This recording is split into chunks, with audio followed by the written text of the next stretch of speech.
Wow. Ling smiled happily. Looks like Min's second career is a success. Chen Tianyuan was also glad and sighed in relief. Yes, he's worked hard for over a year and finally got through the hardest part. Ling was also very happy for Min and whispered, at this age, to start a business and begin anew is really not easy.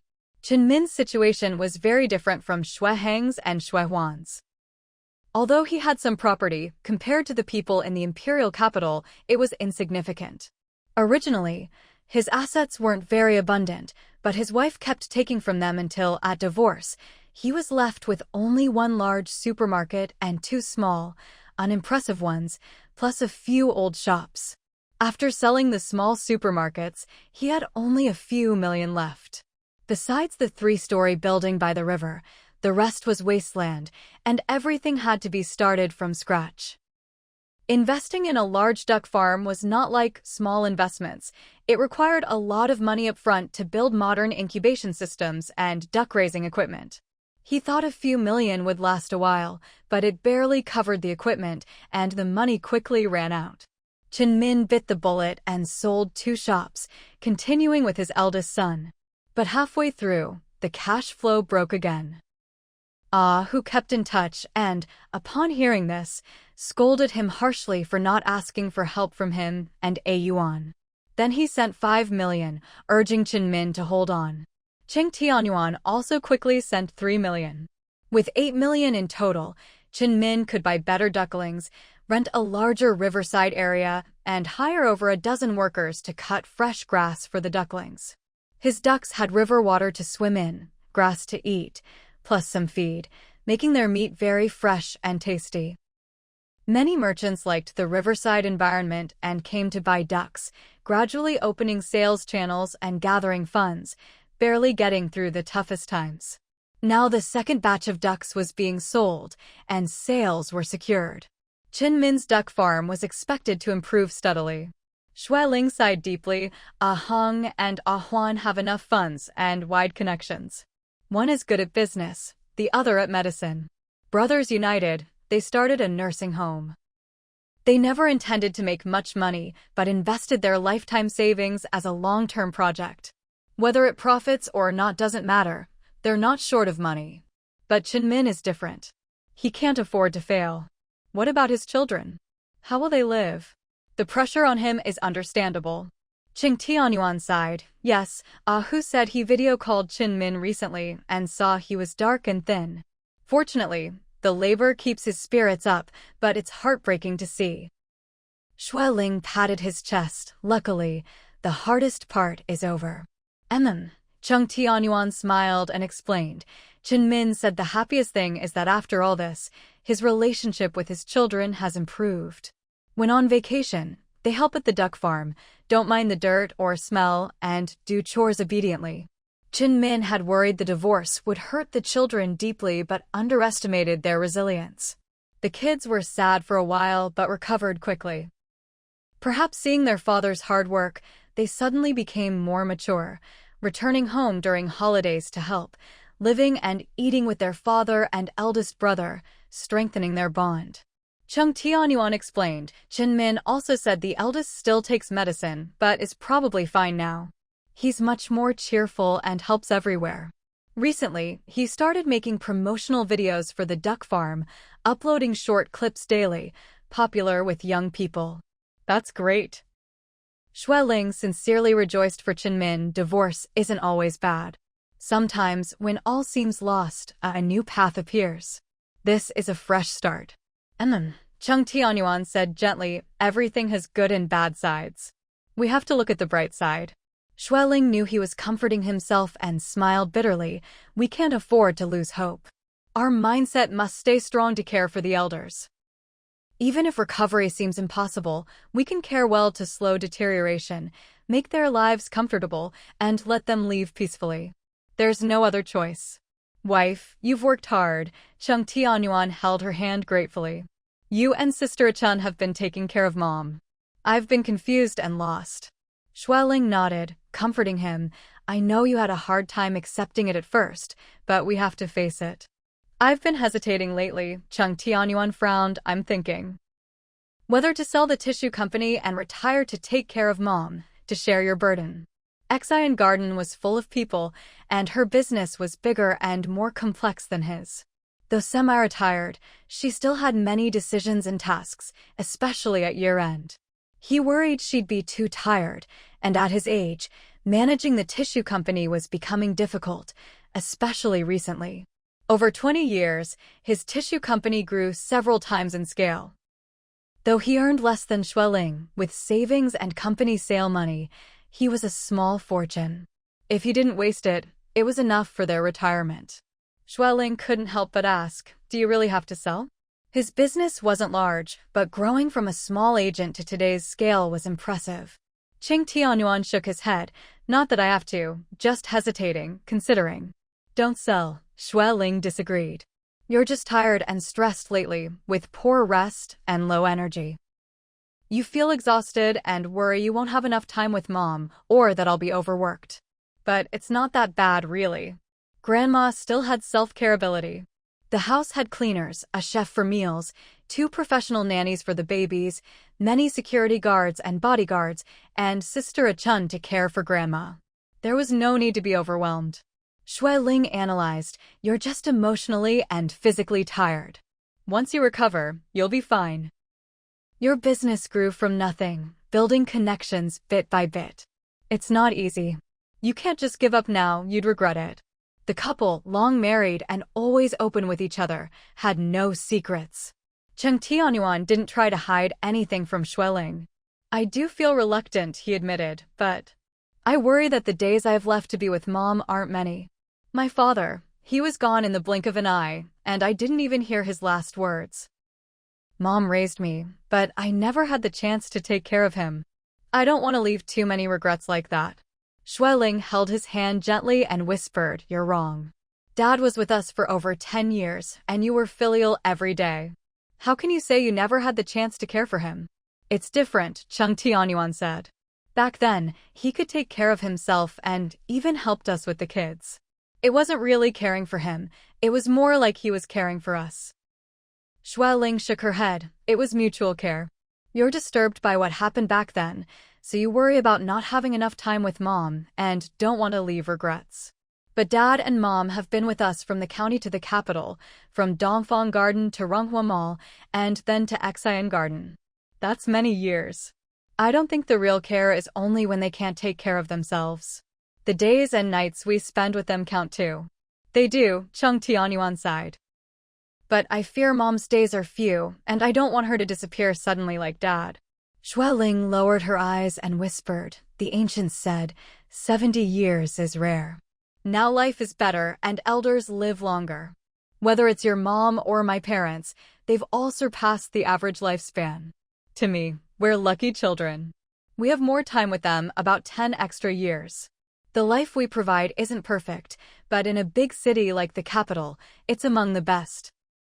Cheng Tianyuan agreed, "That's true." Xueling glanced at him and asked, "So what do you want? Do you really want to take mom back to Chengjia village? Is that best for her? Is it possible?" He had never thought of giving up his career before. His sudden suggestion was probably more about fulfilling Grandma's recent insistence on returning home. Cheng Tianyuan was speechless for a moment and said softly, "She keeps saying she wants to go back. Sometimes she's clear, sometimes confused. I don't know if she really means it or something else. If it's truly her last wish, I have to try to fulfill it." Returning to one's roots is normal for elders, Xueling nodded firmly. "We all agree she should be buried with your father in the hometown. But that doesn't mean she has to live there now, right?" Cheng Tianyuan frowned in difficulty. Xueling couldn't help but ask, "Are you sure she really wants to live there? Do you think it's better for her? Is it possible?" She's been away from Chengjia village for over 30 years. The environment has changed so much. Can she adapt? He hesitated. Most people she knew are gone. Xueling continued, "The environment changed. People she knew are gone. Can she find the feeling of home again? Is it possible? Here in the capital, she has my parents, me, Sister Chun taking care of her. Young people come and go, talk to her, eat with her. 2 little great-grandchildren make her laugh. If you take her back to Chengjia village, will she have all that?" Chung Tianyuan was stunned and couldn't answer. Shui Ling analyzed further. If you and Mom go back, I won't go with you. First, my parents are old and need care. Second, though I'm semi-retired, I still have meetings and company matters. I can't fully let go. Chung Tianyuan lowered his eyes silently. Shui Ling went on, the kids' careers and studies are here. They can't go back with you. The eldest and second sons come home after work to watch TV with Grandma and hold the kids. If you go, it'll be just you and Mom in an empty villa. Do you think that's good for her illness? Is it possible? Didn't the doctor say she needs a familiar environment? Grandma has only stayed briefly at the villa a few times. It's unfamiliar to her. Here, there's heating, a chef, a garden, 24-hour security. Do you think the hometown is all that? Going from luxury to frugality is hard. It's not that the villa is bad, but the environment isn't familiar, no relatives, no good atmosphere.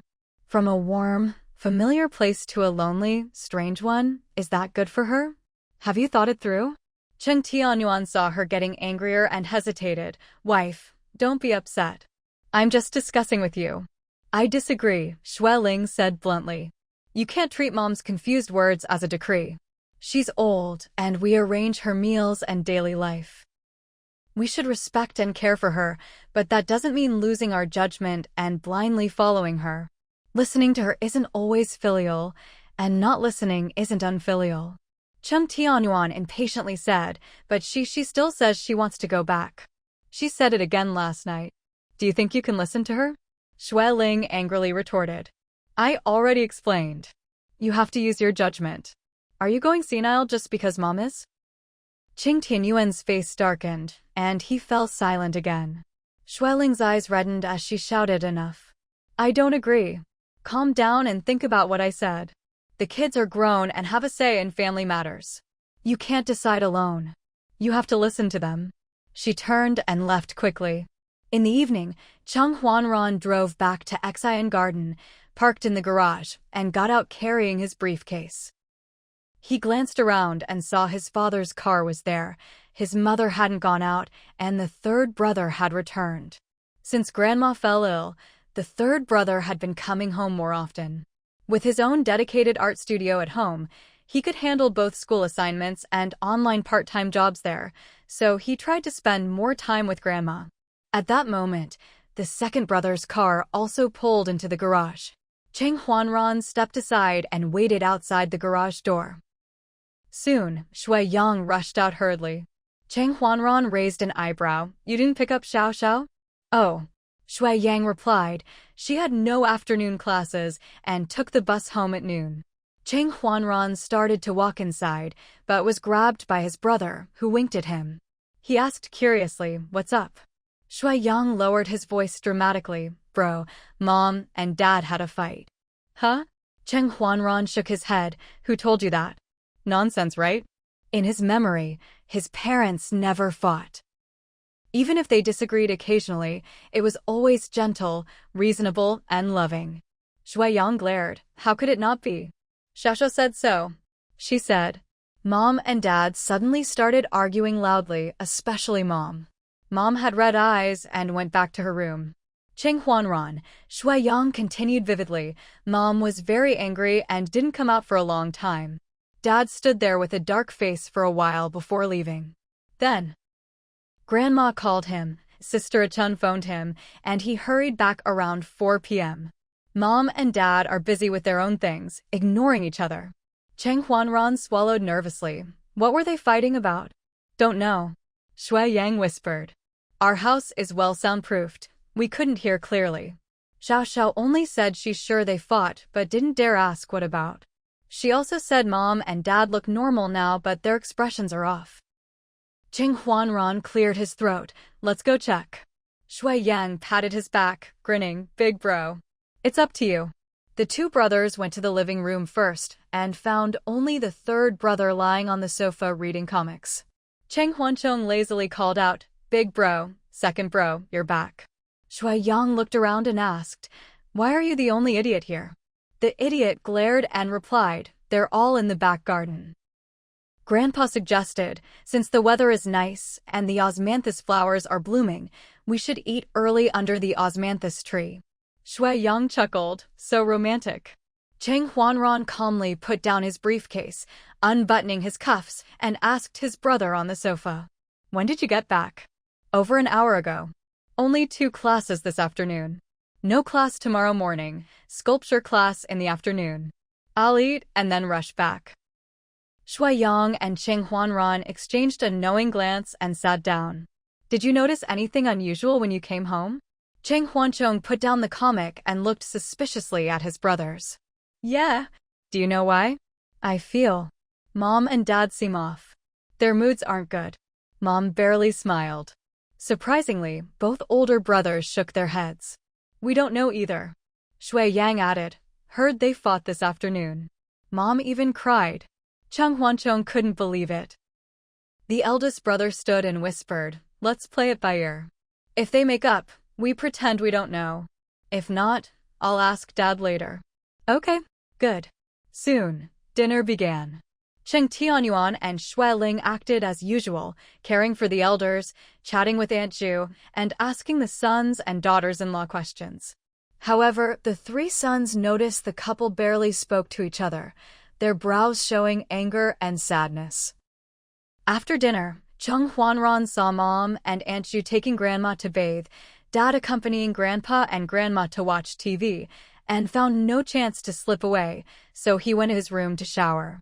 After showering and reading emails from his secretary, he went out to observe secretly. He saw Mom had settled Grandma to sleep, went back to shower, and Dad was still in the living room playing cards with Grandpa and Grandma. Ran. Come quick. Mrs. Shui called, haha. Your dad lost again. Take over for him. Cheng Huanran happily responded and joined. What game? Did Dad lose badly? Mr. Shui laughed. He's been distracted tonight and lost several rounds. Cheng Tianyuan forced a smile and said, I'm tired. Big bro, stay with Grandpa and Grandma a while. Don't stay too late. Send them to bed by 9. Okay. Cheng Huanran sat down and casually asked, Dad, if you're tired, go to bed early. You're not going out tonight, right? Cheng Tianyuan said, oh? And replied, I'm going to the gym for a massage. My head hurts a bit. He then left. Taking advantage of a break in the card game, Cheng Huanran quickly messaged Shui Yang. Soon, Shui Yang came with the 2 babies, handed his son to the 3rd brother, and went to the gym. Sure enough, Cheng Tianyuan was sitting in a massage chair, looking dazed and pale. Hey, Dad. You're here too? Shui Yang laughed. We were going to play badminton, but Chen Jia and the others were changing bedding and asked us to take over for a few minutes, so we came here. Cheng Tianyuan was too tired to respond. Don't play around. Hold the kids first. Cheng Huancheng kissed his nephew's cheek excitedly. Dad. Little Yu was smiling. After much discussion, Shui Yang and Wang Xiaoxiao finally named their daughter Shui Yu and son Shui Ping. Cheng Tianyuan finally smiled slightly at his granddaughter. Shui Yang rolled his eyes and reminded, 3rd bro, that's little Ping. Oh. Cheng Huancheng laughed awkwardly, so it's little Ping. Sorry, uncle got it wrong. Shui Yang teased, look at their clothes. The cute pink ones are usually little Yu. The key is every piece of clothing is cute. Cheng Huancheng said innocently. The patterns are similar, faces similar, diapers similar. Shui Yang laughed and scolded, so useless. And you're supposed to be their uncle. Cheng Huancheng teased back, you're no better. Last time you even got your own kid wrong. You're supposed to be their dad. With the children, grandchildren, and great-grandchildren around, laughter and chatter filled the once quiet gym, bringing warmth and liveliness. Cheng Tianyuan's mood lifted as he occasionally whistled at the kids, his face brightening with smiles. Shui Yang, seeing the moment was right, handed his daughter to Cheng Tianyuan. Dad, you finish your massage quickly. I need to rest a bit. Help hold little Yu. Cheng Tianyuan couldn't refuse the adorable granddaughter. He turned off the massage chair and cradled the little one. Shui Yang sat down in the chair and casually asked, Dad, what's wrong with Mom? Earlier when I talked to her, she was indifferent and distracted during dinner. Cheng Tianyuan's smile faded, and he hesitated. Maybe she's unwell. Chang Huanchong quickly added, maybe? Dad, you know Mom best. Is it serious? Should we call a doctor? No need, Chung Tianyuan said softly. It's late. Probably just minor ailments. No need to trouble a doctor.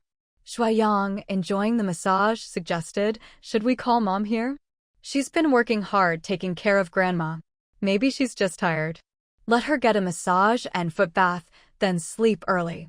She'll feel better tomorrow. Okay, I'll call her, Chung Huanchong said, picking up his nephew and heading out. Wait. Ching Tianyuan frowned, don't call. She's already asleep. Cheng Huanchong looked suspicious, really? The light in her room is still on.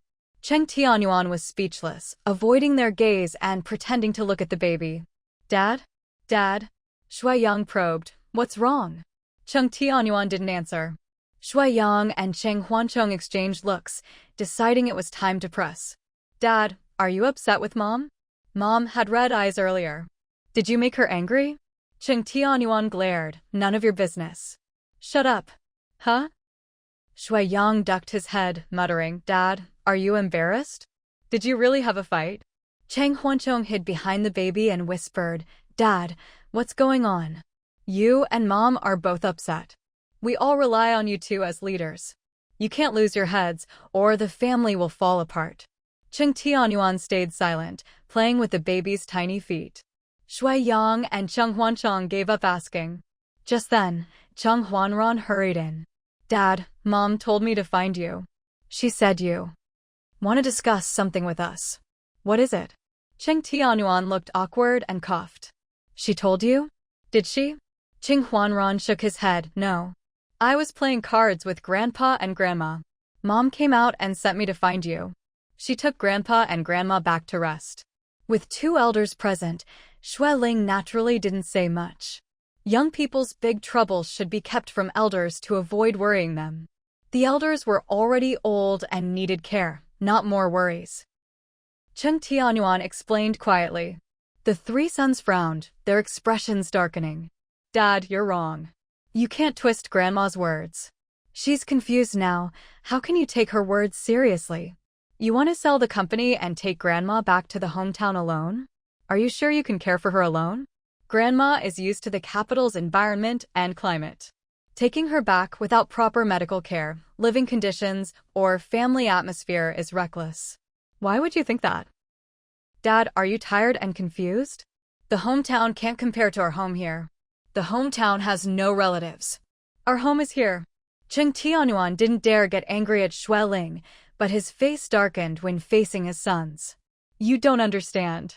This might be Grandma's last wish. If she truly wants to live in the hometown, how can I not fulfill it? She's like this already. How much time do I have to satisfy her? Cheng Huanran, knowing his father's temper, spoke boldly. Even if it's Grandma's wish, you must consider reality and her health. You can't blindly follow her. She's not clear-headed. Even if it's her wish, you must think it through carefully. Cheng Tianyuan snapped, I'm not blindly following. I just discussed it with your mom. I haven't made a final decision. Good thing you haven't, Shuai whispered. Don't sell the company or leave. Staying in the capital is best for Grandma. Yeah, Cheng Huanchong shook his head. Filial piety is our duty, but not foolishness. Cheng Tianyuan glared, shut up. I know what I'm doing. If I decide to take Grandma back, no one can stop me. The third brother shrank behind the baby, scared. Who said that?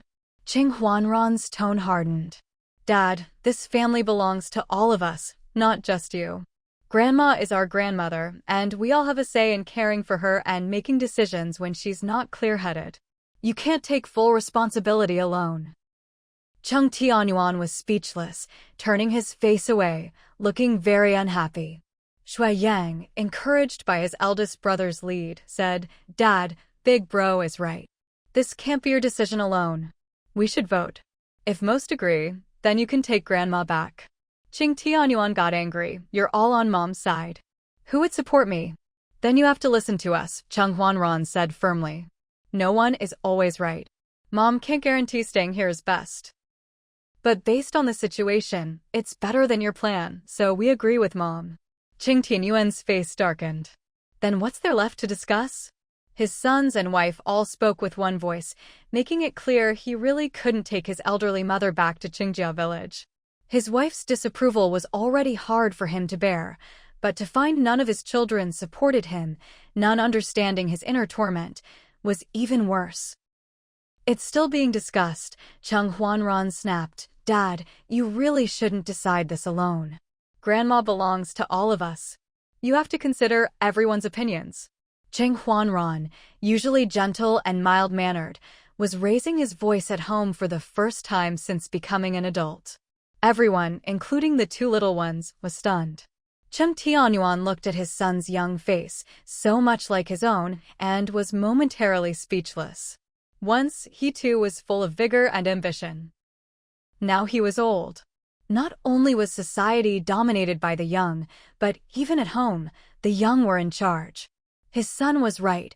With his current ability, he could no longer care for a frail, elderly woman alone. He was entering old age himself, with diminishing strength. Now, he struggled with work and life, his spirit not as sharp as before, and he couldn't keep up with social trends. Like Ahu said, now he only knew how to entertain his grandchildren and collect rents. Even using a phone to scan QR codes required help from his children. Like Chin Min, who was already outpaced by society, unable to do online business like young people, forced to do low-tech or preset work to earn money. Without his eldest son's help, his duck farm probably wouldn't survive, as he was too old for hard labor and his mind couldn't keep up with new trends. He sighed softly, handed the little one in his arms to Shui Yang, and walked out wearily. Dad, Shui Yang called hesitantly. Cheng Huanchong, the youngest, was scared stiff after being scolded by his father and eldest brother. He just held his baby tightly, forgetting how to speak. Shui Yan tried to follow but was pulled back by Cheng Huanran. Let Dad calm down alone. Don't bother him. Shui Yang smiled bitterly. Bro, were you too harsh? It's the first time I've seen you talk back to Dad like that. I'm probably more nervous than you. No problem, Cheng Huanran said calmly. Dad was impulsive. We need to show a firm stance to scare off his arrogance. Then it'll be fine. Cheng Huanchong laughed nervously. Bro, maybe you went a bit far. Dad isn't arrogant, right? Very obvious, Cheng Huanran analyzed. He thinks he's still young and energetic enough to care for Grandma alone, so he plans to take her back to Qingjia village. He forgets he's almost 60 and needs care himself. He also forgets Grandma's condition doesn't allow reckless decisions. In a strange environment without lively familiar surroundings and careful care, her illness will worsen quickly, possibly leaving her bedridden. The consequences are obvious. Shui Yang shook his head firmly. Anyway, going back to Qingjia village is impossible. I disagree too, Cheng Huanchong said, clenching his little fist. But since we all side with Mom and no one supports Dad, will he secretly be angry at us? No, Cheng Huanran said. He's just confused now. Once he calms down, he won't blame us. Shui Yang lowered his eyes, whispering, actually, Dad probably has some hometown feelings. He's a traditional man who had to leave home for career and family. This place is Mom's hometown, not the city he chose to struggle in. Some old-fashioned people might mock him for relying on his wife's family, thinking he married into the family. Both he and Grandma want to be buried back home to avoid village gossip. The others were silent. Suddenly, the baby in Cheng Huanchong's arms fussed and started crying. What's wrong, little Ping? Second bro. He's crying. Shui Yang hurriedly handed his daughter to Cheng Huanran and took the baby. Didn't he just eat? Maybe his diaper is full. Let me check. Cheng Huanran reminded, maybe they're not used to the gym environment. Or little Ping misses his mom. Shui Yang quickly left. I'll take him to find Xiao Xiao. You guys go find Dad and comfort him. But Cheng Huanran and the youngest hesitated, unable to move. When Shui Yang returned, he found them staring blankly, with little Yu asleep in the eldest brother's arms, drooling. You guys didn't go find Dad? Cheng Huanran shook his head awkwardly. Don't know how to talk to him. Cheng Huanchong swallowed nervously. Second bro, maybe you're overthinking? No, Shui Yang whispered. When we named Little Ping and Little Yu, Grandma kept insisting the kids must have the surname Chung. She kept nagging that Dad didn't marry into the Shui family. Dad looked very unhappy then. Cheng Huancheng sighed. Grandma is sick with dementia. How can Dad take her words seriously? I think Dad's mood has been bad since Grandma got sick. Many factors, Shui Yang sighed helplessly. Grandma's sudden condition is hard for Dad to accept. Plus, Grandma's words weigh heavily on him. Mom and Dad rarely fight, maybe once every few years. This time they did, and Mom cried. It's serious. Cheng Huancheng glanced at his eldest brother, whispering, Bro, were you too harsh? Dad looked really upset. No, Shui Yang quickly shook his head. Dad's upset not because you yelled at him, but because no one supports him. He can't accept it. Cheng Huanran sighed softly. I think we messed up. Shui Yang and Cheng Huancheng exchanged looks and fell silent. After a long pause, Shui Yang asked, So what do we do now? Cheng Huanran thought for a moment, then suggested, Let's talk to Mom. It's easier to comfort her than Dad. Besides Mom, probably no one can calm Dad down. Right? Let's do that. Yeah, let's find Mom. After hearing the three sons' words, Shui Ling sighed softly. You only understand part of it. You don't know what's really on your father's mind. Shui Yang was anxious, whispering, Mom, is Dad thinking the same as Grandma? Not entirely. Shui Ling lowered her eyes, choking up. He's just hurt by what Grandma said and can't get over it. It's about his pride, something he won't easily admit. Cheng Huanran hesitated. Mom, it seems we were shallow and didn't think deeply enough. I hope I'm just overthinking. Shui Ling wiped tears from her eyes. He never mentioned going back home before. Now suddenly he wants to sell the company and move back. It threw me into chaos. Cheng Huancheng quickly stepped forward, supporting Shui Ling's shoulder. Mom, Dad is probably just confused. Grandma suddenly said things he didn't want to hear. He can't accept it yet, so he's acting out. Shui Ling leaned on her son, whispering, All these years, Dad never said it, and I didn't think much. I married far away to Rongqing's Chung family, not for him to marry into my family. Your grandparents never said he was a son-in-law. Later, for work and to care for the elderly, we moved to the capital. Maybe in the village, Dad's career seems less than mine, and the kids take my surname. To them, Dad is like a son-in-law. When he went back alone, he probably heard some sarcastic remarks.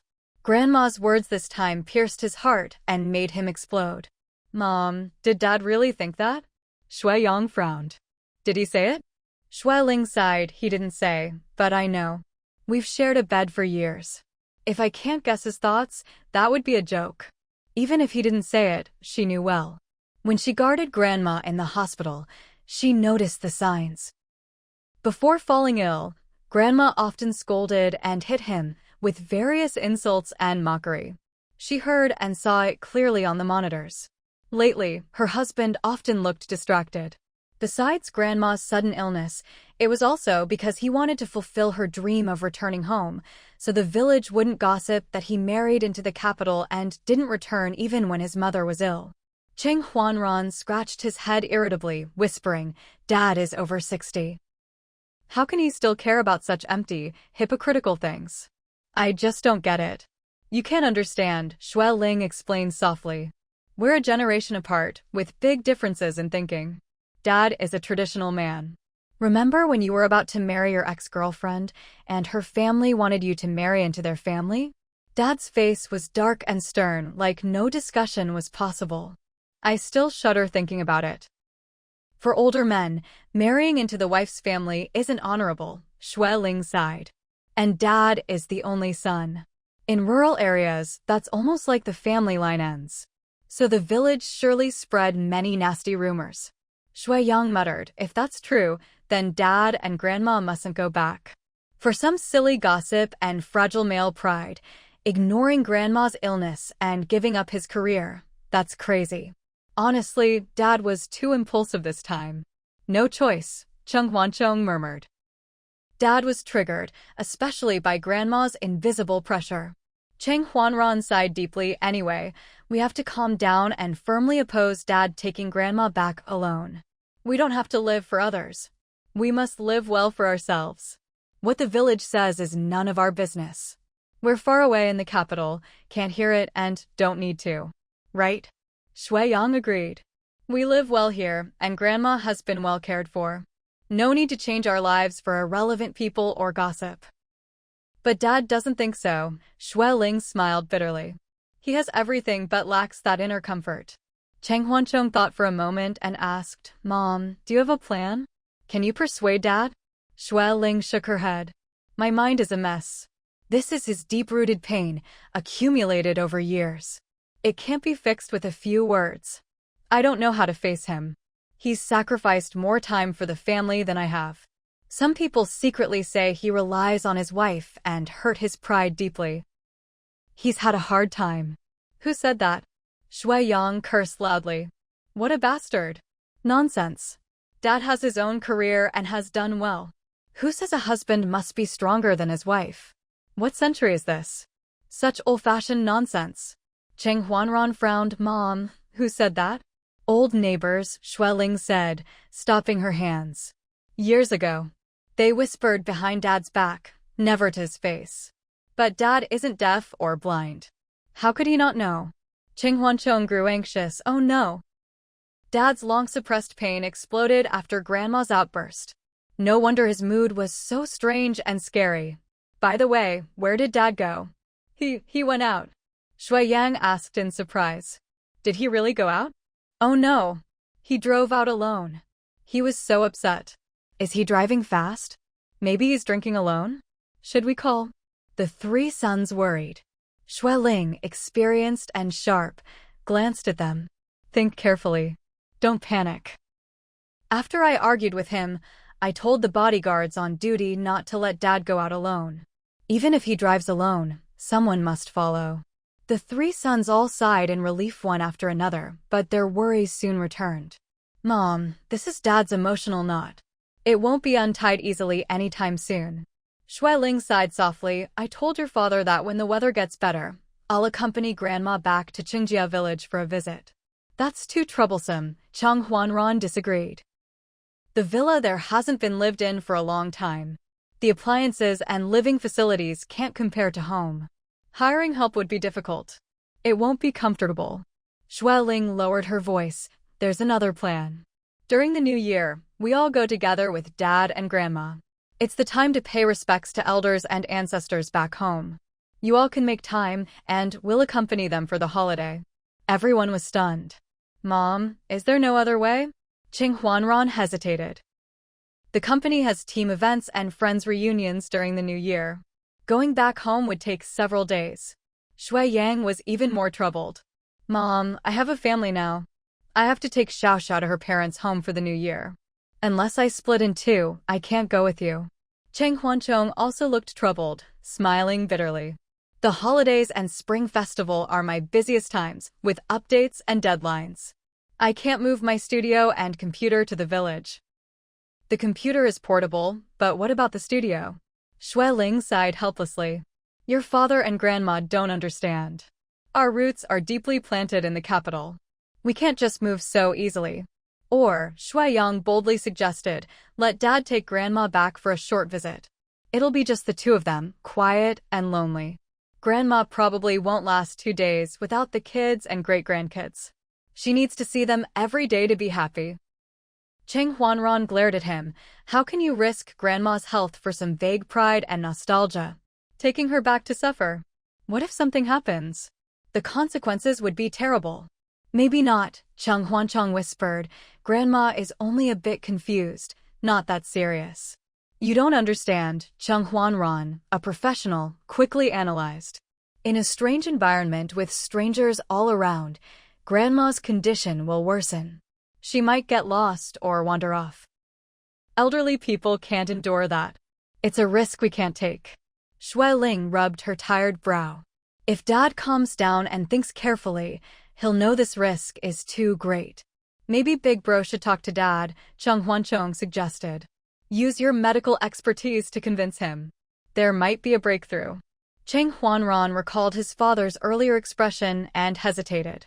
All right, I'll talk to him later. Suddenly, Shui Yang proposed an idea. Why not, while the weather is still warm and before winter, let Dad try taking Grandma back for a few days. I mean, don't stop him. Let him experience how hard it is to care for Grandma alone. I bet Grandma will want to come back soon. Then we won't have to say anything or persuade him. He'll realize it himself. That suggestion sounds good. I support it too. Xueling looked at her three sons, who were in full agreement, and felt her head spinning. What if Dad can't handle it and Grandma gets sick? Qing Huanran waved his hand. Let old Qin drive them. If Grandma can't adapt, they'll come back immediately. Right, Shuiyang said. Mom, you stay here. Let Dad calm down alone. Some things only he can resolve himself. No one else can help. Cheng Huanchong, being an artist, thought more gently than his brothers. Dad is just confused and stubborn because of male pride. Many see him as a successful man with a happy family and career. He's usually calm and composed. This sudden change is probably triggered by Grandma's confused words. Give him some time. Then I won't talk to Dad, Cheng Huanran said decisively. I'll send him a message saying we've persuaded Mom and temporarily agree to let him take Grandma back for a few days. If they both adapt well, he can decide. If not, they come back quickly. What if they adapt well? Shuiyang blinked, muttering, unexpected things happen. What if is always possible? Cheng Huanran and Cheng Huanchong exchanged looks, both troubled by this possibility. Xueling spoke softly, if they do adapt well, you all must make time to go back and accompany them for the holidays. Grandpa and Grandma are too old to travel far. I can't leave my parents alone. I want to care for Grandma, but I can't neglect my own parents.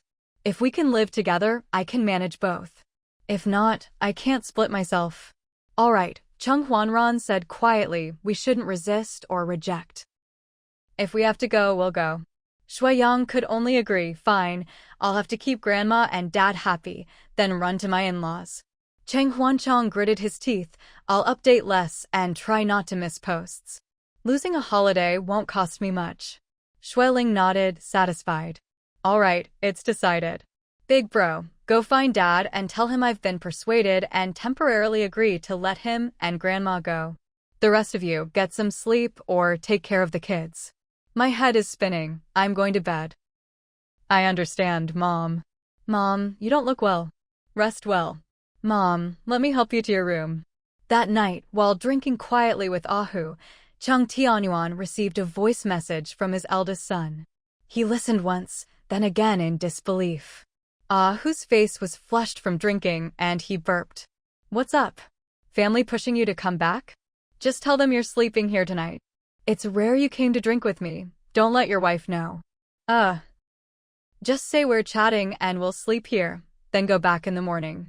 Cheng Tianyuan suddenly felt more awake, staring at the phone screen in disbelief, listening again. Yes, he heard correctly. His eldest son said they had persuaded his wife to agree to him taking his mother back to their hometown for a short stay. He also said they knew Grandma missed home, but no one had time to accompany her.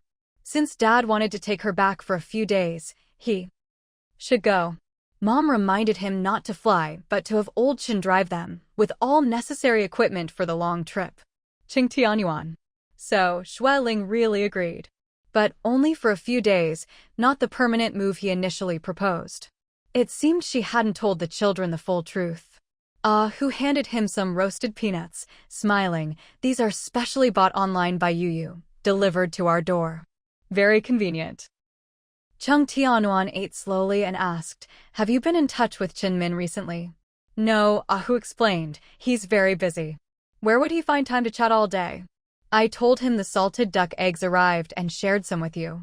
We kept some at home. Talking about their cousin's second career, Ahu couldn't help but envy. He said it was tough at first. Luckily, his eldest son helped a lot. Otherwise, he couldn't have managed alone. At his age, it's more like his son is running the business.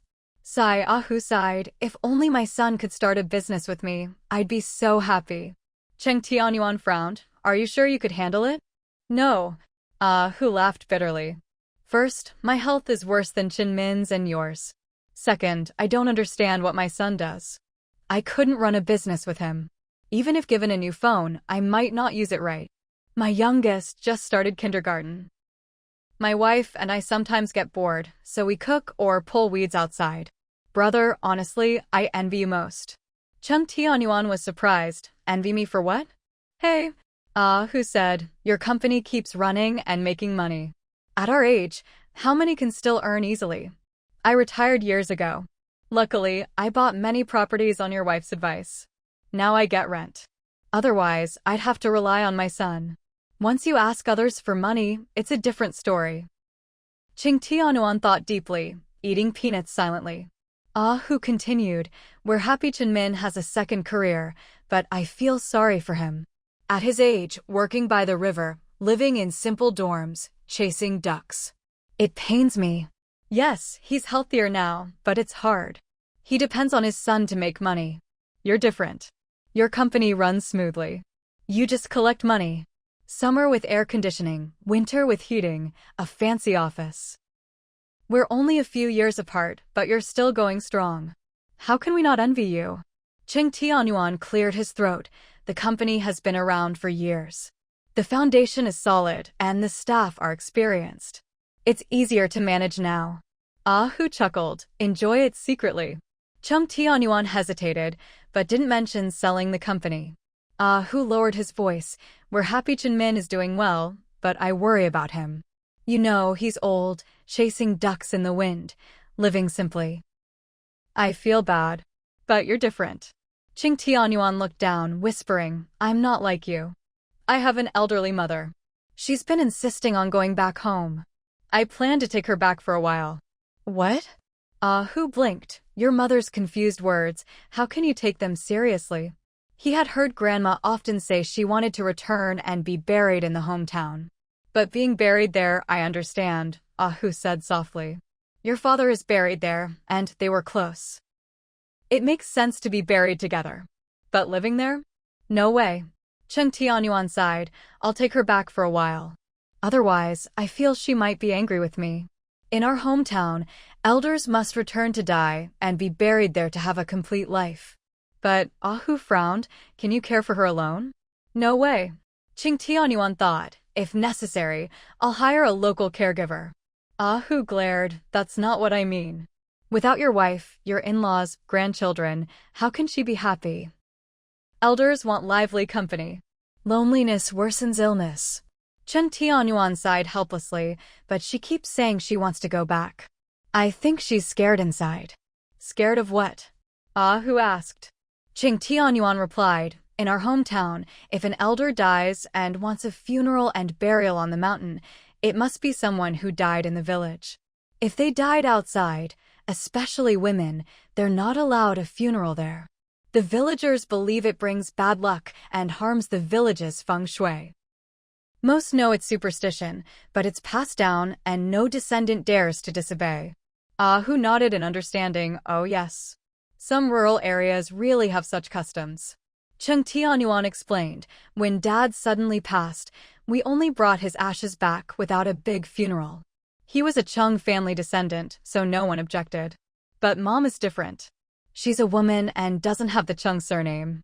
If she doesn't die there, the village won't allow a funeral. But Grandma isn't that bad yet. Who urged, when she's near the end, we can take her back then. Cheng Tianyuan shook his head helplessly. Mom worries about that. Maybe she senses her mind is fading and thinks she's near death. That's why she keeps telling me to take her back. Who is troubled? What will you do? Your wife and Huanran can't leave. You can't take Grandma back alone. Your wife won't agree. Cheng Tianyuan sighed deeply. If she agreed, I wouldn't be drinking with you now. You know how many times I've drunk? Very few. Who nodded knowingly and laughed. No wonder I felt something was off. It's not a big deal. Talk to your wife. She's understanding. She'll get it. Cheng Tianyuan whispered, if Mom is near death, she'll agree. But now she keeps urging me to take her back. She can't leave, so she only agrees to a short stay. Who's sympathetic? Her career keeps her busy. Your parents are old and need care. The kids are young. Xiaoxiao has classes, Shui Yang has work. Your wife holds everything together. I know, Chung Tianyuan lowered his eyes. She's not unfilial. She just wants Grandma to rest well in a better environment. Of course. Who said, where else is as comfortable as Xian Garden? Even nationwide, it's top-notch. But Mom is anxious inside, Chung Tianyuan whispered. She can't understand. And the village people. They gossip. It weighs on her. Who frowned? What did they say? Chung Tianyuan's face darkened. They say I'm married into the capital, that I won't return home, and even want to bury my mother outside. Who muttered angrily, what nonsense. I know how villages are always gossiping, meddling in others' business. I'm fine with it, Chung Tianyuan said, but Mom isn't. She wants to be buried with Dad, and doesn't want people talking about me. Who asked, you've done a lot for your hometown, donated money. Why do they say that? People are complicated, Chung Tianyuan said quietly. Most think I'm a good son who hasn't forgotten home. But some jealous people say I married into the capital and never return, not even for New Year. Who rolled his eyes, jealousy. That's all.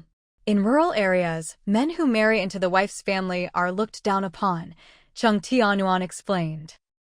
Unless the family is very poor and can't find a wife, no man wants to marry in. Who snorted, they're just jealous. Chung Tianyuan whispered, I don't dare tell Xueling. We rarely get to go home. Xue Yang and Xue Xian don't have my surname. People will gossip that I married into the capital. Who asked, does Grandma know? Yes, Chung Tianyuan said, when she was healthy, she insisted on visiting Dad's grave every year. We went almost every Qiming festival.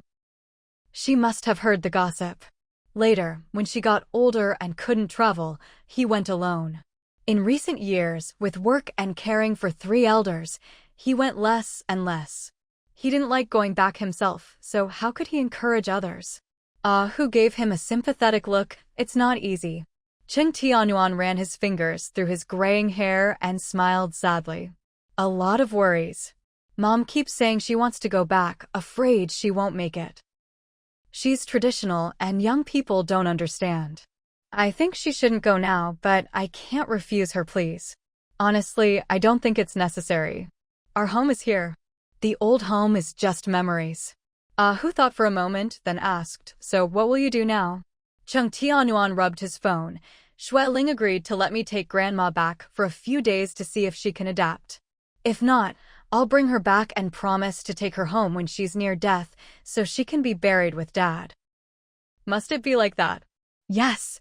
Otherwise, she won't be at peace. Who felt a pang of discomfort in his heart and said softly, Yuan, I think you better just forget it. What do you mean forget it? Chung Tianyuan asked suspiciously. Not going. Who frowned and nodded. Godmother's body is very weak now and her mind is foggy. You taking her back to the hometown alone, how could you possibly take good care of her? No choice, Chung Tianyuan said with some displeasure. She insists on going herself, even emphasized to me that if she doesn't go, she'll die to show me. I'm almost driven crazy by her. Who was a bit stunned and couldn't help but ask, when did this happen? Chung Tianyuan lowered his voice, just these past few days. Every time we're alone, she brings it up. At first, I thought she was just confused, holding on to some obsession. But now it's more than just obsession. Who couldn't help but feel sorry for him and patted his shoulder. Brother, I understand your pain. For the old lady's sake, you shouldn't take her back. The bumpy long trip back home, the environment is worse than here, and family can't really take care of her, you know that best. But the old lady is making it so hard for you, your heart must be torn. Exactly, Chung Tianyuan finally found someone who understood him and whispered, I can only tell you this, I don't even dare tell Lingling the truth. She would probably feel so hurt. No way, Who shook his head. Sister-in-law is no ordinary person. I understand your difficulty, let alone sister-in-law. You definitely don't dare explain clearly, afraid sister-in-law would misunderstand. Chung Tianyuan sighed softly, I'd rather let her misunderstand. He could bear the harsh words from the hometown alone. Xueling had suffered so much for this family over the years. The responsibility on one person is huge, the burden on her shoulders heavy. He didn't marry into the Shui family, nor did he want to live off her. The innocent are innocent. No need to care what others say. Live your own life. No need to rely on others' money. What's there to fear? But he could handle himself. His old mother could not. Ah Hu glanced at him, about to say something, but then held back.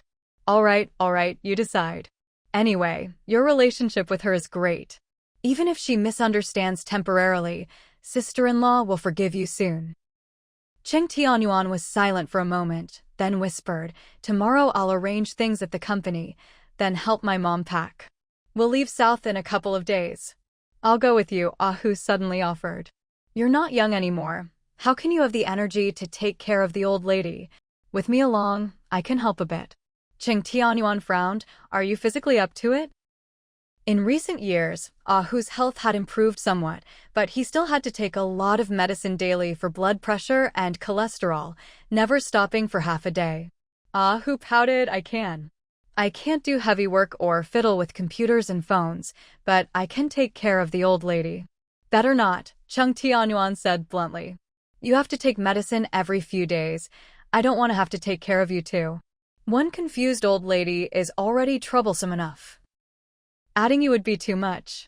Ah Hu was a bit embarrassed, whispered, I'll bring my medicine, isn't that enough? I'm usually fine. Anyway, I'm free, so I'll go with you. You still have to help take care of Minnie-Hu, right? Cheng Tianyuan asked. Ah Hu shook his head, little Hu is in kindergarten now. Minnie-Hu has a nanny and Yu to take care of him. Ah Ching and I just help a bit. Besides, the little one still sleeps a lot every day, doesn't need many people. With a nanny, a nurse, and Ah Ching helping, I can be away for a while without problems. All right then, Cheng Tianyuan said. Old Chin will drive us there anyway.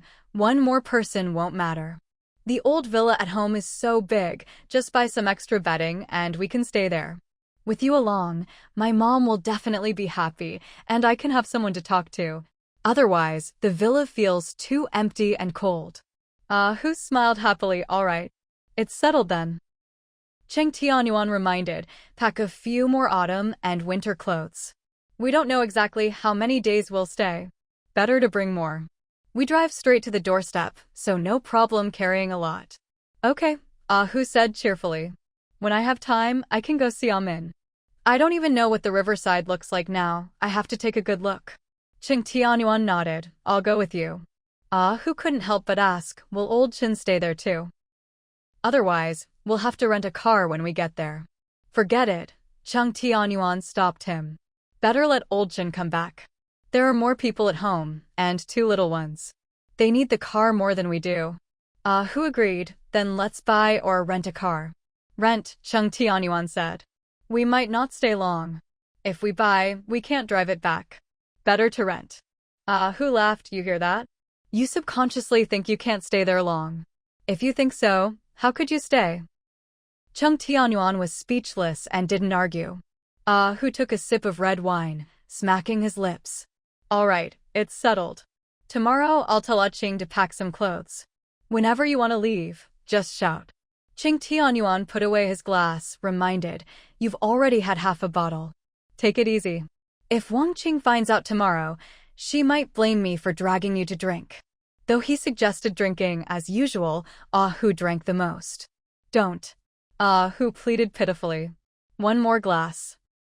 No, half a glass is enough. Brother, you finally took the initiative to drink with me, so I got a chance to drink a few. If Ah Ching complains, you just tough it out. Just for me, okay? Cheng Tianyuan frowned. Too much alcohol harms the body. Don't think it's good. Next time drink some beer. This time, forget it. Ah Hu immediately agreed. The weather's cooler now. The young ones should set up the barbecue grill. Then we can happily drink beer and eat barbecue. Barbecue at home is fine too.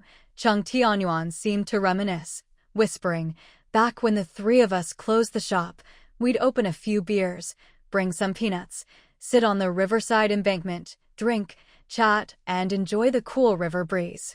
This time, we can finally drink together again. So nostalgic, Ah Hu laughed happily, we must drink. 3 days later, after settling company matters, Cheng Tianyuan prepared to take his mother south. Luing was extremely excited, in great spirits, leaning on her cane and constantly directing everyone to pack. That foot massage machine must come along. I can't live without it every day. The pajamas Ling Ling bought me, soft and warm, very light to wear, yes, those few sets must all come. I only like to wear those at night. And also, that neck massager, the one Ran bought me, must come too. That device for measuring blood sugar and blood pressure absolutely can't be left behind. Qing Tianyuan was very troubled, looking at the already full several large suitcases, feeling worried. Mom, with all these reasons, everything in the room must be brought back. No matter how big the car is, it can't fit so many things. Luing blinked innocently and asked, if it can't fit, can't we send some by mail? I'm moving back to live there. Without these things, I won't be used to it. Qing Tianyuan had no choice but to agree, all right, just load everything into the car. If there's not enough space, put some under or on top of the car. Fortunately, the family car was a large luxury vehicle, almost like a comfortable RV, with plenty of space. Otherwise, it wouldn't withstand the old lady's constant directing. Xue Ling helped pack nearby, but when she heard the baby crying, she had to leave hurriedly to check on her grandson. Wang Xiaoxiao had been busy with driving lessons, exams, and schoolwork, going out early and returning late every day, with no time to stay at home long. She had to ask Xue Ling to look after the two children more. Qing Tianyuan originally wanted to go along, but Xue Ling stopped him softly. The room is a bit messy. Mom is alone here and not safe. What if she trips? You stay, I'll be back soon.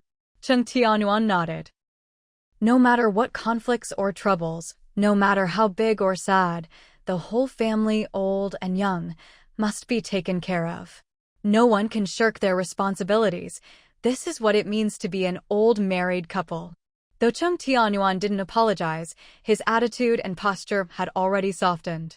Xue Ling understood and didn't continue to argue about who was right or wrong. They quickly turned a new page. She was open-minded and never cared about small mistakes, especially not with the man she had loved for decades. Their sons, seeing their parents reconciled, breathed a secret sigh of relief and happily went about their own business. Grandma Xue, teary-eyed, came over and held Lu Ying's hand. Sistering, don't stay away too long, you must come back before the new year. Lu Ying looked at her blankly, then asked seriously, why? Why say that? Tang, aren't you coming back with me? Grandma Xue was a bit stunned, whispering, my husband and I can't go. His legs are bad, and my waist hurts when sitting in a car. We really can't accompany you back. Lu Ying shook her red eyes, no way. Qing Tianyuan sighed helplessly, reminding Mom, this time I'm accompanying you back home. Dad and Mom can't come with us, the trip is too tiring for them. Lu Ying immediately got anxious, loudly, then how can that be? What if I want to chat with them? Qing Tianyuan felt a headache coming, soothing, I'll arrange video calls with them. You can chat as long as you want. Through the phone, you can see them, and they can see you. It's like talking together as usual. No. Lu Ying cried pitifully, then we can't eat together? Grandma Xue, seeing her cry, couldn't help but cry too. Sistering, we've lived together for 20 or 30 years. Suddenly you say you want to leave. It hurts my heart so much. Without you, we'll be so lonely. Lu Ying hugged her tightly, sobbing. Qing Tianyuan couldn't help but say, Mom, why don't you stay? That way, you can chat and eat with Dad and Mom every day. But Lu Ying was determined to go, letting go of Grandma Xue's hand, then wait for me. I'll come back when I have time. Grandma Xue knew her consciousness was still unclear, frowned, and gave her son-in-law a look. She probably can't go back home like this. She changes her mind so often. How can you persuade her alone? Qing Tianyuan began to lose confidence, whispering, Mom, who is going with us? Right. Lu Ying gave a thumbs up. Who is my godson? He has to come with us. 2 sons accompany me back, you don't have to worry. I can still walk 10 miles now. Qing Tianyuan lowered his voice, Mom, I'll handle it. If the old lady can't adapt, I'll take the chance to persuade her and bring her back quickly. Grandma Xue sighed helplessly, all right. Remember, if it doesn't work out, come back quickly. Don't let her suffer too much. Okay, Chung Tianyuan nodded. Luing looked around and shouted, Yuan. Come quickly. Help me carry out this little wardrobe. My favorite clothes are all inside, it must come with us. Ching Tianyuan rubbed his forehead and hurried over. Mom, the wardrobe is too heavy. Just pack the clothes out. Luing nodded, okay. Grandma Shui anxiously watched the two of them and slowly returned to the living room. Shui Dad and Shui Jilan, who were playing chess, were quietly discussing the matter, their voices low and expressions uneasy. I originally didn't agree, but I couldn't argue with sistering. Shui Jilan found it unbelievable that they couldn't stop it. Why didn't Lingling and Yuan stop her? The old lady is sick. How can she be taken back home? Shui Dad honestly said, no choice. Yuan couldn't persuade her, so he agreed. Lingling said they'll only stay a short time and come back if it doesn't work. All right then, Shui Jilan said, not wanting to say more. At that moment, Shui Ling hurried over holding little Yu. Uncle, little Yu seems to have a fever. Please help check. Everyone was startled and hurried over, forgetting the chess. Shui Jilan felt the child's forehead and palm, then judged. A slight fever, flushed face, clearly a low fever. Has she been eating and drinking normally these days? All normal, Shui Ling frowned and explained. Maybe because she feels unwell, she suddenly cried while playing. The nanny said she had no energy today, probably due to the fever. She also said little Yu isn't cold or anything else, probably teething. Shui Jilan coaxed the child to open her mouth and quickly checked. The gums on the left cheek are a bit red, likely the cause. Shui Ling couldn't help but ask, Uncle, should we give her some fever-reducing medicine? Yes, Shui Jilan said gently, but don't panic. Let her recover naturally. Take care carefully. If it develops into a high fever, physical fever reduction is needed immediately. When children have a fever, they only know to cry loudly to express their discomfort. Little Yu twisted and turned, crying nonstop. Shui Ling had to put down her work and devote herself fully to caring for the little one. Ching Tianyuan saw her busy with the granddaughter and could only pack by himself.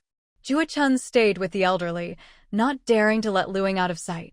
She brought water and tea, accompanied the elders to the restroom, and helped them eat and drink, but couldn't spare time to assist Shui Ling. By evening, Zheng Duo arrived, saying she had arranged a video call with Tongzi's family to discuss wedding details, needing Jua Chun's help to make decisions. Jua Chun had to follow her son back, promising to come early the next morning. With Chen Xinji's help, Zheng Duo had bought a traditional-style large villa in the back community, now under intense renovation, to be completed next month. Little Tong finally passed the graduate exam and resigned to study full-time. Zheng Duo finally saw the light after the storm. Little Tong agreed to move the wedding forward, planning to marry by year-end and live there. Then Jua Chun, whether living with the younger or elder son, would be very close to Xin Yuan, just a few minutes' walk.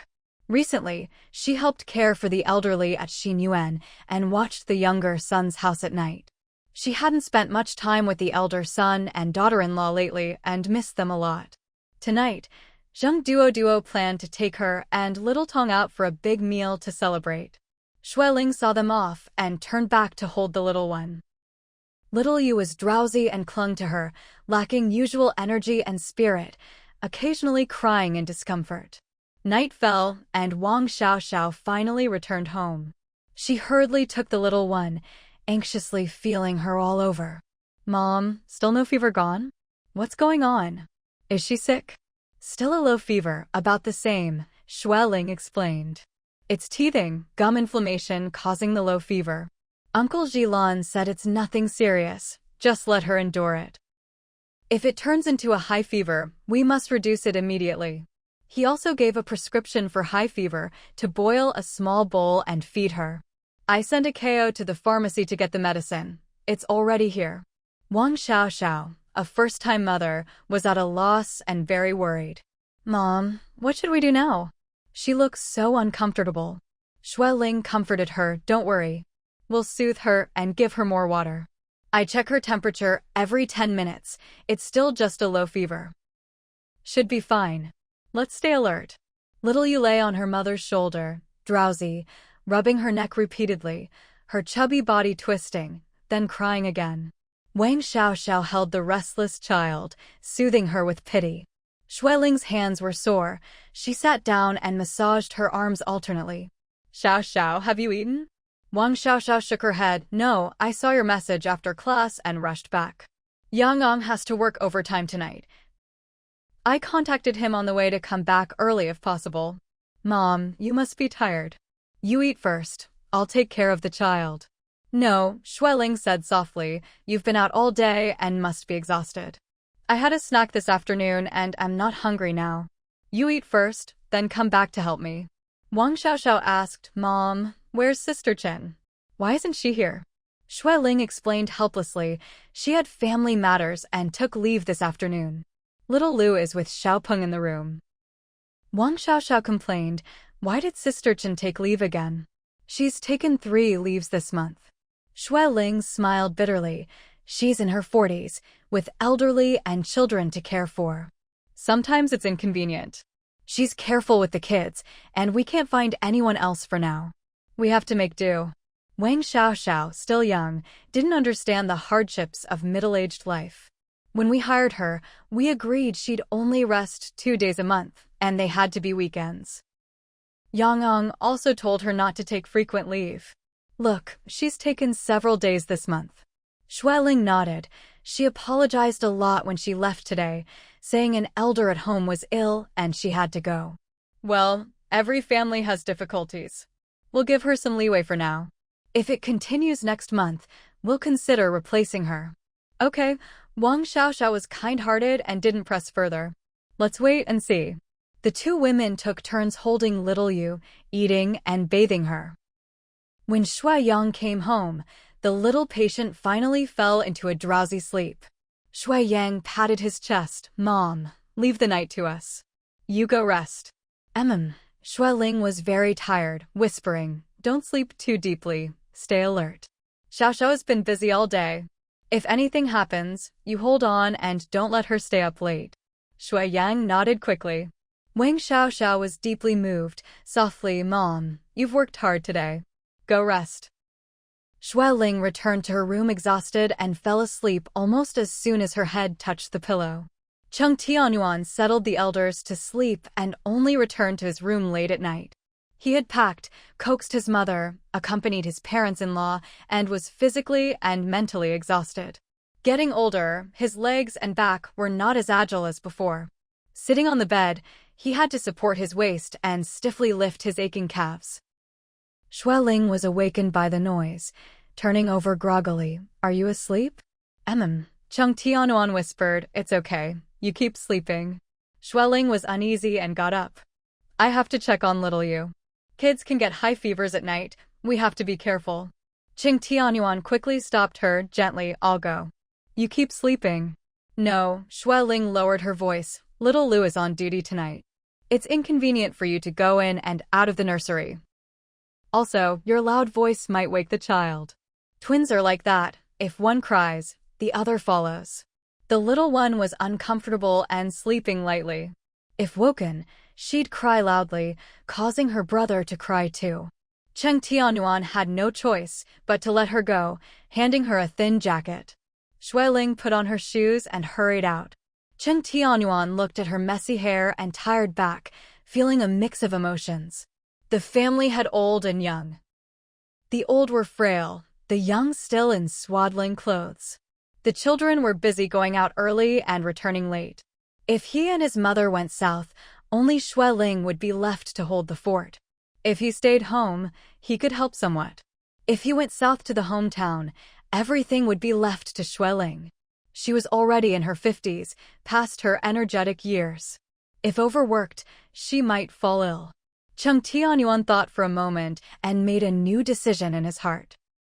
Early the next morning, when helping his mother get up, he quietly discussed postponing the trip south for a few days, unable to return home immediately. Little Yu is sick. She had a high fever last night and cried nonstop. Lingling gave her medicine, and she only fell asleep after 4 a.m. Yang Yang and Xiao Xiao stayed up with her. Yang Yang still has to go to work today, and Xiao Xiao had to take leave.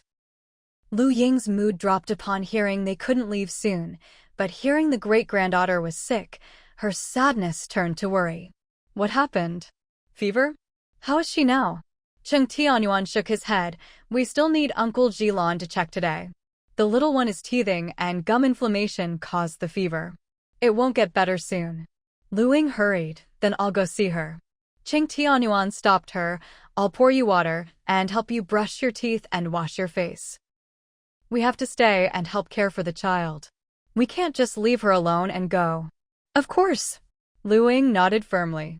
In her heart, the younger generation was her life, especially the two adorable little great-grandchildren, her most precious treasures.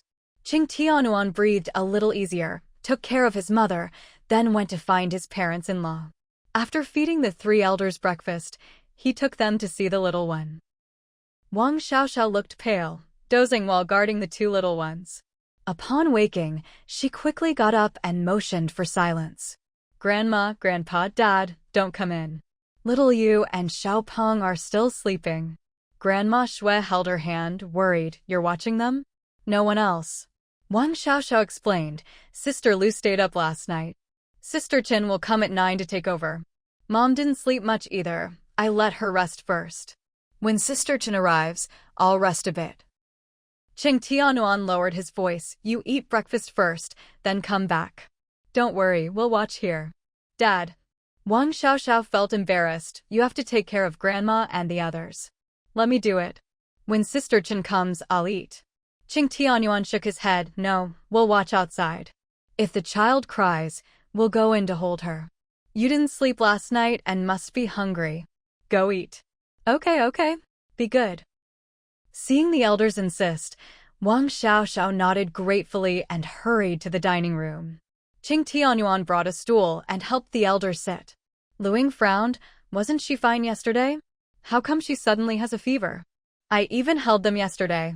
Only little Yu has a fever, Cheng Tianyuan reminded. You weren't here yesterday and stayed in the room, so you didn't know. Lu Ying got angry, raising her voice. Nonsense. I clearly held them yesterday.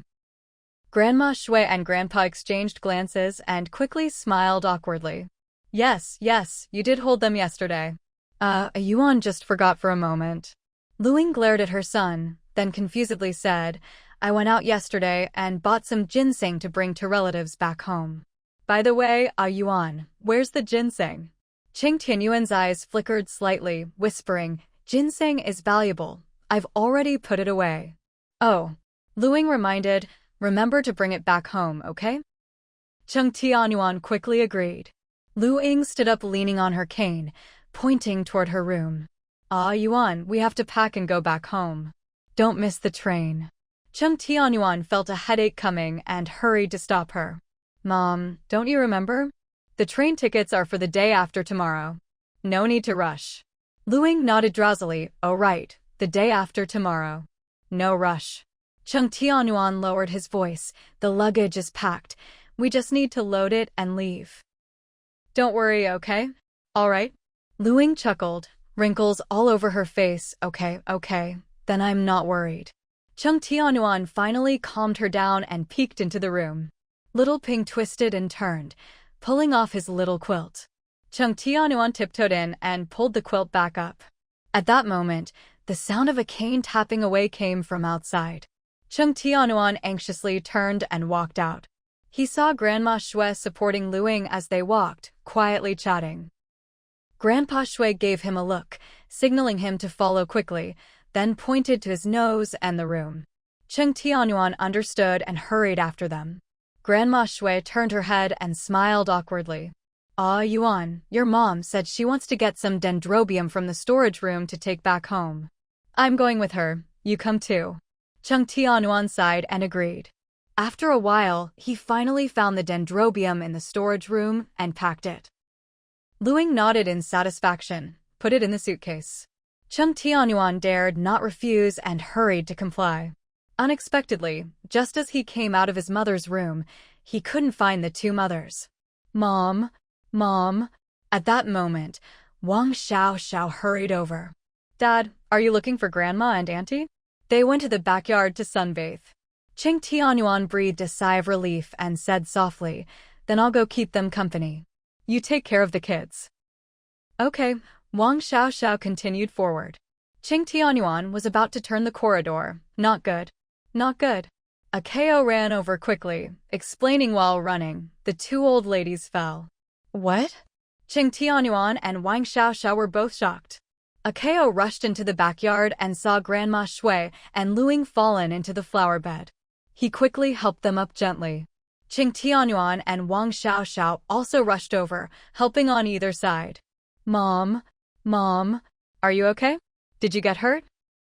What happened? Wang Xiao's eyes reddened with worry, anxiously asking, Grandma, Auntie, are you hurt? Grandma Shui panted and slowly waved her hand. It's okay. There were flowers and plants cushioning us.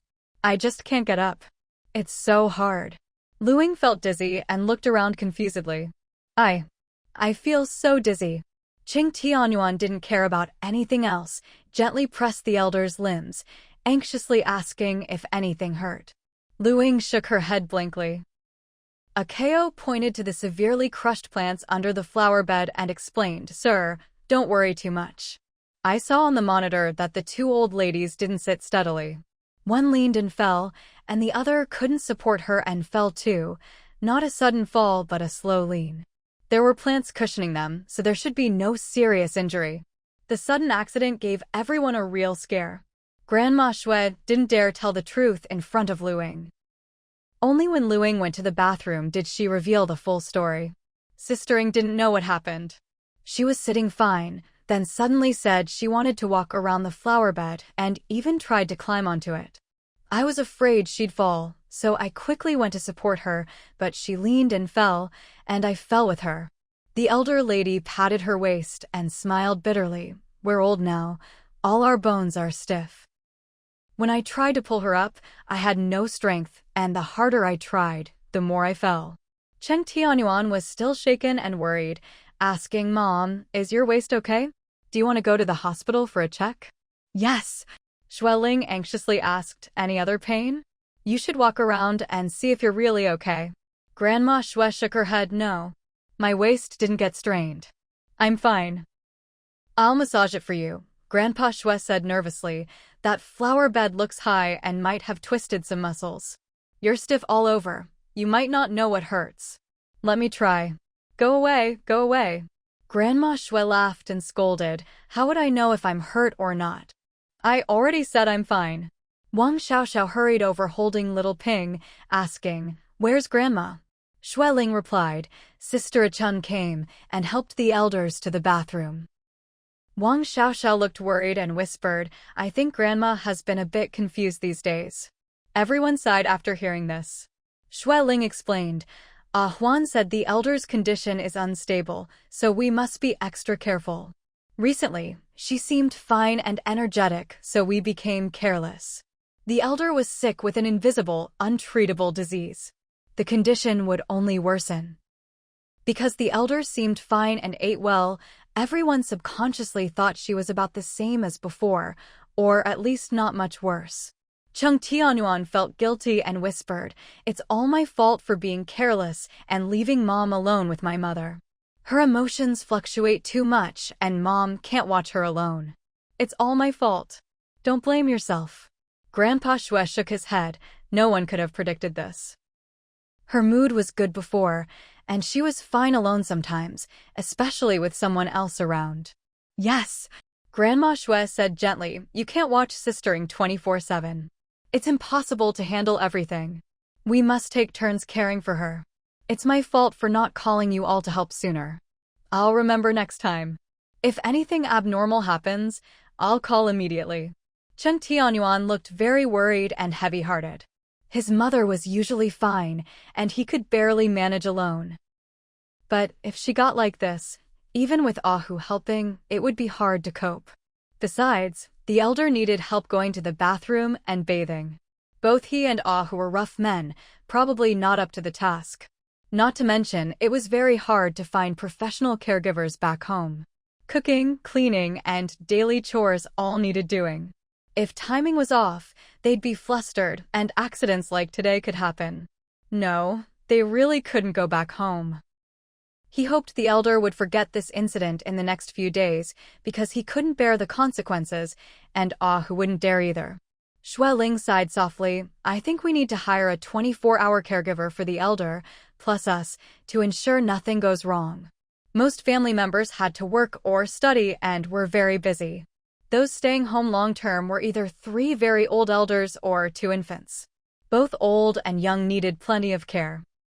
Jua Chun was very considerate and familiar with everyone but wasn't a professional caregiver and couldn't watch the elder 24/7.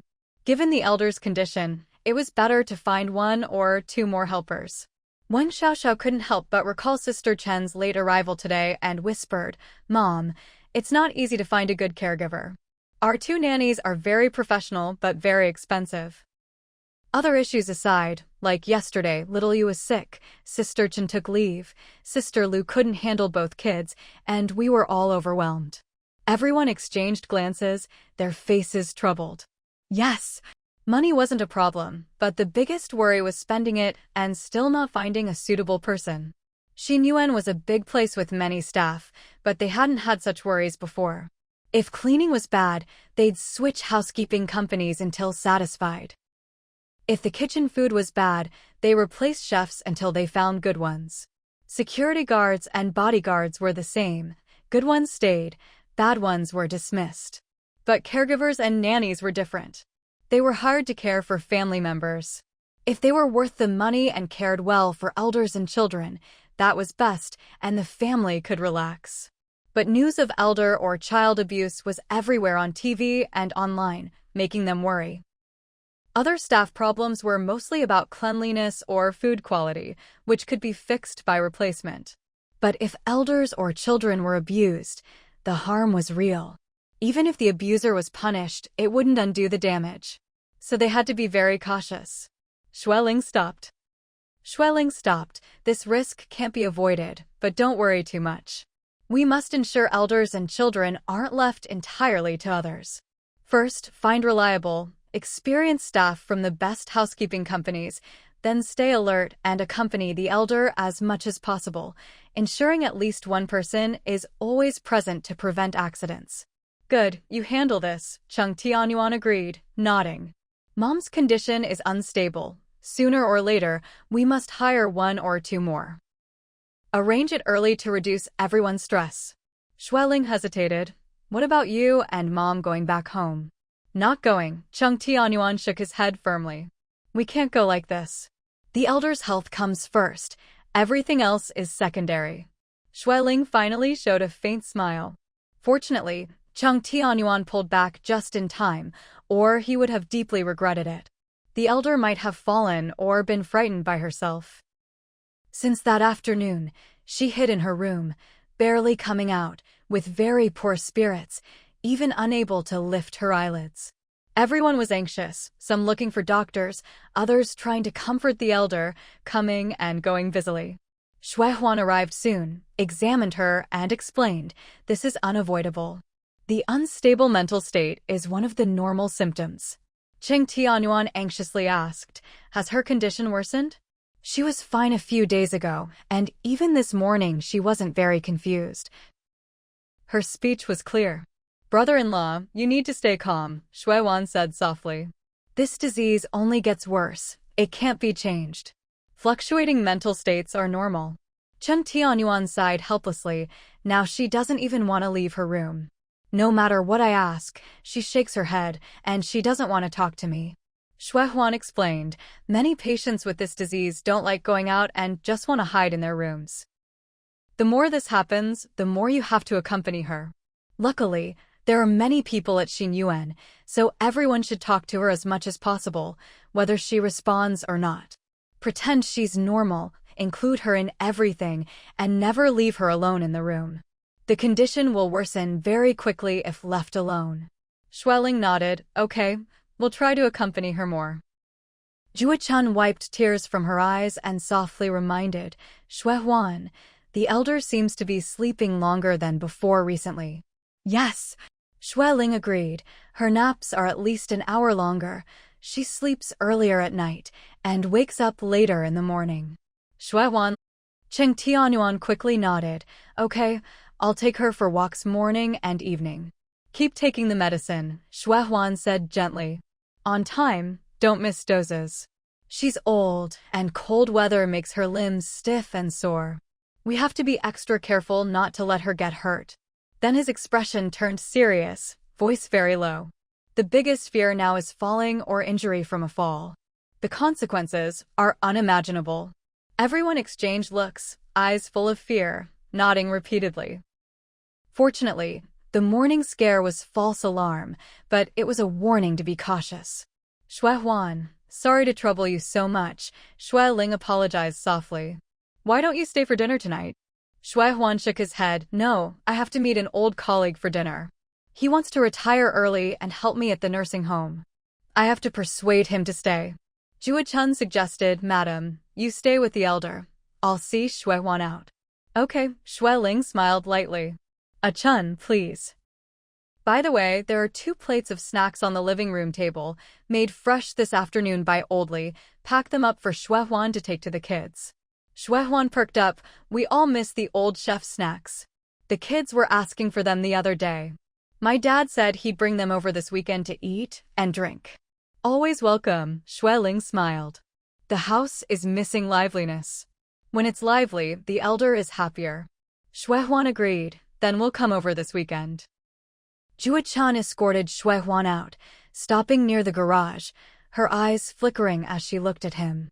Xue Huan, I want to discuss something and ask a favor. Xue Huan nodded quickly. Auntie, just say it. He always respected this gentle and kind mother-in-law. Though not Xiao Yi's biological mother, she treated Xiao Yi well and raised Duo, a great contributor to the Zheng family. Moreover, he and Xiao Yi were busy with work, and she often helped watch the kids and manage the house. Though not a biological mother-in-law, she was better than many, never interfering in their affairs, understanding their hard work, and helping ease their burdens. Because of this, she held a high place in their hearts, and he always listened and respected her. Jua Chun smiled softly. Duo and his fiancée have registered their marriage and plan to hold the wedding next month. Last night, I video called with Xiao Tong's parents and agreed on the 15th for a traditional Chinese wedding.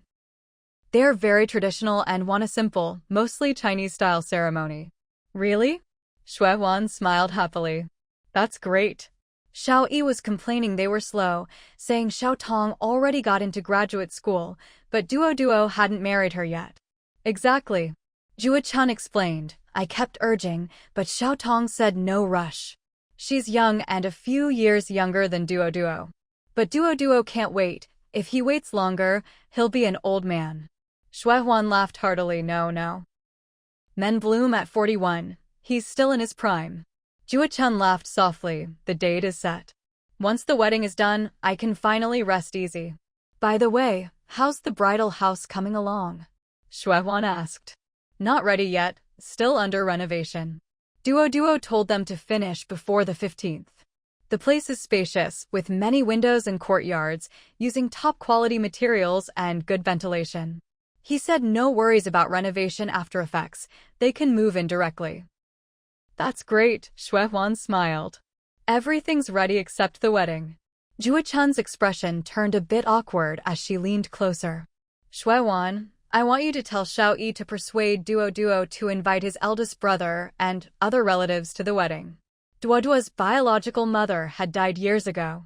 Jua Chun had hurried him south to attend the funeral.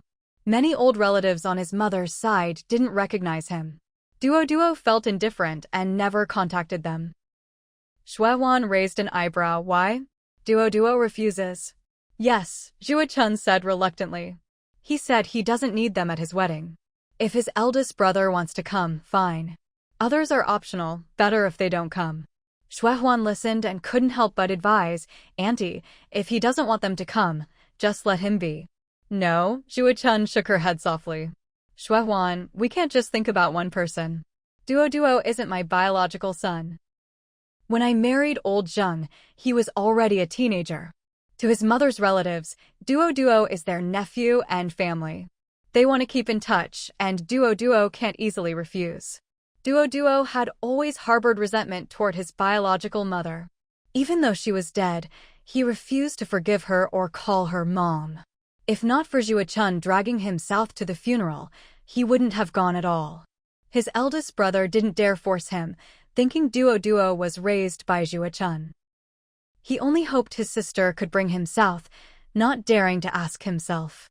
But Xiaoyi couldn't persuade her brother, and was scolded for saying Duo only had Chun as a mother, no one else. In the end, Chun took charge, dragged Duo into the car, and personally took him to the funeral. Shuihuan nodded. I think Duo is a bit excessive. If he won't accept his biological mother, how could he accept those aunts and uncles? When your father was ill and passed away, you and Duo depended on each other. If you hadn't raised him and worked hard to pay his tuition, he wouldn't be as successful today. When Duo needed family care, where were those aunts and uncles? Did anyone care about his life or death? Now Duo was successful, CEO of a listed company, driving luxury cars, living in the best villa district in the capital, worth hundreds of millions, with a bright future. Those relatives, upon hearing this, got Duo's number through Zhang Datong and Xiaoyi, constantly bothering him for jobs, loans, and more, making him very annoyed. When he needed family love, where were they? Now that he's successful, why do they suddenly appear? They're just adding insult to injury. He just wants to return to ignoring each other, not to see them disgust him. Chun sighed. Every family has its difficulties. Others have their own problems. I don't expect him to be a saint, but this is his lifelong event. It's not good if only his own family attends. That would be too cold. Besides, blood ties can't be broken or faked. Auntie, if Duo really doesn't want them, just let him be. Shuihuan lowered his voice. Xiaoyi doesn't like those aunts and uncles either, but keeps up appearances with red envelopes at festivals. If they don't bother him, it's less trouble. Chun laughed bitterly. They won't leave him alone. Calls come often, hinting for birthday red envelopes, asking to introduce jobs for cousins, and so on. Shuihuan was puzzled. Auntie, if that's the case, why did you still ask Duo to invite them to the wedding? Not for him, for myself, Chun sighed softly. Being a mother is hard, being a good stepmother is even harder. For her own son, she could scold or hit him as she wished. He was her flesh and blood, so no one would object. Also, Taitu was a very easy child, thoughtful and independent, making her worry less. But Duo was different. When she came to the Zheng family, Duo was already a teenager, and Xiaoyi was an adult. She had secretly worked hard to get them to accept her. At first, Duo called her Auntie, liked her cooking, and appreciated how she cared for old Zheng.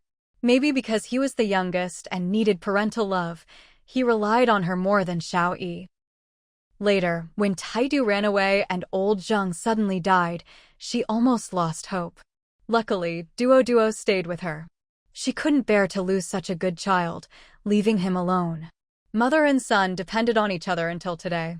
Duo relied on her more than Taitu, was more intimate and considerate. His calls of mom warmed her heart. But to his aunts and uncles, Duo was taken by her, so he grew distant and refused to acknowledge them. Datong didn't say, and Xiaoyi didn't mention it, but I know, Chun sighed softly. Those relatives blame me for taking Duo, even accuse me of making him reject his biological mother. Their hostility toward me never lessened. Shuihuan raised his eyebrows, finally understanding. Auntie, it's probably not as bad as you think. You don't have to care about them. Just pretend they don't exist. As the saying goes, time reveals a person's heart. Datong and Xiaoyi respect you as much as their own mother. We all know you're a respectable person. As long as we have a clear conscience, why bother with nonsense from those who don't want to do their part? Chun shook her head. It's not that simple. Duo has blood ties with them. He can ignore them, but marriage is a big event. He can't not tell them. Invitations must be sent. Whether they come is up to them. They are his elders, and he should respect them. Okay, Shuiwan understood and said softly, I'll tell Xiao Yi to persuade Duo. Juachun lowered her voice.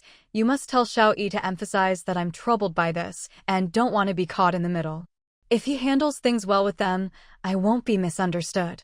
Please, for my sake. Got it, Shuiwan nodded. Juachun smiled softly, thank you. Shuiwan quickly shook his head. Auntie, you're doing this for Duo and the Zhang family's reputation. We should thank you. Without you, Xiaoyi wouldn't have a home, and Duo wouldn't have such a warm family. Oh, you flatter me, Juachun smiled shyly. You all just know how to make me happy. Shuihuan laughed. I'm not lying. Xiaoyi said it herself. Juachun waved her hand. All right, go on with your work. Don't keep me. We'll talk again later. Your brother-in-law, Xiaoyi's sister. Duoduo's wedding will need your help. Family matters, no need to say that, Shuihuan waved. Auntie, I'm off. Okay, be careful on the way. As autumn passed into winter, the harsh cold quickly arrived. Shuiling spent her days caring for the elderly and helping with the children, rarely leaving the house, becoming a busy woman tied to the old home. Lu Ying's condition fluctuated, sometimes clear-headed, sometimes confused. Her memory worsened daily, her spirit wavering, often moody, exhausting the caregivers. Shuiling didn't dare leave everything to the caregivers. She tried to hold the little grandchildren and accompany the elder as much as possible. If her parents were well, they also came to keep company. Juachun had been helping at Xinyuan, but unfortunately fell and fractured her wrist last month, forcing her to take leave and rest at home. Zheng Duo and Qin Xinji wouldn't let her live alone at Ronghua Mall anymore, so she moved to the villa area behind Xinyuan. Qin Xinji hired a young nanny for her, and Zheng Duo kept her at the new villa, visiting morning and evening to keep her company. Xiaotong's schoolwork was lighter than before, and she often stayed at the new villa when not in class, returning on weekends to help care for Juachun. Juachun's left hand was injured, but her right hand was fine. She was diligent and only needed help bathing. When her wrist improved, she dismissed the caregiver and insisted on doing chores herself. Zheng Duo worried she might overwork and worsen her injury, so he hired housekeeping staff to clean the villa daily, keeping it spotless to prevent Juachun from doing heavy cleaning. Xiaotong washed dishes and cooked eagerly whenever she was home, not wanting Juachun to do any of it. Juachun appreciated their filial hearts and tried not to do much, spending free time at Xinyuan chatting and watching TV with Luing. The caregiver saw the family's close watch and had little chance to slack off. Fortunately, the elder wasn't bedridden and could eat and drink independently, so the caregiver's workload was manageable. The environment at Xinyuan was excellent. The caregiver didn't have to clean, and meals were prepared by top chefs. The living conditions were top-notch, so she dared not neglect her duties. In her 30s and trained as a caregiver, she was experienced. Shuiling thought she worked well and was patient with the elder, so she felt relieved. Still, Shuiling insisted on accompanying the elder, not leaving her entirely to the caregiver. Perhaps due to the illness or the elder's habit of relying on Shuiling's care, Luing gradually became dependent on her. Whenever she was clear-headed and didn't see Shuiling, she would ask those nearby. Upon hearing this, Shuiling immediately went to accompany her, day after day, without impatience. Cheng Tianyuan was very busy at year-end. After handling company matters, he rushed home without delay. He felt sorry for Shuiling and, whenever he returned, let her rest while he stayed with his mother. Occasionally, he took the chance to hold the little grandchildren, encouraging them to bond with the elder. Perhaps because many people came and went, the two little ones were never shy, quickly familiar with anyone, willing to be held by anyone. Even the security guards or bodyguards at the door. The young men remained busy as usual. Cheng Huanran and Shuai Yang left early and returned late, trying to get home to sleep even after overtime. Cheng Huanchong and Shuai Xian usually lived at school, occasionally coming home on weekends, but mostly busy, unable to help care for the elder. They felt guilty and promised to come home immediately after final exams. Exams again? Luing thought seriously and asked, "What exams?" Qing Tianyuan smiled. "The third son and Xiao Xian have final exams, once per semester. After exams, they can come home for winter break." Luing asked suspiciously, "When did they say that?" In the group chat, Cheng Tianyuan opened his phone screen and explained, "They posted this morning, saying they're staying up late preparing for finals, racing against time, with no chance to come home." Luing nodded. Cheng Tianyuan put away his phone and asked, "Mom, can I bring little you and little Ping over for you to see? Aren't they studying for exams?" Luing shook her head. "Let them finish first. School exams are important. I won't see them now." Cheng Tianyuan was used to this and gently said, "Okay, we'll wait until after exams." At that moment, Ahu came in carrying a large thermos. "Godmother." "I'm here." Luing raised her eyes and looked at him suspiciously. "Who are you?" Ahu laughed cheerfully. "Godmother, I'm Ahu, your godson." Luing couldn't help but look at Cheng Tianyuan, scrutinizing him. "He's my godson, so who are you?" "Who are you then?" Cheng Tianyuan smiled awkwardly. "I'm your biological son." Luing thought for a moment and whispered, "This morning a woman came, saying she's my biological daughter. Now another says he's my biological son. Are you really my son?" "My son Yuan is too young and handsome, not like you." Who put down the thermos and casually lied. Yuan's been too busy lately, looking pale, with an unshaven beard, looking 20 or 30 years older. Don't worry, I'll have him cut his hair and shave soon, and he'll look just like before." Luing softly said, "Oh," then fell silent. Who scooped a bowl of soup from the thermos and handed it to the elder. "Godmother, this is nourishing soup stewed by Qing. Drink it while it's hot." Luing didn't move. Cheng Tianyuan tried to take it, but Ahu stopped him and fed the elder himself. The elder drank absent-mindedly, spoonful after spoonful. After finishing the bowl, she said she was sleepy, then leaned over and closed her eyes. Cheng Tianyuan took off her shoes, pulled back the blanket, and covered her. The caregiver quickly adjusted the heater and whispered, "I'll watch over the elder." Cheng Tianyuan nodded gently and led Ahu out. "It's cold today. It might rain or snow tonight." "Yeah." "Very cold," Ahu laughed, "but young people don't feel cold." They took the two kids to a heated swimming pool.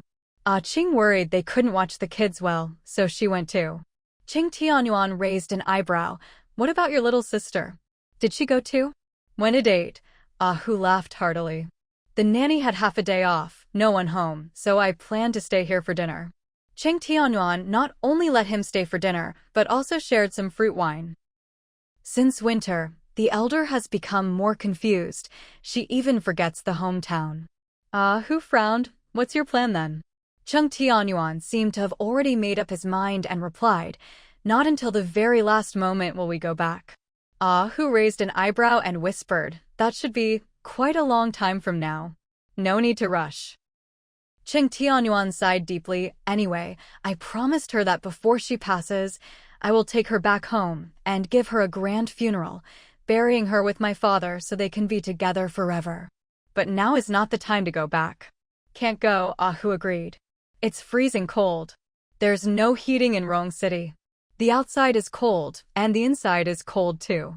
The villa is so big, it's hard to keep even one room warm. With her condition, she definitely can't endure it." Cheng Tianyuan said softly, "I just didn't expect her condition to worsen so quickly.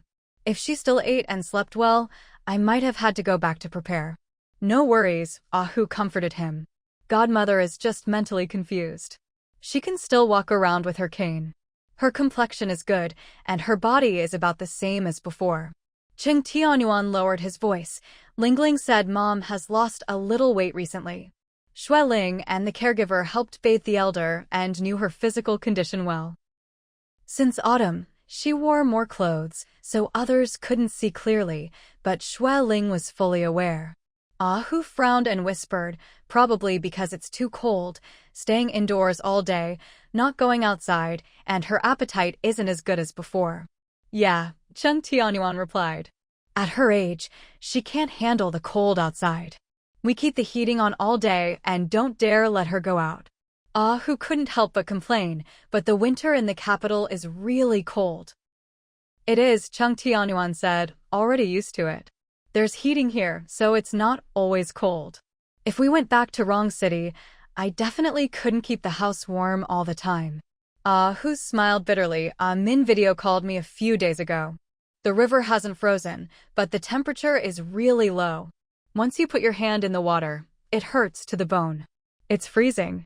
The eldest nephew bought him an electric blanket and a small heater to stay inside.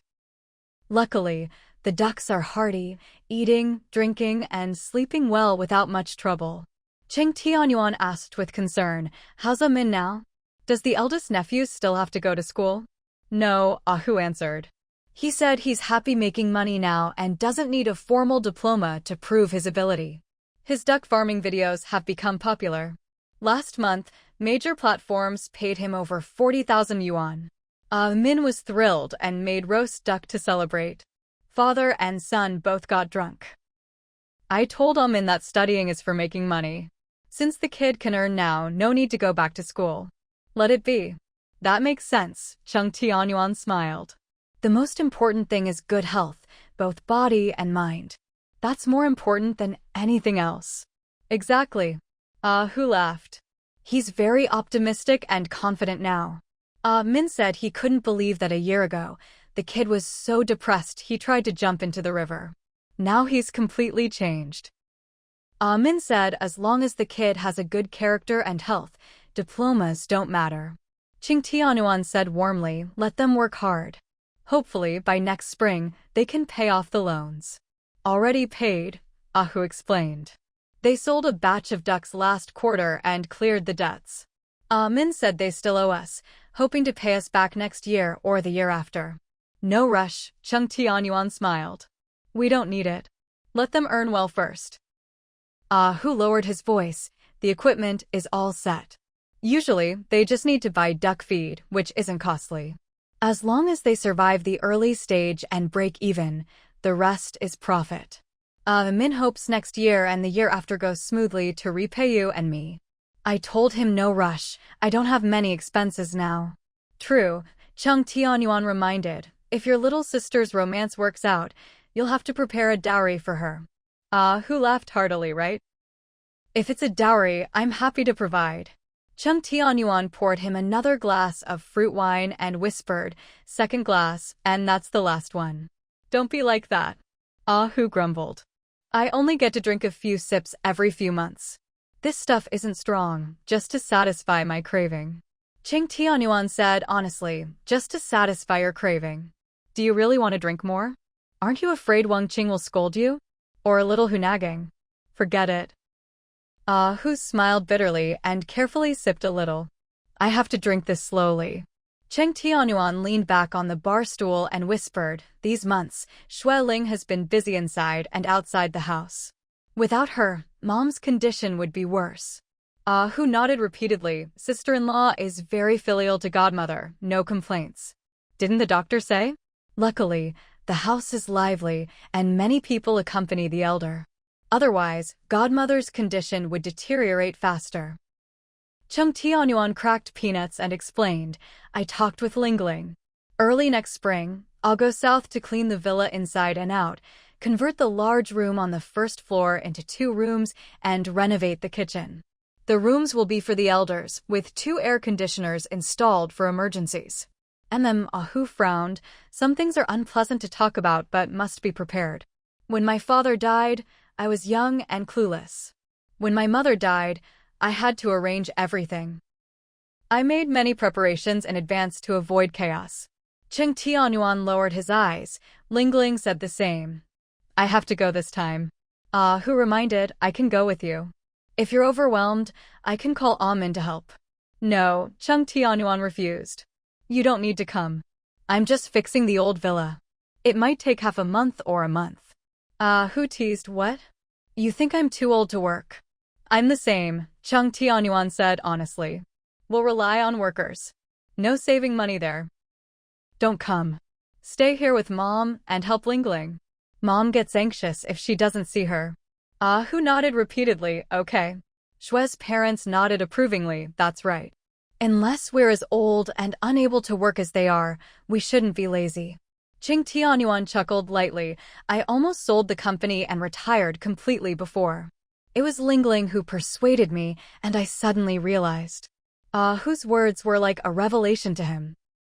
When a person enters old age, both body and mind grow old. Without something to hold on to, they can easily feel lost like Ahu now. His son works, daughter-in-law runs an online business, eldest grandson goes to kindergarten, and he spends his days watching TV or pacing around the houseboard. When the weather is good, he still comes here every day. But recently, it's been too cold with ice and snow everywhere. His health isn't great, so he doesn't dare go out casually. He just watches TV or sleeps, constantly complaining of boredom in the WeChat group, sending a flood of emojis. Unfortunately, the young people are all busy with their own things and rarely check WeChat. After much effort, no one responds. Finally, Chung Tianyuan sends a go-away emoji to successfully dismiss Ahu. Ahu envies him deeply in both actions and words. Though Ahu now collects rent from properties monthly or quarterly through agents, and money isn't lacking, he still feels useless and bored. At our age, we're not yet at the point of being feeble, Xue Ling analyzed. We need some spiritual support. We can't struggle and start businesses like young people, but we also can't do nothing, or we really won't endure it. Chung Tianyuan smiled softly. Who said he'll come over for dinner later and not go home tonight, asking me to play cards and drink a little. Who is bored out of his mind, Xue's father squinted. I retired a bit late, but I managed a branch factory for years without much effort. I just drove over to check. At first, it made money, but later it didn't, so I stopped. Back then, the kids were young, so we took them traveling. We could enjoy ourselves and broaden their horizons. Right, Xue's mother smiled. You can learn from us, travel for over 10 years, then when you can't walk or climb anymore, stay home and rest. Xue Ling nodded. I can't travel all the time. I don't have your energy. I can travel occasionally, but mostly work and help care for the old and young at home. Just the last part is enough to keep you busy, Xue's father sighed. We've relied on you all these years, burdening you. You worry so much, probably won't dare travel until we're gone. Dad, Qing Tianyuan scolded, don't say that. Caring for elders is our duty, not a burden. We don't feel like traveling now. First, the kids aren't married yet. The second son is married, but we still help care for his child. Second, we can't let go of our own careers. Xue's mother smiled helplessly. You only have 2 kids, and there's a nanny helping. The main reason you can't leave is because of us 3 old folks. Not a burden, not a burden, Lu Ying suddenly agreed. Everyone was speechless, then burst into laughter. Xue's mother held Lu Ying's hand, smiling, right? We're not a burden. We're the family's old lucky stars. Old antiques. Old stubborn ones. Lu Ying chuckled foolishly. Everyone laughed heartily. At that moment, Chung Huansing put on his coat and hurried over to greet everyone. I'm going out, won't be back for dinner. Xue Ling nodded. It might snow and the roads could be icy. Don't drive too fast, be careful. I know, Mom. Ching Huansing called. Xue's mother teased, going on a date? Look at you. Wearing the newest coat. Our third son is so handsome and upright. Why suddenly so insecure? Everyone laughed loudly. Cheng Huansing smiled wryly. It's a formal place this time. Can't dress too casually. A senior asked me to help look at a painting. The price is high, and he's unsure if it's worth buying. He wants my opinion. I've been stuck creatively, reading to find inspiration. If he hadn't urged me several times, I wouldn't have gone out in the cold. Xue's father was very curious, unable to resist his gossip nature. High price? How high? Hundreds of thousands? Millions? Cheng Huansing replied. He said 5 or 6 million, but worries it's overpriced and not a good investment. Oh. Xue's father nodded knowingly. So it's an investment. Qing Tianyuan thought for a moment. Many merchants invest in art, especially paintings. But I heard the risk is huge. Paintings can cost millions, with a lot of speculation. Different fields are like different mountains, Shui Ling said humbly but confidently. We don't understand this. But to me, art spreads culture and ideas, which are priceless. If you always measure art by money, you miss its true value. Of course, artists need to live, so buying and selling is natural. Cheng Huansing smiled with narrowed eyes and hugged Shui Ling, kissing her hair. That's my mom. You said exactly what I feel. Shui's father teased, which part was your feeling? The last sentence? Haha. Everyone laughed heartily. Cheng Huansing stopped laughing. I'm greedy. I want the cultural depth and extraordinary emotion of art, plus its value. My senior is an art collector and dealer. He's a super-rich second generation with many collections. He learned a lot growing up and went into the business, buying and selling for profit, keeping what he likes. Oh. Shui Ling raised her eyebrows in surprise. So his family was once a big household?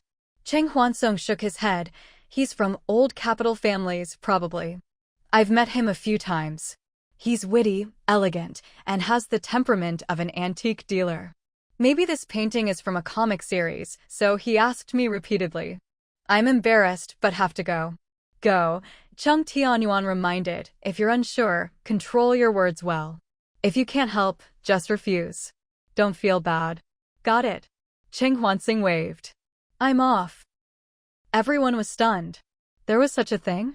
Shui Ling thought carefully and added, about 17 or 18 years ago, a friend asked if I wanted to buy a special good phone number. Some were cheap, around 100 or 200,000, and the expensive ones were over 1 million or even several million. I was curious and asked more. He explained that some of the last good numbers in the country would be auctioned in the capital, and the most special and pleasant ones had already been reserved. I glanced at a few, and 2 or 3 were combinations of zeros. Mom, did you buy one? Cheng Huanran raised his eyebrows. Shui Ling shook her head. It's just a number. As long as it works, why care about the digits? Why waste money? I wasn't short of money then, but I spent wisely, not on unnecessary things. Cheng Huanran nodded slowly. True. Most of the luxury goods around Mom were gifts from partners and friends. She rarely bought things herself. She definitely wouldn't spend millions on a string of numbers. Shui Ling smiled lightly. I've used this number since I started using a phone. Old friends and colleagues know it. As long as it works, no need to fuss. Even if I had money, I wouldn't spend it like that. Truth. Shui Yang gave a thumbs up. Mom said what I think. Shui Ling affectionately glanced at him and teased, you don't have money to buy it anyway. Shui Yang, well, the first was heartfelt, the second was a jab. The conversation shifted, and the three relaxed. It was cold and late at night. The roads were clear, and they arrived smoothly at the emergency building of the People's Hospital. The emergency building was brightly lit, bustling even at night, with people coming and going hurriedly. Cheng Huanran went straight to the familiar medical office and quickly asked where his younger brother was. Soon, he returned with a pale face. The third son's left lower leg is fractured, but luckily it's just a crack, not serious. He's been transferred to orthopedics and the attending doctor is discussing using traditional plaster to fix it. Oh no! Shui Ling felt a pang of heartache. Broken. That must hurt so much. Shui Yang supported their mother and quickly comforted her. It's not serious, just a leg bone. Mom, a crack isn't serious. The third son is young and strong. He should recover in half a month. No matter how grown the child, he's still a mother's treasure. Even a small injury hurts a mother's heart. Shui Ling frowned in pain. Even so, a broken bone. How painful must it be? Don't worry, it's not serious. The doctors will arrange medication to ease the pain. Cheng Huanran helped support her. Mom, let's go see him in orthopedics. So, the three hurried to orthopedics. The nurse on duty explained, he was originally assigned to the last room on this floor, but has just been transferred to VIP Ward 901. Cheng Huanran raised an eyebrow at the ward number, having worked here before. That must be a ward only the director level can approve. Shui Yang muttered, Looks like this Lin Qingji is quite influential. Getting a VIP ward means he's a big shot in the capital. Third son said he's his senior. Xueling frowned. Who cares about his status? Let's just see what happened. They took the special elevator and soon arrived outside the VIP ward. As expected, 2 professional bodyguards blocked their way. Ah Chao stepped forward to negotiate, and the guards immediately stepped back and reported to their master. After a while, the ward door opened. Inside stood a man in his 30s, handsome and refined, with gentle eyes and a tall, slender figure. Though not dazzlingly handsome like the third son, he had an ethereal aura, like a celestial being. His eyes scanned Cheng Huanran and Shui Yang, then rested on Xueling's face. Hello. I'm Lin Qingji, Huansing's senior. You must be his mother. Nice to meet you. He extended a graceful hand, white and delicate. Xueling, sensing his noble demeanor, shook his hand confidently and introduced her sons. That's right, I'm Cheng Huanran's mother, and these are my eldest and second sons. We heard about Huansing's injury and rushed over, very worried. Lin Qingji shook hands politely with them and said warmly, Nice to meet you. You all resemble Huansong, especially you, Auntie. Please come in quickly, Huansing is waiting. Xueling didn't hesitate and led her sons inside, rushing to Huansing's bedside. Huansing, how are you? Huansing looked pale and weak, usually energetic, but now lying down with a swollen forehead and scratches on his hand, looking quite battered. Xueling's eyes reddened as she anxiously examined him. Oh my, what happened? Your forehead is injured, your hand too? And your left leg, is it really broken? Huansong gave a bitter smile and whispered, It's nothing, just minor injuries. Mom, don't worry. I just fell, it's not serious. Shui Yang bluntly said, Minor injuries? Not serious? What counts as serious? Paralyzed? Huh. Cheng Huanran pushed him aside and checked Huansing's face and limbs carefully. Lin Qingji explained softly, Experts have examined him. The forehead is just a bruise treated with anti-inflammatory ointment, should subside by tomorrow. The hand is a scrape, already treated. The most serious is a small crack in the leg bone. Here's the CT scan, Auntie, you can see. They gathered to look. Cheng Huanran pointed to a faint mark on the leg bone. Here it is. Luckily, it's not too bad. The experts and director agree, Lin Qingji said gently, but I asked them to be cautious. It's a bone injury, no room for error. They're meeting now to decide the best treatment. In about 10 minutes, they should start. Cheng Huanran suspected they were making a fuss, instinctively guessing someone caused his brother's injury. How did he fall? What position was he in?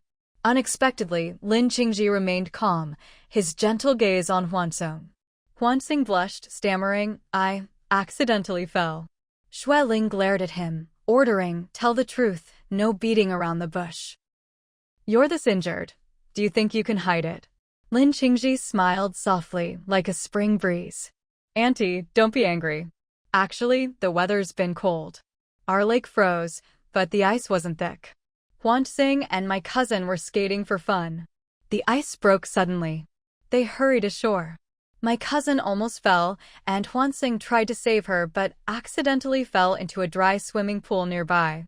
Luckily, he protected his head, knees, and hands, or it could have been worse. Xueling frowned, her tone clearly reproachful. You. How old are you? Still so playful, almost got seriously hurt. No wonder you're injured all over, falling into a swimming pool.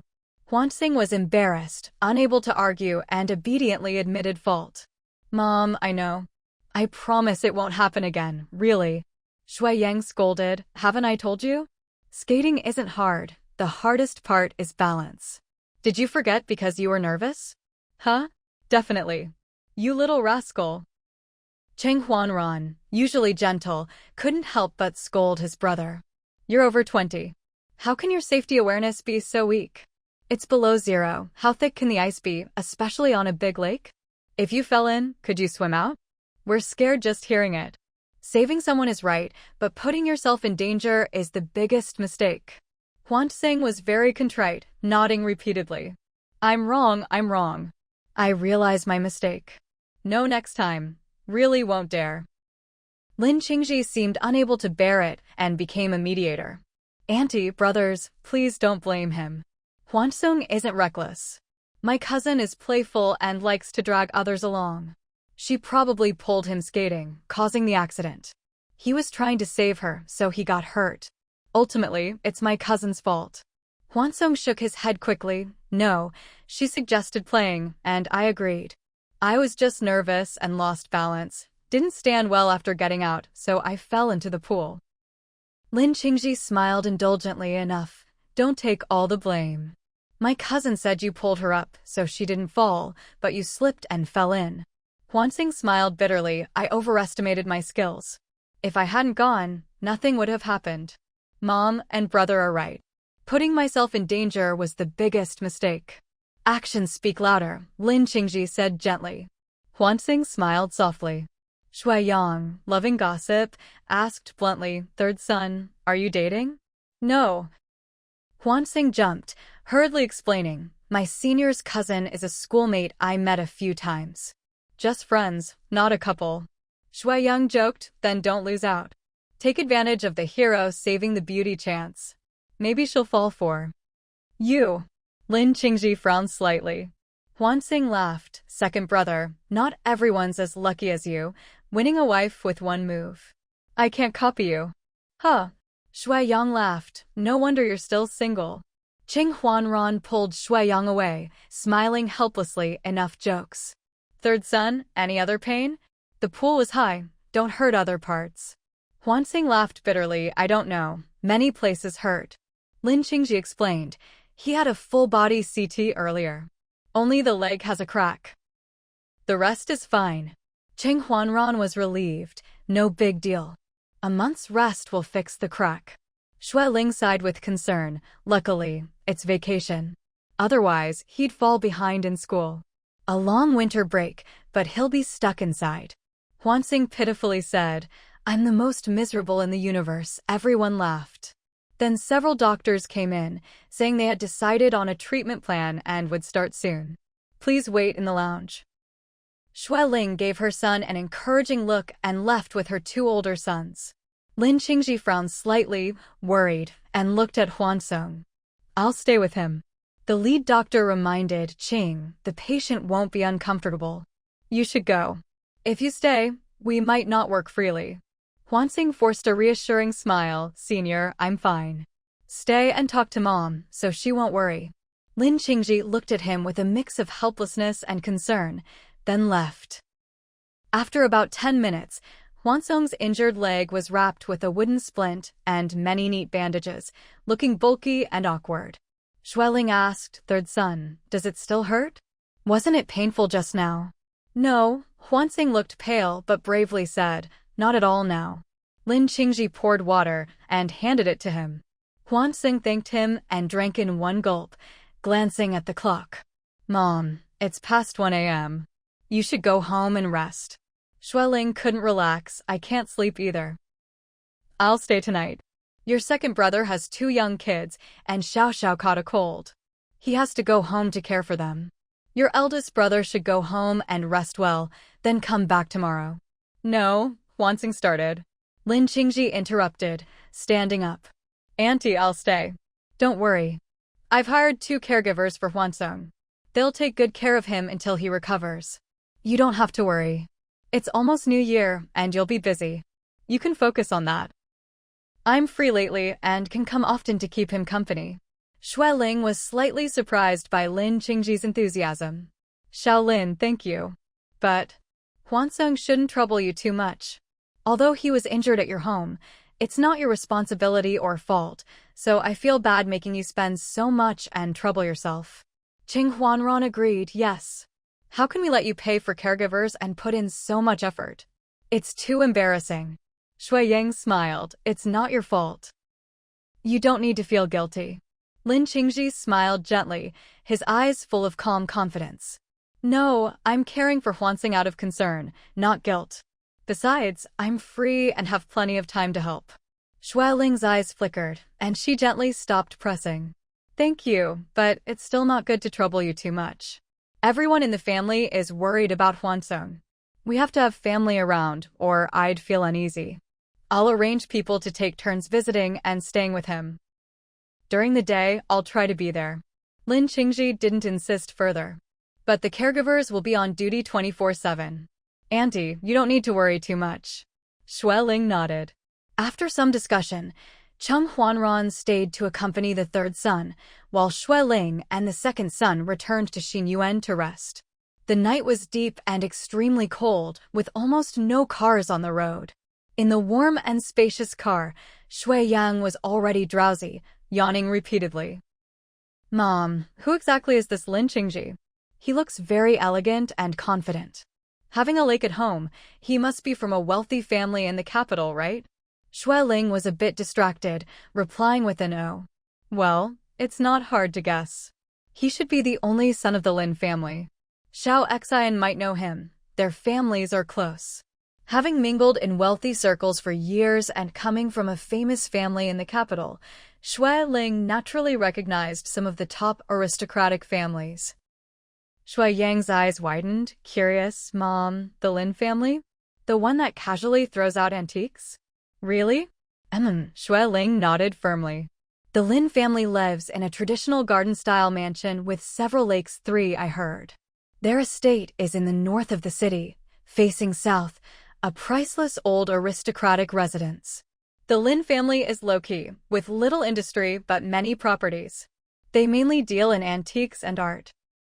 The capital's most famous auction houses and antique shops are run by the Lin family. Though the number seems small, the value inside is terrifying. Oh, Xue Yang exclaimed repeatedly. So it really is the Lin family. Mom, have you ever interacted with them?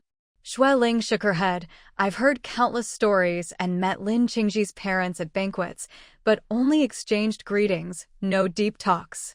That was many years ago, at least 8 or 9. Why does the third son have such a senior? Xue Yang laughed, definitely clinging to a powerful family. Xue Ling smiled. The third son isn't the type to flatter others. From what he said, Lin Qingji is their professional senior, graduated years ago, went abroad for a while, and only returned recently. Too bad. Xue Yang yawned again. Different fields, different mountains. I can only envy. Xue Ling sighed softly. All right, rest a bit. I'll wake you when we get home. Xue Yang found a comfortable position and soon snored softly. Xue Ling found a blanket and gently covered her son. Then she leaned back in her seat, watching the neon lights flash by, her mind racing. Could it be a misunderstanding? Or was she just shaken by the third son's injury, making her less sharp in judging people? Could that be? Xue Ling frowned, rubbed her temples and forehead, and finally leaned back to nap lightly. But with worries in her heart, her head felt dizzy, and she couldn't sleep, even after returning to Xinyuan. She patted the second son, urging him to get off quickly, worried he might catch cold after waking, and threw a blanket over him again. Wife. Cheng Tianyuan stood anxiously by the car door. How is it? I called Ran earlier, and he kept saying it's nothing. Is it really okay? Xue Yang yawned, sleepy and mumbling. Dad, it's really nothing. Just a small injury, will heal in 10 days or so. Cheng Tianyuan pushed him away. Enough, go inside and sleep. Go to your own room, not the baby's. Don't bring cold in. Got it. Xue Yang staggered off. Dad, Mom, good night. Cheng Tianyuan held Xue Ling's hand and hurried her inside. Cold? Come inside quickly. The heating here isn't enough. It's chilly everywhere. Xue Ling asked, You're not asleep yet? Didn't they message you that the third son's injury isn't serious? Cheng Tianyuan frowned. How could I sleep?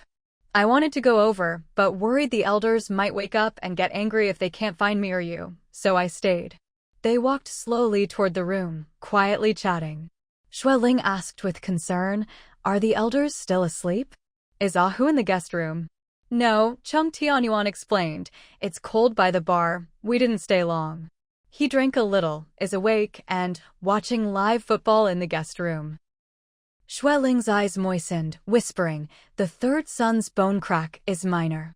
Rest well, it should heal in half a month. We must be cautious and keep him longer. His senior already hired 2 caregivers and the best rehab doctor in the capital. Oh, Chang Tianyuan nodded. Since it's winter break, let him rest longer. Didn't you say the third son fell by himself? We shouldn't let others pay for caregivers. We'll have to repay them later. Shui Ling's eyes flickered. Okay. Cheng Tianyuan quickly opened the door. Shui Ling entered without taking off her down jacket, discussing care arrangements. For now, I'll go during the day, you cover sometimes, and at night Ran and the second son take turns. There are caregivers, so family doesn't have to do the work.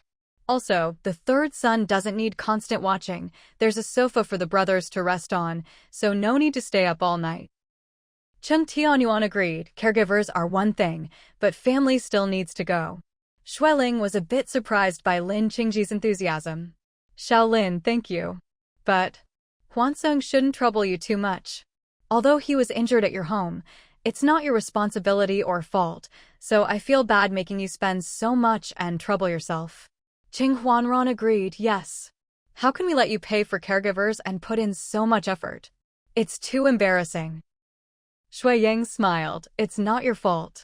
You don't need to feel guilty. Lin Qingji smiled gently, his eyes full of calm confidence. No, I'm caring for Huansing out of concern, not guilt.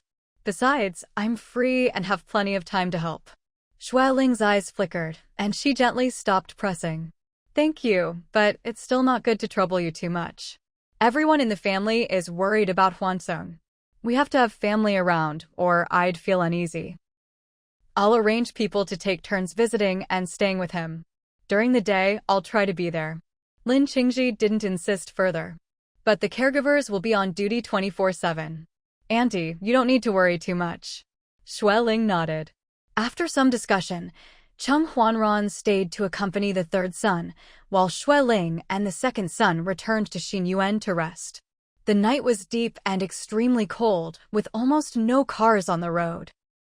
In the warm and spacious car, Shui Yang was already drowsy, yawning repeatedly. Mom, who exactly is this? Having mingled in wealthy circles for years and coming from a famous family in the capital, Shui Ling naturally recognized some of the top aristocratic families. Shui Yang's eyes widened, curious. Mom, the Lin family? The one that casually throws out antiques? Really? Shui Ling nodded firmly.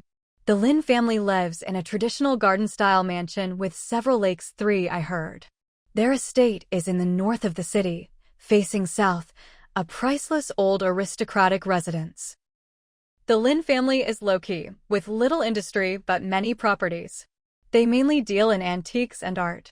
The capital's most famous auction houses and antique shops are run by the Lin family.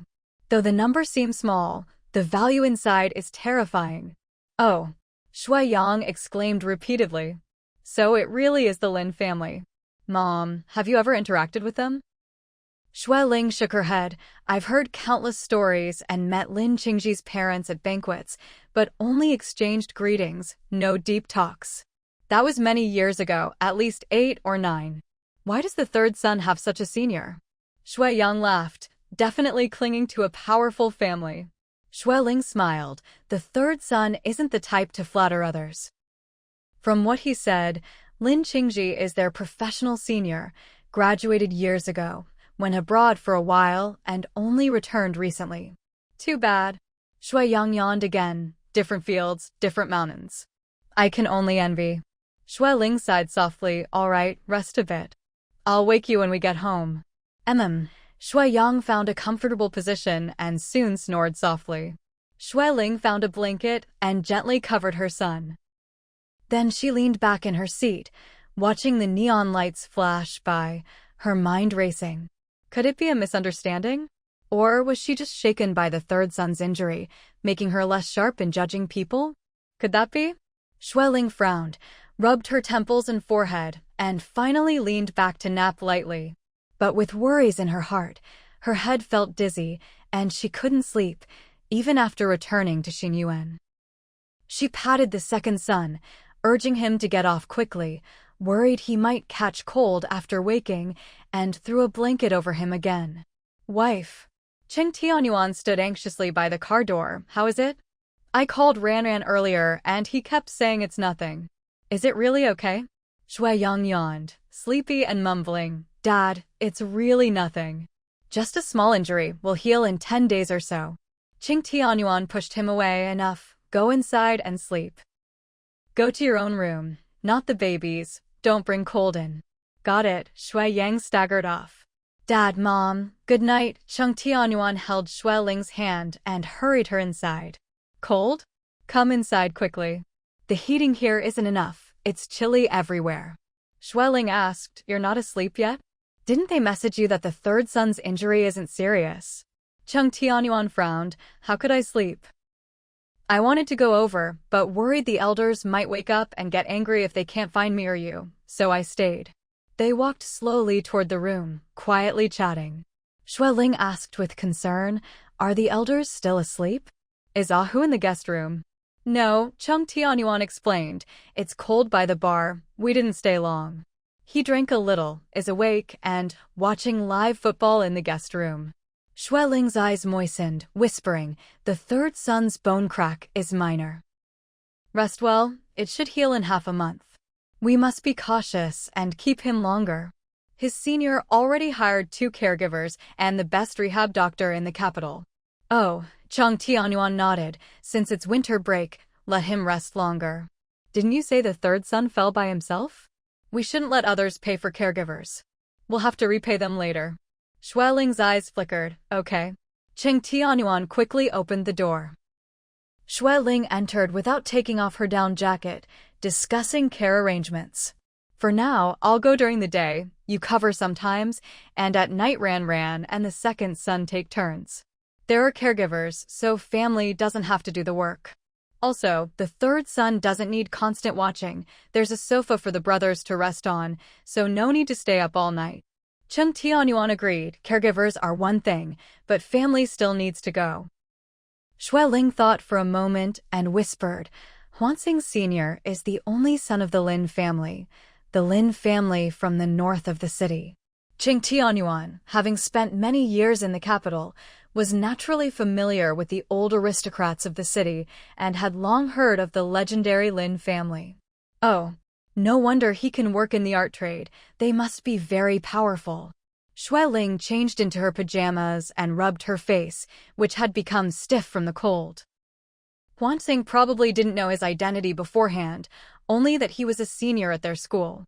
Cheng Tianyuan lowered his voice. Xiao Xian often hangs out with Master Qi and is familiar with the old aristocrats of the capital. Our third son has been holed up in the art studio since middle school, only meeting classmates and family. How could he know anyone from the Lin family? Even if introduced, he probably wouldn't recognize them. Shui Ling softly said, and stared at the ceiling, lost in thought. Cheng Tianyuan pulled back the blanket and lay beside her. Wife, what are you thinking about? Don't worry. I and Ahu are taking care of Mom. You just focus on the third son until he's discharged. We have many family members. Someone can always help. The saying strength in numbers really applies in critical moments like this. Shui Ling forced a smile and whispered, I was thinking about Lin Qingji. He really is a remarkable man, dignified and elegant. Not especially handsome, but with refined features and excellent temperament. I've met many people, but he's the only one so young with such an ethereal aura. No wonder he's from a great family, with deep roots and a solid foundation to raise such an extraordinary man. Cheng Tianyuan raised his eyebrows in surprise and then smiled slyly. Wife, this is the first time I've heard you praise someone so highly. Shui Ling nestled into his arms and sighed comfortably. It's not praise, it's the truth. When you meet him, you'll see I'm not exaggerating. Our kids don't have his kind of aura. Compared to him, they're not worlds apart, but the difference is very obvious. It's not that she was dissatisfied with her children or belittling them, but the fact was just so.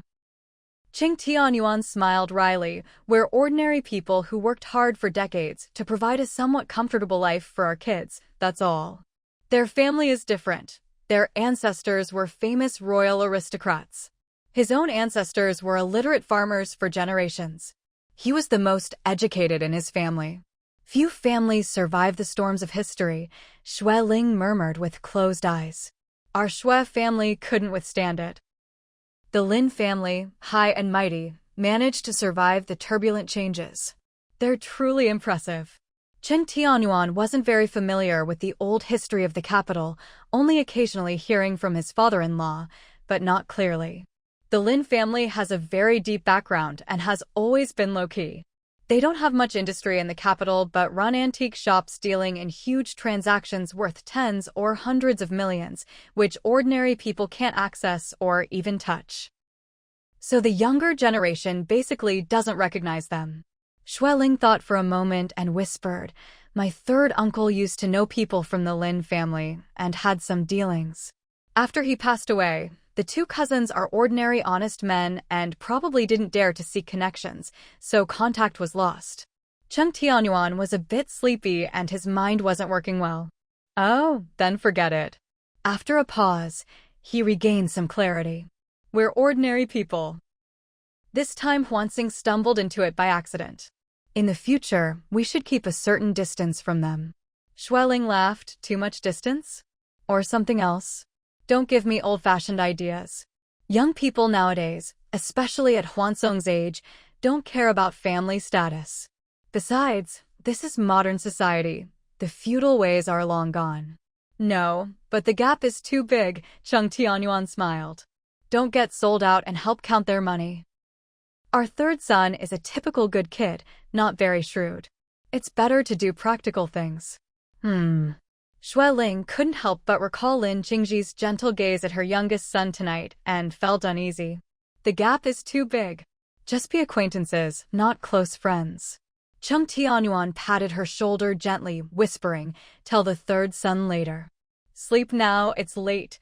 Even if they stayed up late, they still had to get up early to help the elders get dressed and wash. Cheng Tianyuan was fine, but Xueling only slept 3 hours last night and looked very pale. Xue's parents noticed her condition and hurriedly asked what was wrong. The third son's situation couldn't be hidden for long, so Xueling told the truth. The two elders immediately became anxious and insisted on going with her to see the third son. "It was so cold yesterday. I wanted to stop him from going out. Why didn't I? Poor third son. A bone crack is serious. Don't think it's a small matter. It must be taken seriously. We have to see him ourselves or we won't feel at ease." Xueling quickly stopped them and coaxed, "I'm not lying. It's just a minor crack, fixed with a wooden splint. He should be discharged in a few days. You'll see him then. It's too cold outside, you can't come. There's heating in the car and hospital. No need to worry about the cold." "Exactly. We survived with just a small stove in the past. Don't give us excuses about the cold. We're not afraid." Xueling laughed helplessly. "Dad, Mom, you were young once. Now too? It's below zero, -6 or 7 degrees. Xue's father confidently patted his chest. "I'm an 80s kid now, almost 90s next year. My body is a bit old, but my mind is young." Xueling, born in the 60s, was speechless. Xueyang laughed loudly. "Mom, since grandparents want to go, just agree. There's an elevator and heating everywhere. If you say no, the young 80s elders will get mad." Wang Xiaoxiao, holding the two kids, laughed. "Yes. Hospitals are busy places, and the floors are kept dry. It should be safe. Mom, let Uncle Chen drive you there." "Okay, we'll put on shoes." The two self-proclaimed 80s elders happily held hands and walked off. Xueling shook her head and smiled. All right, let's go." Xueling had just arrived at the hospital entrance with her elderly parents when she received a call from Xiao Liao urging her to hurry to Ronghua Mall. "Oh." Xueling suddenly remembered and smiled bitterly, almost forgot. "I'm already on the way. Tell them to wait about 10 more minutes. There's some traffic here." Xiao Liao acknowledged and hung up. Xueling apologized to her parents and explained, "The hotel at Ronghua Mall needs to renew its lease. We had an appointment this morning to sign, but I've been so busy these days I forgot. I'll be there soon, at most in an hour." She instructed Old Chin to take the two elders upstairs. Old Chin smiled and promised, "Madam, don't worry. I'll make sure the old gentleman and lady get home safely." Xueling hurriedly took a taxi to Ronghua Mall. She thought the signing would take about half an hour, but due to a clause error in the contract, they had to revise and reprint 2 copies, causing a delay until noon. Old Chin waited outside and explained, "Madam, the old gentleman and lady have returned to Xinyuan. It's too cold outside. The master asked me to wait for you and then take you home." Xue Ling thanked him and got in the car. "I won't go back to Xinyuan. I'll go to the hospital to accompany the third son for dinner." "Madam, you might not know yet," Old Chin said with a smile. "Earlier, young Master Huansing was transferred to another hospital." "What? Transferred?" Xue Ling's eyes widened in surprise. "When? How? He was just injured last night. Is the other hospital not good? Why the rush to transfer?" Old Chin quickly explained, "Earlier, I accompanied the old gentleman and lady upstairs and happened to see Huansing being pushed out. It seemed arranged by a young man named Lin." "Transferred where?" Xue Ling frowned. "To a high-end private hospital in the north of the city. Young Master Aaron was also there, accompanying him. They asked me to take the elders home first. The old gentleman and lady talked with Huansing for a while before agreeing to get in my car." "Private hospital?" Xue Ling quickly called her eldest son. Cheng Huanran said his company had an urgent contract to sign, so he rushed off. "Mom, don't worry. The environment there is excellent, and the medical staff are top-notch. It's the most expensive private hospital in the capital. No other place compares. With caregivers and Qingji there, I can't help much and am just bored." Xue Ling couldn't help but ask, "So? I don't need to take care of him." "Really no need," Cheng Huanran laughed. "There's nothing for you to do. You can go see for yourself. Qingji treats our third son very well." Chatting, helping him to the bathroom, giving medicine and water on time, even testing the water temperature for washing his face. Xue Ling was speechless and softly said, "Oh." After lunch and a nap, Xue Ling felt much better. She changed into her down jacket and had Old Chin drive her to the north of the city. She had heard of the private hospital many times, but never been inside. Seeing is believing, it was exactly as rumored, with every corner like a Suzhou or Hangzhou garden. The wards and facilities were top-notch. The third son was in good spirits, sitting on the bed painting, guarded by 2 professional caregivers, while Lin Qingji quietly read nearby. She was warmly received by Lin Qingji, drinking tea, eating fruit, and chatting until evening, realizing there was nothing she could do to help, so she left for home. Cheng Huanran and Xue Yang stayed with the elders and children in the living room, happily chatting. The third son had sent a message saying they didn't need to stay overnight. He said his senior is sleeping in the next room's lounge, with a caregiver on duty. If he moves, someone immediately brings water or tissues. They told us not to stay up late and to rest well at home with everyone else. Wow! I've visited many hospitals, private ones numbering about 10 or so. The one our third son is in is definitely 7-star, the only one of its kind. Everyone was envious. Cheng Huanran praised the hospital and then Lin Qingji. "He's a year younger than me, but whenever I talk to him, I feel dwarfed, not just a little, but a huge gap. Wow! He seems to know everything about every industry, with an enormous knowledge reserve. His confidence isn't just from a good family background, but from his vast learning." "Oh my!" Xue's father agreed, "That young man is truly outstanding. Polite, confident, elegant, and gives a refreshing feeling." "Yes, yes." Xue's mother laughed. "The moment I saw him, I thought he was an excellent young man. If Erwin hadn't told me later, I wouldn't have known he was from the Lin family." "Wow! The only heir of a great family. How could he be raised so well?" Xue's father gave a thumbs up. "A truly remarkable young man." Cheng Tianyuan felt itchy inside, curious. Lingling said he's really outstanding. "Looks like I have to find a chance to visit the third son and meet this Lin young master." Xue Yang teased, "Dad, I think you're not really worried about the third son. You just want to meet the legendary Lin young master and maybe check on the third son too." Everyone laughed heartily. Xue Ling listened to everyone chatting and rested her head on her hand, thoughtful. Lu Ying, who had been quietly listening for a long time, slowly stood up and walked over, holding Shui Ling's hand with a serious expression. Lingling, I have something to discuss with you. The caregiver quickly followed. Luing stopped her. No, you don't have to help me. I don't need your help. The caregiver smiled awkwardly. Shui Ling gave the caregiver a reassuring look and gently asked, Mom, what do you want to discuss? Luing squinted and whispered, I want to go to the hospital. What? Shui Ling became nervous and suspicious. Mom, are you feeling unwell? Luing slowly shook her head. Shui Ling breathed a sigh of relief and asked with a smile, If you're not unwell, why do you want to go to the hospital? Luing answered seriously, They say the hospital is very good. I want to go. Huh? Shui Ling gently stroked her shoulder and softly said, Okay.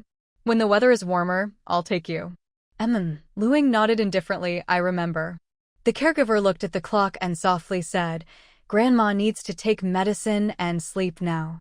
Come, I'll take you back to your room.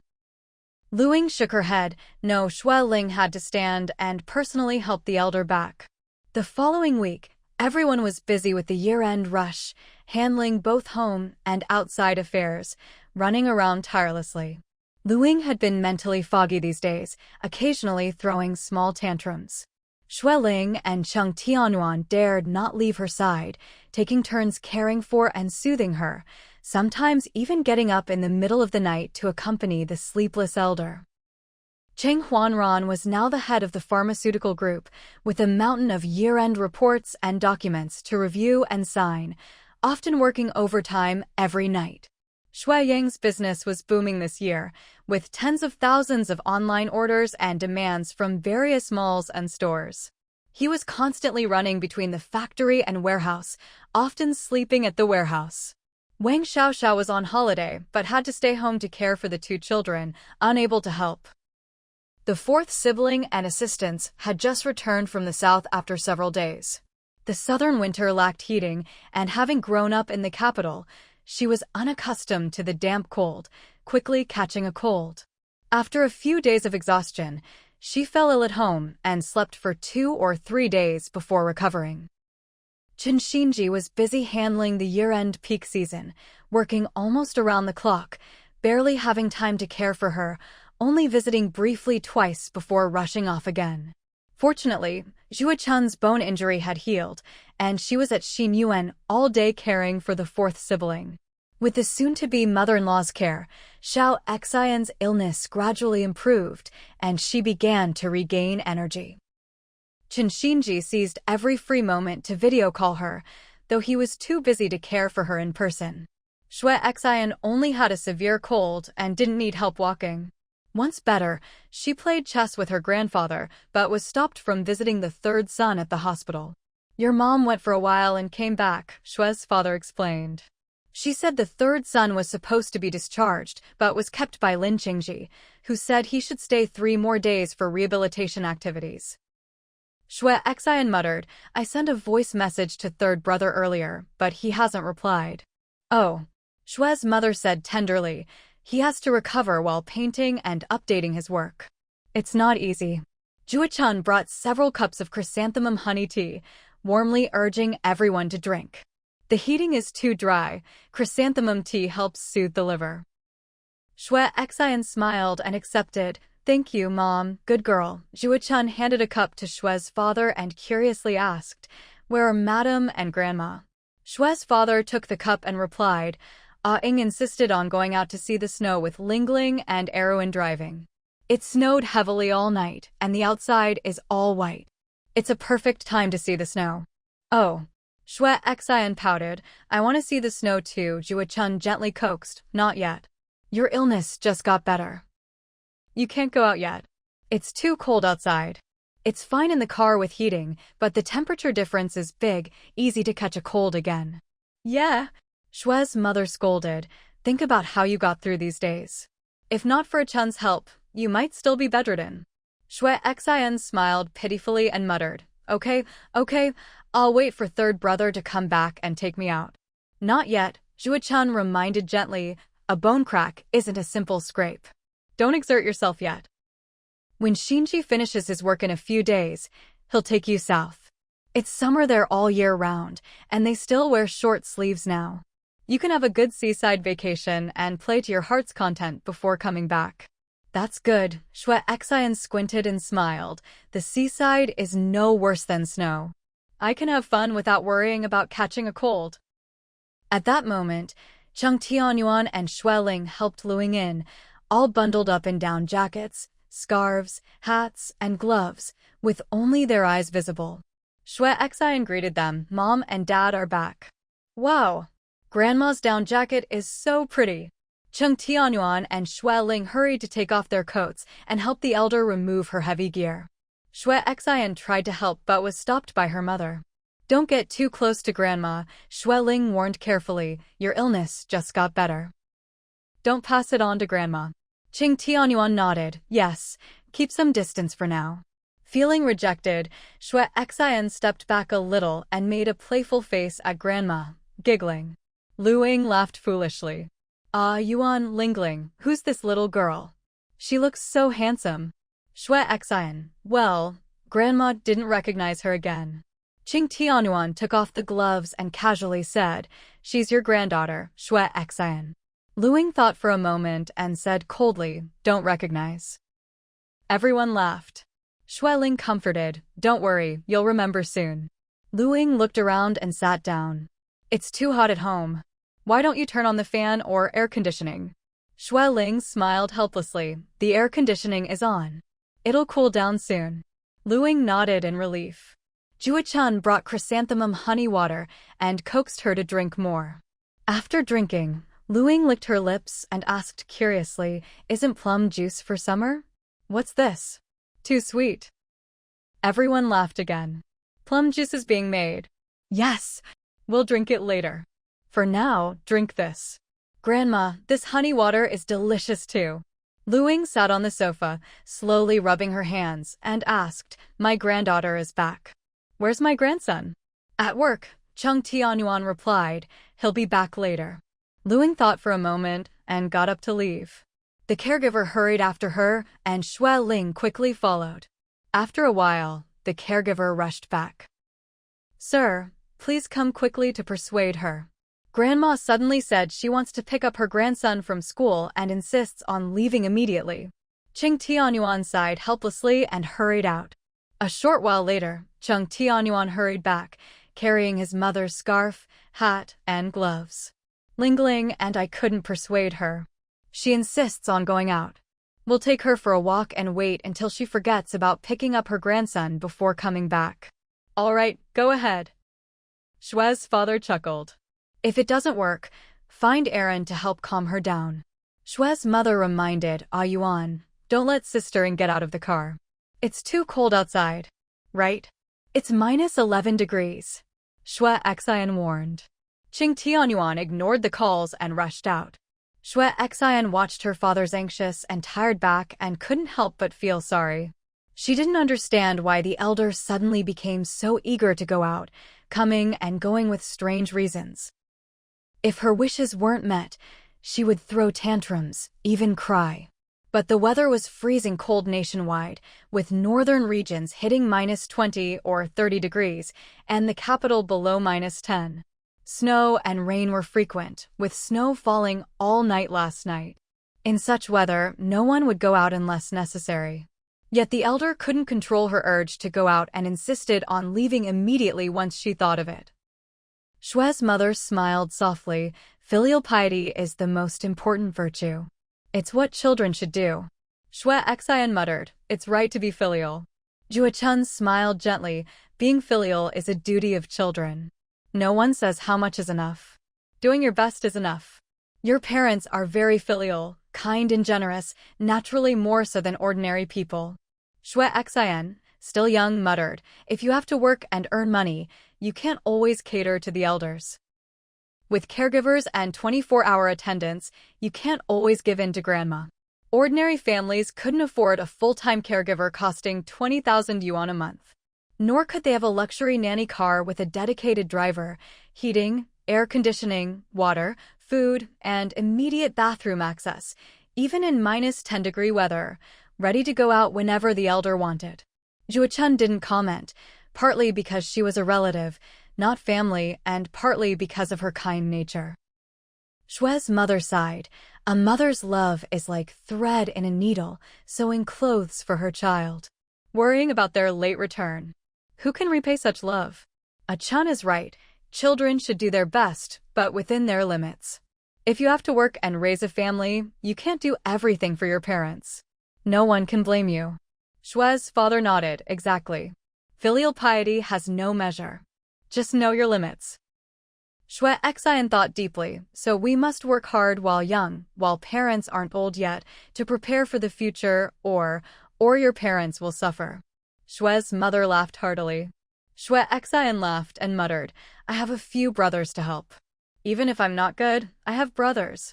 Shue's father sighed happily. That's why having many children is good. If one isn't filial, maybe others are. If none are, you have to accept it. Though he had only one daughter, luckily she and her husband were very filial, making their old age comfortable. Their daughter and son-in-law were successful, built a luxurious mansion, had nutritious meals, drivers, and company. They were very satisfied. Shue's mother said, children busy with their own lives can't always hire caregivers or provide luxury care. That's just how it is. Shue Xian laughed confidently, our family won't worry. My 3 brothers are successful and filial. Mom and Dad won't have to worry. That's because they have good examples. Jua Chun said. Their filial piety influences you all. Shue's father agreed. Learn well. Shue's mother teased. Don't just rely on your brothers. You have the same responsibility to be filial, even if you marry out. Remember, you carried the baby for 10 months, graduated college, and have the same share of inheritance. Shue Xian blushed and stammered, I will be filial to you all. That's better. Shue's mother laughed. Worth all the love we gave you. At that moment, Wang Xiaoxiao came in holding the 2 children. Everyone got excited. Little darlings are here. Come, let me hold you. The babies are awake. We've been waiting. Shue Xian wanted to join but kept her distance. Second sister-in-law, I just recovered from a cold. I can't hold the kids yet. Wang Xiaoxiao laughed. It's okay. You're better now. If you're cautious, take it slow. The winter break is long. You can't escape being an aunt. Everyone laughed. Shue Xian pouted. I lost 3 pounds these days. Poor thing. Wang Xiaoxiao teased. Xinji must be worried sick. When he's on holiday, he'll feed you all the delicacies. I don't want to, Shue Xian said coyly. I just worked hard to lose weight. Wang Xiaoxiao sighed. I gave birth to Xiaoyu and Xiaopeng months ago and only lost about 10 pounds. Don't even mention weight loss. It's all tears. Shue Xian agreed. The new year is coming. It's not the time to talk about that sensitive topic. Right, Wang Xiaoxiao reminded, especially when eating barbecue. Don't think about dieting, it kills the mood. The 2 sisters-in-law laughed and joked. Shue Xian curiously asked, second sister-in-law, I heard it's very cold this new year. Are you and second brother going back to your hometown? We're still discussing, Wang Xiaoxiao said hesitantly. We adults don't mind the cold, but the kids are young and the south has no heating. They might not adapt well. Kids have weaker immunity than adults. Shue Xian complained, where's second brother? I haven't seen him for days. No choice, Wang Xiaoxiao explained sympathetically. The promotion is going well, and with the celebrity endorsement, the online store is booming. It's the busy season, and he has to ship orders before the courier stops.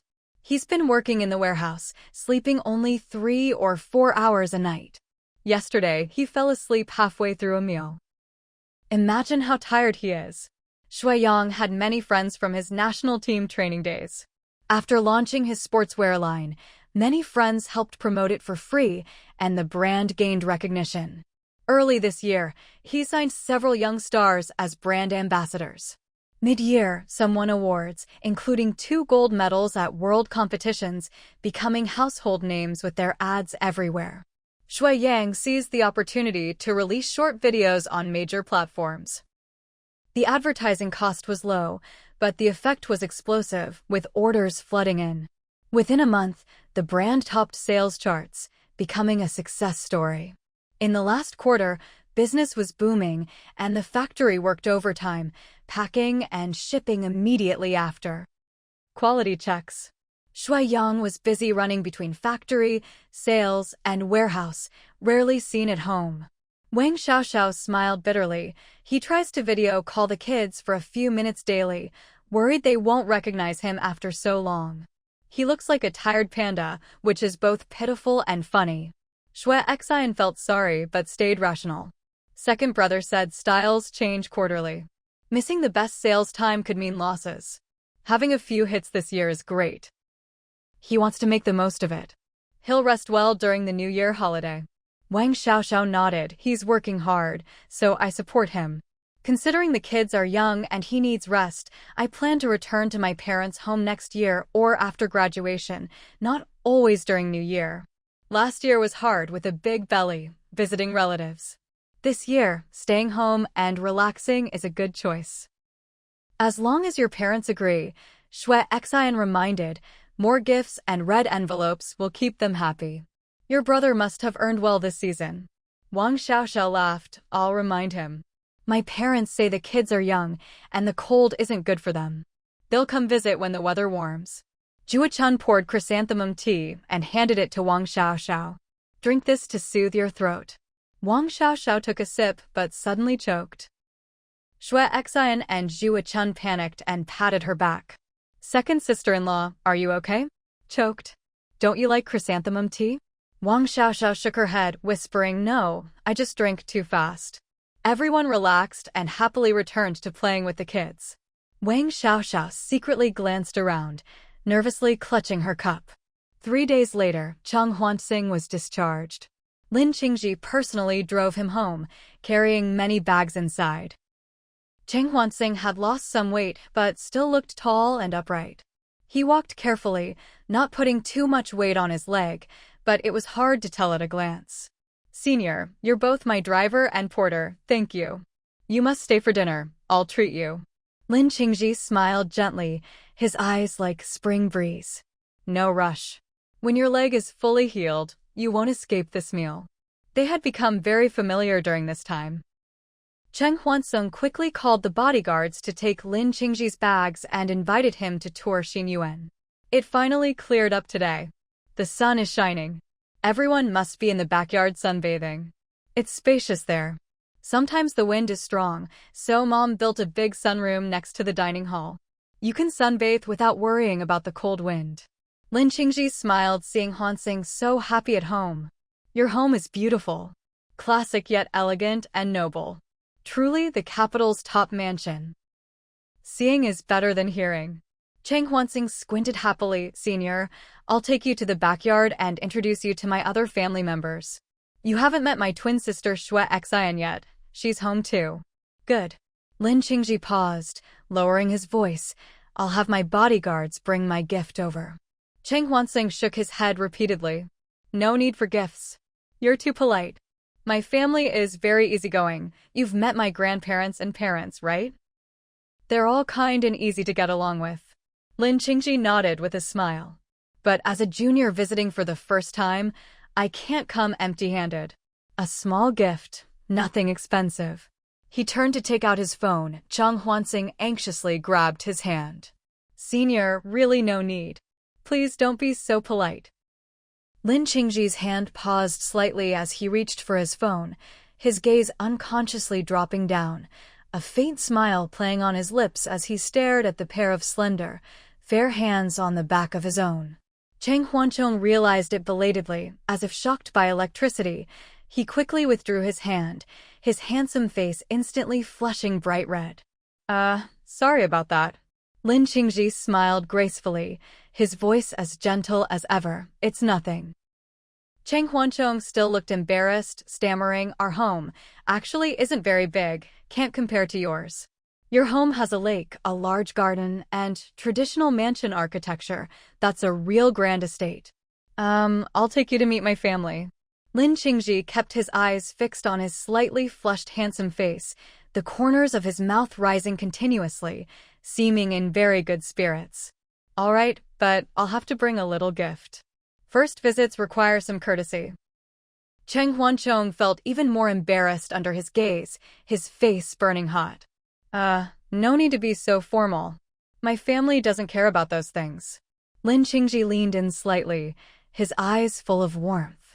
Not caring is their tolerance and kindness, but as a junior, I must insist on doing what's proper. Especially for Ah Chong's family, I should treat them with respect. Cheng Huancheng was stunned, not knowing why, his ears turning red as well. He didn't dare meet Lin Qingji's eyes, his mind blank, so he simply turned and strode away quickly. Lin Qingji watched his sunny, energetic back running fast, a smile creeping onto his lips, but then stiffened quickly, his expression tense as he called out, "Ah Chong. Don't run. Didn't the doctor say, did you forget?" Cheng Huancheng stopped abruptly ahead, unsure if it was the pain in his leg or the sudden fright, frozen in place without continuing to run. Lin Qingji didn't care about anything else, sprinting forward with his long legs and grabbing his arm. "How is it? Does it hurt? Where? Your calf? Is it?" Cheng Huancheng heard his anxious tone, his handsome face blushing again. "No, it doesn't hurt. Your reminders suddenly made me remember. I don't dare run anymore." Lin Qingji sighed in relief, teasing him with a funny glance. "The doctor warned you 1,000 times an hour ago, and you forgot everything as soon as you turned around. I really shouldn't have agreed to let you out so soon." Cheng Huancheng smiled, his handsome face shining in the sunlight. "It's okay. Senior, don't worry." Lin Qingji released his hand, his gaze lingering on his smile, then after more than a second, he heartlessly pulled away. "Is that the way to the back garden? The sunlight is really nice today." The two walked side by side, tall and upright, one slender and lively, the other steady and gentle. One full of youthful vigor, the other with an ethereal temperament, truly a rare, beautiful scene in the cold winter. Everyone was delighted to see Cheng Huancheng finally discharged and back, even saying they wanted to invite Lin Qingji to dinner. Lin Qingji smiled politely. "It's my first visit. I shouldn't trouble you too long." Father Shui raised his voice. "Not at all. We're lucky to have you taking care of our third son. We must thank you properly." "Exactly." Mother Shui nodded repeatedly. "You must be thanked well. Third son, you owe your senior a big thank you this time." Cheng Huancheng smiled with eyes narrowed, leaning close to Lin Qingji. "Senior, my grandparents are hard of hearing and tend to speak loudly. Please forgive them." Lin Qingji felt the boy's fresh aura like a spring breeze on his cheek, swallowing involuntarily. He looked gently at the instigator, who was unaware, calmly and warmly saying, "It's no trouble. Elders are treasures of the family. How could we fuss over our precious old ones?" Cheng Huancheng laughed heartily. "Grandpa, Grandma, my senior says you're the treasures of the family." Father and Mother Shui were flattered and laughed happily. "Lin Gongzi deals in antiques, so he doesn't mind us old antiques. If it were other young people, they might be afraid of us elders." "Exactly. Some young people don't have elders at home, and they dislike seeing old folks." Lin Qingji gently reminded, "Grandpa Shui, Grandma Shui, just call me Qingji or Shaolin. I was raised by my grandfather, so I'm not afraid of elders. On the contrary, I enjoy chatting with them. Unfortunately, my grandfather passed away a few years ago, so I can't talk with him anymore. Seeing you two makes me feel very close and kind." His words immediately won the hearts of the two elders. So they surrounded Lin Qingji, calling him Shaolin from both sides, and soon became very familiar. Cheng Huancheng curiously asked, "Auntie Chun, where are my parents?" Jua Chun was knitting a wool sweater, smiling kindly. "Your grandmother just insisted on going out to eat hot glutinous rice cakes and soy milk, so your parents drove her out." Cheng Huancheng, who was raised with help from Jua Chun, was always close to her and hugged her arm. "Auntie Chun, this time the sweater should be for me, right? The dark green one you made for Xiao Xian last time was super pretty." Jua Chun loved knitting sweaters, often following patterns from fashion magazines, with bright and stylish color combinations, always popular among young people. Not only Chen Xian and Zheng Duo liked them, but also Cheng Huancheng's siblings, and now even Little Tong's daughter-in-law was competing for attention, keeping Jua Chun busy. Jua Chun smiled indulgently. "Not yet. This one is for little Tong. Auntie promises you the next one. Don't worry, I'll try to finish it before you start school. Cheng Huancheng couldn't help but whine, not fair. Little Tongs? Auntie, you can't be so biased. I've been waiting almost a year. Zhuo-chan apologized repeatedly, explaining, I hurt my hand a while ago, so it was delayed 2 or 3 months. No problem, no problem. Cheng Huancheng shook his head and laughed. Winter still has a month or 2 left. A delay of a few days doesn't matter. Auntie, don't rush your work, your hand needs rest. Sweaters aren't urgent. Next winter you can still wear it. Zhuo-chan smiled kindly. It's fine, my hand is better now. Not moving is worse. In cold weather, if the hand doesn't move, it stiffens and gets cold. I don't have much to do during the new year, so I'll definitely finish one for you. What color do you want this time? You like solid colors. How about pure white? Snow white? Chang Huancheng hesitated, unsure if he dared to choose. Lin Qingji took the opportunity while the elder was drinking water, slightly turning to him. Pure white is quite good, it suits you well. Cheng Huancheng was stunned, blurting out, How do you know? Cheng Huancheng had been painting for many years, constantly dealing with various paints. Even when wearing work clothes or aprons, he often got the clothes underneath stained. From the very beginning of learning to paint, he rarely wore pure white clothes. Even if he did, it was only once or twice. Usually, he wore black, gray, or dark blue. He really liked pure white, especially the snow white kind.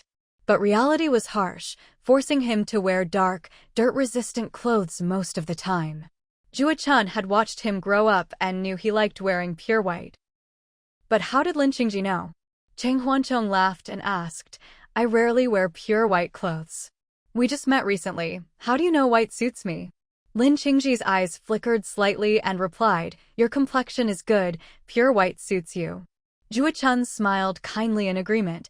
The third son has always liked pure white since he was little. But as he grew up, he wore it less, probably afraid of getting it dirty. Yeah. Cheng Huancheng smiled wryly and shrugged. Auntie, maybe dark green is better. Zhuo-chan shook her head. Pure white is quite nice. Even if the stains don't come off, it's okay. I'll knit you another one next year. You're still young, it's normal to want what you like. The third son was the one she raised, always obedient and diligent. Among the children, he was the most hardworking and well-behaved, the one who gave the parents the most peace of mind. Lin Qingji listened to her words, his expression changing slightly.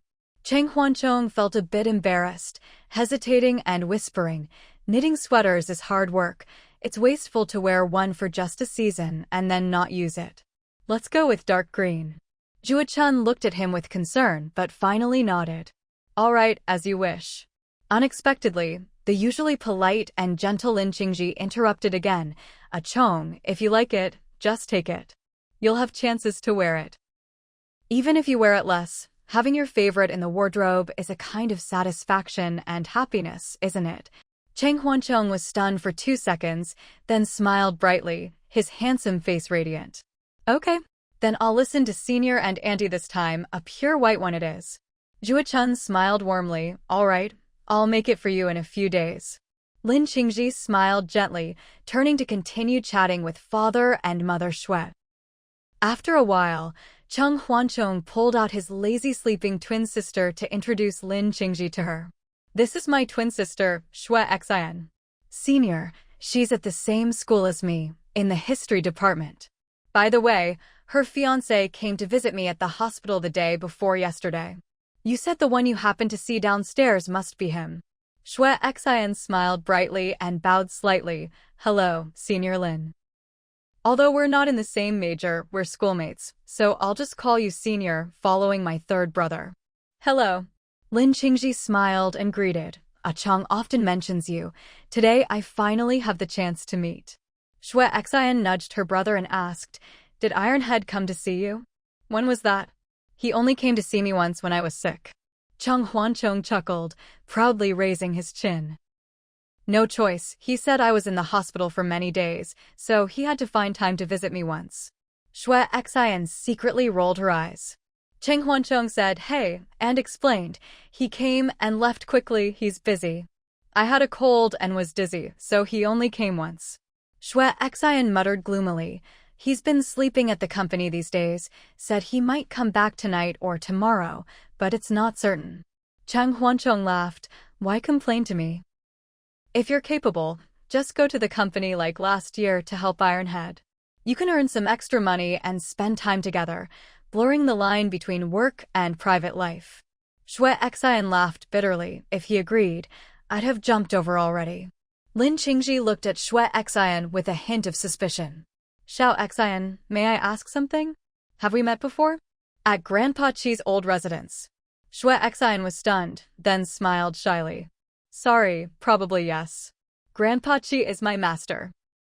I've been learning chess from him for over 10 years. On his birthday or New Year, the old residence always has many guests. My memory isn't great, hee. I might have met you but forgotten." Lin Qingji smiled gently. "It's okay. My grandfather and Grandpa Chi were old friends.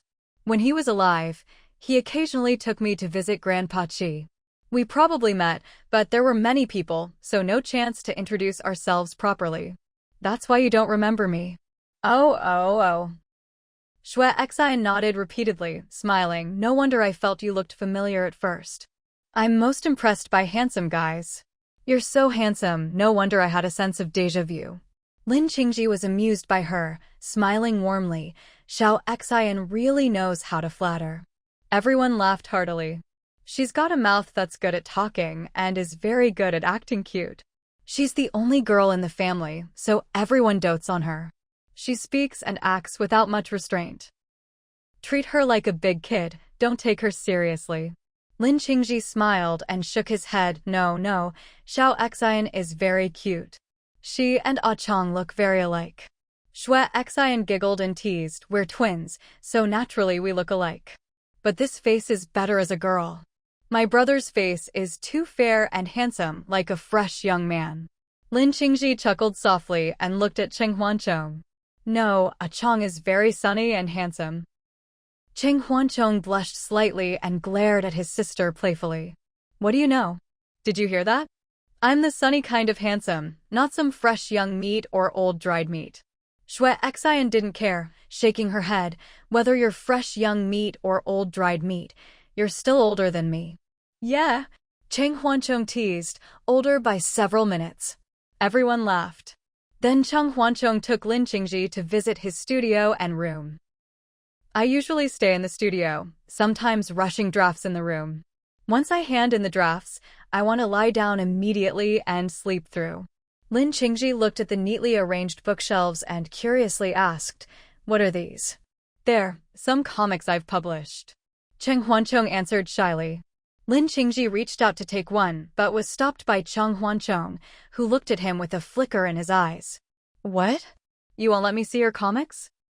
Cheng Huancheng was stunned, his handsome face turning red with embarrassment. "Senior, you probably don't like this kind of comic, it's too childish. Do you prefer sci-fi or mystery? Those over there are works by world-class masters." Lin Qingji smiled. "I like whatever you write." He then took one down and started reading seriously. Cheng Huancheng was very uneasy, whispering, "Senior, maybe you shouldn't read it." Lin Qingji looked up at him, a faint smile playing on his lips as he asked, "Why? Is there something I shouldn't see?" "No." Cheng Huancheng avoided his gaze, his handsome face slightly flushed. "These are my earlier works. Some content is very childish. I can't even bear to look at them myself, so how could I have the face to let you see?" They were about the same height, though Lin Qingji was 2 or 3 centimeters taller. Leaning against the bookshelf, Lin Qingji appeared slightly shorter than Cheng Huancheng from this angle. But this angle allowed him to clearly see every expression on Cheng Huancheng's handsome face. Lin Qingji didn't miss the blush on his face and smiled gently. "Every work is carefully and meticulously drawn by you, page by page. They're a testament to your growth. The youthful you is fresh and full of vigor, naturally reflected in your works. Things from over 10 years ago may seem childish now, but they represent the youthful impulse and recklessness that can never be regained." Cheng Huancheng smiled and quickly regained his confidence. All right, if you like them, I'll give you a set. Lin Qingji flipped through the books casually and replied, no need, I have all your books. Huh? Cheng Huancheng was surprised and blurted out, what? My books? You've read them. Lin Qingji's eyes flickered slightly and nodded. Yes, I've been following your works for many years. In fact, he had been following Cheng Huancheng's works for 7 or 8 years, ever since he was a naive middle schooler just starting to publish comics.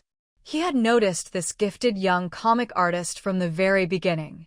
From a little-known nobody to a famous comic artist, he had never missed any of his works. Really? Cheng Huancheng couldn't believe it, widening his eyes, then quickly smiled. Stop teasing me. Lin Qingji just smiled calmly, flipping through the books without explanation. Cheng Huancheng lazily stretched and flopped onto the lazy sofa his elder brother had given him. Senior, what do you usually like to do?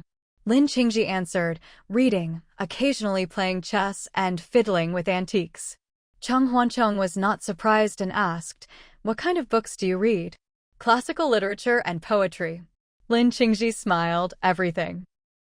I read a wide range of books, from classical literature to fashion magazines. As long as it's interesting, I don't refuse. Oh. Cheng Huancheng couldn't help but ask, you study traditional Chinese painting, right? Lin Qingji shook his head. My major at school is traditional Chinese painting, but I've learned a bit of everything, and my styles vary in different periods. Cheng Huancheng laughed, hands behind his head. Looks like love, focus on it, and persist until success is already remarkable. Cheng Huancheng suddenly smiled brightly and cupped his fists. I've learned a lot. Lin Qingji put down the book and gently stroked its cover. Actually, although I've learned a bit of everything, it's mainly because I was exposed to antiques and ancient artifacts from a young age. My grandfather was an antique collector, well-read even in old age. Even lying on his sickbed, he never put down his book. I grew up by his side, forced to read with him. Later, it became a habit, and I learned to read like him, anything and everything. I read widely but learned chaotically. Cheng Huancheng gave a thumbs up, impressive. Lin Qingji laughed softly, nothing to praise. I learned a mess, with no specialty, becoming a bit of a jack of all trades, master of none. Not at all. Cheng Huancheng laughed, I think you know everything, can do everything, and know everything. Lin Qingji chuckled, that's too much praise. I don't take it as a compliment. Cheng Huancheng laughed heartily. The two chatted happily in the room until evening. Lin Qingji planned to leave, quietly reminding, the weather is cold, your leg is still healing, don't catch a chill or play too much, endure a few more days. Got it, thank you, senior. Cheng Huancheng was reluctant and asked, are you really not staying for dinner? Next time. Cheng Huancheng hesitated, stammering softly, then, let's keep in touch on WeChat. Lin Qingji's gaze fixed on him, walking very slowly. I'll pick you up the day after tomorrow to go to the rehabilitation center. The appointment is at 10 a.m., and I'll arrive here half an hour early. Cheng Huancheng blushed lightly, smiling. Wouldn't that trouble you? I can have the driver take me. His assistant and secretary said his work phone was constantly ringing with invitations for meetings, work, and meals.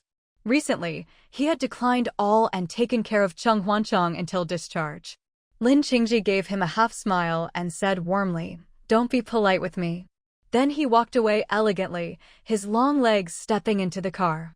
The bodyguard closed the door, nodded slightly to Cheng Huancheng, and went around to the other side to get in. Soon, the luxury business car slowly drove away. Cheng Huancheng watched reluctantly until the car disappeared around the corner, then turned, his phone vibrated softly. He picked it up and saw a WeChat message from Lin Qingji. It's cold outside, come inside quickly. Cheng Huancheng smiled and sent a big okay emoji, then walked briskly inside, unexpectedly noticing his mother standing not far away, seemingly having been there for a while. Mom. He rushed forward and gave Xue Ling a warm hug. When did you and Dad come back? I've been back for half a day. Ling smiled and looked at him, explaining, your grandmother insisted on going to pray this afternoon, so your dad and I had to accompany her. We just got home. I heard Lin Qingji brought you back. I wanted to invite him to stay for dinner, but couldn't find him. Turns out you sent him off. Cheng Huanchong explained, he has a dinner appointment tonight, can't stay. I wanted him to stay, but he's really busy. He's been taking care of me these days, and his work piled up. Ling sighed softly. Too much trouble for him. Can we eat now? Cheng Huanchong smiled happily. I'm hungry. Mom, let's eat. Xian looked at her son's sunny, energetic profile, her eyes flickering uncertainly. The scene when the two parted earlier seemed a bit off. She hoped she was just overthinking. Luckily, her son was discharged. There wouldn't be many chances to interact in the future. Unexpectedly, Ling soon found that this was not the case. Everyone was eating and chatting happily. Third son, eat more sea cucumber. Cheng Tianyuan gently reminded, it's braised in pork bone soup, very nutritious. Cheng Huanchong held his phone, picked up a piece with his chopsticks, and replied distractedly, thanks, Dad. Father Xue looked around and asked, where's the eldest? Didn't he say he could come back early tonight? He couldn't make it back for dinner, Cheng Tianyuan explained. He said he'd be home later. Coming back early means not having to stay out until the middle of the night. Xian clicked her tongue sympathetically. Big brother and second brother are really working hard. Second sister-in-law told me second brother hasn't been home for days. Wang Xiaoxiao smiled wryly. He said the express delivery service will stop in 2 days, so the warehouse packing staff are working 3 shifts. He doesn't dare leave. Traffic has been bad lately, and it's hard to drive fast in snowy weather. It takes over an hour to go back and forth. He has to use that time to get more sleep. Every bit counts. Ling said gently, the end of the year is always busy. Once he's done, he needs to rest more and exercise. He should stay up less often and keep his body healthy so he has the strength to work hard when he's busy. Wang Xiaoxiao nodded. Mom, I'll remind him. Lu Ying, who was beside them, put down her chopsticks and earnestly echoed, Mom, I'll remind him. Mom, I'll remind him. Mom, I'll remind him. Everyone laughed. Ling handed a small spoon to the elder, saying gently, Mom, have some lily soup. Be careful, it's hot. Lu Ying took it and slowly continued eating. Father Xue couldn't help but ask, third son, who are you texting? Why aren't you eating these delicious dishes quickly? Chatting with senior on WeChat. Cheng Huanchong smiled happily, eyes narrowed, explaining, I'm spamming him with emojis. I just found out he has so few emojis, even fewer than me. Ling looked at her son with a complex expression, seeing him happily engrossed in his phone, unable to even focus on eating. Mother Xue, beside them, sighed repeatedly. They used to say that young masters from prominent families were refined and elegant. I just listened, thinking it was probably just talk, not to be taken seriously. I never thought that in my old age I'd finally have the chance to meet a young master. Oh. The rumors are really true. That demeanor, those eyes, that grace, truly exceptional. After speaking, she glanced disdainfully at her old husband beside her. Your Xue family is a prominent family after all, so why is there such a big gap compared to them? Huh? Father Xue laughed and put down his chopsticks, saying, I'm old now, how can I compare to young people in their prime? Besides, our Xue family is indeed a prominent family, but we still can't compare to the Lin family, their old nobility. Also, I wasn't bad when I was young. Standing in a crowd, I was definitely the kind that stood out. Otherwise, why would you have waited for me for so many years? Mother Xue was speechless for a moment. Everyone laughed heartily. Xian happily said loudly, exactly. Grandma, Grandpa was so handsome when he was young too. We've seen those black and white photos from your wedding. With photos as proof, Grandpa was definitely a top-notch fresh young man when he was young. Exactly. Father Xue raised his chin, proudly explaining, when I was young, I was 1.78 meters tall and thin, very slender and upright. Which man in our family has a bad appearance? Every single one of them looks like a scholar. Mother Shui couldn't help but laugh, huffing proudly. A hero doesn't boast about past glories. You're an old man now, still daring to mention the past? Aren't you ashamed? Oh. Father Shui laughed and retorted, didn't you, old hag? Bring it up first. Everyone burst into laughter again. Cheng Huancheng held his phone, excitedly saying, Senior is so amazing. He's traveled to so many countries, even several small countries whose names I've never heard of. Oh, and he's even been to the war-torn Middle East. I heard he almost had accidents several times, but luckily, he was fated to survive and hired locals as guides, so he finally returned safely. Wow! Shui Xian's eyes sparkled, blinking, so amazing.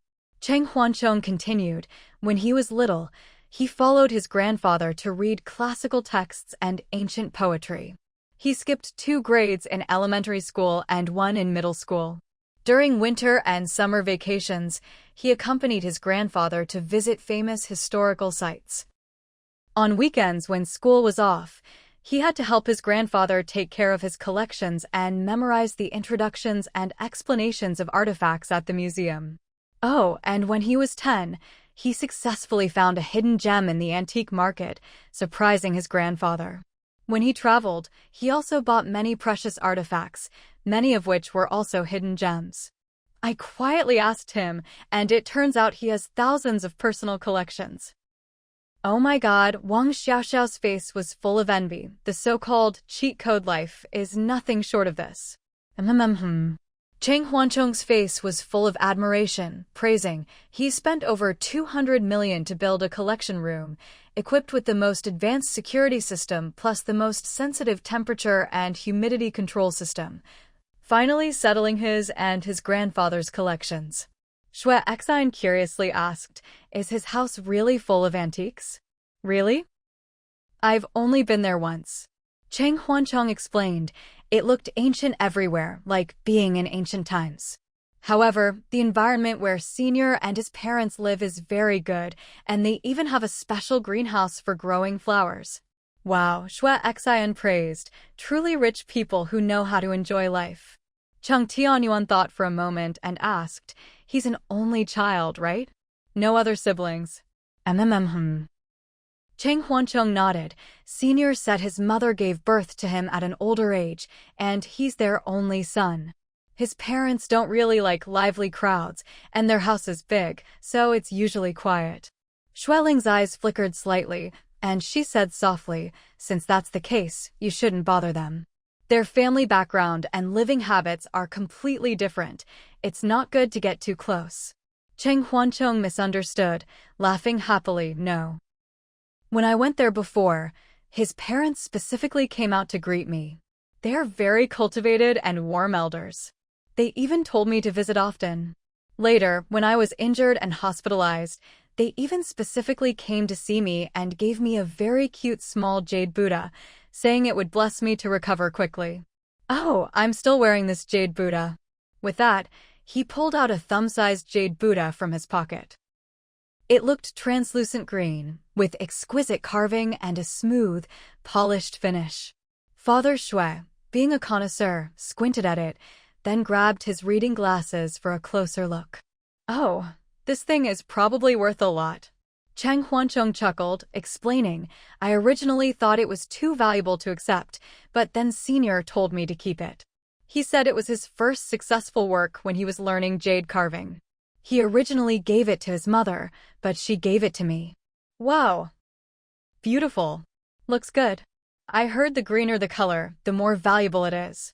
Upon hearing this, Shueling's heart sank. In the following days, besides painting, Cheng Huancheng was rarely without his phone, constantly keeping in touch with Lin Jingji. The new year arrived, and the busy workers finally had some rest. After 2 days of deep sleep and hearty eating, they regained full energy. Third son. Shui Yang came cheerfully, winking, let's play games tonight. I've invited some old buddies. Let's crush them and earn some gear to celebrate the new year. Cheng Huancheng blinked drowsily and shook his head. No, I still have to rush my drafts and update. Come on. Shui Yang gave him a sidelong glance. What have you been doing all day locked in your room? My wife and I have 2 kids and still find time to play. Chang Huanchong felt a bit embarrassed and explained, I was chatting with Senior about paintings and story outlines all morning without realizing it. My updates have been slow these days, and readers are nagging me like crazy. I have to push out at least 2 updates today, or I'll get scolded to death, chatting all morning. Shui Yang rolled his eyes. Isn't your phone bill expensive? Does your pay cover it? Chang Huanchong answered honestly, I don't know. Time flies when I talk to him. Shui Yang was frustrated and turned away. Forget it. I'll find Big Brother. Big Brother seems to have gone out. Chang Huanchong stared at the computer screen, distractedly answering. He said he was visiting old colleagues for New Year greetings and will come back tonight. Shui Yang turned again and headed to his little sister's room. Xiao Xian said the day before yesterday she'd give me a new skin. Go get her to redeem it. Chang Huanchong said, oh? They went for barbecue with Ironhead's family.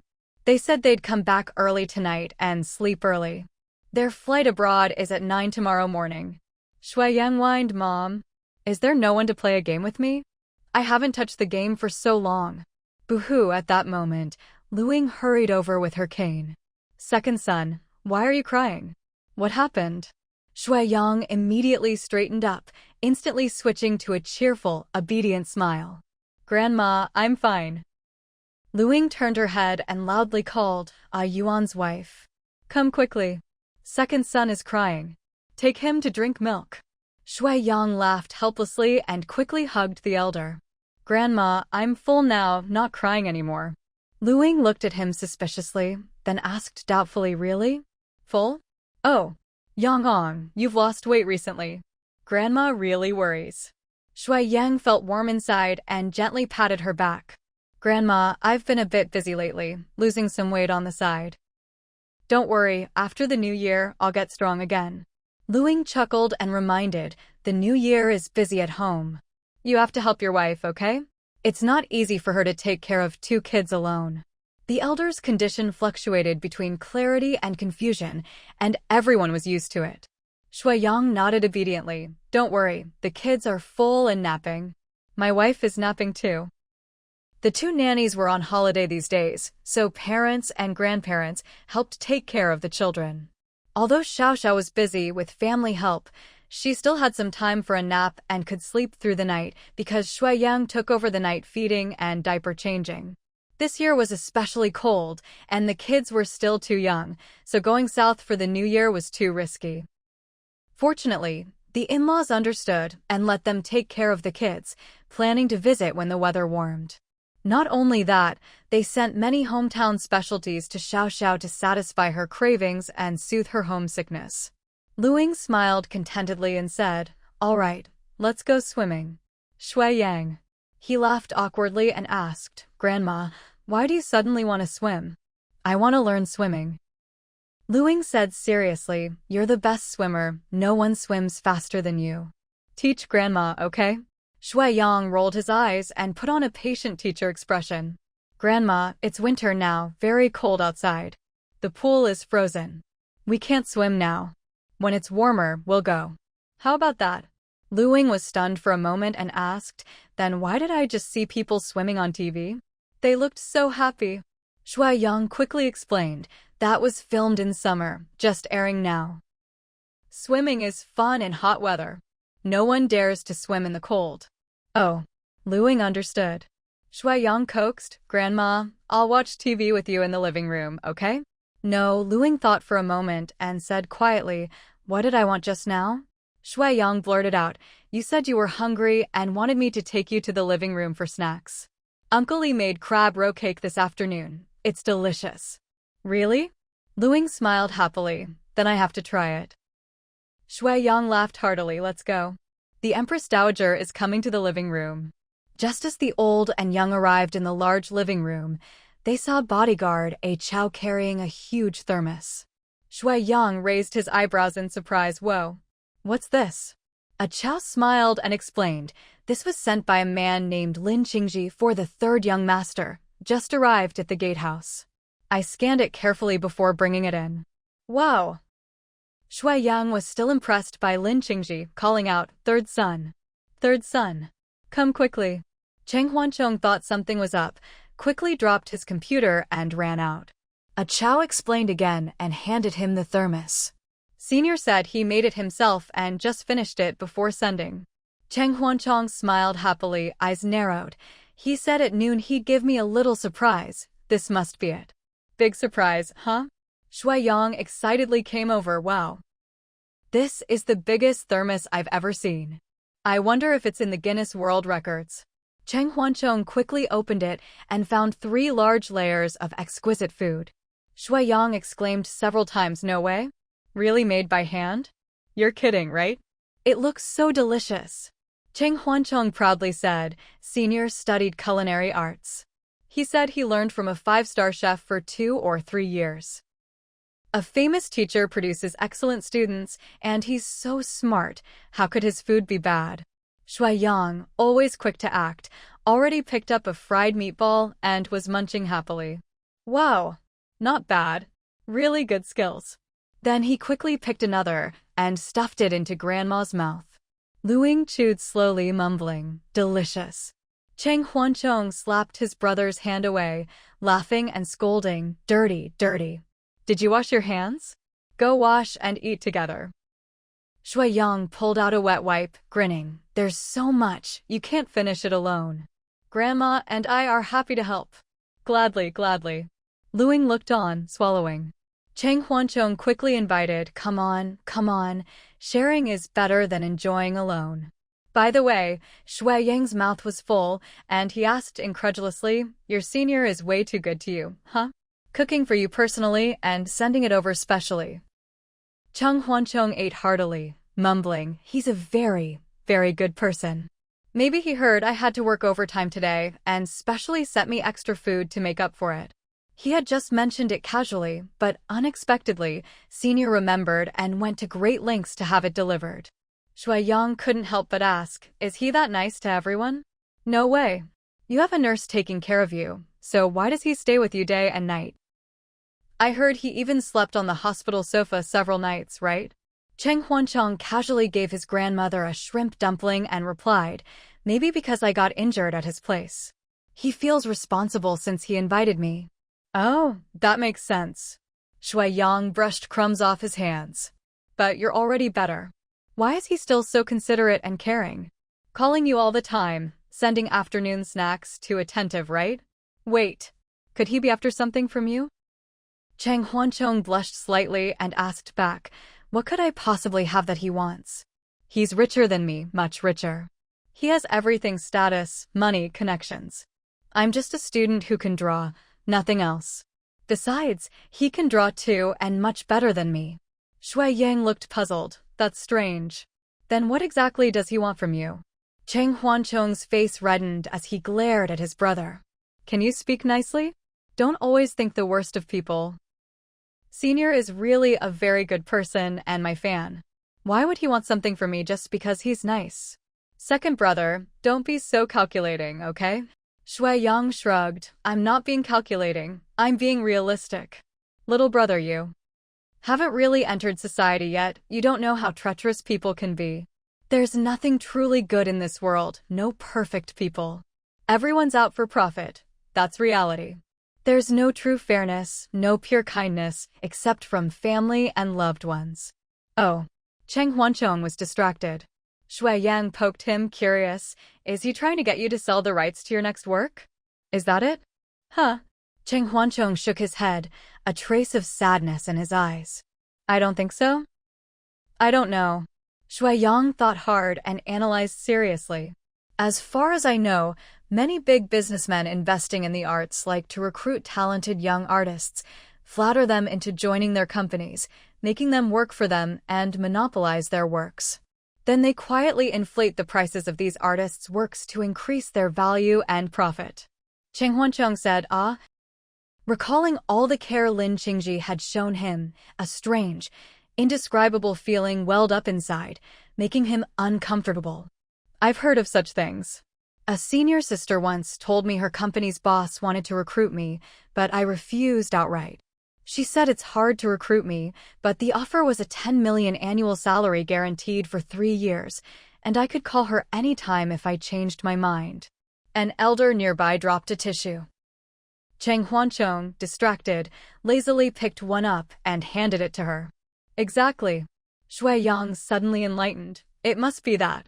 Third son, this Lin Gongzi's goal is 100% the same. But he's a nobleman, so his style is different from ordinary businessmen. Look. Others use money and beauties to tempt you, but he's completely different. He personally cared for him, personally chauffeured him, even made snacks himself and had bodyguards deliver them in the cold. Such humility and effort clearly show he's serious. Cheng Huanchong paused with chopsticks in hand, disinterested, putting them down. I'm just a small artist. He really doesn't need to do this. Though he said this, his mind couldn't help but recall Lin Qingji's sincere, clear eyes, their all-night heart-to-heart talks, and all the care these days.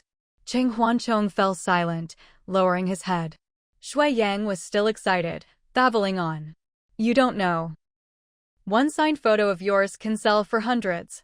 Even an unsigned life photo can sell for 300. Those who secretly took your photos at school must have made a lot. If Mom hadn't stopped me, I'd have made a fortune selling your beautiful photos. If I took them, it'd be better than those sneaky ones, right? Definitely could sell for hundreds. Little brother, I've said it before, your manager has to be me, or I'll be mad at you. You must remember, it has to be someone you trust, or none of us will feel comfortable. I'm done eating, you guys go ahead. Cheng Huanchong's handsome face darkened as he stood up. Grandma's probably thirsty, pour her some water. I'm going back to my room. Usually careless Shui Yang didn't notice his odd mood and grabbed his arm. I said so much. How much did you listen to? Why rush off? There's still a lot of food here. These are good stuff, can't waste them. Cheng Huanchong shook his head distractedly, not much. Shui Yang pretended to glare angrily and threatened. Xiao Yu and Xiao Peng must sleep with their third uncle tonight. Cheng Huanchong had no mood to joke, muttering, second brother, I just want to paint what I like now. I don't want to debut or follow any hype route to inflate my works. If I wanted that, the group under my name could handle it. Really not reconsidering? Shui Yang blinked, bonus condition. A cute pair of dragon phoenix twins. Cheng Huanchong smiled dryly. Would you be willing? Would second sister-in-law? Did you ask? Shui Yang shrank his head, suddenly cowed. Don't ask your second sister-in-law. You're a dragon phoenix twin yourself, you don't need more. Hee.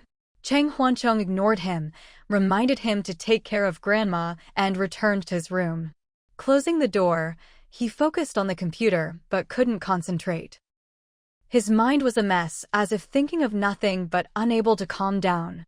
Frustrated, he scratched his head, flopped on the bed, rolled around a few times, and drowsily closed his eyes.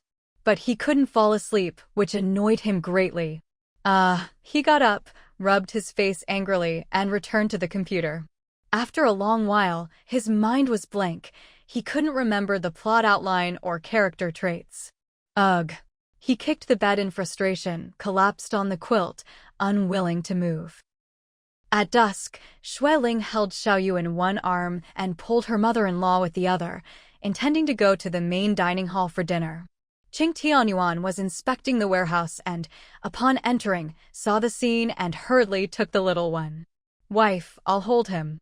You just take care of Mom. Shui Ling smiled and asked, Is everything okay at the warehouse? During the new year, most staff were on holiday, leaving only 2 security guards on shift. It wasn't right to keep them working all the time during the holidays. Cheng Tianyuan usually went over for half a morning or afternoon to give the guards some rest. Qing Tianyuan replied, All good. I'll come back after Shaolin starts work. Luing squinted at him and asked, Yuan, when did you come back? I haven't seen you all day. Just got back. Qing Tianyuan helped adjust her fluffy hat, warmly saying, This hat's color suits you well, makes you look good. Luing thought hard, then again. Seems like a young girl gave it to me. Qing Tianyuan chuckled, That was Xiao Xian. Luing stopped and asked suspiciously, Who's Xiao Xian? Shui Ling smiled, Your granddaughter. Oh. Luing nodded seriously, I'll remember. Shui Ling and Cheng Tianyuan exchanged a knowing smile. They didn't expect the elder to remember much, only hoping she stayed healthy every day. Even if she was a bit confused or forgetful, they accepted it gladly. At that moment, Wang Xiaoxiao came holding Xiao Peng, cheerfully greeting. Cheng Tianyuan raised an eyebrow. Where's the second son? Why isn't he helping with the kids? Wang Xiaoxiao smiled. Big brother called him. His car broke down on the road. He called a tow truck, but they said it would take over an hour. It's too cold on the road, so Yang Ong went to pick up Big Brother. He should be arriving soon. When will he be home? Cheng Tianyuan asked. Wang Xiaoxiao replied, Mom just called in the group chat that dinner's ready. Big Brother already replied with a voice message saying they'll be home in a few minutes. Xueling urged, My parents went ahead. Let's go too. It's too cold today. Hot pot is better. Let's start cooking so we can eat when they get back. Everyone headed to the dining hall. After a while, Cheng Huanran and Shui Yang returned. Wait. Cheng Tianyuan asked, Where's the third son? Why isn't he here for dinner? Xueling explained. He said he felt dizzy and wouldn't eat. No way. Shui Yang was eating ribs heartily, glaring. He was fine this afternoon.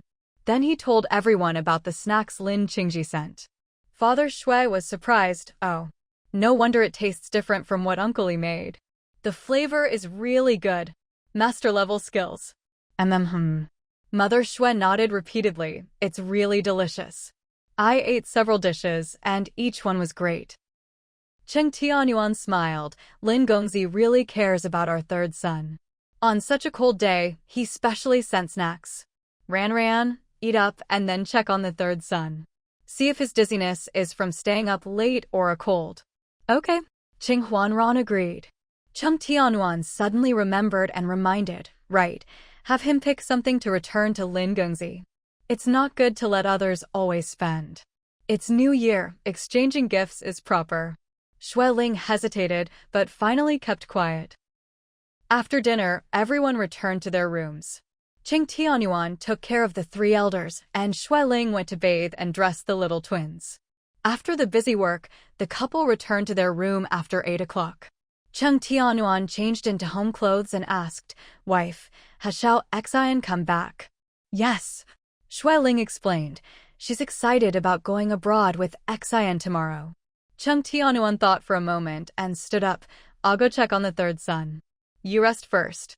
No need. Xueling whispered, I just checked on him. He's already asleep. I'll go to the eldest's room to ask what's going on. The eldest said he might have a stomach flu, dizziness, and diarrhea. Oh.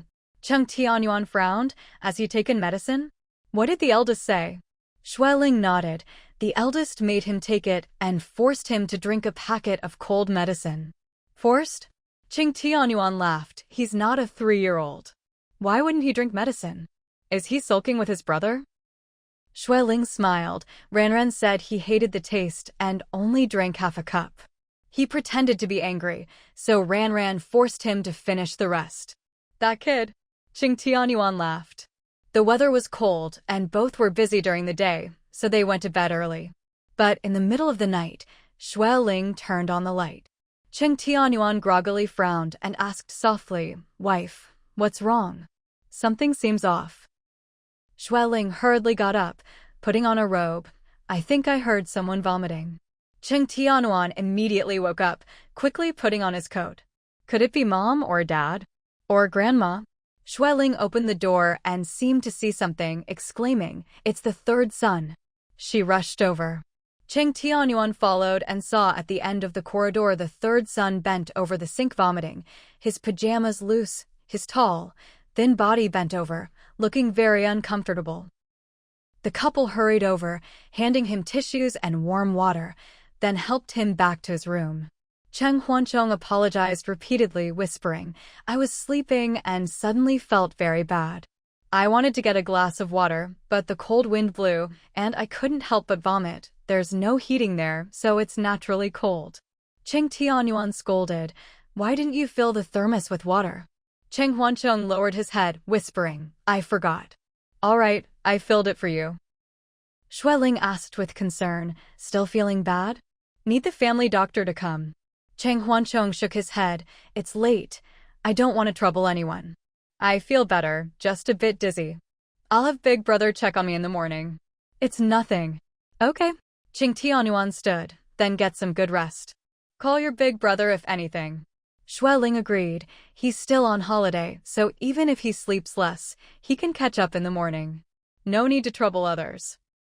Big brother is just across the hall. Really no need.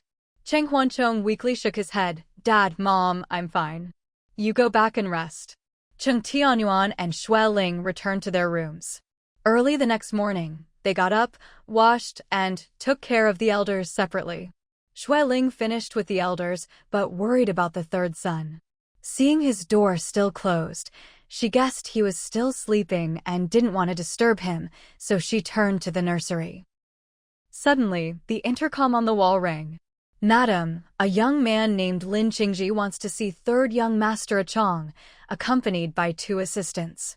It was a cold morning, just past 7, and it was quite surprising to have a visitor at this hour and in such weather. But even more surprising was who the visitor was. Xueling felt a mix of emotions. After receiving Lin Qingji, she saw his usual calm expression, but his eyes were full of worry and anxiety. After greeting her, he immediately asked about the third son's condition, eager to see him. The old lady's heart was even more complicated. He's still sleeping. Lin Qingji nodded slightly. Auntie, I brought the family doctor with me. May I have him check on Chong first? Xueling feigned surprise.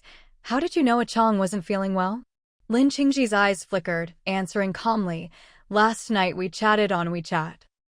He seemed listless and only said a few words before getting busy updating.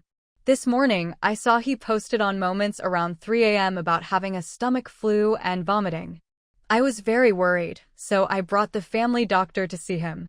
Xueling smiled awkwardly. Thank you, you're very thoughtful. The family doctor, in his 30s, smiled politely and amiably.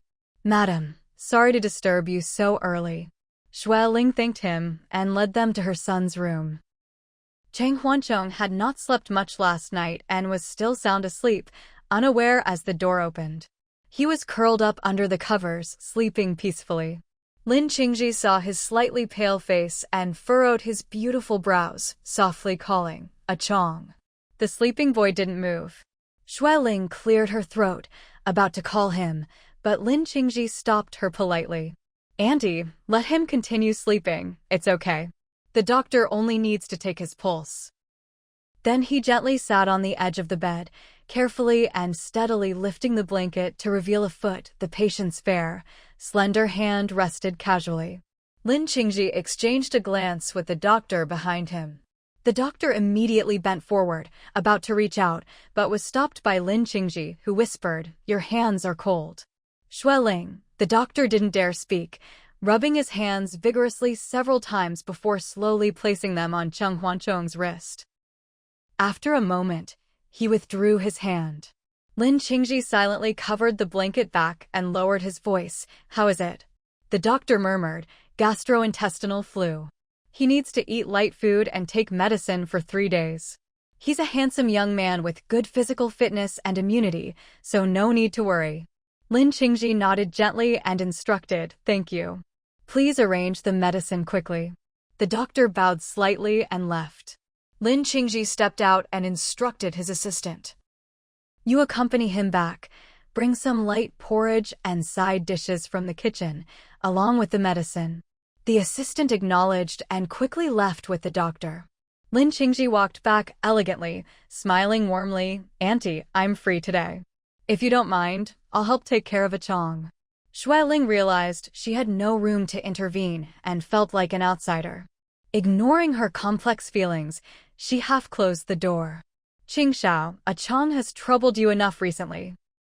How can I bear to trouble you again? Lin Qingji smiled calmly. I'm bored during the new year and wanted to chat and play with Chong.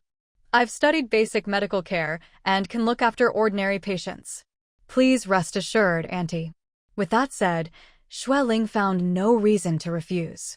The nurse and babysitter were on holiday, and she had to care for the elderly and the little twins, overwhelmed and unable to attend to her youngest son. Then, I'll leave it to you. Xueling agreed.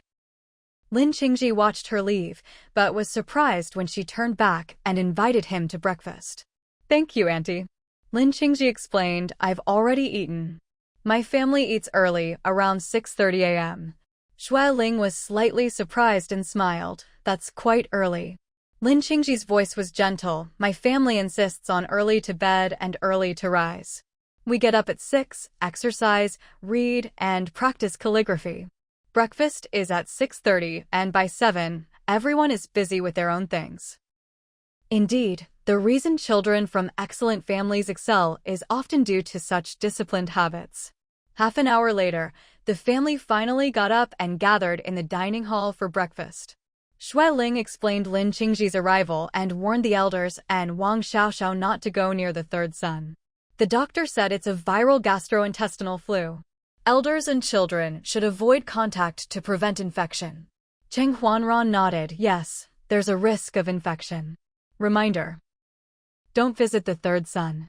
Especially Xiao Peng and Xiao Yu, avoid his room. I already told him not to hold them these days. Everyone was still a bit stunned, faces full of doubt and disbelief. This Lin Gongzi seems to care a lot about our third son, coming early in the morning with a doctor and personally staying to care. That's really too good. Shui Yang laughed loudly, you don't know? I guessed it long ago. What? What did you guess? Shui Yang proudly explained his theory to everyone, even slapping the table. Others try to recruit the third son with money and beauties. But Lin Gongzi is not ordinary. He doesn't use common tricks, but tries to win a Chang's heart with true feelings and care. Look, he personally cared for him in the hospital, sent homemade snacks when hungry, brought a doctor when sick, and personally stayed as a companion. He's really put a lot of effort into this. Everyone gradually understood and nodded. That makes sense, very thoughtful. So touching. He must really appreciate a Chang's talent and is very earnest. We don't know what a Chang thinks or if he's willing. With such sincere affection from Lin Gongzi, it would be heartless to reject him. Exactly. Money and beauties can be refused. A Chang doesn't lack those. But such tender care and from such a handsome, noble young master, who could bear to refuse? If it were me, I definitely couldn't. Everyone laughed heartily. Only Shui Ling couldn't smile, her eyes complex as she glanced at her wild-guessing second son, suddenly wanting to hit him on the head with a brick, but had to endure since he was her own. Shui Xin held a steamed bun in one hand and pressed her phone screen with the other. Ironhead, I'm up early. Eating breakfast in the dining hall now. You haven't eaten yet, right? Come join us. Then she cheerfully explained, Ironhead was worried I was still sleeping, so he tried to pry open my door. Outside, the morning sun shone brightly, but the curtains were drawn tightly, blocking every ray of light. The man in bed remained in the same position, sleeping deeply. Lin Qingji, known for his keen eyesight, could clearly see Cheng Huanchong sleeping soundly despite the dim room. His long eyelashes rested quietly, his face peaceful and serene, like a deeply sleeping angel, making it hard to wake him. Though Lin Qingji wanted to talk to him very much, to understand why last night he spoke so distantly and formally, he wished he could open his mind and see what was really going on inside. Was it because the snacks he made weren't good enough? Or had he accidentally offended this senior? Or was it really because of the illness? But his intuition said no, it wasn't that. Last night, he barely slept, and now he had only slept about 4 hours. Thinking about how hard Cheng Huanchong worked to update his work and brainstorm plots, Lin Qingji couldn't bear to wake him. He was also upset by the cold tone last night, and his own sleep was restless, waking several times. Luckily, Cheng Huanqing posted on moments last night, or else Lin Qingji wouldn't have had a reasonable excuse to come and check on him. The culprit was innocently sleeping soundly under the warm covers. Fortunately, he was really sick. Otherwise, Lin Qingji would have already pulled the covers off and demanded answers. Lin Qingji sighed softly. Whenever it involved this person, he could never remain calm and composed. Is this what they call a fated enemy? Even someone as calm and self-controlled as him couldn't help but lose control when faced with the one he longed for. He thought bitterly about this. The feelings he had kept hidden for years were about to overflow, yet this person still foolishly called him senior all day long, making Lin Qingji unsure what to do with him. He had waited for him for so many years, silently guarding his secret, but Cheng Huancheng was completely unaware. Having such a person was both a blessing and a curse for Lin Qingji. Suddenly, hurried footsteps sounded outside. Then, the door across the hall was knocked on. Xiao Xian? Xian error? Xiao Xian? Wake up. Lazy pig. Wake up. Lin Qingji raised an eyebrow, seeing Cheng Huancheng stirred by the noise, tossing and turning, groggily pulling the covers over his head and smiling indulgently. He quietly opened the door and slipped out. At the door across the hall stood a tall, imposing man with a strong aura, extraordinarily handsome, his brows and eyes calm and stern. Their eyes met. Lin Qingji smiled politely, hello. Qin Xinji raised an eyebrow in surprise, then smiled slightly. Lin Qingji stepped forward and introduced himself. Qin Xinji said, I've heard much about you. Lin Qingji explained, we met briefly at the hospital before, but it was too rushed, and Chang wasn't there, so we couldn't be properly introduced. It's an honor to meet you again. By the way, your fiancé has already gone to eat. They had only glanced at each other briefly under the hospital, but some people only need a quick look to sense each other's aura and immediately recognize a kindred spirit. Thank you. Qin Xinji replied warmly, we have a morning flight and we're worried she'd be late, so we came to hurry her. His gaze fell on Cheng Huancheng's door. Lin Qingji cleared his throat awkwardly. Chang is sick with a gastrointestinal flu. Qin Xinji softly said, oh, then smiled, I'll leave it to you. Lin Qingji's eyes flickered with a mix of emotion and helplessness. Sorry to disappoint you. Smart people don't need to say everything clearly. They understand everything in their hearts. Both men were outstanding, top figures in the capital's business world, experienced in intrigue and large-scale affairs. Yet here they were, under the same roof, on similar levels, and, because they were both exceptional, they immediately felt a deep mutual understanding. The scene was similar yet subtly different. Qin Xinji's eyes held encouragement as he said softly, Chang and Xiao Xian are somewhat alike, both pure-hearted and naive, simple and sincere in dealing with others. He calls me brother because he's my brother-in-law. I know him well and know who can be trusted and who cannot. Lin Qingji smiled gently. In such a difficult situation, in this beautiful garden, you are the only one who sees through it all and supports me. Whatever the outcome, I am deeply grateful. Maybe more than that. Qin Xinji reminded, my mother-in-law is no ordinary person. She's extremely perceptive. Nothing escapes her eyes in this garden. Xue Ling was no ordinary person. She had been everywhere and was very accurate in reading people's hearts. Lin Qingji could see how she looked at Chang, so naturally, she could see through him too. Maybe she didn't say it outright, but her attitude was clear. Smart people like her know how to handle such matters. Lin Qingji's eyes shifted, and he felt uneasy. I still need time. Qin Xinji pursed his lips and said firmly, it's been a long time, hasn't it? Yes. Lin Qingji smiled wistfully.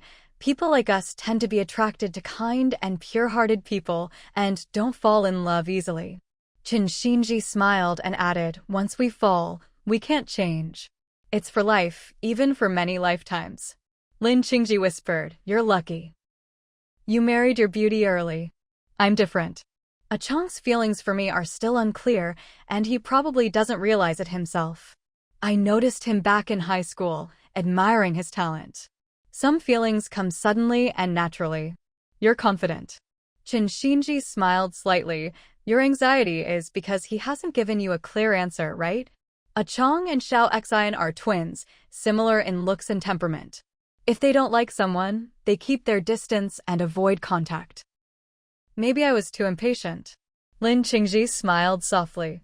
Qin Xinji, with the wisdom of experience, said, it's always like this.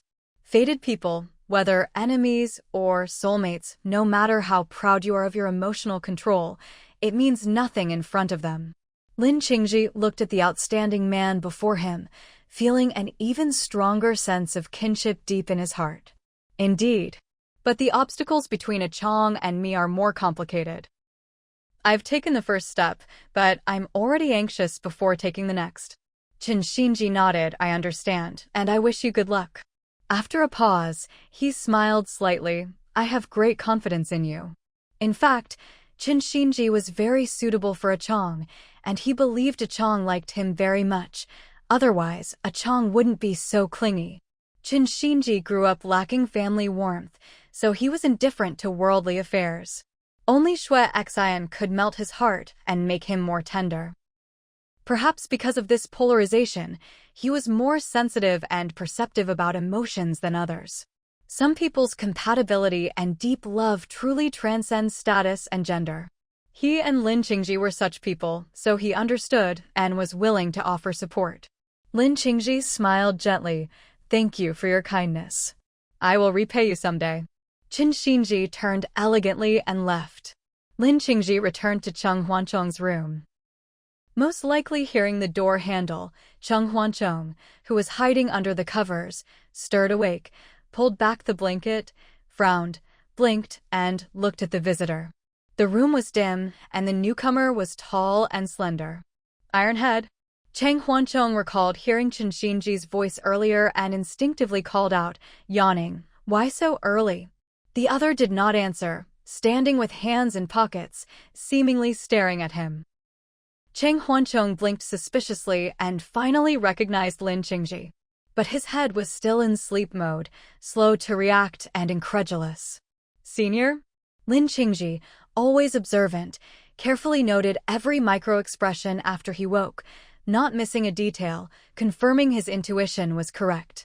He didn't speak but paced elegantly to the window, gently pulling aside a corner of the curtain. Sunlight streamed through the glass, instantly brightening the room. Cheng Huancheng looked at the warm, gentle man bathed in light, feeling an involuntary stir in his heart, but then remembered his brother's words from yesterday. A faint dimness rose in his heart, a strange sinking feeling. Senior, why are you here? Please sit. Lin Qingji, a keen observer, noticed every subtle expression after Cheng Huancheng woke and was more certain his intuition was right. He didn't speak but walked gracefully to the bedside. Cheng Huancheng looked at the ethereal man before him, sensing a strange burning in his gentle eyes, his heart tightening. He propped himself up nervously. Senior, you. Lin Qingji's voice was like warm jade. I saw your post last night early this morning and knew you were sick, so I hurried here with the family doctor. Chong, are you feeling better? Cheng Huancheng felt warmth flood his heart, and the dim flame inside him rekindled fiercely. Better, my head doesn't feel as heavy as last night. He had many WeChat friends, but few would see a post made at 3 a.m. by Night Owl. Few early risers would see it, and even fewer would come to visit so early, probably only him. To say he wasn't moved would be a lie. Lin Qingji looked at his still pale cheeks and felt his heart ache despite his reason. The doctor checked your pulse. You have a gastrointestinal viral infection and need to eat light food and take medicine for 3 days. The weather outside is still cold, don't go out. Cheng Huancheng looked at the man so close, obediently nodded. Okay, I understand. The room fell silent. The man on the bed no longer spoke, seemingly waiting for something. Cheng Huancheng was at a loss for words, and the atmosphere became awkward. Lin Qingji calmly sat. Cheng Huancheng half reclined on the pillow, restless and uneasy. Lin Qingji finally withdrew his gentle gaze, sighed faintly, and stood. You're better now, so I'll leave. I'll have my assistant prepare some light porridge and medicine for you. Remember to eat before taking medicine. Don't take it on an empty stomach. Cheng Huancheng stared blankly as he prepared to leave, suddenly feeling nervous and unable to speak. When Lin Qingji's fair, slender hand touched the door handle, he panicked. Senior.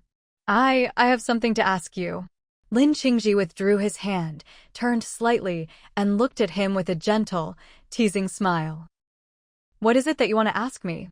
Cheng Huancheng saw a hint of playfulness in his eyes and, gathering courage or perhaps frustration, blurted out, Why are you so good to me?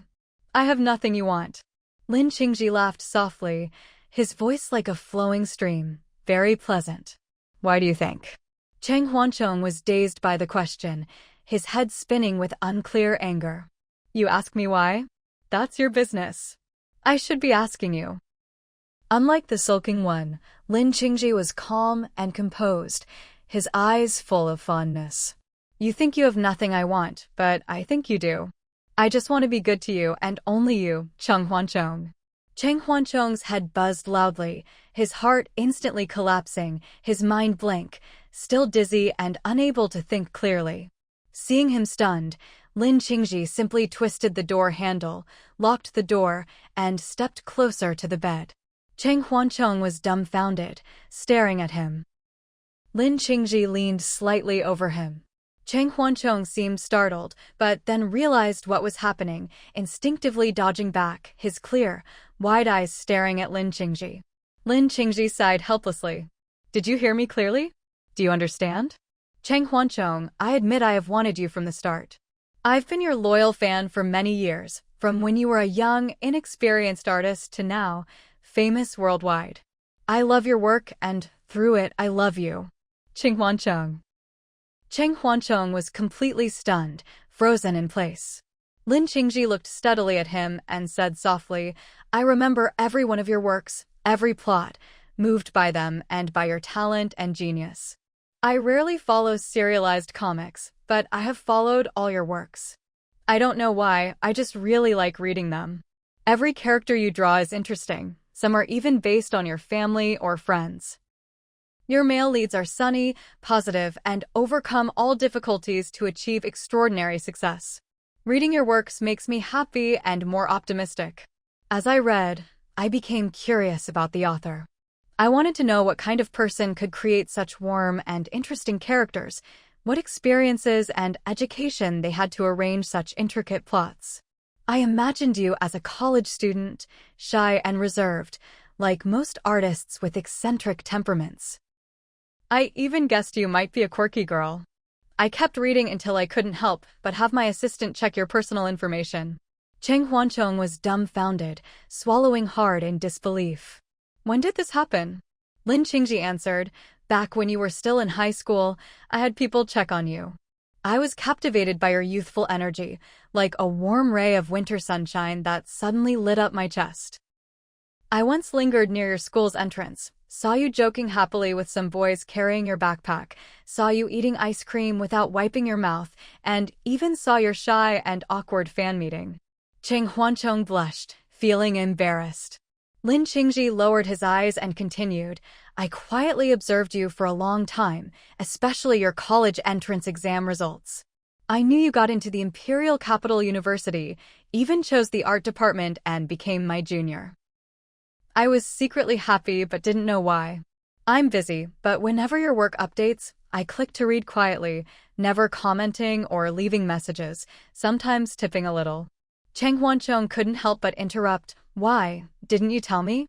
I thought about it, Lin Qingji said softly, but I had to control myself. Fate is strange. Even when avoiding it, it won't let me escape. When your mentor introduced you to me, I was stunned for 2 or 3 seconds, almost lost my composure. When I held your hand, my heart skipped a beat, surprising even myself. He sighed deeply. I thought I could just watch you quietly, but my heart grew greedy. I couldn't help wanting to see you. Even from afar, it made me happier. I was miserable and depressed. Later, my parents found out and asked what was going on. I couldn't hide it and told them. They were open-minded and told me not to give up without trying, encouraging me to take a step and pursue you. Cheng Huancheng's face turned bright red, awkwardly looking away. Lin Qingji smiled bitterly. I made many excuses to get you to look at my paintings and give me advice, finally getting a chance to contact you. Though we've only known each other face-to-face for a few months, you've been in my heart for a long, long time. I can't help wanting to be good to you, even wanting to please you, just to keep that ray of sunshine in your heart. He looked at Cheng Huancheng's profile. If I've troubled you, I'll disappear from now on. I can now answer your earlier question officially. Cheng Huancheng, I like you, so I want to be good to you. What I want is your heart, your person. Cheng Huancheng's eyes darted away, burying his head.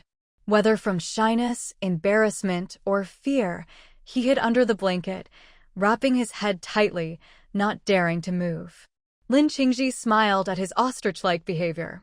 Sorry, it was too sudden, too abrupt, hard for you to accept.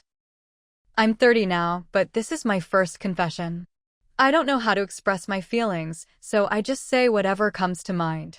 Everything I said is true, not a word is a lie. He squinted and slowly stood. Rest well. I am leaving. He left slowly, the door clicking softly as he locked it, glancing back at the one hiding under the blanket with reluctance, then closed his eyes and walked away. Lin Qingji took a deep breath, forcing himself to calm the storm of emotions. He should have told Cheng Huancheng's parents, but leaving without saying goodbye was rude. He hurried to the gate, escaping like a fugitive. The bodyguard saw his strange expression, opened the car door for him, and asked with concern, "Qing Xiao, are you okay?" Lin Qingji took a deep breath, slumped in the leather seat, and closed his eyes slowly. I'm fine. Tell the security office I had to leave immediately and didn't get to say goodbye to Mr. and Mrs. Cheng. Please apologize to them. The bodyguard, seeing him like this for the first time, worried if he was unwell. Lin Qingji shook his head and told him to do as instructed. The bodyguard nodded and hurried to the security office. Lin Qingji adjusted his turbulent emotions, gradually calming. A person born with calm and self-control could manage his feelings better. The bodyguard returned and sat in the front passenger seat. The driver started the car and slowly drove forward. Wait! The bodyguard suddenly shouted to the driver. The driver panicked and braked abruptly. Lin Qingji leaned forward slightly but kept his eyes closed, sitting upright as if meditating. The bodyguard hesitated. Qing Xiao, Lin Qingji said calmly, go back to Meiyuan. The bodyguard stammered, someone's running after us. Looks like Cheng Huancheng. Lin Qingji suddenly opened his eyes. Before he could look out, a loud bang startled him. Cheng Huancheng was pounding on the glass window, gasping and hitting it with his fists. The driver and bodyguard were shocked. Lin Qingji stared at him, lightly pressing a button. The thick glass window slowly rolled down. Cheng Huancheng, panting, his handsome face glowing in the sunlight, cheeks flushed, stared at him angrily. Open the door. Open the door. Lin Qingji was caught off guard, not moving. The bodyguard and driver, seeing this scene for the first time, were startled by Cheng Huancheng's intensity. The bodyguard, acting on professional instinct, quickly asked, Qing Xiao, is he trying to attack you? Lin Qingji came back to his senses, cleared his throat lightly, and said, no, let him in. Then he hastily opened the car door. Cheng Huancheng was still panting heavily, his fair and handsome face glowing golden in the sunlight, cheeks slightly flushed. Whether from running or other reasons, it was unclear. He looked down at Lin Qingji from above, staring intently. You, why did you run away? Who told you to run? What do you mean by saying those things to me and then running off? Did I tell you to leave? Lin Qingji quickly calmed himself, deliberately ignoring the anger in his tone. I left because I didn't know in what capacity I should stay. I also didn't want to embarrass you. Cheng Huancheng's handsome face instantly flushed bright red. Maybe it was Lin Qingji's calm and gentle gaze that soothed his restless heart, or maybe the cold weather outside cleared his dizzy mind. He glanced awkwardly at the driver and bodyguard and said in a low voice, I have something to say to you. Lin Qingji gracefully stepped back, making room. Come in and say it. He pressed a button nearby. Soon, the partition glass slowly rose, separating the driver and bodyguard in front. Cheng Huancheng sat down awkwardly, closing the door behind him. The car was warm, filled with a faint, elegant and fresh scent, his usual fragrance. They sat close. Lin Qingji looked at him, but Cheng Huancheng was extremely embarrassed, eyes darting left and right. However, Lin Qingji was always the most patient, calm as a mountain, quietly waiting for him to speak. After a long while, Cheng Huancheng finally spoke, not with the loud roar before, but almost like a whisper. You. What did you mean by what you said just now? Lin Qingji raised an eyebrow. Which sentence? He had already said a lot today, more than usual, expressing feelings he had suppressed for years and his recent anxieties. Cheng Huancheng buried his head, stammering the second to last sentence. Lin Qingji smiled softly, his voice clear and flowing like a mountain stream. The literal meaning. Cheng Huancheng blushed, ears turning red. You explain. I don't understand. Lin Qingji smirked. Are you sure? Really? Cheng Huancheng couldn't stand his ambiguous gaze and turned his handsome face to look out the window. I just don't get it. I want you to explain clearly. Lin Qingji couldn't resist his adorably tsundere expression, silently cursing ancestor, then sighed deeply. I said all that, you heard it, right? That was my confession. You understand, don't you? I confessed. Shouldn't you respond? If you agree, then I have a reason to stay. If you shake your head, then in what capacity should I stay? Okay, is that clear enough? This guy was definitely sent by heaven to torment him. So-called fated enemies must be like this. Cheng Huancheng's face was burning red, asking, then why did you run? What's with turning your back and leaving? Did you give me time to react? Did you give me time to say yes? You have to give me time. Lin Qingji looked at him, his previous gloom and discomfort instantly lifted, replaced by bright clarity. Okay, I'll give you time. However long you need, I'll wait. Cheng Huancheng's eyes flickered, stammering, I don't know how long, but I can't answer now. But you can't just leave like that. Lin Qingji's eyes flashed with a smile, voice gentle, you're sick and need rest. You want me to stay and take care of you, don't you? I don't know. Cheng Huancheng pouted, My heart is a mess. I just know I don't want you to leave, not at all. Lin Qingji smiled softly, his warm eyes full of affection. You still need to rest and not run around. How about I take you to my little Meiyuan for a couple of days? The red plum blossoms have just bloomed, and the whole garden is beautiful. It's quiet there, good air for recovery, and you won't risk infecting others. Here at Xinyuan, there are 3 elders and cute kids. Your illness is contagious, and the weather is cold. It's not good to spread it to the elderly and children. That sentence alone was enough. He didn't want to leave, didn't want to be apart, even if the response was just a little, he was satisfied. Earlier, he hid away without a word. At that moment, he almost broke down, almost lost control at home, feeling his years of feelings collapse like an earthquake. He ran out to chase him, embarrassed and angry, forbidding him to leave. That meant there was still hope, very much hope. What could be more precious than hope? Lin Qingji's answer, nothing. Cheng Huancheng was moved. Though his heart was a tangled mess, he was very clear that his feelings for Lin Qingji were not simple. For some reason, he was afraid Lin Qingji would just leave and he'd never see him again. He ran out so fast he could hardly believe it. His mind panicked with one thought. Stop him. Stop him. Don't let him leave. After a long while, Cheng Huancheng finally nodded. Okay, but you can't run away. I want to be with you. Lin Qingji looked at the flushed handsome face, his own ears reddening.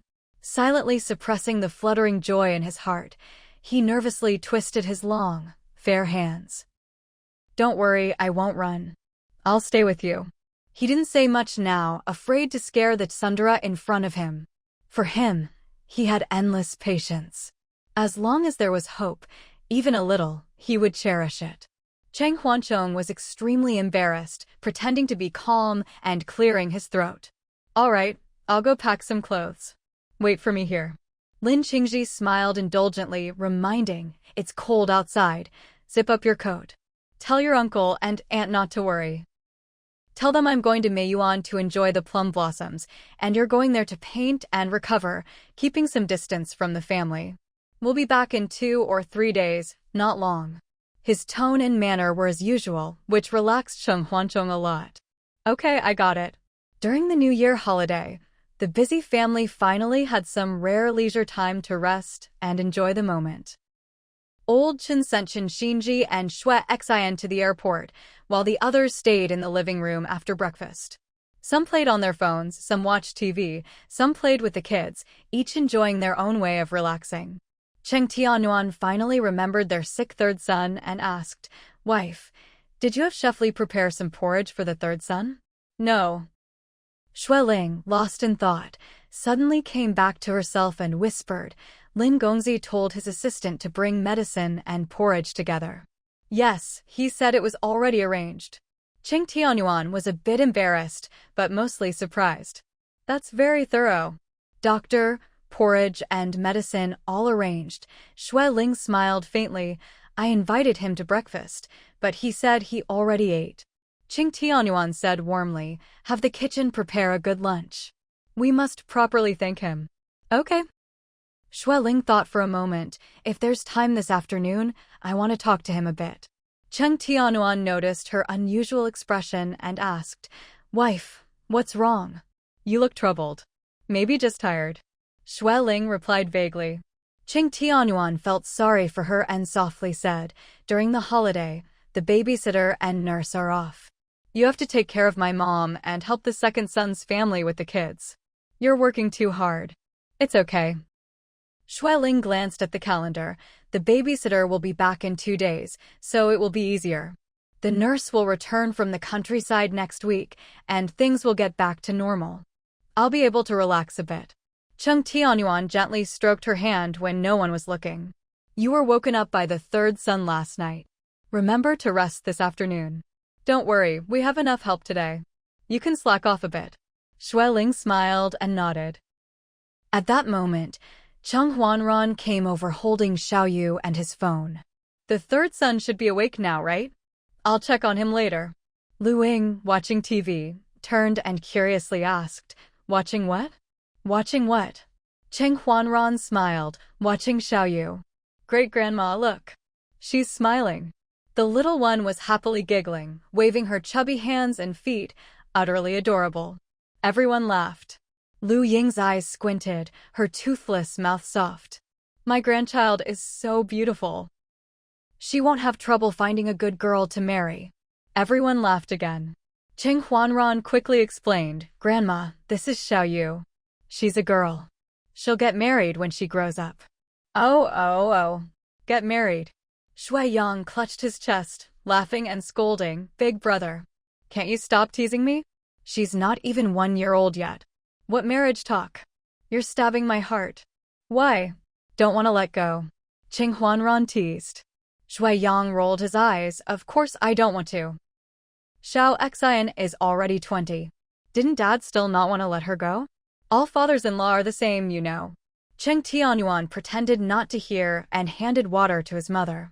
Cheng Huanran chuckled. Then you and Xiao better have boys, or I'm afraid your heart will be a hornet's nest. Shui Yang laughed loudly, right? I think so too.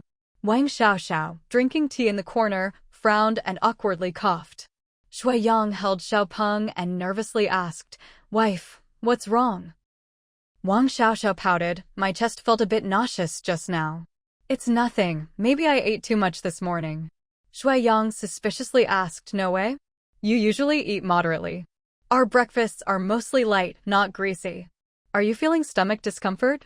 Both were former professional athletes, used to careful diets, never overeating. Wang Xiao thought hard and shook her head. No, I don't think so. No way. Shui Yang anxiously said, you're probably infected by the third son.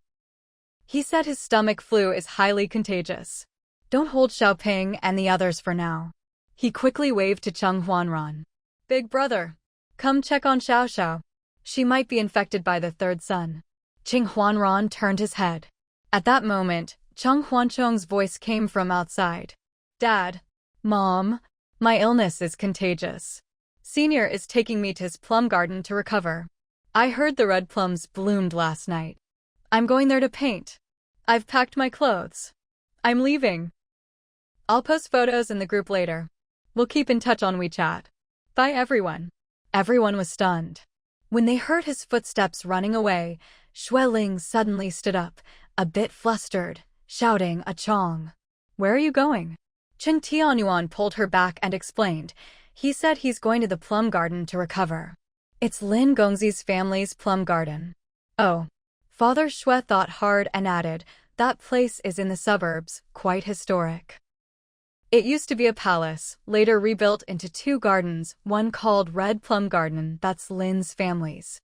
It's said to be full of red plum blossoms, very beautiful. Usually closed to the public. When the 3rd brother was alive, Lin's elders invited him to enjoy the plums. He said it was especially beautiful in the snow and left a deep impression. Cheng Huanran nodded, yes, I've heard about it. There's a small courtyard surrounded by red plum trees. Someone won a big prize for photos taken there. Many don't believe such a place exists in the capital. Shui Yang's eyes lit up, envious. This is what rich family really means. Their own plum garden, a real garden. The 3rd son just has a little cold? Is that necessary? Haha, so pretentious. Wang Xiaoxiao laughed. Ara Chong is talented and gifted. That's why he's valued. What are you jealous of? Not your turn. Burned. Shui Yang pretended to cry, falling into his son's arms. The little one thought Dad was playing and laughed, tugging his hair. Shui Yang cried out, ouch! You little rascal. You're so bad. Our 3rd uncle is enjoying the scenery and plums with Lin Gongzi to avoid infecting you. Oh my. So dreamy and luxurious. We won't follow them. Everyone laughed. Shui Ling couldn't smile, her heart growing heavier. Holidays always pass quickly, especially long ones. In the blink of an eye, the Spring Festival holiday was over, and everyone had to return to their busy lives. The nurse for the grandmother had returned, and the 2 babysitters resumed work, easing some of Shui Ling's burdens. Perhaps the cold weather during the holiday worsened Lu Ying's condition, so as soon as the holiday ended, Shui Ling took her mother to see a doctor, not daring to slack off. The doctor said the worsening was expected and advised the family not to be too anxious. Now that spring is coming, take the elderly outdoors more, Shui Ling sighed. Keep taking medicine, do light exercise, and avoid staying indoors all the time. Cheng Tianyuan nodded. It's been rainy and gloomy these days, so we can only walk around the house. No worries, when the sun comes out, we'll take Mom to the backyard for a walk and sunbathe. Shui Ling looked at her dazed mother and felt a complex, heavy emotion. It's only been half a year, but Mom's condition has deteriorated so much. Cheng Tianyuan sighed softly and hugged her. Wife, the elderly are old.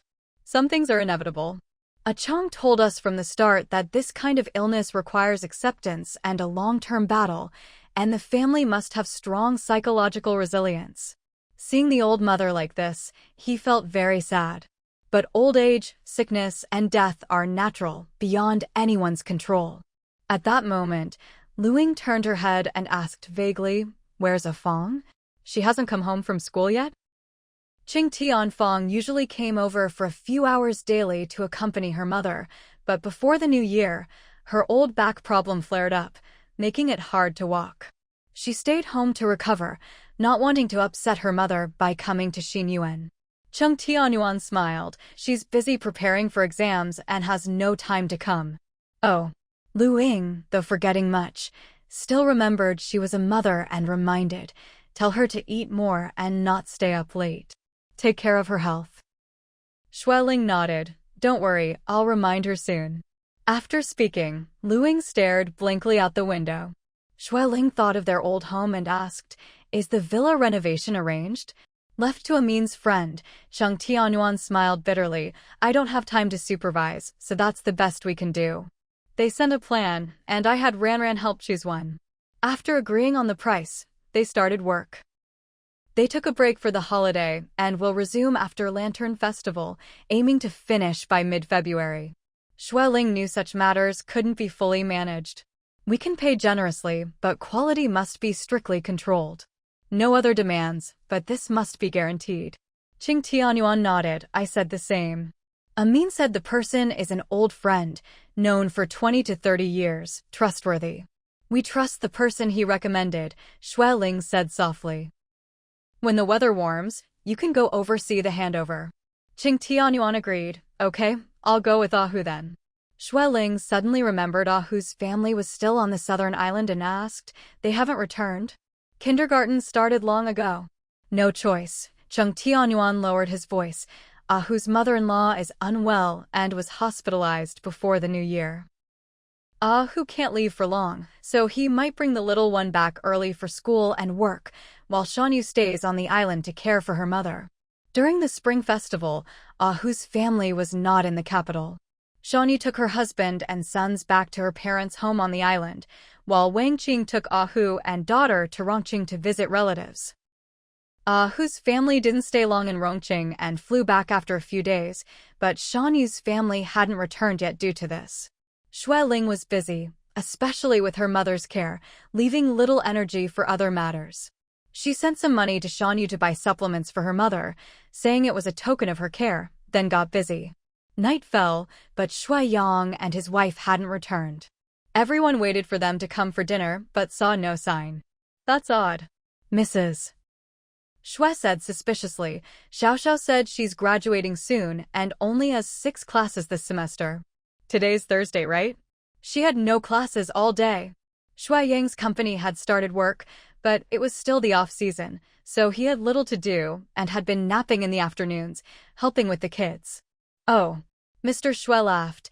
Yang said he was taking Xiao out this afternoon and might not be back for dinner. "I forgot." "No problem," Chung Tianyuan called. "Oldly, dinner's ready." Ling smiled. The couple probably went on a date.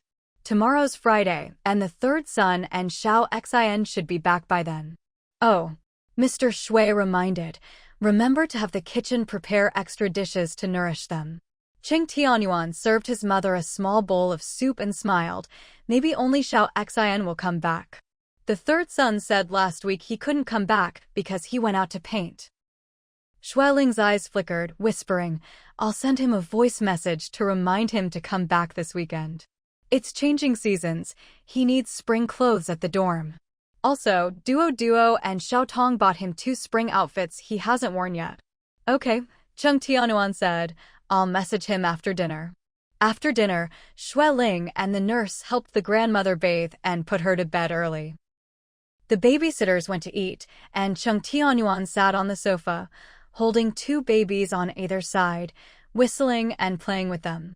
During the day, 2 babysitters worked together. At night, one stayed in the nursery to watch the little ones. The babies were 8 months old, able to sit and crawl. After listening to the whistle for a while, their attention shifted to their toys, chewing and drooling. Ching Tianyuan was a bit overwhelmed, worried they might fall off the sofa, so he put them on the carpet. At that moment, a tall, strong figure slowly entered the living room, slumped onto the sofa, looking exhausted and pale. "Dad, Dad," Xiaoyu happily called, crawling toward Shui Yang. Shui Yang didn't look, covering his face with his hands, collapsing in exhaustion. Ching Tianyuan glanced at Shui Yang, sensing something was wrong, and frowned. "What's wrong? What happened?" Shui Yang lowered his hands, his handsome face looking troubled and helpless, then buried his head again, seeming very uncomfortable. "Dad." He hesitated, his voice trembling slightly as if about to cry. Xiaoyu had crawled over to her father, patting his big foot happily and giggling.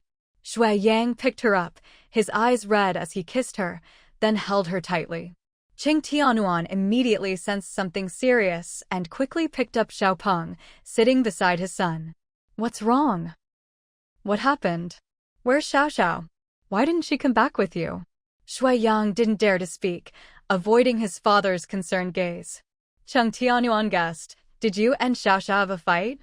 "About what?" Shui Yang stammered. "She is still crying outside." Chung Tianyuan frowned and sternly scolded his son. "Xiao came so far to marry into our family, with no parents around. No matter what happens, try to accommodate her first. She married you and has to live with your family, forced to accept your relatives as her own. Living under the same roof, there will be conflicts.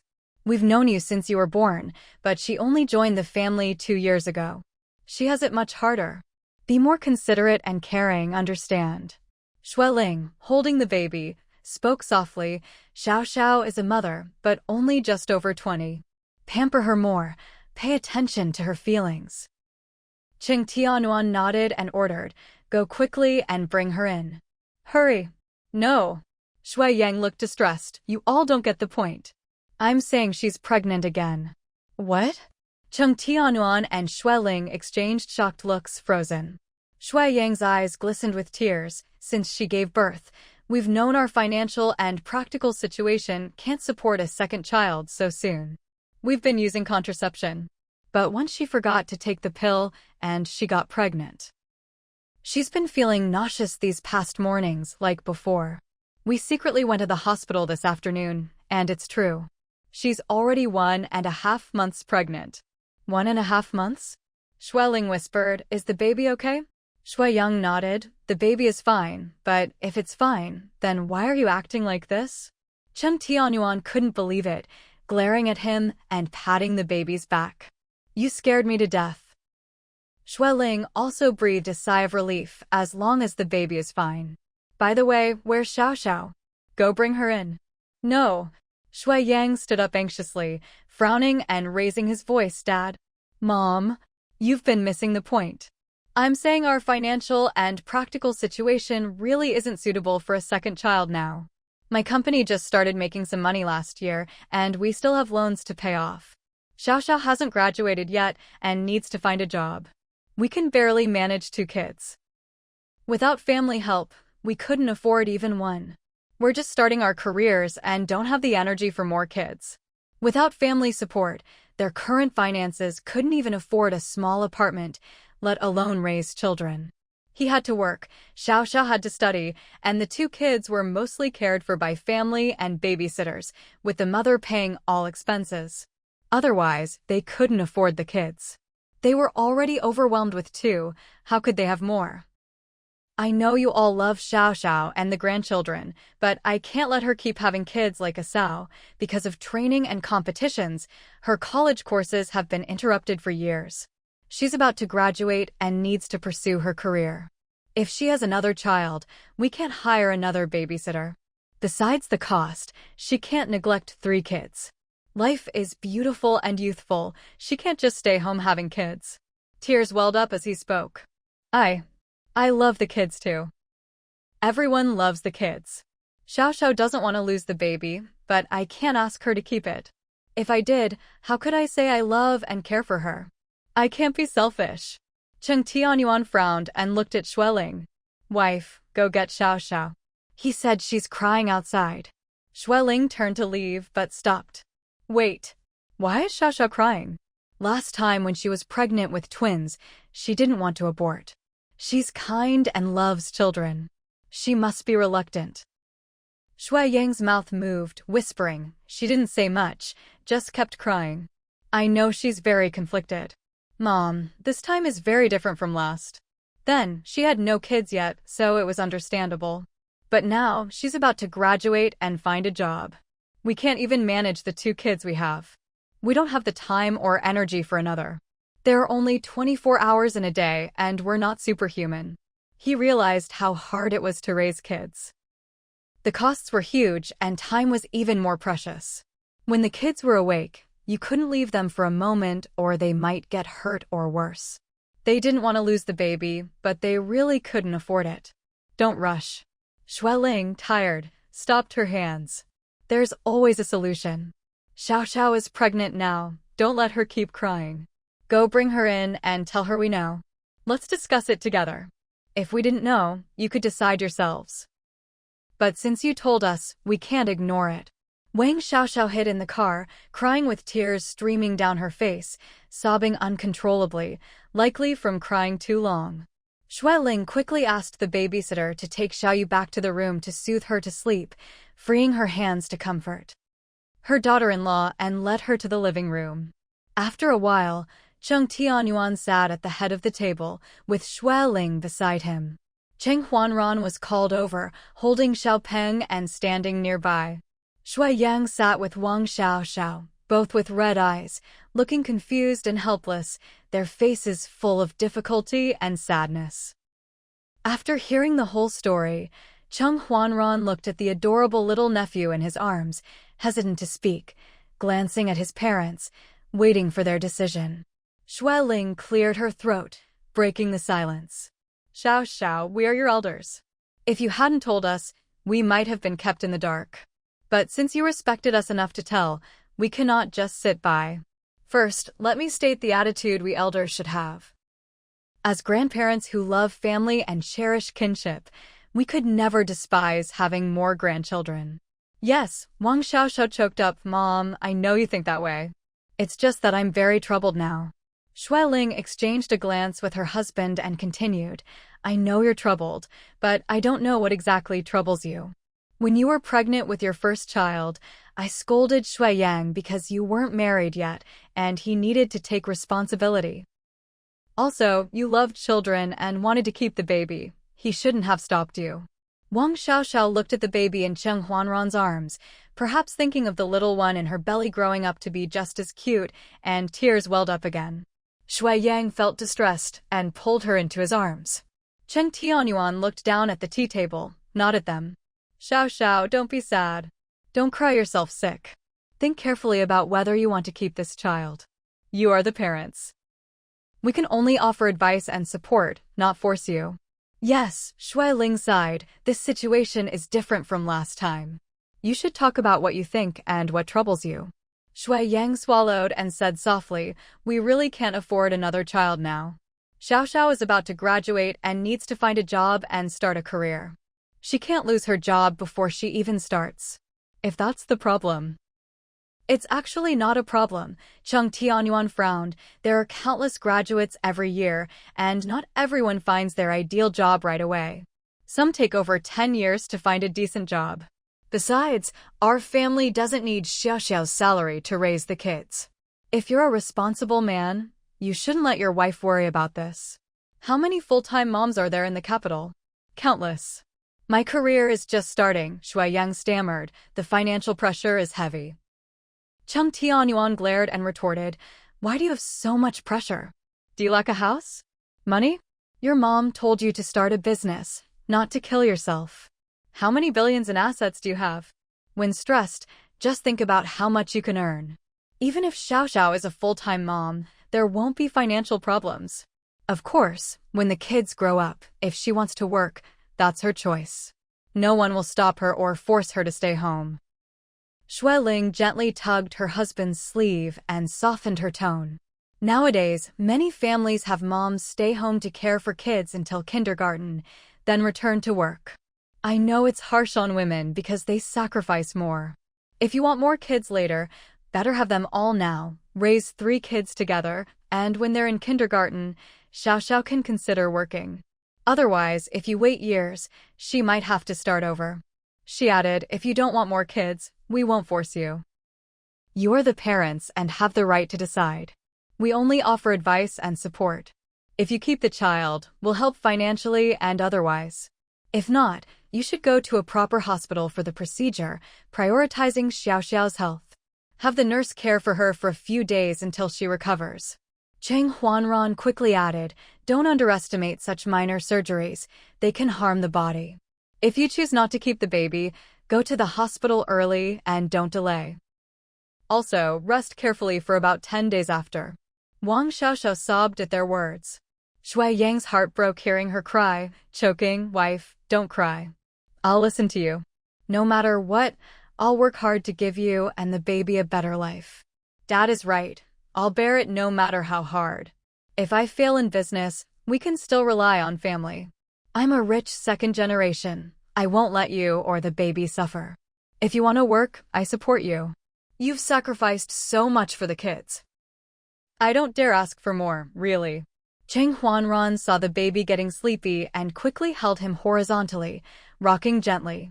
Xiao, don't cry.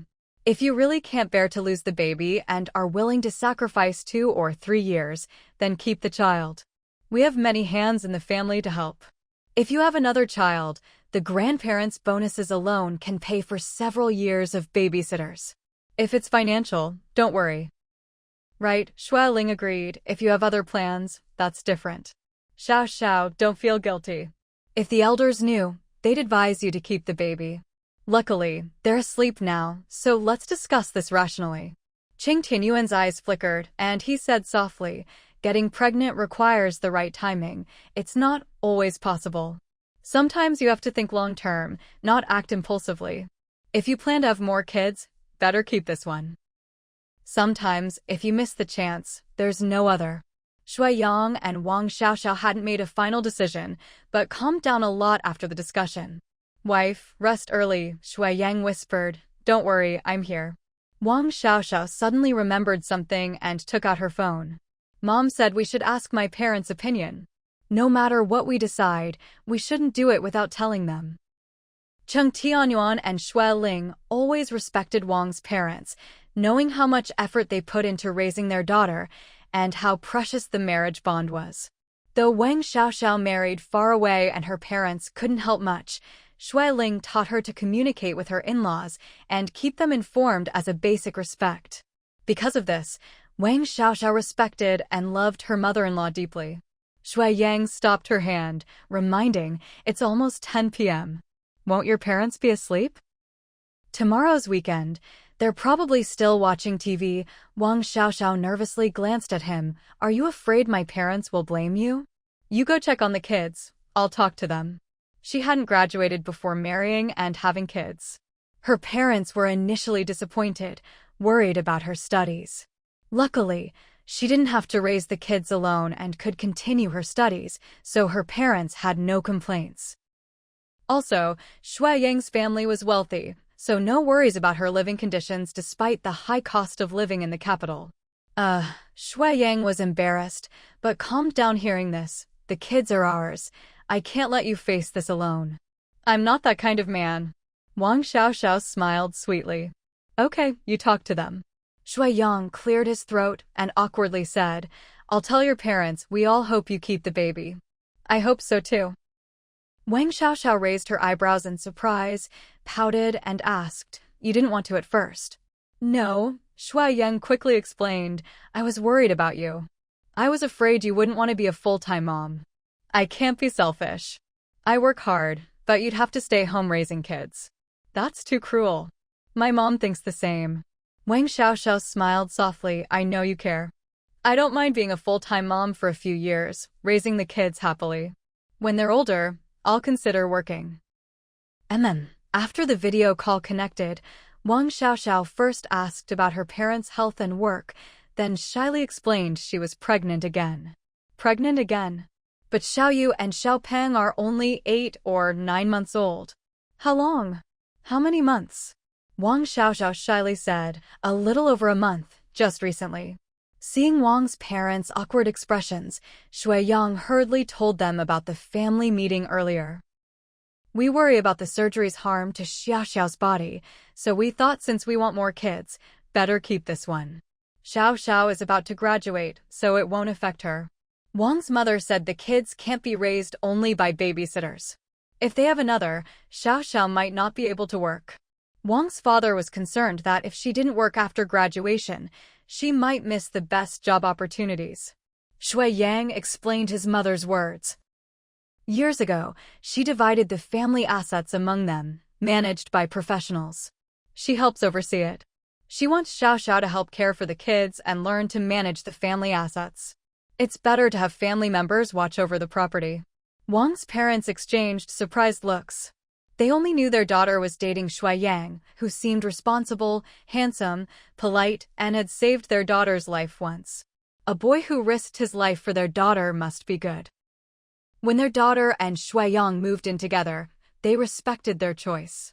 When they suddenly came to say they were pregnant and marrying, they learned Shui Yang's family was very wealthy and famous in the capital. The couple were ordinary teachers with average finances, worried about their daughter marrying into a wealthy family, though they liked Shui Yang.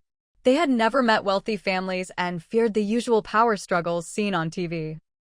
But after meeting Cheng Tianyuan and Shui Ling, they found them kind and polite, relieved. Their daughter married into a harmonious, happy family. Wang's parents often sent gifts and supplements, caring deeply for their daughter and grandchildren. For them, their daughter being loved by her husband and in-laws was enough. They warned their daughter not to be blinded by wealth, to be independent, finish her studies, and care for the kids, as the wealth was earned by Shui Ling and Qing Tianyuan's hard work. They never expected Shui Yang to be so generous, willing to share his premarital assets with their daughter and have his mother teach her to manage the fortune. Shui Yang smiled awkwardly and explained, "Mom, Dad, Xiao Xiao is my wife. Whatever I earn, I give to her. The assets I inherit belong to us.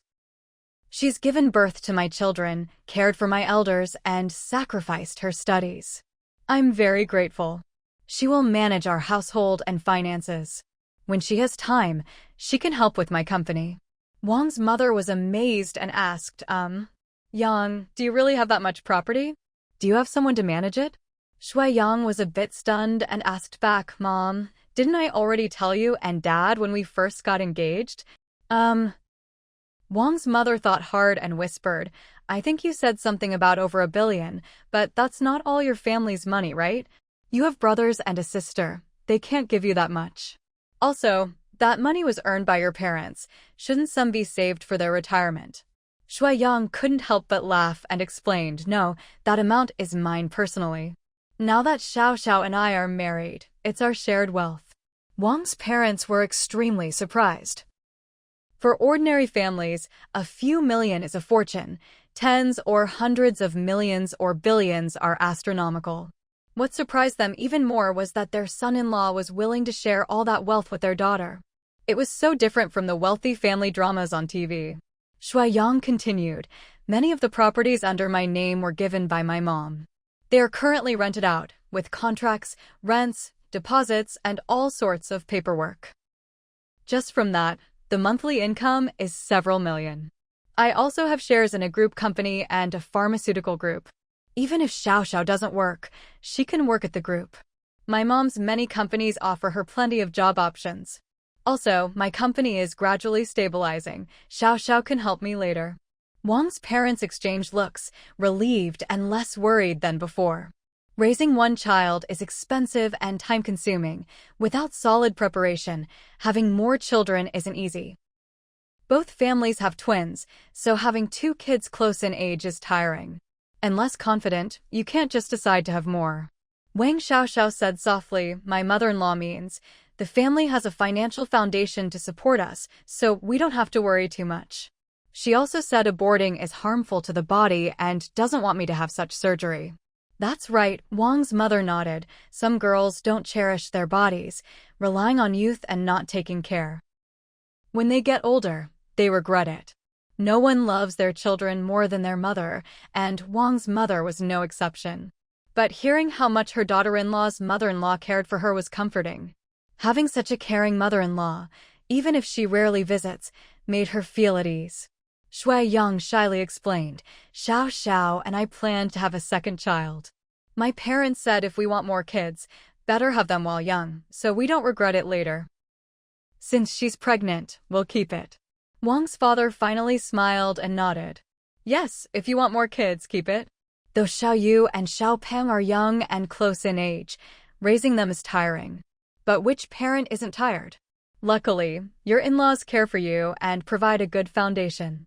Money isn't everything, but often it's essential." The young couple married and had 2 kids early. With a new business and a student wife, without a strong family foundation, raising kids would be impossible. Yes. Wang's mother smiled. "Others worry about no one to help or money to raise kids. You don't have to worry. Even if Xiao Xiao works a light job later, there's no financial pressure. That alone puts you ahead of many young people." Wang's father agreed, "Right. Many kids from less fortunate families, even with high degrees, struggle to buy a home and start a family in the capital. You don't have that pressure. Be grateful to your in-laws. Xiao Xiao, you must be filial to your in-laws and other elders, okay?" Wang's mother reminded. Wang Xiaoxiao nodded quickly. "Mom, I remember. Since marrying into Xinyuan, everyone treated her like family. She was grateful to have chosen Shui Yang and to have such a harmonious, happy family." Wang's father looked at his son-in-law and advised, "You must be grateful for what the elders give you. But your parents' support isn't for you to rely on. Xiao Xiao can temporarily care for the kids, but you must work hard. Dad, Mom, don't worry, Shui Yang patted his chest. I'll build a career to give Xiao Xiao and the kids a better life. Knowing he was ambitious, Wang's parents didn't dwell on the topic and ended the call after a while. Shui Yang collapsed on the pillow, panting, passed. Wang Xiaoxiao was still in disbelief. I thought my parents would oppose it. Honey, I didn't dream, right? No, Shui Yang laughed, gently rubbing her back. Your parents support us having a second child. Wang Xiaoxiao's eyes welled with tears. Shui Yang was startled. Wife, what's wrong? Are you unwell? No, Wang Xiaoxiao blushed. I just suddenly feel so lucky and happy to marry such a kind and ambitious man. And his family is so good. You know, if the family atmosphere wasn't so good and everyone didn't care for me, I might not dare have another child. Thank you all. I know, Shui Yang kissed her forehead, feeling emotional. Wife, we should thank you more. Thank you for bearing my children and sacrificing. Your arrival brought prosperity to our family. It will be hard, but I'll cooperate and share the burden. Wang Xiaoxiao smiled sweetly, leaning into his arms. Shui Yang picked up his phone and sent a cute, cheeky emoji to the family group. Announcement. Big news. Xiao Yu and Xiao Peng are about to be promoted to big sister and big brother. Ha ha. Early morning, Cheng Huancheng woke groggily, scratching his soft short hair and yawning widely. His phone alarm was ringing nonstop beside the pillow. He lazily turned it off and noticed the family WeChat group was very active, so he casually opened it. Wow. No way. Achong? Lin Qingji's worried voice came from outside. Achong? What's wrong? Cheng Huancheng was still dazed and didn't respond. Soon, Lin Qingji pushed open the door and came in. Seeing him clutching his phone with wide, confused eyes and no sign of discomfort, Lin Qingji finally breathed a sigh of relief. You scared me. The weather was warming, but early mornings and evenings were still chilly, easy to catch a cold. Cheng Huancheng had no classes yesterday afternoon, ran a few laps on the school field, sweating and catching a breeze, sneezed a few times but didn't care and wore wet clothes to eat. At night, he took a cold shower because the dorm's hot water time had just ended, leaving him drenched. At his age, a slight chill could be cured with hot water or cold medicine and rest.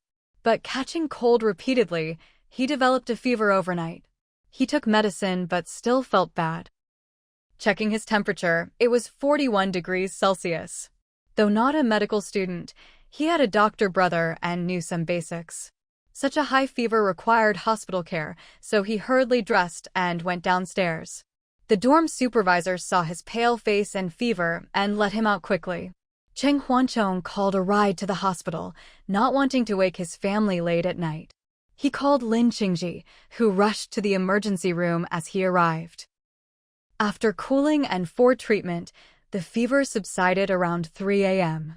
Seeing the crowded emergency room, Lin Qingji decided to take him home. It was a weekend. Cheng Huancheng planned to get up early to paint, then meet Lin Qingji in the afternoon, and return home for dinner. His alarm was set but forgotten due to fever and exhaustion. Maybe from fever after effects or the exciting group messages, he was still dazed. No. Cheng Huancheng laughed, poking his phone excitedly. My second brother and sister-in-law are having a second child. They announced it late at night. Big Brother and Xiao Xin sent congratulatory red envelopes. Lin Qingji raised an eyebrow, then smiled warmly, sitting on the bed edge. That's good news. You missed sending red envelopes last night because of the fever. How about sending some now? Cheng Huancheng lazily leaned into him, voice hoarse. How much should I send? Lin Qingji smiled indulgently. Send whatever you want. I'm broke on WeChat, Cheng Huancheng whined. No manuscript fees lately. Lin Qingji ruffled his soft black hair, smiling. Then send what you can. Cheng Huancheng closed his eyes, tossing the phone aside. The group is quiet now, don't wake others. Later, I'll send a few to my brother and sister-in-law. Congratulations on the second child. Twins again. Another pair of dragon and phoenix twins. Excited, his head suddenly ached, and he quickly pressed his temple. Lin Qingji frowned slightly, gently holding him. Come, I'll massage you. Don't move, lie still. I've already called the family doctor. He'll be here in half an hour. Cheng Huanchong enjoyed the care, eyes closed, murmuring, no need, I'm not burning anymore, just a little headache. Lin Qingji's tone was slightly displeased, but gentle as always. This weather is easy to catch a cold. Last night was only 12 degrees Celsius, and only you, Cheng Huanchong, would dare to take a cold shower in early spring in the capital. Cheng Huanchong chuckled, burying his face in Lin Qingji's chest, smelling his unique cool fragrance. Sorry, I was careless. Lin Qingji wanted to scold him, but couldn't resist his sincere apology, completely disarmed. No more next time. Since you called me in time, I'll let it slide. Cheng Huanchong snorted, proud yet tsundere. I'm already sick. What else can you do? Make me go out in the spring rain and get sick again. Lin Qingji looked at him and said softly, why would I be hard on myself? When you're sick, I feel pain too. When you're uncomfortable, I'm uncomfortable. Stop talking nonsense. Sorry.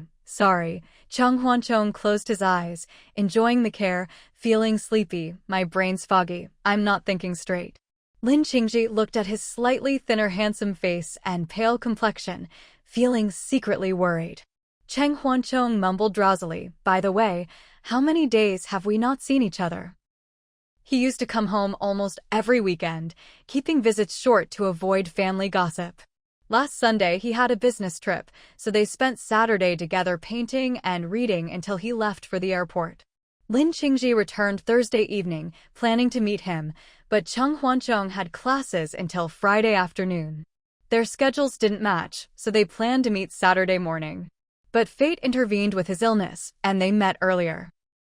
Until I saw you at the emergency room entrance last night, Lin Qingji answered without hesitation. 5 days, 12 hours, 37 minutes. Cheng Huanchong blinked in surprise. Really? You counted? Lin Qingji looked at him suspiciously and said confidently, no need to count. Just look at the phone. Cheng Huanchong, for some geniuses, such quick mental math is easy. Lin Qingji flicked his forehead, slightly displeased. That's it? Nothing else? Though away on business, he sometimes thought of him, wondering what gift to bring, if his old books updated, why he hadn't sent a voice message, etc. He cared deeply, but Cheng Huanchong seemed indifferent. Cheng Huanchong held his smooth forehead, grumbling in annoyance. What? Isn't my head dizzy enough already? Just say what you want. Stop talking in riddles. Lin Qingji wanted to face bomb as well. How did he end up with such an emotionally clueless guy? He couldn't say sweet words to coax people, nor could he utter any honeyed phrases, and he couldn't even pick up on the hints and signals in his words. In short, he'd never met anyone quite like him. Is everyone in your family this slow to react emotionally? How did your brothers and Xiaoxin even get into relationships? Cheng Huanchong grinned smugly, lifting his chin. They were all chased by others. Lin Qingji, all right, he was completely defeated. He couldn't even get angry with him, so he just pinched his cheek to vent, successfully turning his face from pale to slightly red. The person was still the same, but at least his complexion looked better. Cheng Huanchong brushed his hand away and went off to brush his teeth and wash up. Lin Qingji couldn't help but ask, aren't you going to sleep a bit more? It's still early. No, Cheng Huanchong yawned, muttering, I'll nap for an hour in the afternoon. Lin Qingji didn't insist, turning to have the kitchen send up some light porridge and snacks. Cheng Huanchong still hadn't recovered and couldn't taste anything, so he just gulped down 2 bowls of plain porridge and didn't want anything else. Lin Qingji, on the other hand, ate a few soup dumplings, a bowl of batter, and a bowl of porridge, clearly with a great appetite. Cheng Huanchong himself had no appetite, but seeing him eat so heartily, he couldn't help but feel a bit sulky. Eating so much so early? Careful you don't get fat. Lin Qingji, of course, knew what he was thinking and looked at him with a smile in his eyes. Can't help it. Someone here is so good-looking, I'm in a great mood, so my appetite's good too.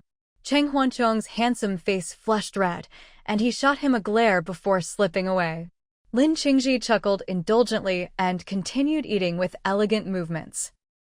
Seeing the one who teased him act so nonchalant and calm while eating, while he himself was the one who got flustered and ran off, Cheng Huancheng felt it was just unfair. At that moment, a bodyguard outside called, "Young Master Qing, the family doctor is at the door. Please take him to the side hall." Lin Qingji put down his chopsticks, carefully wiped his mouth, moving unhurriedly and methodically. Chong, change out of your pajamas. I'll take you to let the doctor have a look." "I'm already fine, aren't I?" Cheng Huancheng shook his head. "No need, it's just a little dizziness." Lin Qingji smiled slightly and explained, "You caught a chill and had a fever, and your temperature shot up so high.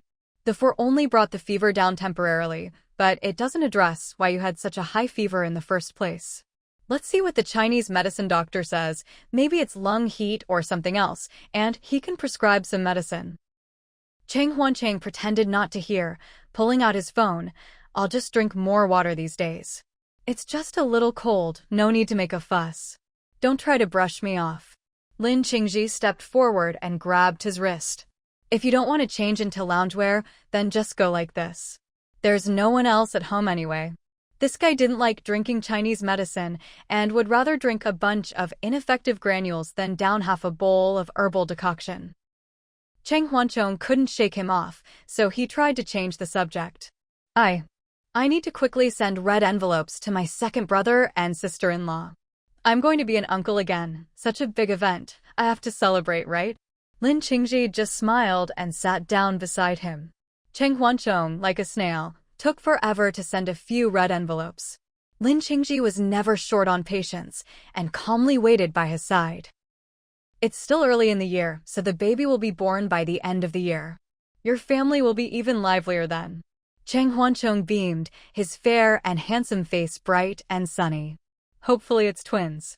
2 pregnancies, for kids. That'd be awesome." Lin Qingji knew he himself was a fraternal twin and had a mysterious fondness and love for twins. His eyes softened as he asked, "You really like kids, don't you?" "MHM." Cheng Huancheng nodded eagerly. "Everyone in my family loves kids. After Xiaoyu and Xiaopeng were born, we all doted on them. My brother helps out whenever he's home, and on weekends too. At first, I was afraid to hold them. They seemed so small and soft. I was scared I'd hurt them. But after learning, I got the hang of it. My mom even praised my holding technique as more professional than my second brother's." Lin Qingji nodded gently. Families with harmony and love usually have thriving descendants. In this, your family is truly enviable. Cheng Huancheng put down his phone and glanced at him. "Why did your parents only have you? I see your uncle and aunt are so loving and in tune." Lin Qingji gave a wry smile. They were too busy when they were young to think about having kids. By the time they wanted children, it was a bit late. My mom was already older when she had me, and after that, she couldn't get pregnant again. Both my parents have a great attitude. They just accepted things as they came and felt that having me was enough. Fate can't be forced. Cheng Huancheng's eyes shifted, and he stammered, "So, you're an only child.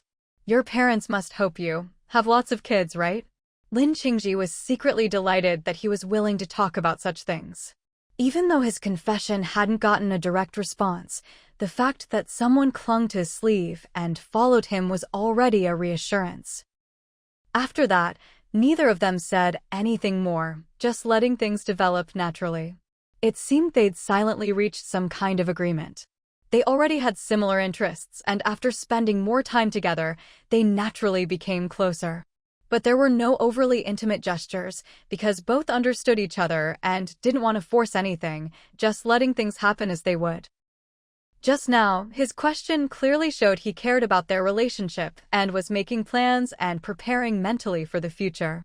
Lin Qingji turned his handsome face, his eyes gentle as jade. "My parents have known about my orientation for years. They never blamed me or forced anything, just told me to live well, do what I love, and not waste this life." Cheng Huancheng was stunned, a little incredulous. "Really? That's it? Nothing else?" Lin Qingji smiled slightly, his features as beautiful as a painting. My parents are very wise people. Maybe they've seen too much, so they're calm and detached about everything. The universe is so vast, and a person's life is so short. Our family is lucky to have so much already. It's a blessing. People always talk about longing for the next life, but how many can truly live this life well and to the fullest? They just hope I live well in this life, not against my heart, and that I'm safe and content. If I have no descendants, I'll donate everything before I die. After all, everything is fate. We're lucky to have what we have, even if only for a while. Cheng Huancheng was stunned, his mind a jumble of thoughts, unable to react for quite a while. Lin Qingji knew exactly what he was thinking and gave him a couple of minutes to let his mind wander before gently taking his slender hand. Chong, that was how I used to think, but now that I have you, my thoughts naturally have to accommodate and adapt to you. When I mentioned it to my parents, I hadn't truly liked anyone yet, so I thought I'd be alone for life. But now, things are different. He left it at that, not going any deeper. As for what Cheng Huancheng would choose, that depended on his true feelings. Cheng Huancheng glanced up at him, seeing that he was as calm and gentle as ever, and couldn't help but grumble a little inside. You were mentally prepared, but I wasn't at all. Besides, I only realized I liked you pretty recently. And you're already in your 30s, while I've just turned 20. I haven't thought about life's big decisions, let alone thought deeply about them. He was just stating the facts, not trying to avoid the issue. Lin Qingji smiled slightly and asked gently, "Then do you want to try thinking about it now?" "It's fine, just tell me anything you've ever thought or fantasized about." Cheng Huancheng rolled his bright eyes. "Back in middle school, there were girls who chased after me, but I never felt anything and didn't pay attention. All I cared about was comics. I just wanted my family to support me, and as long as I kept up with my studies, it was fine. I had to learn to draw, create, and study. There was no time or energy to think about girls." Lin Qingji chuckled. "It's not that you didn't have time, you just didn't have the interest. If you're interested, you'll always find time for a pretty girl or two. Besides, every school has plenty of girls, and a good-looking boy like him would never lack admirers." Lin Qingji had been in the same situation at school, but he'd never felt his heart flutter until he realized his own orientation later on. Cheng Huancheng muttered, "I guess so." High school was even busier, so much homework and assignments, and I had to keep up with my updates. Every day was a race against time, and I really didn't have the time or energy for that kind of thing. "What about college?" Lin Qingji asked gently. "From what I know, your studies got a lot easier. All your hard work paid off, your update rate soared, you published several books, and you started to establish yourself as a top figure in the industry." Cheng Huancheng knew he'd been secretly following him and couldn't help but laugh. "Studying was easier, but I put all my energy into my career. Anyway, I never thought about chasing girls or anything else. Maybe you're right, I really didn't have that kind of interest." If Lin Qingji hadn't appeared, maybe after a few more years, he would have slowly realized his own inclinations. It was just a matter of time, not entirely because of Lin Qingji. Lin Qingji smiled warmly and asked, "So you never thought about starting a family? Having a big family with lots of children and grandchildren?" Cheng Huancheng looked a little embarrassed, his eyes darting away. "My family does like kids. I like them too, but let's talk about it later. I'm the youngest in the family, and my brothers will probably have lots of kids. There will be plenty of grandchildren, so there's no pressure on me to carry on the family line." That takes a lot of pressure off. Lin Qingji was sharp and understood immediately. "That's not a worry. If we do end up together and start a simple family, since you like kids so much, we can find a suitable way to have our own children." Cheng Huancheng was stunned for a couple of seconds, his handsome face turning red. You'd change for me? Didn't you just say you'd never thought about this before?" Lin Qingji chuckled. "I said that was how I used to think. But now that I have you, of course my thoughts have changed. My parents are open-minded, but they're still people raised with traditional values. If I could have children and spend my life with someone I love, they'd have no regrets. Back when Cheng Huancheng was injured at the old house, Lin Qingji had been so worried he'd alarmed all the servants, and of course his parents noticed. Later, his parents found a chance to ask him about it indirectly. He'd always been honest with his parents, and knowing they'd guessed something, he simply told them everything, that Cheng was the boy he'd admired for years. His parents were delighted, genuinely happy for him. In life, to be loved by someone, especially someone who shares your heart and interests, is a great blessing. So, even though they'd been retired for years, his parents made a special trip to the hospital to visit Cheng Huancheng and gave him the first piece Lin Qingji had ever carved and polished by hand. His parents liked Cheng very much, but because of Lin Qingji's instructions, they didn't dare show it too openly. Later, they avoided appearing in front of Cheng, only secretly hoping the two would develop well and that their son could be with the one he loved. Cheng Huancheng's face was flushed as he asked, "So do you actually like kids? You don't have to change for me. Besides, we're not at that stage yet, are we?" They'd only just confirmed their feelings for each other a few days ago, no need to rush into talk of families or children. But Lin Qingji wasn't annoyed. He said softly, "I'm not in a hurry. I told you, I'll give you time, give us both time." Before, he'd only admired him from afar, never getting close or having the chance. Now that they were together, he was already content. "It's just that when you mentioned your second brother's wife is pregnant again, the topic came up, so I wanted to know your views on family." Cheng Huancheng nodded and answered honestly, "I do like kids." He'd grown up in a big family, and the atmosphere and values had been deeply ingrained in him. They were part of his bones and heart, not easily changed. Lin Qingji smiled gently. "I understand. Since you like them, I'll learn to like them too. I may be naturally a bit reserved, but I love my family and relatives very much. As long as there are children, I think I'll love them very, very much." Cheng Huancheng's face turned bright red. He stammered, "All right, I'm going to draw now." "Wait." Lin Qingji grabbed his wrist, laughing helplessly. "Let the doctor check your pulse first. Don't neglect your health." This guy was shy again. Talking about such a serious topic, and he could still blush like this. "Oh well, I guess this is exactly what I like about him. Sigh, there's nothing I can do." Spring passed and summer arrived, and the weather grew increasingly hot and stuffy. Wang Xiaoxiao had graduated, her belly already showing. She looked about 6 or 7 months pregnant. Everyone brought Xiaoyu and Xiaoping to the school to cheer her on, and they took a big family photo together. "Where's the third one? Where's the third?" Shui Yang called out, "Cheng Huancheng. Old third." Cheng Huanran pulled him back and explained. Old third said he only took one class off to come, and he has to hurry back for the next one.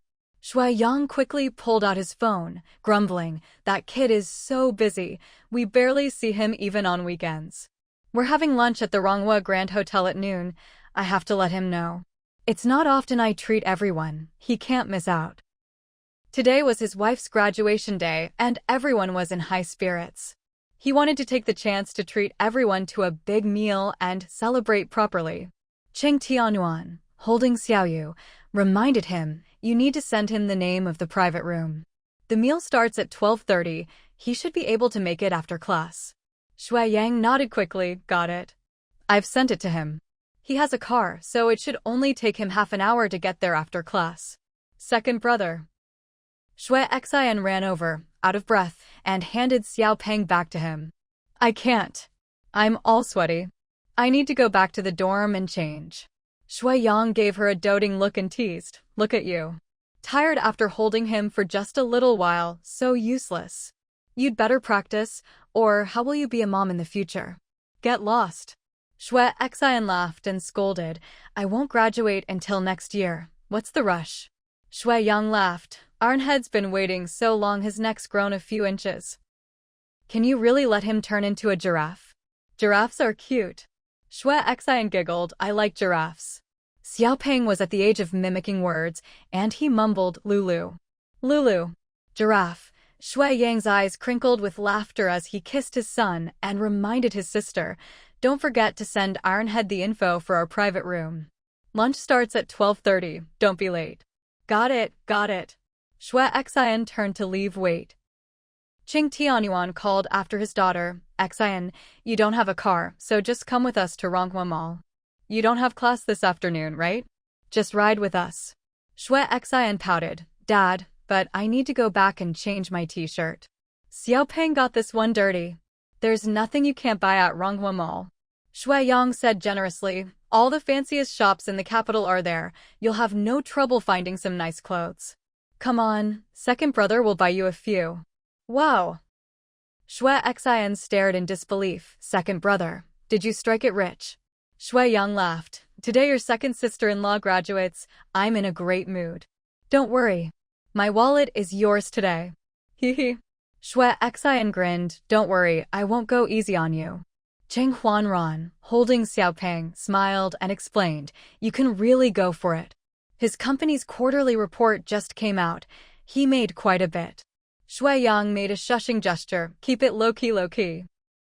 Wang Xiaoxiao, supporting her waist, came over and looked around. Where are Grandpa and Grandma? Mom and Grandma seem to be missing too. Oh, Shui Yang quickly helped her. The elders got tired after the photo and a walk, and it's so hot. Mom took them to the car for a rest and some water. Wang Xiaoxiao wiped her sweat and said, then I'll go back to the car too. I'm so thirsty. Qing Tianyuan reminded, Xiao Yu and Xiaopeng need water too. Why don't we all get in the car first?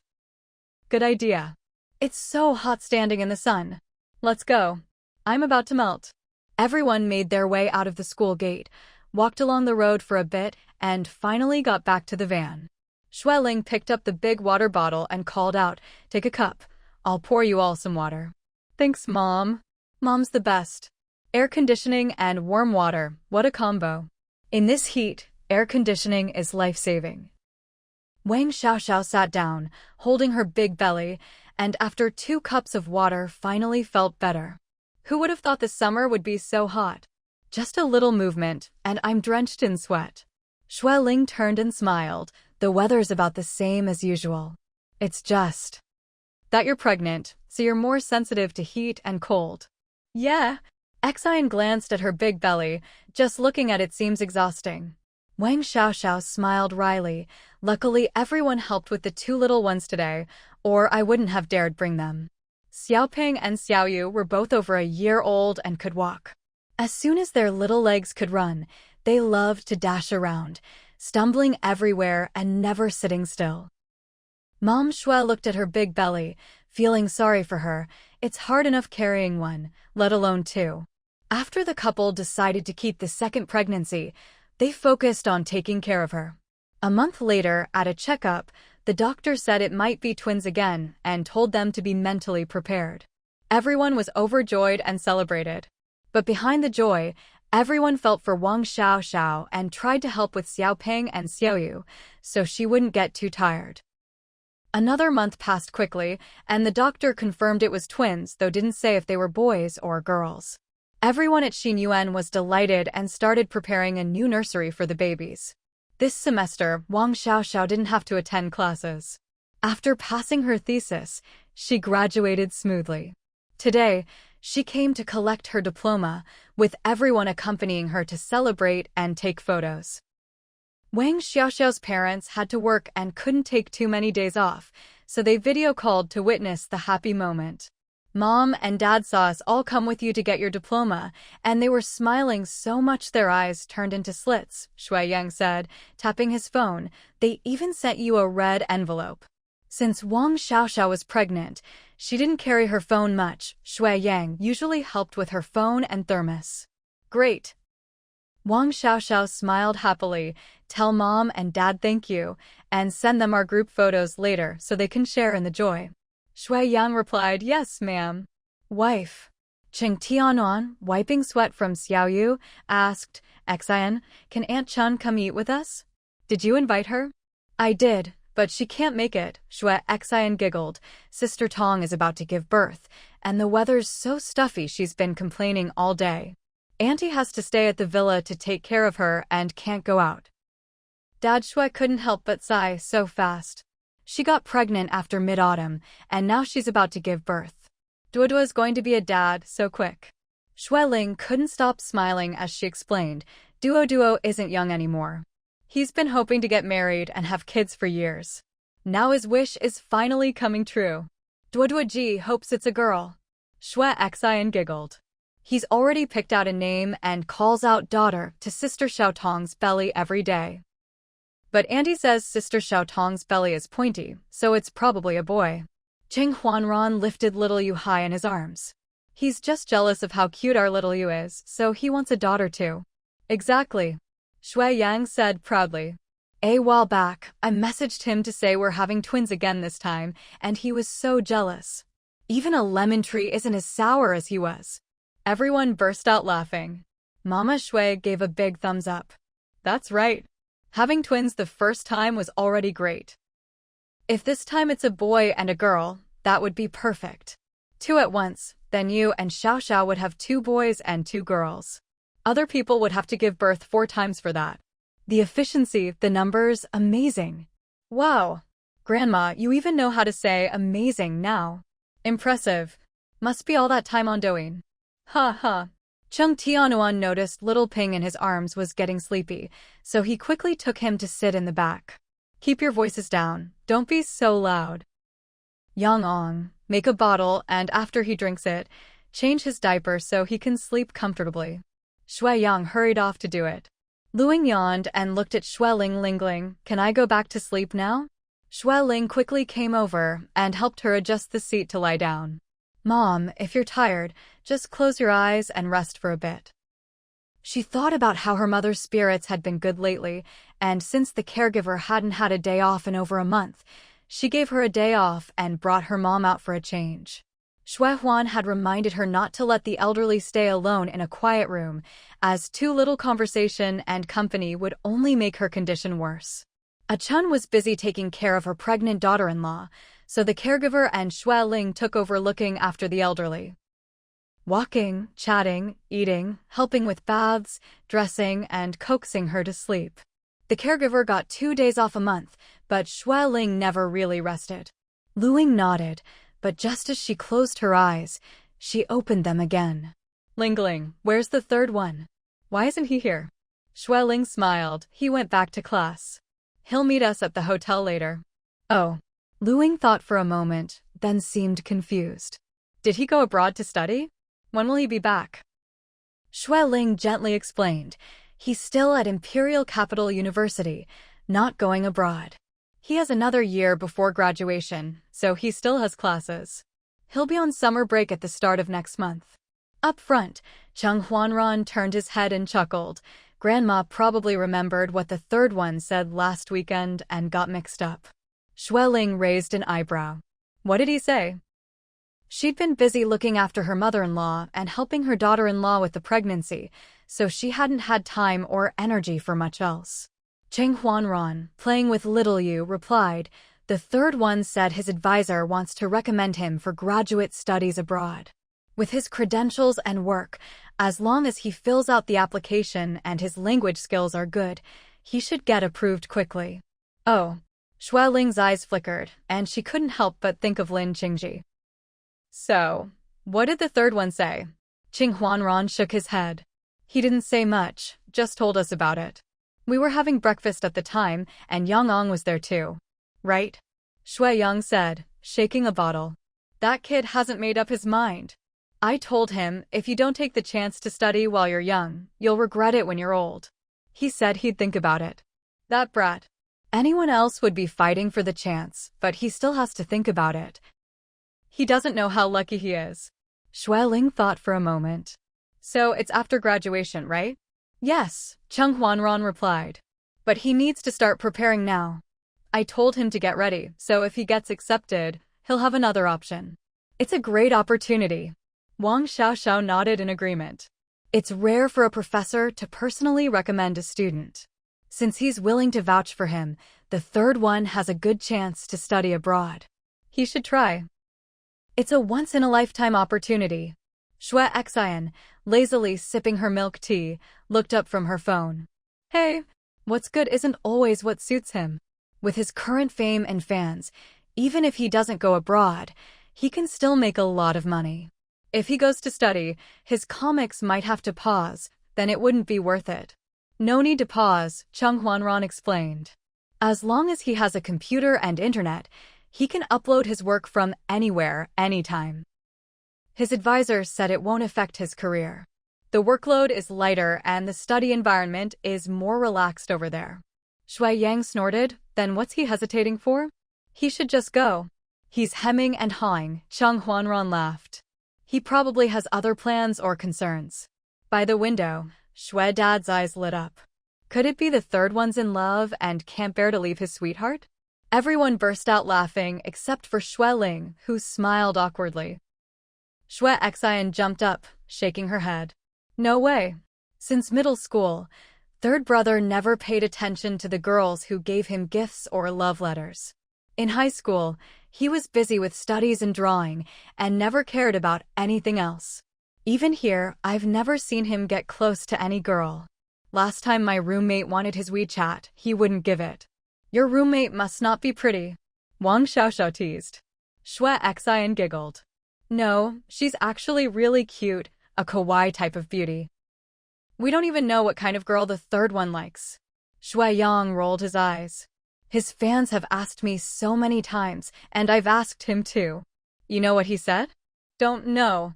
He doesn't even know what kind of girl he likes. Good grief. He's how old now and still hasn't figured it out. Hilarious. Yeah, Qing Huanran joked. He's the same age as Xiao Xian. She's already engaged and getting married, and he's still single. You're no better. Mama Shui scolded. You're the eldest. Are you in a relationship yet? Cheng Huanran didn't expect the fire to suddenly turn on him and quickly shook his head. No, still waiting for fate. Go find it yourself. Shui Dad laughed. Fate doesn't come to you, you have to go after it. I'm already sick, what else can you do? Make me go out in the spring rain and get sick again. All Cheng Huanran could do was nod and keep nodding, yes. Shui Dad whistled at Xiaoyu, teasing, look at your uncle.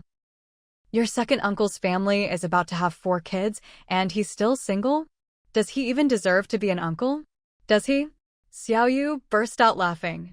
Cheng Huanran, Shui Mom earnestly urged, eldest, it's not that I want to nag you. Old third is still in school, just over 20. Whether he dates or gets married, no one should rush him. But you're different. You're the eldest. You're already in your 30s. Cheng Huanran obediently nodded. Okay, my foot. Shui Dad laughed and scolded. You keep brushing us old folks off. We've been talking to you about this for years, and we haven't even seen a shadow of a girlfriend. I'm warning you. You late marriage holdouts have become a major problem in modern society. A serious one. Cheng Huanran, all right, what did he do to deserve this? Just because he's not married yet, he's suddenly a serious social problem? Shui Yang and the others laughed so hard they nearly fell over, gloating at his expense. Our big brother is at least a master's graduate from a top university, the number 2 at a listed pharmaceutical company, and just because he's not married, according to Grandpa, it's like he's some kind of social hazard. Hilarious. Grandpa, there are plenty of people in their 30s and 40s who don't want to get married these days. It's not just Big Brother. Besides, it's not like he's against marriage. Don't worry, when he meets someone he likes, he'll get married. Yeah. It's not that Big Brother isn't wanted. It's just that ordinary girls can't handle him. With his qualifications, he'll have no trouble finding a good match. Shui Dad sighed, half exasperated, half amused. It's exactly because his qualifications are so good, or he thinks they are, that it's hard to find the right person, you know? Some people just muddle through life, thinking, everyone else does it, so I'll do it too. We're all ordinary, so it's not hard. But those with good conditions, if they don't meet someone who really moves them, they want a match. He's got great qualifications, but how many girls with the same qualifications are there for him to choose from? Those who are about the same might not like him, and those who aren't as good, he doesn't like.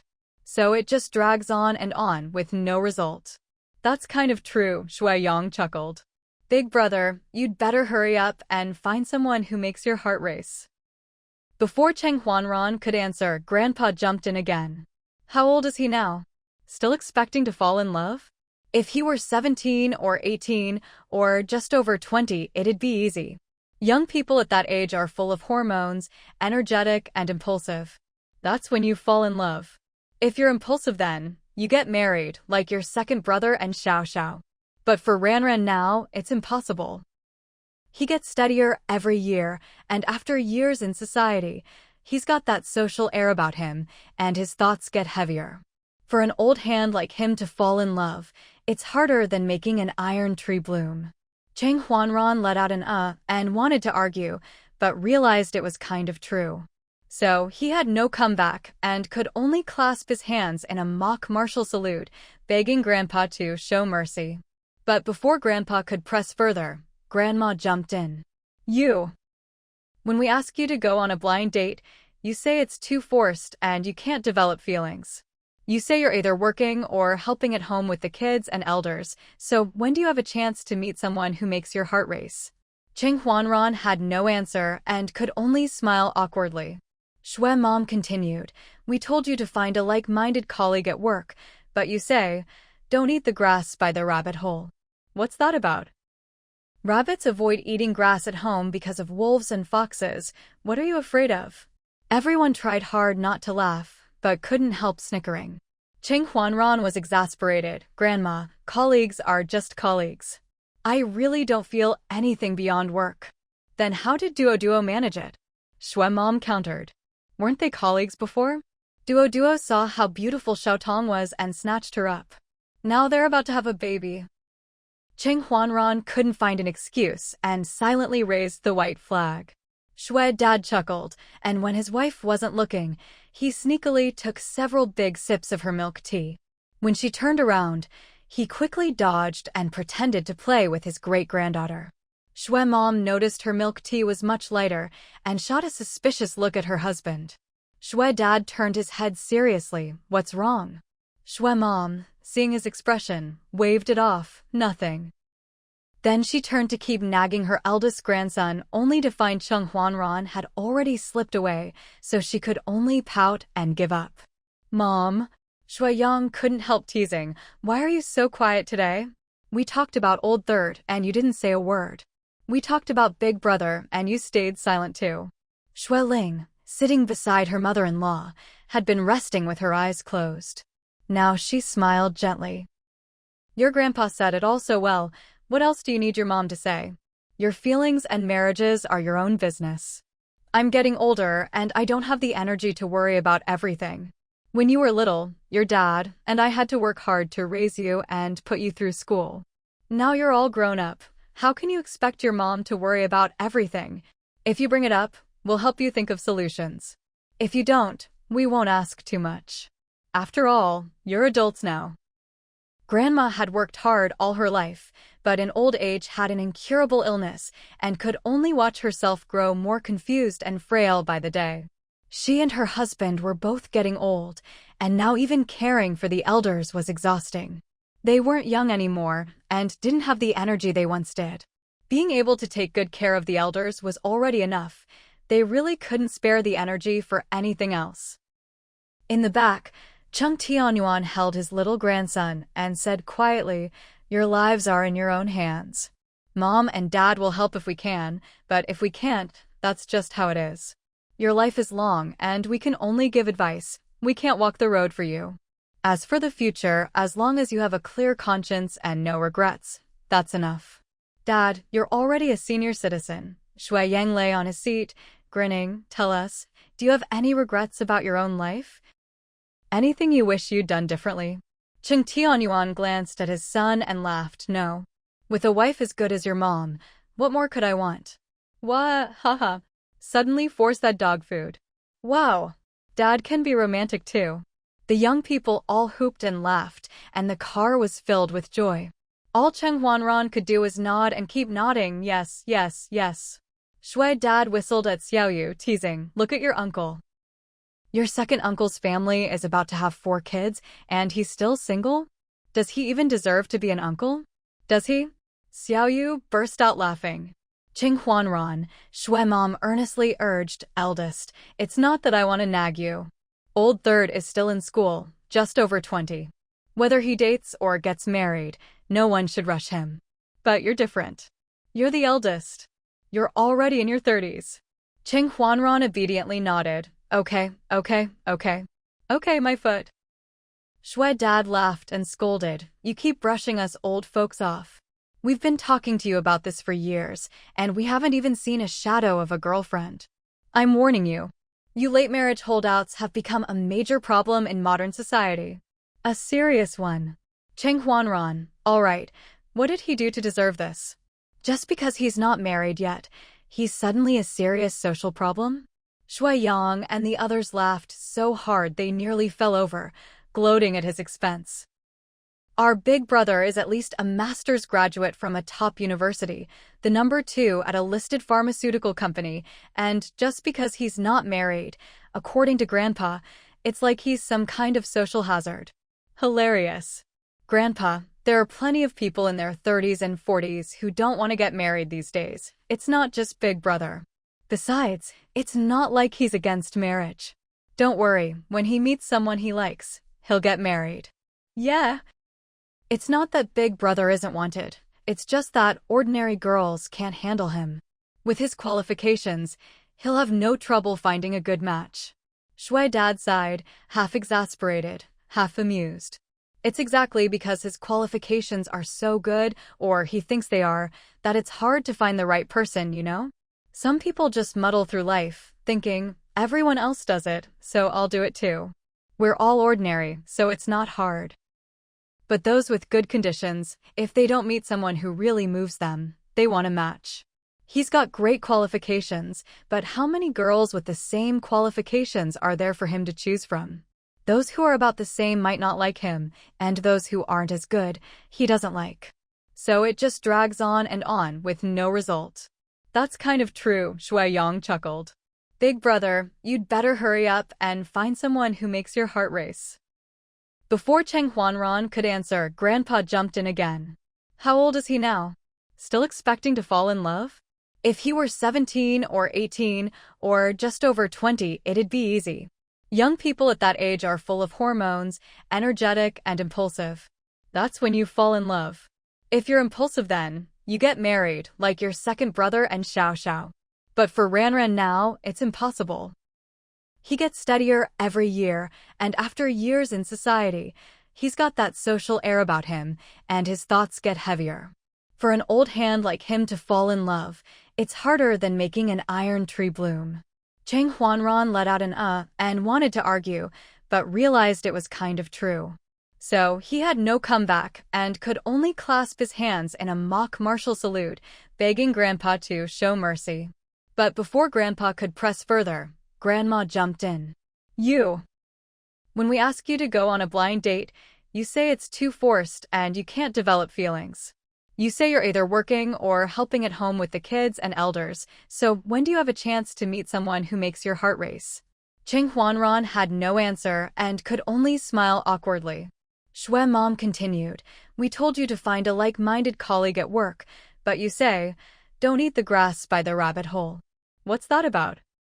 Rabbits avoid eating grass at home because of wolves and foxes. What are you afraid of? Everyone tried hard not to laugh, but couldn't help snickering. Cheng Huanran was exasperated. Grandma, colleagues are just colleagues. I really don't feel anything beyond work. Then how did Duo manage it? Shui Mom countered. Weren't they colleagues before? Duo saw how beautiful Xiaotong was and snatched her up.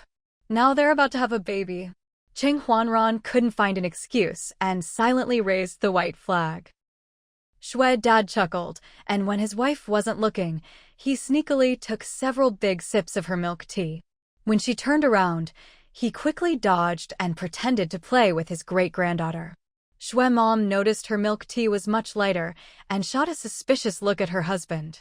Shui Dad turned his head seriously. What's wrong? Shui Mom, seeing his expression, waved it off. Nothing. Then she turned to keep nagging her eldest grandson. Only to find Cheng Huanran had already slipped away, so she could only pout and give up.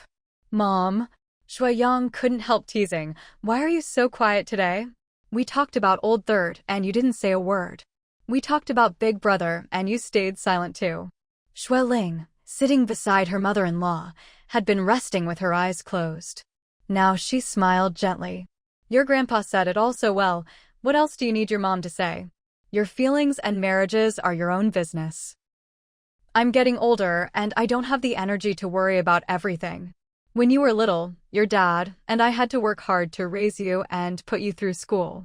Now you're all grown up. How can you expect your mom to worry about everything? If you bring it up, we'll help you think of solutions. If you don't, we won't ask too much. After all, you're adults now. Grandma had worked hard all her life, but in old age had an incurable illness and could only watch herself grow more confused and frail by the day. She and her husband were both getting old, and now even caring for the elders was exhausting. They weren't young anymore and didn't have the energy they once did. Being able to take good care of the elders was already enough. They really couldn't spare the energy for anything else. In the back, Chung Tianyuan held his little grandson and said quietly, "Your lives are in your own hands. Mom and Dad will help if we can, but if we can't, that's just how it is. Your life is long and we can only give advice. We can't walk the road for you. As for the future, as long as you have a clear conscience and no regrets, that's enough." "Dad, you're already a senior citizen." Shui Yang lay on his seat, grinning. "Tell us, do you have any regrets about your own life? Anything you wish you'd done differently?" Chung Tianyuan glanced at his son and laughed. "No. With a wife as good as your mom, what more could I want?" "What? Haha. Suddenly force that dog food. Wow. Dad can be romantic too." The young people all hooped and laughed, and the car was filled with joy. All Cheng Huanran could do was nod and keep nodding. "Yes, yes, yes." Shui Dad whistled at Xiaoyu, teasing, "Look at your uncle. Your second uncle's family is about to have 4 kids, and he's still single? Does he even deserve to be an uncle? Does he?" Xiaoyu burst out laughing. Cheng Huanran, Shui Mom earnestly urged, "Eldest, it's not that I want to nag you. Old third is still in school, just over 20. Whether he dates or gets married, no one should rush him. But you're different. You're the eldest. You're already in your 30s. Cheng Huanran obediently nodded. Okay, my foot." Shui Dad laughed and scolded, "You keep brushing us old folks off. We've been talking to you about this for years, and we haven't even seen a shadow of a girlfriend. I'm warning you. You late marriage holdouts have become a major problem in modern society. A serious one." Cheng Huanran, "All right, what did he do to deserve this? Just because he's not married yet, he's suddenly a serious social problem?"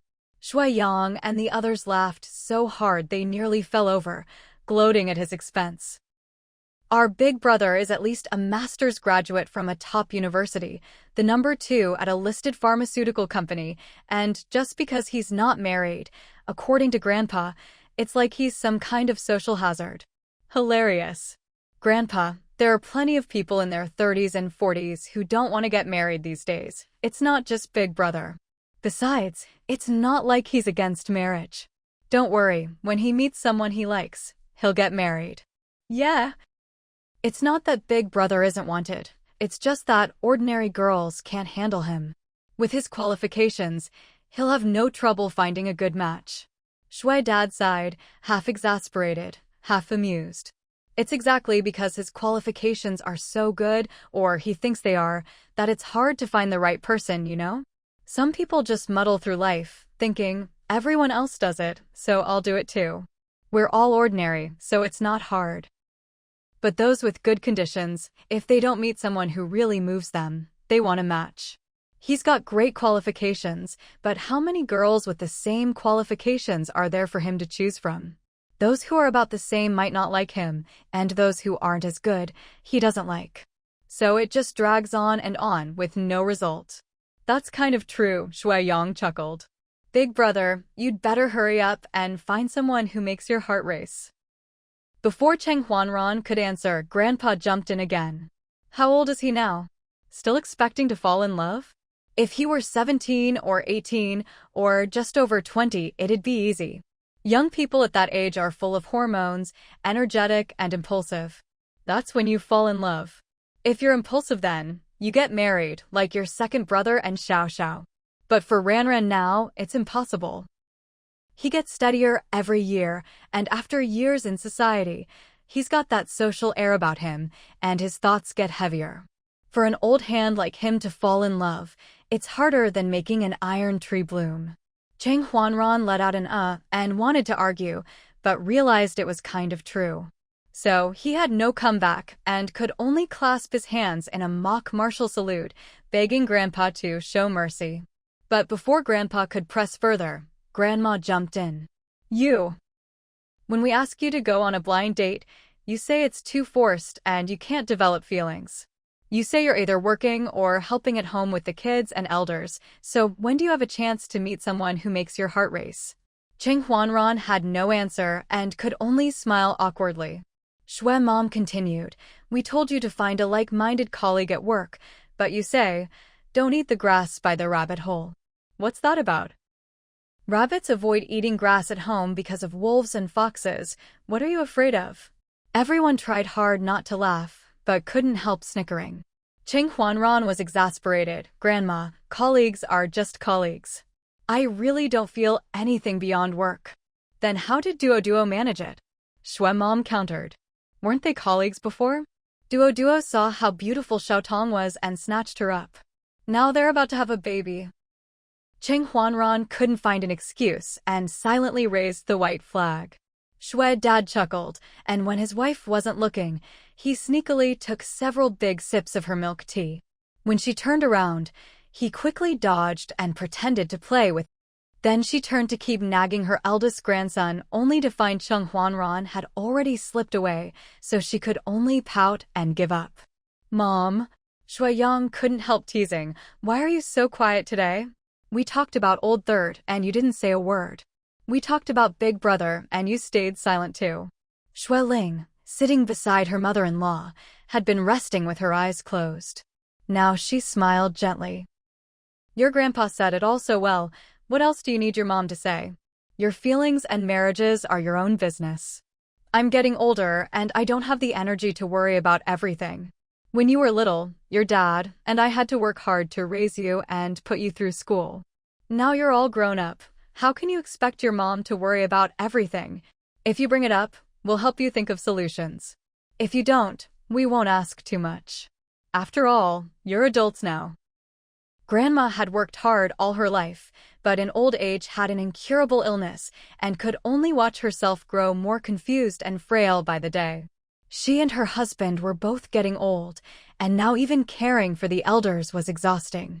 They weren't young anymore and didn't have the energy they once did.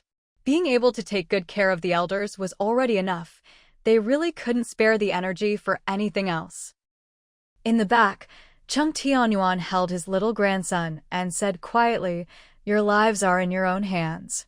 Mom and Dad will help if we can, but if we can't, that's just how it is. Your life is long and we can only give advice. We can't walk the road for you.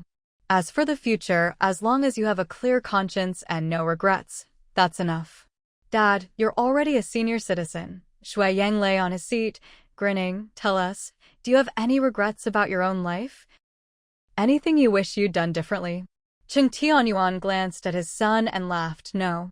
With a wife as good as your mom, what more could I want? What? Haha. Suddenly force that dog food. Wow. Dad can be romantic too. The young people all hooped and laughed, and the car was filled with joy. The whole family arrived at Ronghua Mall and drove straight into the underground parking lot. Cheng Huanran asked curiously, Mom, why haven't we rented out our 10 or so parking spaces? Shui Ling replied, oh, back when old Liao was still here, he asked if we wanted to rent them out. If not, the management center staff could use them. We're not short on that bit of money, so I agreed. Later, when Xiao Liao came to work here and hired 2 or 3 times more staff, those spaces were just barely enough. Shui Yang quickly asked, Mom, did you tell Brother Xiao Liao to save a few spots for us today? No need, Shui Ling explained. Let's just leave it as is. If Lao San and Xiao Huzi can't find a spot when they arrive, they can park in the outside plaza.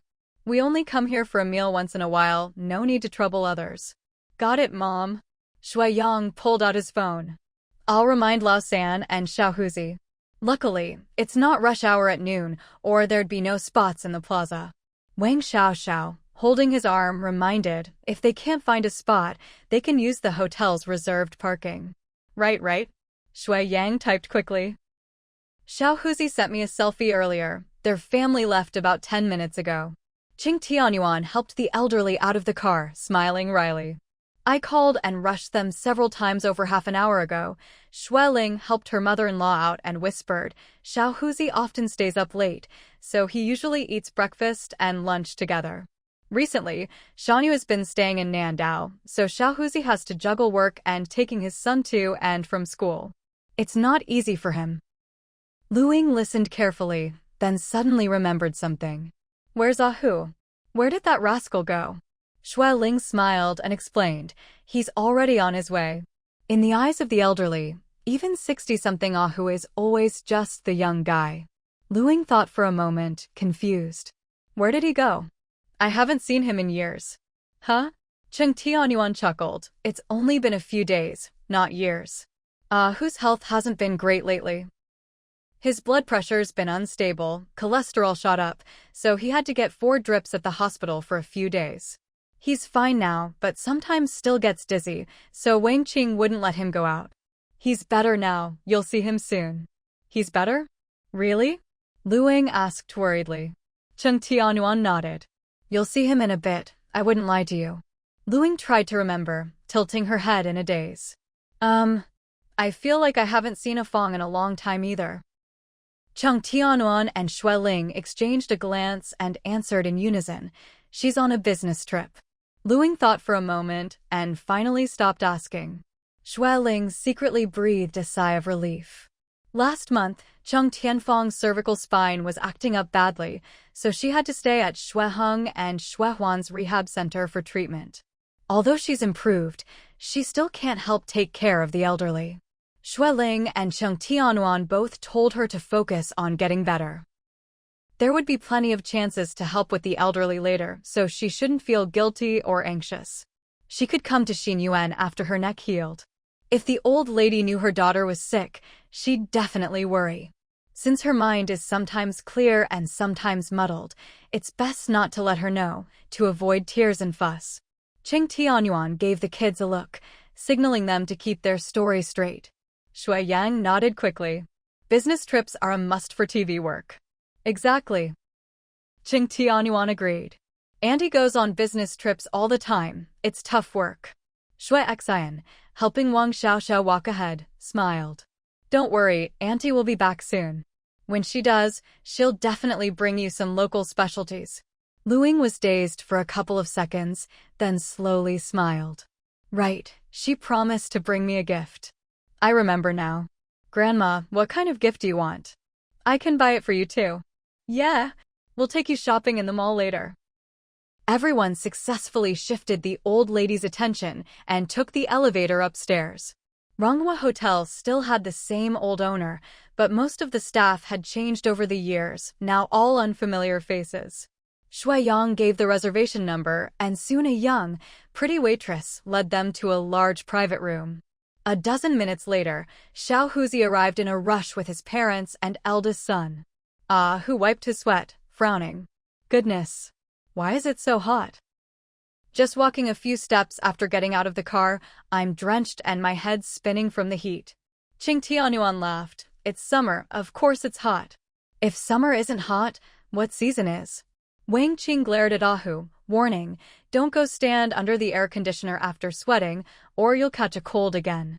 You've learned that lesson a few times already, remember it. Ahu grinned sheepishly. I won't, definitely not. Wang Qing saw little Xiaohu about to climb a chair and rushed over to watch her grandson, leaving her husband behind. Xiao Huzi sent Wang Xiaoxiao a big red envelope and made a mock bow. Sister-in-law, sorry. I was supposed to get you a graduation gift, but I didn't know what to buy. Let me be lazy this time, just take the red envelope and buy whatever you want. Wang Xiaoxiao was embarrassed. No, that's too much. It's just graduation, not a big deal. You don't have to spend money. You have to take it, Xiao Huzi insisted. Or I'll take my parents and son and leave, won't eat your banquet. Wang Xiaoxiao was amused by him. Shui Yang urged, "Honey, don't be polite. It's just a red envelope, and he brought his whole family to the banquet. If anything, we're the ones losing out." Xiao Huzi laughed, teasing, "What, feeling the pinch? If my wife and Minnie, who weren't still in Nandao, and my sister had to go to work, we'd need 3 more seats." Shui Yang wasn't fazed at all. "Pinch what? However many you bring, I'll treat them all. Go ahead, bring your wife and Minnie, who next time, I'll add another table if I have to." Xiao Huzi snorted, "You're tough." Cheng Huanran came over with little Yu and asked with concern, "How's your mother-in-law's health?" "Any better?" Sigh. Xiao Huzi pursed his lips. "She's got a ton of old problems, hardly anything's really well. Getting her better is harder than developing a new operating system." Shui Yang couldn't help but ask, "So what now? When will Sister Shawnee be back?" "No idea," Xiao Huzi said gloomily, taking a gulp of water. "I told her to bring her parents to live in the capital, but she just won't listen. If she won't, what can I do?" Cheng Huanran glanced at him and said quietly, "I guess Uncle Shanwei and the others just don't want to come over." "You can't really blame Shanyu. Who else am I supposed to blame?" Little Huzi's face was full of frustration. "I've brought it up with her 100 times, but she always says, 'Let's wait, let's wait.' Now the old folks are sick and can't even move. How are they supposed to come now?" Cheng Huanran shook his head. "You can't say that. Shanyu married far away to the capital, of course she wants to bring her parents over. But the elders are used to the climate and environment of the southern island. They're old, and it's hard for them to adapt here. Didn't they live here before?" Little Huzi retorted, eyes wide. "Didn't their family used to have a few apartments here in the mall? Didn't they sell them all later? They used to live in the capital." Yes, yes. Shui Yang chimed in. "They lived here for a while, but not for long." Cheng Huanran lowered his voice. "Your mother-in-law suffered a serious injury in the past. She was lucky to be saved in time, or she wouldn't have made it. She's used to the hot and humid weather of the southern island. When she lived in the capital, she always complained it was too cold and dry." "Really?" Little Huzi asked in disbelief. "A serious injury? How come I never knew?" Cheng Huanran frowned. "What, Shanyu never told you?" "No." Little Huzi looked confused. "I don't remember her ever saying her mom was seriously ill. I don't think her dad mentioned it either." Cheng Huanran thought for a moment and said, "Back then, Shanyu was still a little girl. I guess Uncle Shanwei and the others kept it from her. I'm a bit older than you guys, so I remember a bit more." Little Huzi pressed, "Was it really a serious illness? What was it? Was it contagious?" "No," Cheng Huanran leaned in and whispered. "It was apparently caused by conflict between mother-in-law and daughter-in-law. Shanyu's grandmother drugged her aunt, making her extremely obese and causing all sorts of health problems. It took a long time for her to recover. But after such a serious blow, how could her health be perfect in old age? When you're young, you can get through it, but as you get older, all sorts of old problems come back to haunt you." Little Huzi stared in shock. "Drugged? In this day and age, stuff like that still happens. Come on. Even TV dramas don't use such old-fashioned plots anymore." Cheng Huanran nodded. "It's true. My mom even took care of her for a while. I still vaguely remember how she was so big she couldn't even sit in a regular chair." Little Huzi was stunned for a second, then shook his head. "No, it's not that I don't believe you. Ranji, we're basically brothers, just missing the blood tie. I'm just shocked, that's all." After he processed it, he felt, "I've handled plenty of tough characters, but most of them I can manage. But my in-laws, well, they're Shanyu's real parents, so I can't just handle them." "Exactly." Shui Yang raised his eyebrows. "They had their only daughter late in life, raised her with so much care, and she married far away to you. She only goes back a few days a year. How could you bear to handle them? Search your conscience." Little Huzi rolled his eyes. "My conscience is just fine. The thing is, you've never had in-laws as greedy and unreasonable as mine, so it's easy for you to talk." "True," Shui Yang grinned. "My in-laws are honest and kind. Both were teachers, very down-to-earth, and treat everyone well." Little Huzi snorted. Shanyo's parents ran away from home as teenagers and hustled all over the country. They've done all kinds of business, run factories, been rich and poor. They're not easy to deal with. Even if I wanted to, I wouldn't have the guts or the skills to handle them. Shui Yang tried not to laugh. Impressive, impressive. Respect. Cheng Huanran, however, frowned slightly and asked quietly, "So, what's going on with your family now? You've been complaining for ages, but haven't gotten to the point. What do you actually want to do?" Little Huzi looked at him for help and gave a bitter smile. "It's been months. We can't go on like this. I haven't held Minnie Hu in ages. Every day, if she's not busy, I am, and we can't even find time to video chat with the kid. Little Hu keeps asking for his mom. Where am I supposed to find his mom for him?" At that moment, Shui Xin brought over a few cups of corn juice. "Big brother, this one's cooled down, pour it in the bottle for Xiaoyu." Cheng Huanran lifted his chin. "Second brother, you do it." Shui Yang had no choice but to go find the bottle. Little Huzi took a cup and gulped it down, muttering, "Thanks, Xian." Shui Xian smiled sweetly and went off to chat with Wang Xiaoxiao. Little Huzi let out a satisfied wah and sighed. "It's been so long since I had such sweet corn juice. Shawnee used to make it for the kids all the time, and I'd get a taste too. Now, the boys don't get any, and I can't even get a drop." Cheng Huanran couldn't help but ask, "Have you talked to Yu about this? A family living apart long-term isn't a solution, especially with the kids so young. They need their parents." "How could I not?"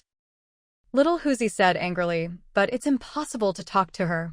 I asked her to bring Minnie Hu back first, and she said she'd stay to take care of her mom. When her mom gets better, she'll bring them all over. But she refused outright, saying Minnie Hu doesn't need to go to school yet and can keep her parents company, so the house is livelier." "But what about my parents? What about me? I miss Minnie Hu too. He's my son." Cheng Huanran gave him a look and said quietly, "No need to get so worked up.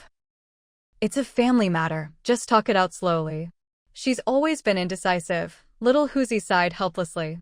"If she were here with me, I'd have the confidence to persuade her. But every time she's with her parents, she listens to everything they say. If I disagree with them, she instinctively sides against me, no matter what I say. She and her parents are a family, blood relatives. But I'm her husband. I and our 2 sons are her closest family too." Cheng Huanran knew Shanyo's gentle nature made her indecisive, so he asked, "Have you brought up the idea of inviting her parents to live here again?" "I have," Little Huzi pouted. She said her parents always avoid the topic. Shui Yang came back with the bottle and raised an eyebrow. "Why? Are they worried it'll be too much pressure for you?" Xiao Huzi asked suspiciously. "They'd be worried about me?" Shui Yang gave an and explained, "I mean, if they moved here, you'd have to help take care of them, help buy a house and all that. The financial and time pressure would probably be huge." Xiao Huzi rolled his eyes. "Forget it. No way. If they really cared about me, they wouldn't have hinted, directly or indirectly, that they wanted a villa and a luxury car back when I wasn't even that well off. At the time, I still owed Andy money, but as soon as they saw I was making money, they encouraged my wife not to let me have too much cash on hand and to keep taking money from my pocket.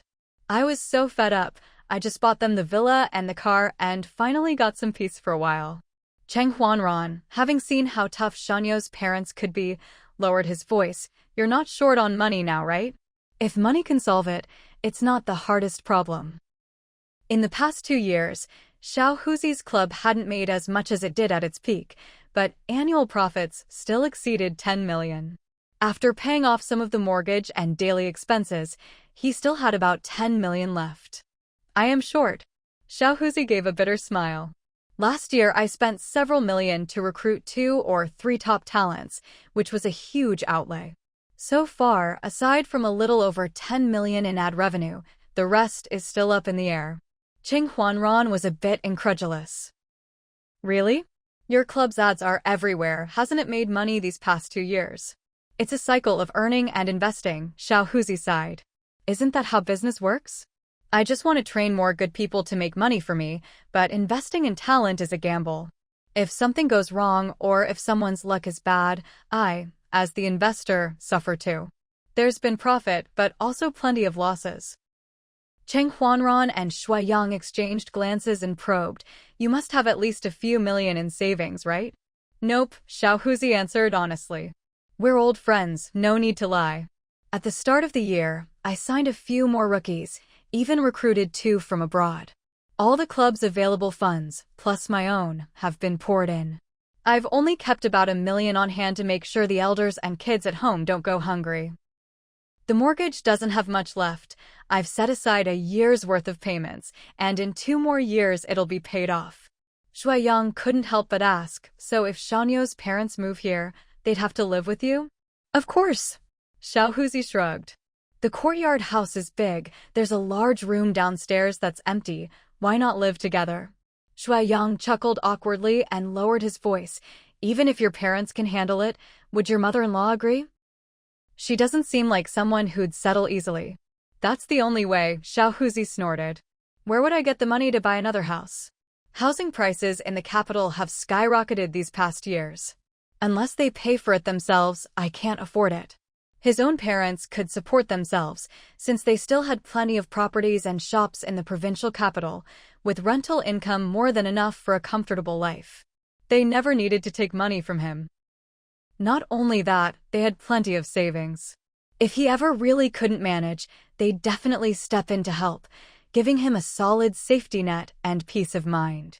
But Shanyo's parents were completely different. They've always encouraged Shanyu to keep her finances separate from mine, especially when it comes to money. I never ask about the money she earns, she keeps it all herself. But she'll still ask me for money, ask how much I have in savings, how much the company makes, and so on. She doesn't really care about that stuff. It's clearly her parents teaching her. Cheng Huanran rubbed his nose, not sure what to say. Shui Yang laughed mischievously. Maybe they're just thinking, since they're marrying off their daughter, they want to make sure her interests are protected in case you ever divorce. People have to look out for themselves, right? Look out for yourself, my foot. Xiao Huzi shot back. If I was that untrustworthy, why would they have let their daughter marry me in the first place? All these years, I've done nothing but work and take care of the family.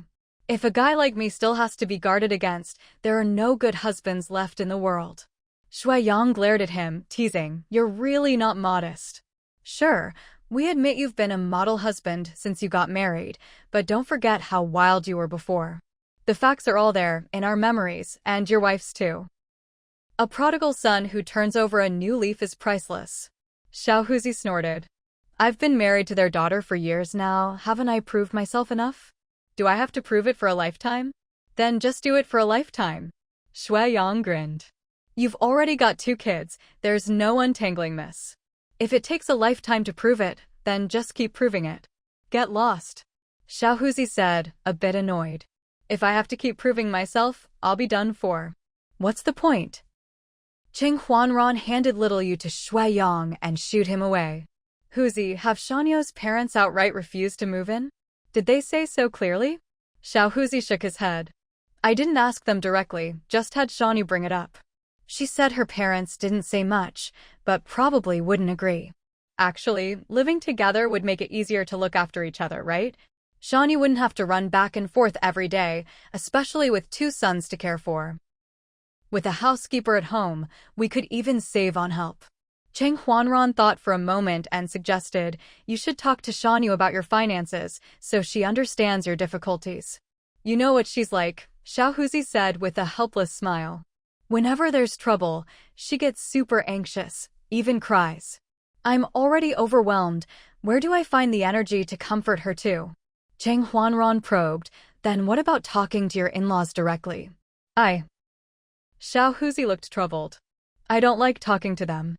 We never see eye to eye, and they love lecturing me, it just makes me frustrated. Cheng Huanran couldn't help but scold, too proud for your own good. If you really care about your kids and your family, you need to take the initiative. A man with money is a real man, but a man without money is a struggling man. You're out of money and still can't swallow your pride. Try persuading them to move here, so Shanyu can balance home and her parents. The medical care here is better, and when you're better off and their health improves, you can buy them a place nearby for convenience. All right, Xiaohuzi sighed. I'll give it a try. At this moment, Luing hobbled over with her cane, staring blankly at the bouncing little Xiaohu. Whose child is this? Little Huzi quickly pulled the little one down and scooped him up in his arms.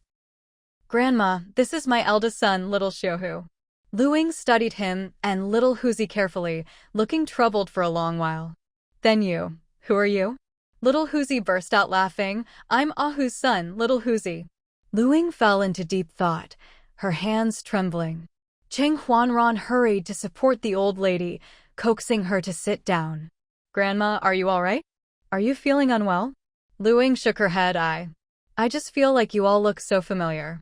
Young man, who are you all? Cheng Huanran smiled. We're all your grandsons. Oh. Luing smiled with relief, looking around. So you're all married, right? Little Huzi quickly patted the lively boy in his arms. I've got 2 kids. This is the eldest, the second is with my wife at her parents' place. Cheng Huanran's scalp tingled, and he was about to find an excuse to slip away, but the old lady grabbed him. And you? Are you married? Where's your wife? How many kids do you have? Cheng Huanran. Little Huzi stifled a laugh and escaped with his son. Cheng Huanran saw Xiaoyu tottering over and quickly scooped her up. Grandma, this is my daughter. Luing beamed with delight, gently stroking Xiaoyu's chubby little feet. This child looks strong. Good. Have more, and I'll help you look after them in the future.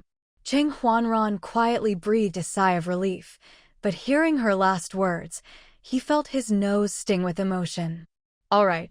Please take care of your health. All our future children will need your help. Luing nodded in satisfaction. Xueling took the pork congee from the server, turned around, and realized her mother-in-law was missing, so she hurried over. Mom, you must be hungry. I ordered you some congee. Come, let's eat. Luing smiled happily. I am hungry. Why is the food taking so long? Luckily you thought of me first. You're the most filial. Then she turned to Cheng Huanran and introduced seriously, Young man, this is my daughter-in-law. She's wonderful, so filial to me. You should marry someone like her, then your parents will enjoy the blessings of children and grandchildren. Cheng Huanran nodded quickly, taking the advice to heart. Xueling was busy and didn't hear clearly, urging Mom, let's go. A while later, Qin Xinji arrived. He was always thoughtful. Hearing from Xian that today was a special family gathering to celebrate second sister-in-law's graduation, he had his secretary prepare a gift. Congratulations on graduating. And on becoming a mom again. Wang Xiaoxiao accepted the gift box and bowed slightly. Thank you.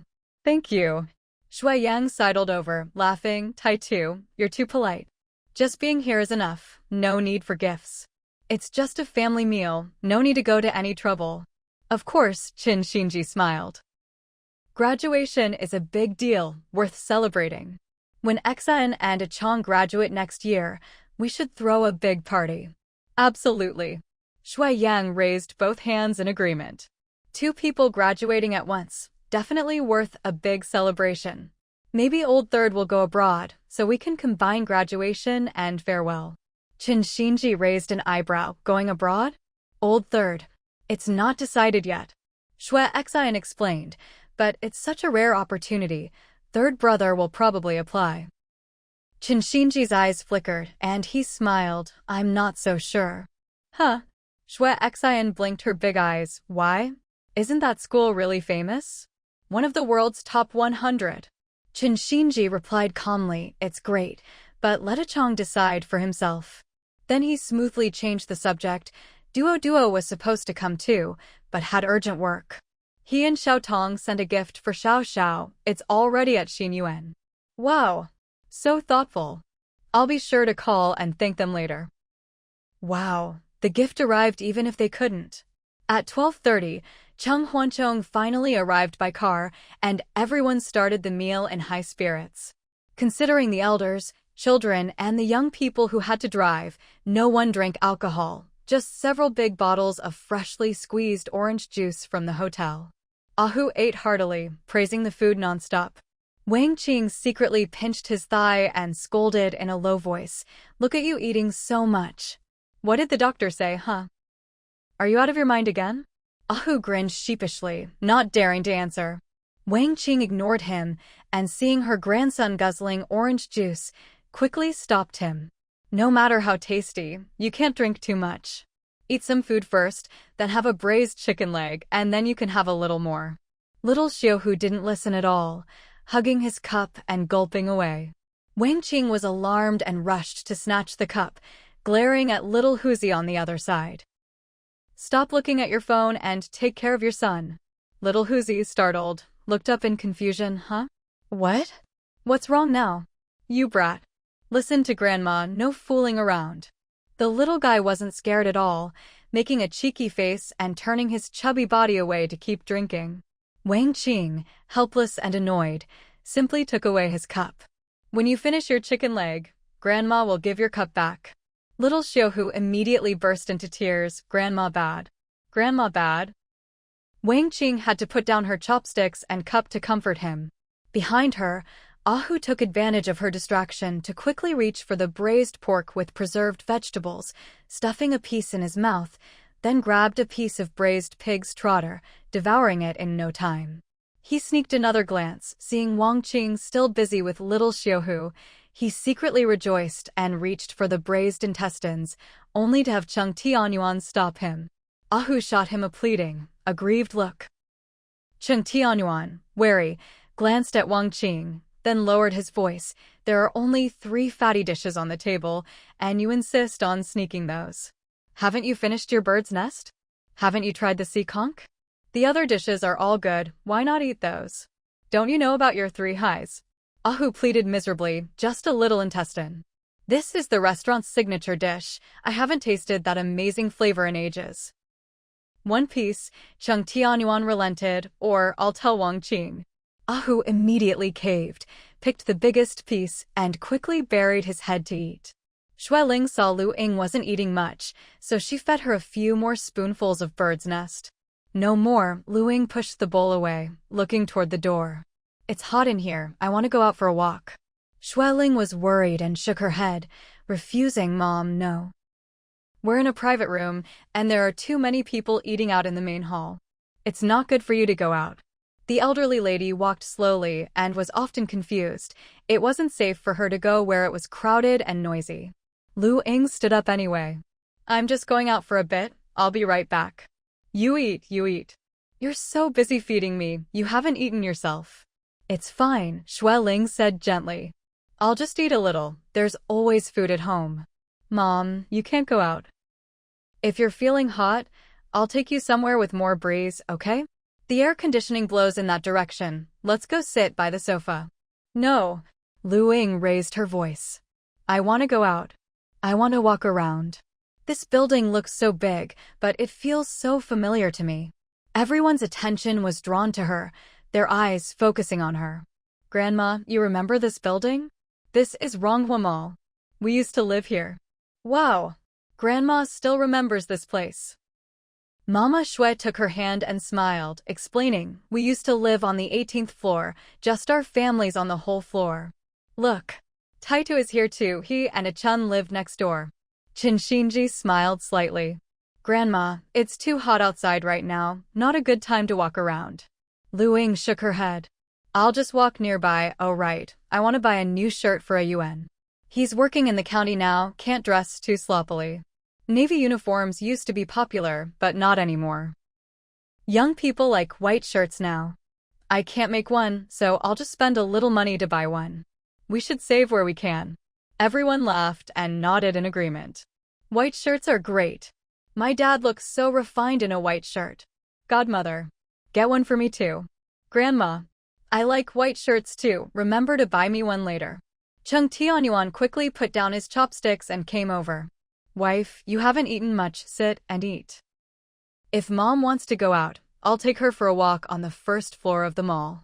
Xueling had to agree, but reminded him, there's plenty of AC on the 1st floor, but it's hot outside.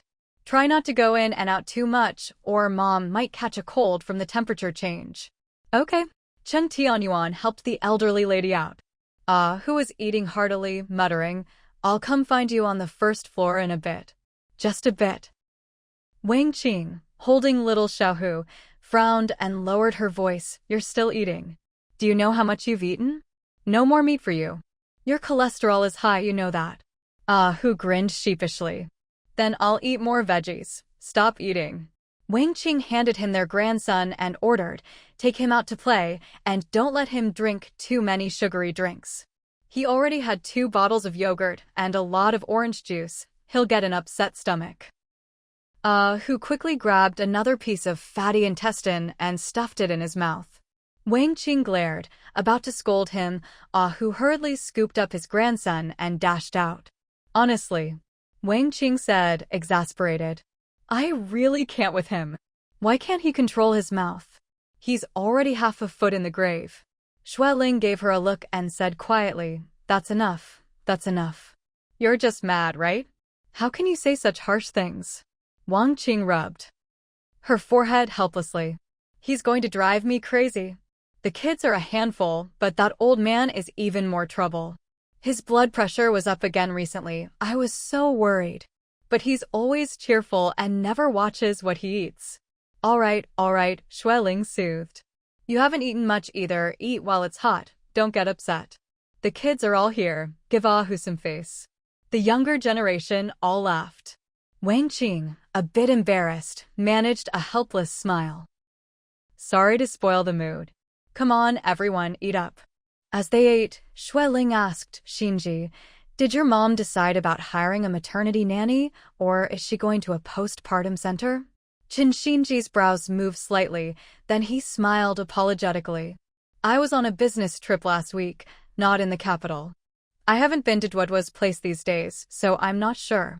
Postpartum center, Xue Xian chimed in with a grin. "Aunt Chun said she's getting older and her eyesight isn't great, and she's worried she's out of practice with babies. She said maternity nannies are very experienced now, so it's better to go somewhere professional than just save a little money." Xueling smiled. "That's good. It's true you need a professional place. It's Xiao Tong's first baby, so she'll be inexperienced. Plus, Aunt Chun is older and might not handle staying up at night." "Exactly." Shui Yang wiped his hands and said loudly, "It's always chaos at first. Postpartum centers are better." Speaking from experience. Wang Xiaoxiao, rubbing her pregnant belly, smiled a little shyly. "We've decided to go to a postpartum center for this one too, otherwise we won't be able to handle it." Xueling nodded. "Right, we'll book you the best package and Yang will stay with you. You have to rest well during the month, so you recover quickly. Don't worry about home. Xiao Yu and Xiao Peng will be taken care of by us and the nanny." "Okay." Wang Xiaoxiao smiled shyly. "Mom, I'll be counting on you then." Shui Yang made a grand gesture. "Everyone, we'll be counting on you." "No problem, just remember the red envelopes." "Yeah." "The more red envelopes, the more kids we'll take care of." "Really? Then I won't go to the postpartum center for red envelopes and you take all 4 kids." "Go on. Even 1 is too many." "Ha ha." Little Yu and Little Ping, used to napping, were asleep in their strollers, giving everyone a rare moment of peace to eat and chat. The atmosphere was warm and lively. After a while, everyone finished eating. The young people couldn't be without their phones for a second. Once they were done, everyone was on their phones. Shinji held Xue Xian in his arms, both looking at their screens and chatting quietly. Xueling glanced at her third son, who looked radiant, and coughed awkwardly. "Third, do you have class this afternoon?"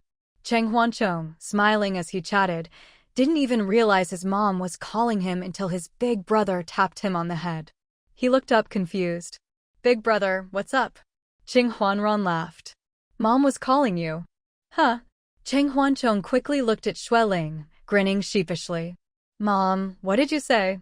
Xueling sighed inwardly and said gently, "It's nothing. If you don't have class this afternoon, just come home. I have something to do." Cheng Huanran's eyes sparkled with a hint of panic as he hid his phone. I've got something going on." Suddenly, a commotion erupted outside. Sis-in-law, wife, godmother fell. She fell down. Everyone was instantly shocked. People's Hospital, emergency building. When Xue Huan rushed in with his assistant, he was immediately surrounded by a group of anxious, familiar faces. Uncle Huan, you're finally here. Grandma's unconscious. She hit her head. We kept calling her all the way here, but she never responded. Big brother did all the first aid, but Grandma just wouldn't wake up. Uncle Huan, woo-woo, you have to save Grandma. Please go in and help. Xue Huan only had time to nod and motion for everyone to calm down. Kids, don't panic, just wait here. Don't worry, let me go in and take a look first. He quickly strode inside with his assistant. Cheng Tianyuan and Xue Ling sat on a bench in the corner, eyes red, looking exhausted and helpless. Ahu covered his face, sobbing quietly. Wang Qing sat beside him, tears streaming down her face.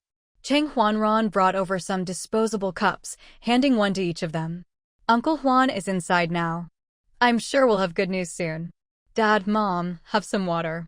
Cheng Tianyuan took the cup and drank it all in one go. Xue Ling just took a sip, her expression blank. Cheng Huanran's heart was twisted with pain as he said softly, "The police are contacting the parents of those kids, but there's no news yet." Ahu sniffled, wiping his wrinkled face hard, rubbing it red. I was holding little Xiuhu, didn't see clearly at all.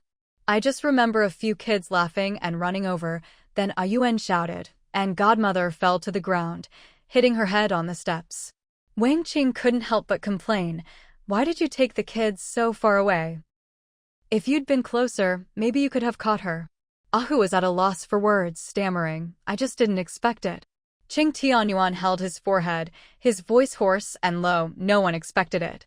I didn't either. I was holding Mom's arm with one hand, but then one kid bumped into her, another hit her cane. I tried to grab her but couldn't, and just watched her fall." At this, his eyes filled with tears and his voice choked. "Dad." Cheng Huanchong sat beside him, comforting, "Don't blame yourself. Grandma's just in a coma for now. Uncle Huan is here, and he's already consulting with the doctors. Let's not worry too much." Cheng Tianyuan said nothing, his face ashen. Ahu grumbled, "Kids these days are so naughty. Where were their parents? Not watching them at all, just letting them run wild in the mall." "Really?"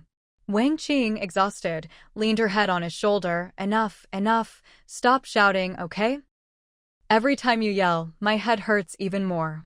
Ahu had to quiet down. Cheng Huanchong went over to Xue Ling, holding her cold hand, silently giving her support and comfort. Xue Xian leaned into Qin Xinji's arms, sobbing softly. Qin Xinji frowned, kissing her hair and comforting her in a low voice. Cheng Huanran poured water for everyone, then went to find Xue Huan. Little Huzi had sent his son to his sister to watch, then rushed to the hospital. Seeing everyone waiting anxiously, he didn't dare ask anything, just squatted quietly to the side. Xue Yang and Old Qin had hurriedly sent the 2 kids and 2 elders back to Xinyuan, then drove straight over. Seeing everyone's worried faces, Xue Yang's heart clenched so tightly he barely dared to breathe, sitting quietly beside little Huzi. After a long while, Xue Wan finally came out, his steps hesitant, brow furrowed. "Jia, brother-in-law, the situation isn't good." Cheng Tianyuan and the others staggered to their feet, rushing over to surround him again. "What do you mean? What's not good? Can she have surgery? Does she need it? When can it be done?" Xue Huan sighed softly, speaking quietly. "There's bleeding inside her skull from the fall, and it's a lot. In this situation, surgery would be even riskier. She probably only has a day or 2 left." Everyone was stunned. Xue Ling's legs gave out and she collapsed. Mom. Cheng Huanchong hurried to catch her, tears streaming down his face. Cheng Tianyuan nearly lost his balance, his face deathly pale, and had to be supported by Xue Yang against the wall. Ahu burst into tears, hugging Wang Qing. Wang Qing sobbed, burying her head in his shoulder. Qin Xinji's face was ashen as he held the weeping Xue Xian, gently patting her back. Little Huzi stood frozen, then slumped back down. Xue Huan, though a doctor used to life and death, was still family and deeply understood their pain and shock. I've discussed it with my old colleagues, and none of us recommend surgery. There's no need. Jia, brother-in-law, you need to start preparing for the end. At the latest, by tomorrow. Xue Ling wept silently, nodding with great difficulty. Qing Tianyuan stared at the ceiling, eyes red, not sure if he even heard. Xue Wan patted his arm, then turned to the younger generation. You all need to be strong and take care of your parents. Grandma can't speak now, she'll stay in a coma until the end. Ran and I will stay with her for now. When your parents are ready, we'll go in together. Xue Yang and Cheng Huancheng each supported a parent, agreeing through tears. The hallway fell quiet again, only the sound of soft sobbing remaining. Ahu wiped his tears, choking out a yuan. Don't just be sad. We'll have to handle godmother's funeral, we can't fall apart. We need to get Ah Fong and Xiaoan here too. She's her real daughter, no matter how hard it is, she has to come say goodbye. I'll call Aunt. Xue Yang quickly volunteered. She's at the rehab center outside the city. It's only half an hour away. She'll be here soon. Yes. Ahu reminded, don't say too much at once, don't scare her. Ah Fong's health hasn't been great these years, she can't take a shock. Just tell her. Just say Grandma had a fall and is in the hospital. Ask her to come see Grandma. Don't say anything else, got it? Xue Yang nodded quickly and went to make the call. Cheng Tianyuan slumped on the bench, opening his mouth but unable to make a sound, finally swallowing and forcing out words. Mom wants to go back home for the funeral. She said before, she wants to be buried with Dad, they must be together. Ahu sighed, looking around in distress. It's just that godmother can't be moved like this. I know the old country rules. The elder has to pass away at home to have the funeral there. People's Hospital, emergency building. When Xue Huan rushed in with his assistant, he was immediately surrounded by a group of anxious, familiar faces. Uncle Huan, you're finally here. Grandma's unconscious. She hit her head. We kept calling her all the way here, but she never responded. Big brother did all the first aid, but Grandma just wouldn't wake up. Uncle Huan, woo, you have to save Grandma. Please go in and help. Xue Huan only had time to nod and motion for everyone to calm down. Kids, don't panic, just wait here. Don't worry, let me go in and take a look first. He quickly strode inside with his assistant. Cheng Tianyuan and Xue Ling sat on a bench in the corner, eyes red, looking exhausted and helpless. Ahu covered his face, sobbing quietly. Wang Qing sat beside him, tears streaming down her face. Cheng Huanran brought over some disposable cups, handing one to each of them. Uncle Huan is inside now. I'm sure we'll have good news soon. Dad, Mom, have some water. Cheng Tianyuan took the cup and drank it all in one go. Xue Ling just took a sip, her expression blank. Cheng Huanran's heart was twisted with pain as he said softly, the police are contacting the parents of those kids, but there's no news yet. Ahu sniffled, wiping his wrinkled face hard, rubbing it red. I was holding little Xiuhu, didn't see clearly at all. I just remember a few kids laughing and running over, then Ayuan shouted, and godmother fell to the ground, hitting her head on the steps. Wang Qing couldn't help but complain, why did you take the kids so far away? If you'd been closer, maybe you could have caught her. Ahu was at a loss for words, stammering, I just didn't expect it. Cheng Tianyuan held his forehead, his voice hoarse and low, no one expected it. I didn't either. I was holding Mom's arm with one hand, but then one kid bumped into her, another hit her cane. I tried to grab her but couldn't, and just watched her fall. At this, his eyes filled with tears and his voice choked. Dad. Cheng Huancheng sat beside him, comforting, don't blame yourself. Grandma's just in a coma for now. Uncle Huan is here, and he's already consulting with the doctors. Let's not worry too much. Cheng Tianyuan said nothing, his face ashen. Ahu grumbled, kids these days are so naughty. Where were their parents? Not watching them at all, just letting them run wild in the mall. Really? Wang Qing, exhausted, leaned her head on his shoulder. Enough. Stop shouting, okay? Every time you yell, my head hurts even more. Ahu had to quiet down. Cheng Huancheng went over to Xue Ling, holding her cold hand, silently giving her support and comfort. Xue Xian leaned into Qin Xinji's arms, sobbing softly. Qin Xinji frowned, kissing her hair and comforting her in a low voice. Cheng Huanran poured water for everyone, then went to find Xue Huan.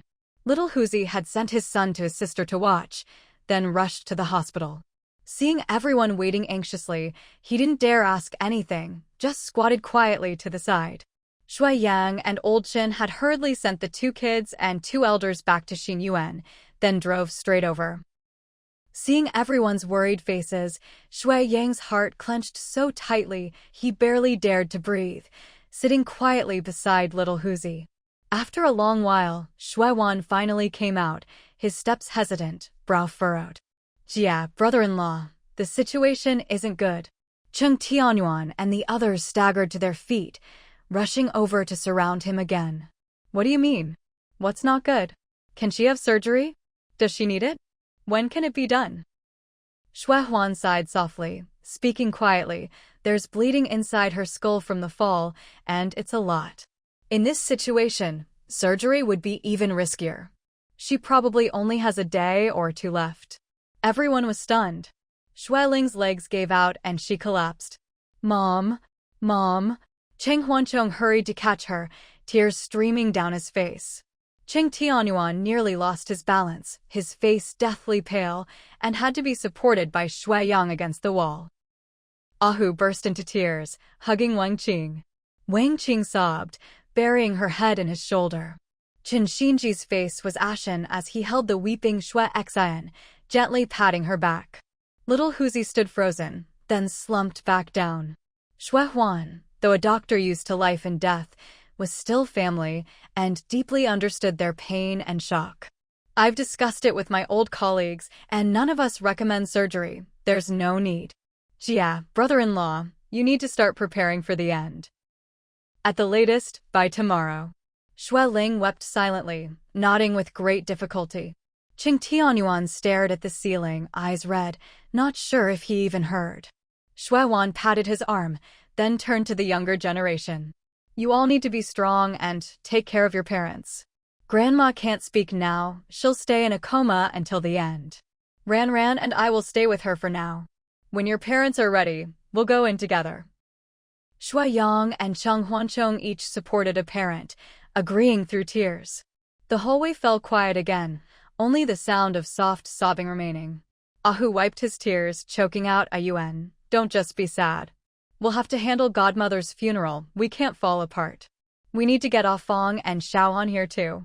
She's her real daughter, no matter how hard it is, she has to come say goodbye. I'll call Aunt. Xue Yang quickly volunteered. She's at the rehab center outside the city. It's only half an hour away. She'll be here soon. Yes. Ahu reminded, don't say too much at once, don't scare her. Ah Fong's health hasn't been great these years, she can't take a shock. Just tell her, just say Grandma had a fall and is in the hospital. Ask her to come see Grandma.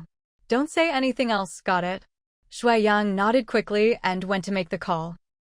Cheng Tianyuan slumped on the bench, opening his mouth but unable to make a sound, finally swallowing and forcing out words.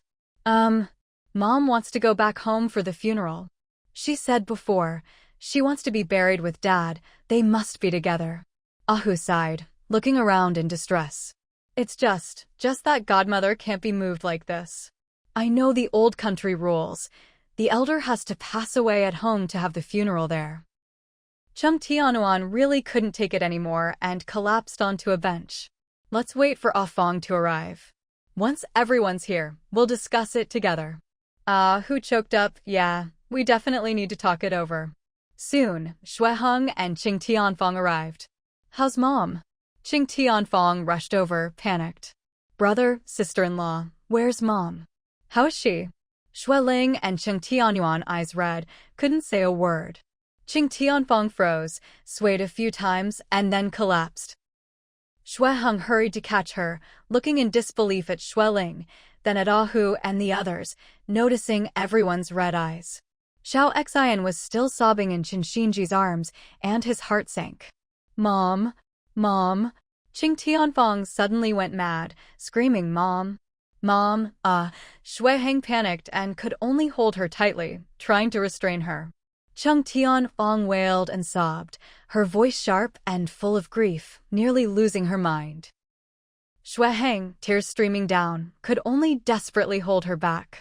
Cheng Huancheng hurried over, voice trembling, Auntie, please don't. Try to calm down. I'll take you to see Grandma. She's still unconscious. Big brother and Uncle Juan are inside.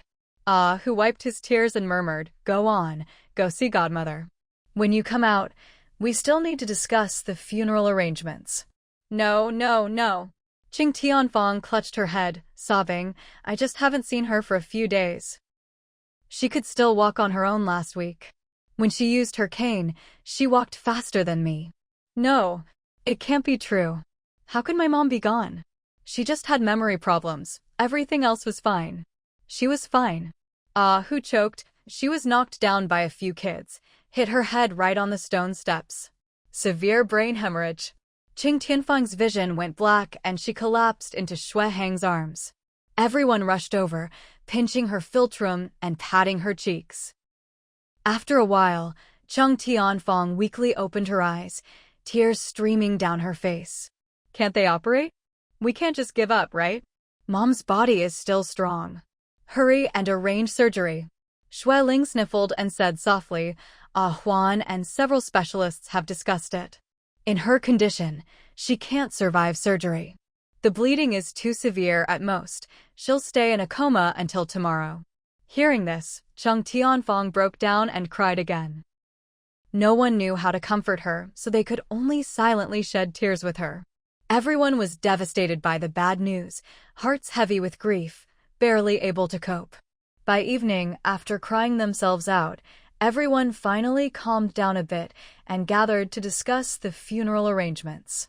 Cheng Tianyuan explained in a low voice, Mom's last wish was to have her funeral back in her hometown and to be buried with Dad on the mountain in Qingjia village.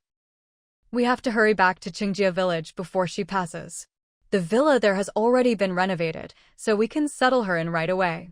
But, Ahu reminded, Godmother can't be moved in this condition. How can she handle such a long trip? What if something happens on the way? Wang Qing lowered her voice. According to what Ayuan just said, the old lady has to pass away at home for the funeral to be held there. If she doesn't make it on the way, we'd have to rush back. We have to consider that. Right, Cheng Huanran frowned. And the hometown is too far from the capital.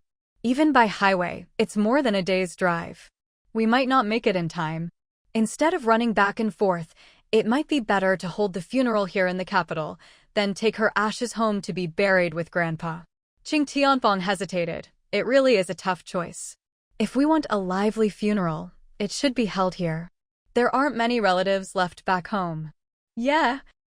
Shui Yang agreed. All our relatives, friends, and colleagues are here. If we want Grandma's funeral to be lively and dignified, it's better to do it here. We can all fly back and forth, but relatives and friends can't all follow us. Qing Tianyuan's face was dark, and he said nothing. Hu glanced at him and whispered, this really isn't easy. But after thinking it through, I guess we should listen to Ran Ran. We can't fulfill all of Mom's wishes, so let's do half and half. That way, her spirit won't have too many regrets. Yeah. Grandma's mind hasn't been clear these past 2 years, so she couldn't think things through. That's why she made such a request. If we had more time, it'd be easier. But now, there's just not enough time. Plus, with such a big family, old and young, just flying to Rongqing is hard enough, let alone with Grandma still in the hospital. The doctor said, once she leaves the emergency equipment, her vital signs will fade quickly. Cheng Huancheng and Shui Xian quietly poured water for everyone, not daring to speak. Chen Xinji, as a junior and grandson-in-law, knew it wasn't his place to speak on such a big matter, so he sat quietly. Cheng Tianyuan frowned, holding his head, and asked, Hung, doesn't your rehab center have a medical transport vehicle? If we use that to take Mom back, would it work? In theory, yes, Shui Heng explained. The medical van has all kinds of equipment, and there's plenty of space for more. But, Huan just said it's best not to move her. Yeah, Qing Huanran agreed. Grandma really can't be moved right now. Qing Tianyuan said angrily, she's already like this. What's there to be afraid of? What else do we need to worry about? Have you even listened to me at all? I'll say it again. Grandma's last wish was to have her funeral at home and be buried there. That's the custom. Why can't you respect her wishes?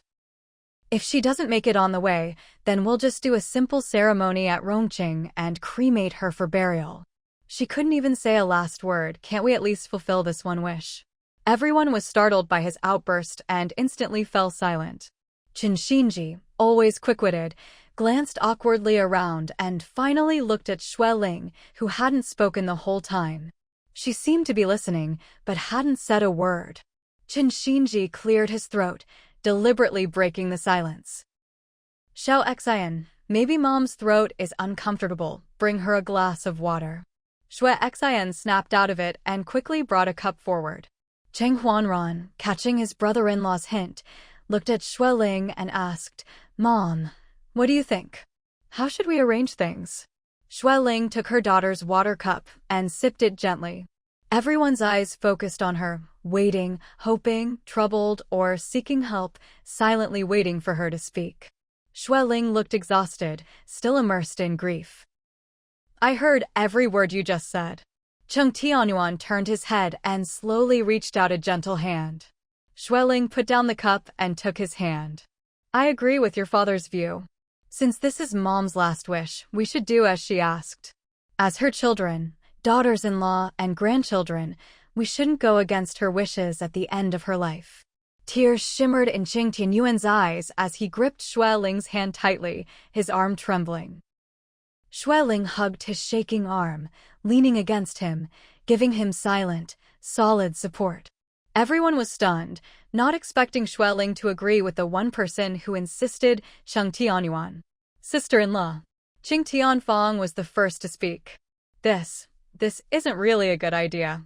Mom can't be moved right now, and the journey is so far, it's not something we can do quickly. Besides, all our relatives and friends are here. If we hold the funeral here, it could be much grander. Xue Ling sighed softly. A funeral is for the living to see. It has little to do with Mom. She always wanted to spend her last days back home and insisted on having her funeral there. If we go against her wishes for our own convenience or for appearances, then we're the ones in the wrong. This is Mom's funeral. Her peace of mind is all that matters, not how grand it is. Everyone looked at each other, but in the end, chose to remain silent. Xue Ling's voice rose a little. Mom was an outsider, married into Qingjia village as Dad's wife. In those days, daughters who married out were like water spilled out. As a daughter-in-law from another place, if she wanted to be buried on the mountain in Qingjia village with Dad, she had to have her funeral there. That's the old custom. Many things have changed now, but she only remembers the old ways, and it weighs on her heart.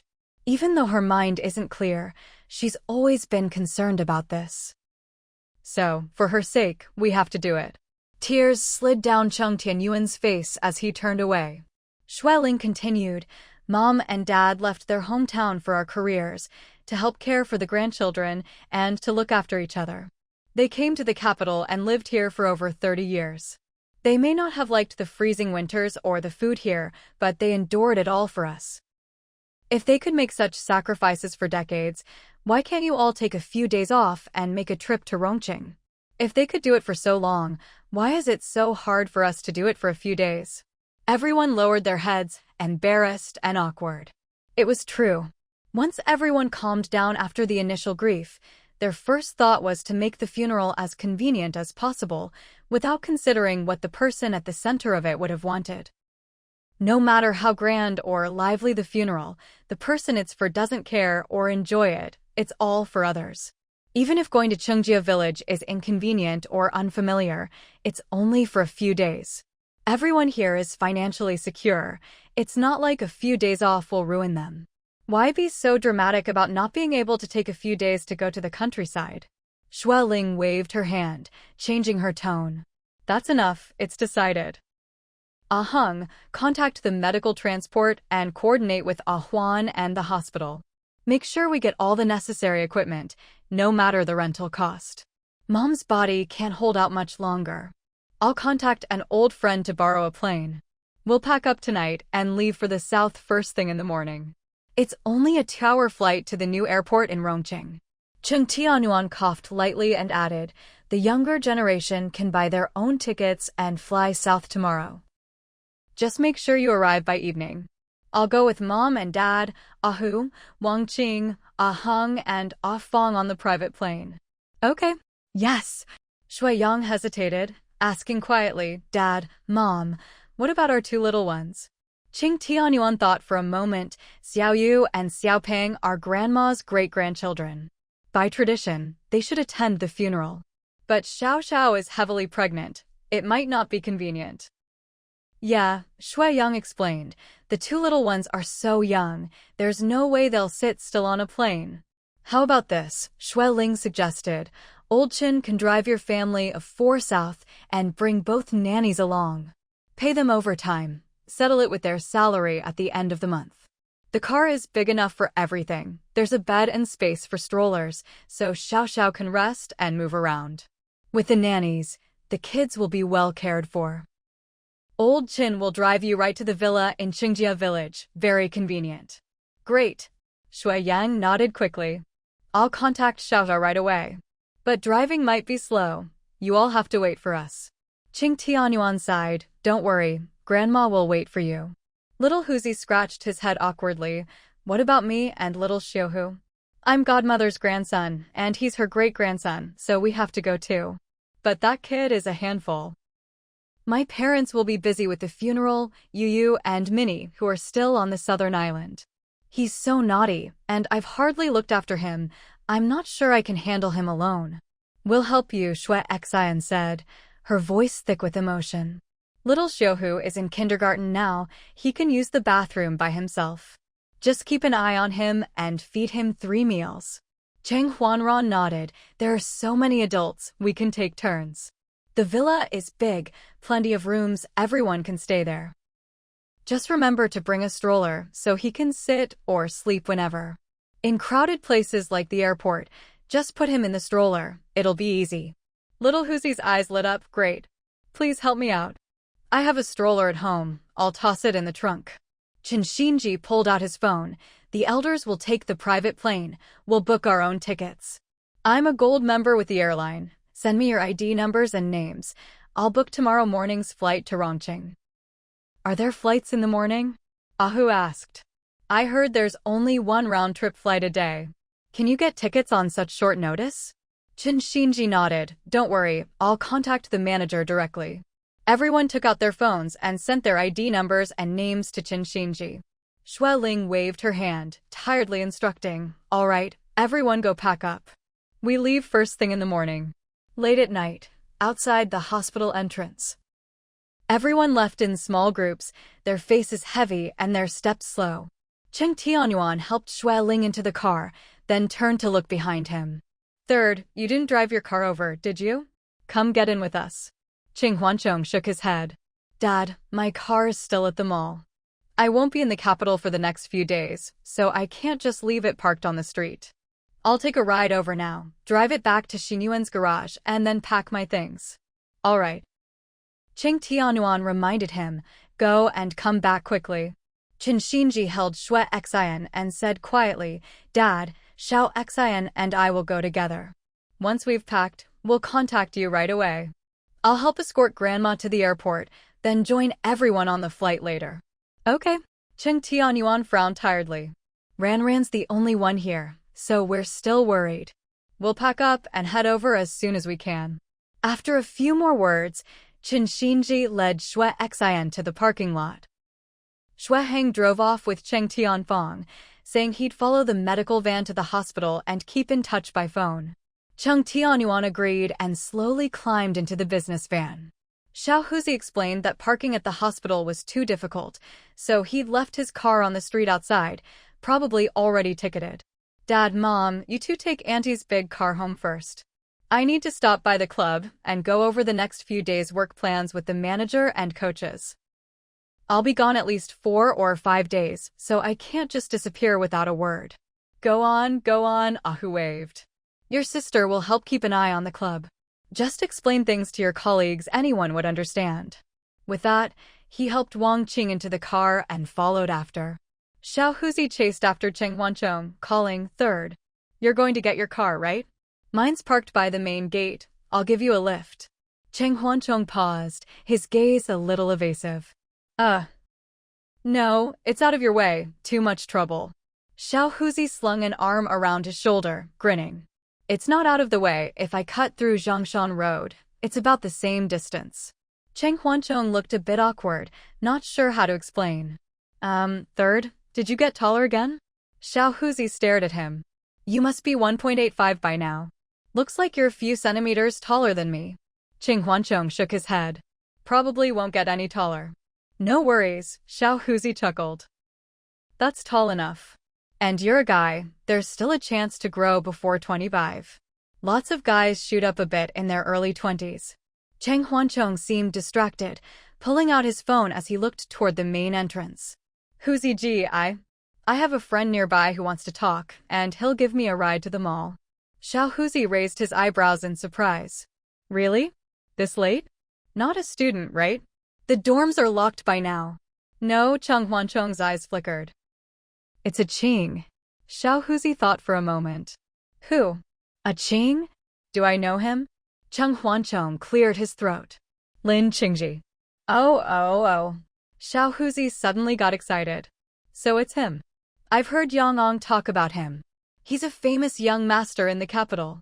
I've heard about him a few times, but they say he's like a dragon, hardly anyone gets to see him. When Yang Ong said he knew him, I was so jealous. Where is he? Quick, get in touch. Let me meet him. Cheng Huanchong gave a wry smile. Tonight? It's late, not the right time. Huzi ji, maybe next time. What, not convenient? Xiao Huzi nudged him, waggling his eyebrows. You need the right time to meet? Come on, third, you're not hiding something from me, are you? No. Cheng Huanching pouted helplessly. With Grandma suddenly like this, I'm in no mood for socializing. It's almost midnight. If we were all going out, I'd introduce you for sure. A Qing keeps a strict schedule. He's usually asleep by now. Tonight's special. I'm afraid bringing you along would be too abrupt. Yeah. Xiao Huzi nodded understandingly. Makes sense. And most of those rich young masters aren't easy to befriend, no. Cheng Huanchong quickly explained. He's actually very kind and approachable. Next time there's a chance, I'll definitely introduce you. Xiao Huzi agreed cheerfully and headed across the street. Cheng Huanchong waited at the hospital entrance. Half a minute later, a low-key black stretch luxury car pulled up, and the door opened from inside. Xiao Huzi, starting his own car, saw in the rearview mirror as Cheng Huanchong got into the luxury car, which soon glided away into the traffic and neon lights. TSK. Young master really is different. That car alone is worth tens of millions. So jealous, in the back seat of the Mercedes, Lin Qingji turned his handsome face slightly, looking at the young man beside him with concern. Cheng Huanching looked pale, his brows tightly knit. The flight home is at 9 tomorrow. It's all booked. I've already asked my counselor for leave, and I'll be back next Monday. Luckily, finals don't start until next weekend, so I'll make it in time. Lin Qingji reminded him, bring your review materials. Look them over when you have time. Cheng Huancheng looked at him, saying nothing.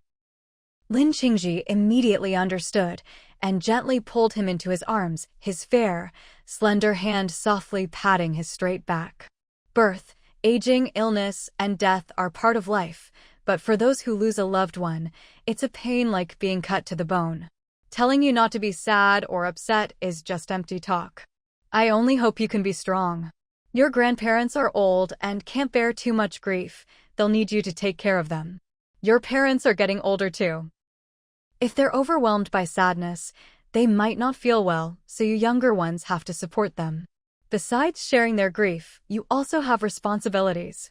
Ah Chong, you're a grown man now, you have to be strong.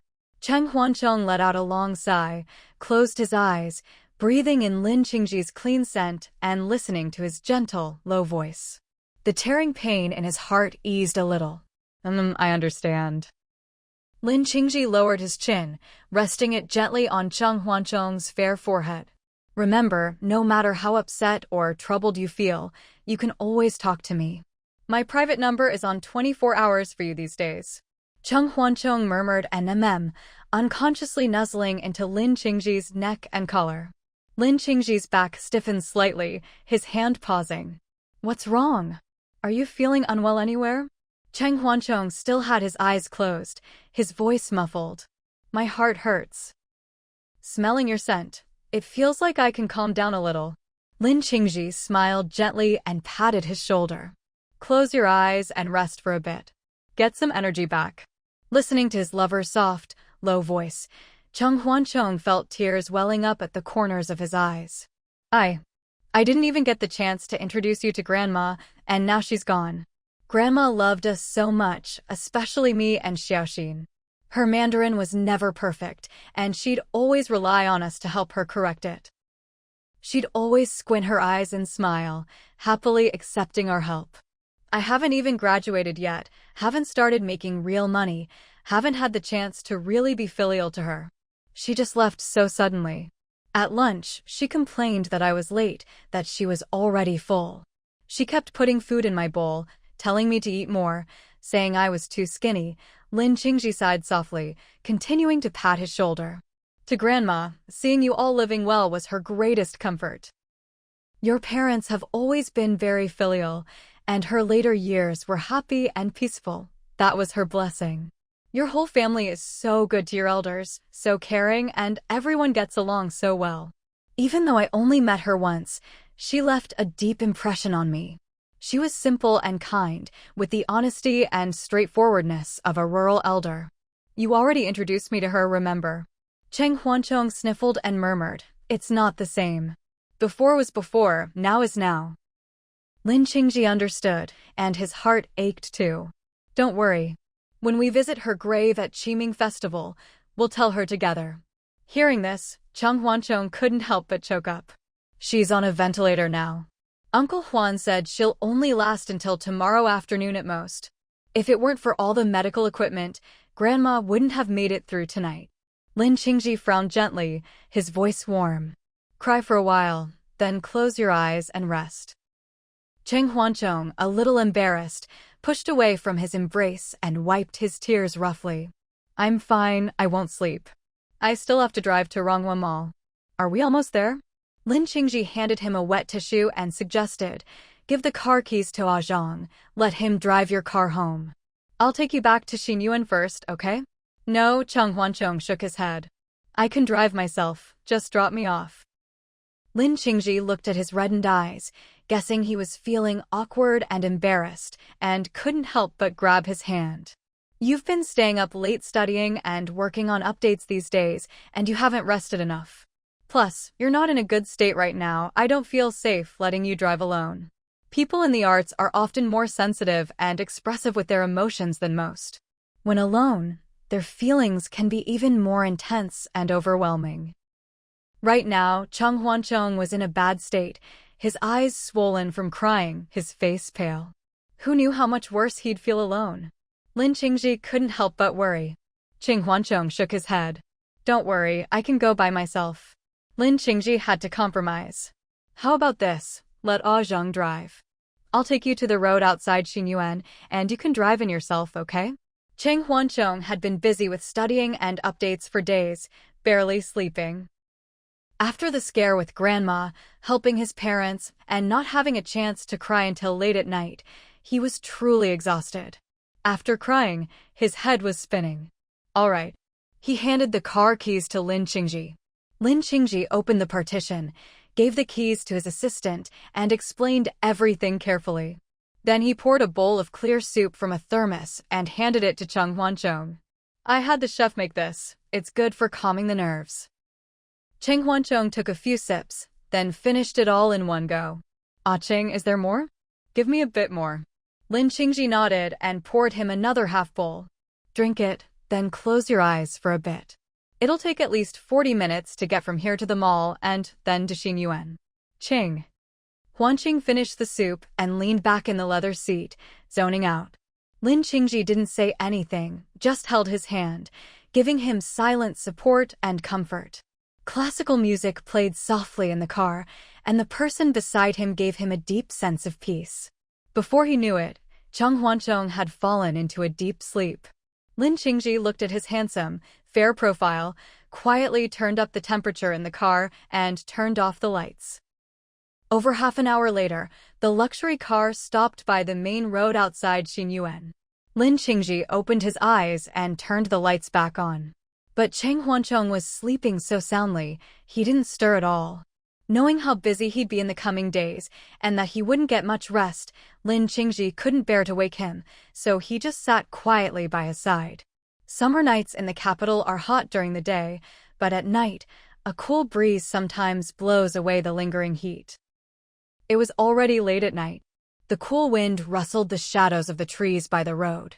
In the car, Lin Qingji held his lover's hand, gazing at the mysterious night outside, feeling a strange sense of unreality. He turned his handsome face, looking at the sleeping Cheng Huancheng so close by, his heart in turmoil. What should he do? He was getting more and more greedy. Every time they met, he hated to part. Whenever he didn't see him, he was overwhelmed by uncontrollable longing.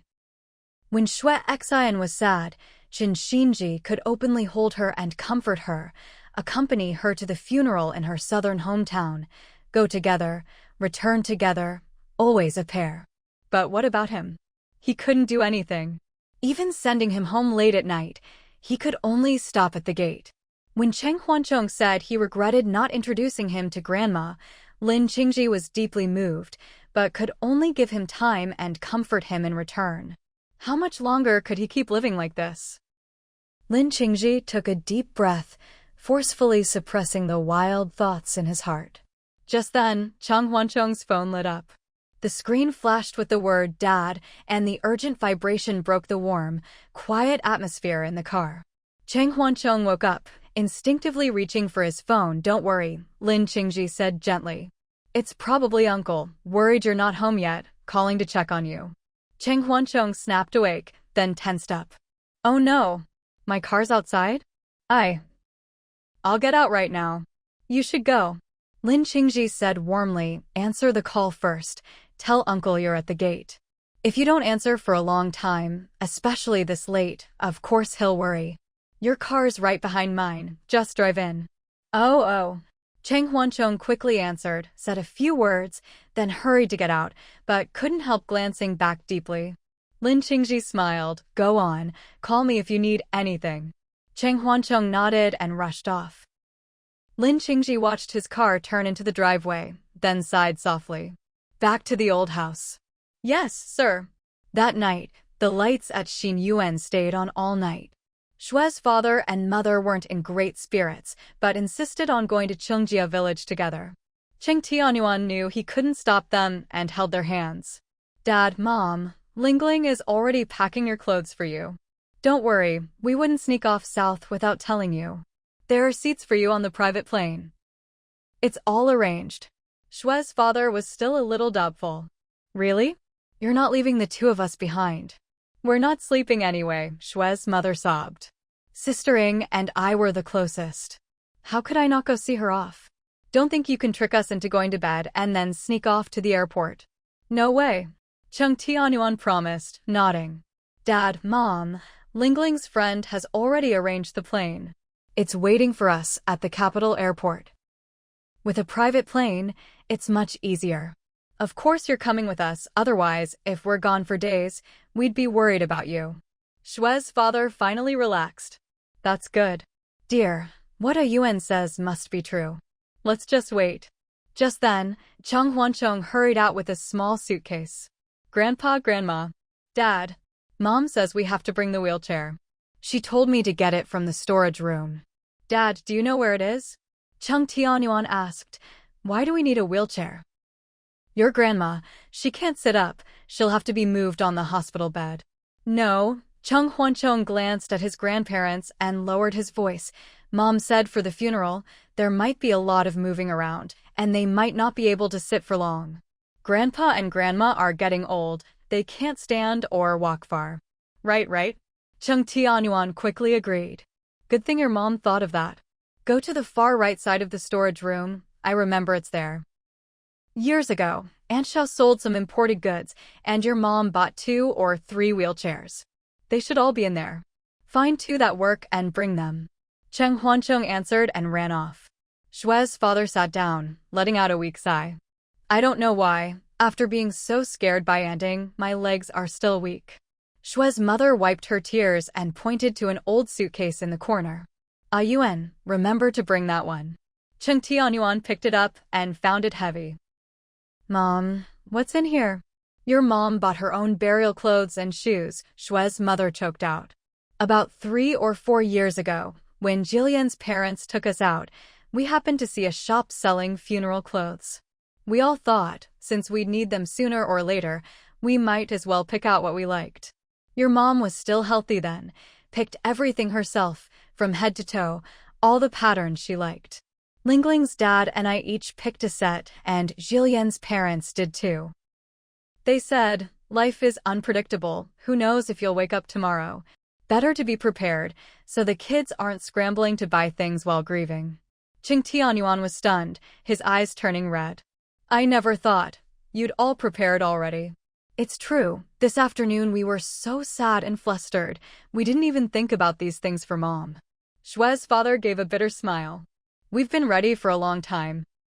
When we were 70 or 80, we thought maybe we could dodge it a bit longer. But now, every year we get older and our bodies get weaker. At our age, we've seen through it all, no need to be superstitious. Everyone has to take this last step, sooner or later. That's why we got ready ourselves, Shue's mother sniffled. So you wouldn't have to rush around buying things at the last minute. Cheng Tianyuan listened, tears streaming down his face, and wiped them away hard. My mom can't be with us anymore. Dad, Mom, you have to stay with us another 10 or 20 years. Please try. Shue's father and mother both cried, nodding. All right. We'll try. We'll bargain with the heavens. We'll try. Cheng Tianyuan hugged the old suitcase and quickly carried it out to the car. Shui Yang and Wang Xiaoxiao each carried a travel bag, explaining, Dad, these are Grandpa and Grandma's clothes and toiletries. Mom said to keep them with Grandma's things. Okay. Cheng Tianyuan took them and put them away, reminding Xiaoxiao, it's late and you're pregnant. Go rest early. Wang Xiaoxiao, eyes red, whispered, Dad, I can't sleep.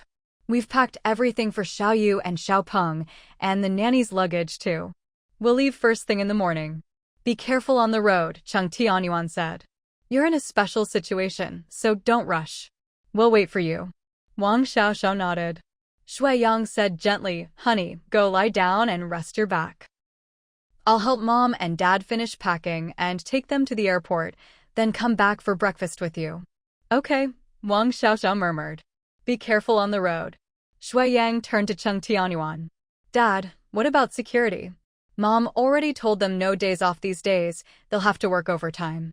2 will drive south with you, Cheng Tianyuan instructed. They can help old Shin take turns driving to avoid fatigue. The other 2 will fly with us, Shinji already bought their tickets. Your mom arranged for 4 to fly with us, the team leader will decide who. The rest stay here to keep Xin Yuan safe inside and out. Shui Yang hesitated, lowering his voice. Our car is big, but with 2 more people, do we really need them? Bring them, Cheng Tianyuan insisted. Better safe than sorry when traveling. With more people, someone can help watch the kids so you can take care of Xiaoxiao. It's not 100% safe back home either. We've got a big family, old and young, and the funeral won't be over in a day or 2. More people is better and a little extra pay is worth it. Shui Yang could only agree. All right, we'll bring 2. By 3 a.m., everyone was packed and headed straight to the airport. At the hospital, Cheng Huanran and Xue Heng had already put the old lady in the medical van, with Cheng Tianfang and her daughter riding along, all rushing to the airport. At dawn, the flight crew was ready. The old lady was carried onto the plane, Shui Yang carrying Grandpa on his back, Cheng Huancheng carrying Grandma, and everyone else hauling bags into the cabin. Soon, the plane took off. Chinshinji, squinting, led Shui Xian toward the terminal, reminding, "Let's all nap in the waiting room for a bit. We've got more than 2 hours." Shui Yang waved, "I'm heading back to Xinyuan to get my wife and kids. See you all tomorrow. Drive safe. Keep in touch in the group chat." Qingjia village used to have just a few hundred people, but over the past few decades, the population has surged, and now it's a large village of about 4,000. With the economy improving in recent years, several big factories have been set up at both ends of the village, and real estate investors have built new rural apartment complexes, 7 or 8 high-rises. Rows of 4- and 5-story buildings are everywhere, giving the village and its outskirts a grand, renewed look. Even so, the villagers were still quite excited about the arrival of Cheng Tianyuan's family. Many years ago, the villagers already had complicated feelings about the name, Cheng Tianyuan. It was said he was a remarkable elder, born and raised in the village, who excelled in his studies and was the only one in his generation to attend high school and get into university. Unfortunately, his family was too poor to support his education, so he put away his university admission letter and went to work in the county. Later, he married a good wife and settled down in the county. He was very filial, soon bringing his parents to live with him, and gradually had less and less contact with the village. But he never forgot his roots. For every village project, building bridges, roads, or the senior activity center, he always contributed, often the largest share. Even the younger generation who didn't know this Tian generation uncle by face all knew his name. As the village population grew, so did the demand for land, and people began to complain about this charitable Cheng Tianyuan. It was because the family owned 20 mu of land in the village center, the best factory land outside the village, and even a good portion of the newly developed land at the village's edge. Just the factory land by the village road brought in millions in rent every year, sometimes over 10 million, not to mention the rest. The first villa in the village was his. For as long as anyone could remember, the richest person in the village was always Cheng Tianyuan. It was said he lived in a huge mansion in the capital, big enough to drive a car inside, as luxurious as a palace, with dozens of servants, countless properties and assets, filthy rich. Many envied him, many were jealous, and some even criticized him for hoarding so much village land and being as greedy as a capitalist. A few years ago, Cheng Tianyuan returned home, but few interacted with him. The younger generation didn't know him, and many harbored resentment. Only a small group flattered him. Most young people avoided him, thinking that with so much money, he should do more for his hometown. Strangely, in recent years he rarely visited, except for the occasional donation to the senior center or the new elementary school fund. Otherwise, he kept a low profile. Until the end of last year, when a group arrived at the Cheng family villa to renovate it inside and out. The rich are different. They kept only the main structure, replaced everything else, added beautiful floor-to-ceiling windows, tore down the outer wall, built a small garden and low fences, making it even more beautiful than the mansions on TV. People thought the richest family was coming back to retire, but after waiting and waiting, there was no sign of their return. Some local influencers loved to take selfies or videos in front of the villa, and online business owners brought models for photo shoots. After all, such an artistic mansion was rare in the area. Strangely, at dawn today, 2 vans arrived at the villa. An uncle opened the gate, and 7 or 8 women in housekeeping uniforms rushed in to clean. He also brought a dozen new bedding sets, piling them at the door and directing the women to hurry up. Word spread quickly, and the village's gossiping aunties and grannies were abuzz from one end of the village to the other. By noon, several luxury cars and an ambulance arrived, parking in front of the villa. The long-absent village tycoon was the first to step out, and the once quiet villa was suddenly lively again. Villagers gossiped, and some even snuck photos to post on social media. The richest man in Qingjia village is back. It's not even a holiday. Maybe he's here to escape the summer heat. There's even an ambulance. That's scary. That afternoon, 2 more luxury cars arrived from the city, and a group of young people, handsome and beautiful, like TV stars, hurried into the house. Soon, the villagers' social feeds were updated again. I heard those who came this afternoon are all the tycoon's sons and daughters. Oh my god. No wonder the kids of rich families are so good-looking. I snapped a photo from afar. I heard that super tall, handsome guy with the suitcase is carrying some big-name brand. Just the suitcase costs $2 million. You can't even imagine the life of the rich. I heard the tycoon's old mother is critically ill, and they're preparing for her funeral here in the village.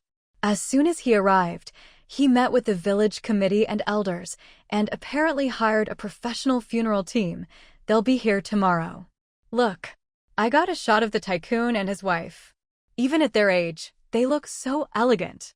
No wonder their kids are all so good-looking. Latest update. Just now a minibus arrived from the city, unloading a pile of tableware and food. I heard it's the tycoon's son-in-law who hired a hotel chef and assistants to handle their meals for the next few days. The rich really are on another level. Those guys in black suits are bodyguards.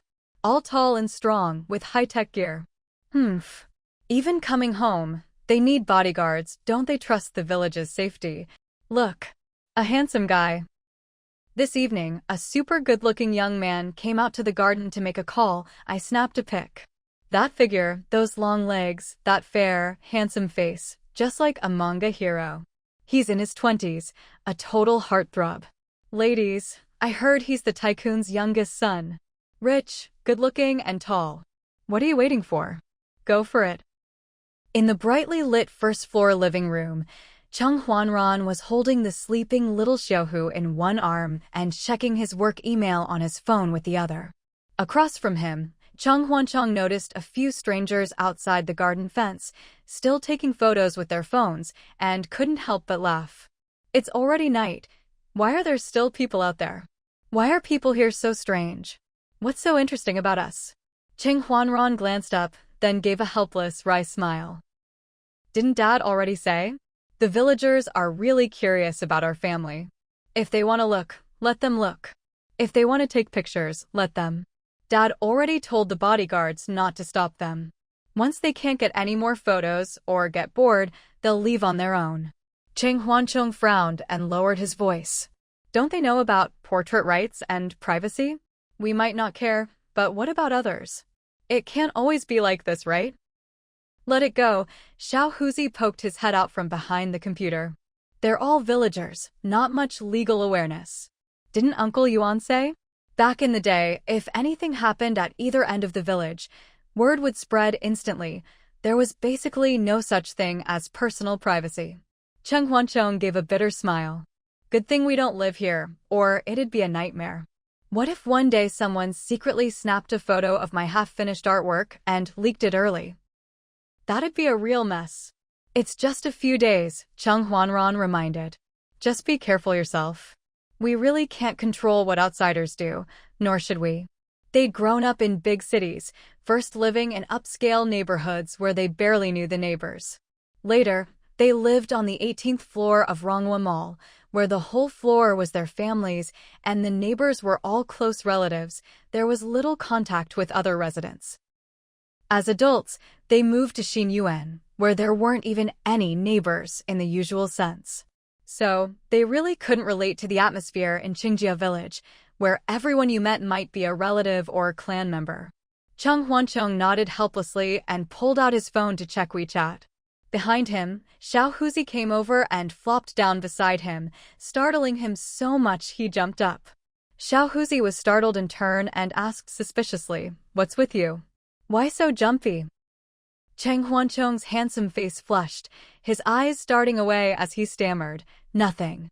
I'm going to check on Grandma." With that, he hurried off. Xiao Huzi laughed and teased, "That third kid, definitely hiding something." Cheng Huanran shot him a look of annoyance and said sternly, "Why do you care so much? Who doesn't have secrets? Hurry up and take your son upstairs to sleep, my arms are sore." All right, Xiao Huzi grinned. "Right away, thanks for your hard work." Cheng Huanran couldn't be bothered to argue with this unreliable dad and hurried back to answer his secretary's emails. Just then, Qin Shinji walked over, brows furrowed. Ran, do you have a minute? Come check on Xian'er with me. Cheng Huanran raised his eyebrows in surprise. What's wrong? She's having some stomach pain, Qin Shinji said quietly. Probably from swimming too much lately and catching a chill. Her period started yesterday, and the pain began then. She barely slept last night, and it's worse today. Cheng Huanran frowned, forgetting about his emails and putting his phone away. Did she drink any brown sugar water? Did it help? She had 2 bowls this afternoon and took a nap. We thought it would help, but she still felt pain when she woke up. I'll go take a look. Cheng Huanran. The villa was spacious, with empty rooms on all 3 floors, but with so many family members, everyone had to squeeze in where they could. Qin Shinji and Xue Xian often slept together. They were already engaged, so they shared a room. Xue Xian was pale and listless, lying on the bed. Big brother, I'm fine, it doesn't hurt as much now. But Qin Shinji was still worried and said quietly, you never used to have these little problems, so we can't be careless. Ranran's a professional. Let him check you. Cheng Huanran took her pulse and asked a few questions. Xue Xian answered obediently. Cheng Huanran scolded softly, don't think you can do whatever you want just because you're young. Even if it's hot. You can't keep taking cold baths every day. Qin Shinji couldn't help but ask, how is she? Do we need to go out and buy medicine? Cheng Huanran stood up. She's got a chill in her system, that's why her stomach hurts. Don't worry, I'll drive out and get some Wuji Baifeng pills for her to take on schedule. She'll be fine soon. Anything else to watch out for? Qin Shinji asked. Diet-wise? Cheng Huanran glanced at his sister, then said gently, make sure she doesn't eat cold or chilled foods, even in summer, especially ice cream or cold drinks. It's not serious, just take 2 or 3 boxes to regulate, and don't overdo the cold stuff.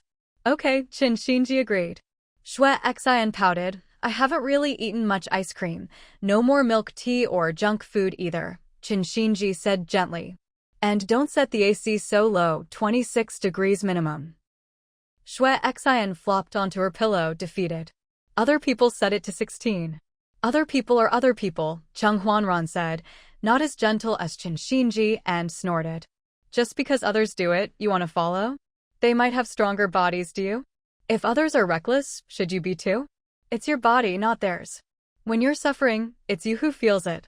Xue Xian stuck out her tongue and whispered, Big brother, I know I was wrong.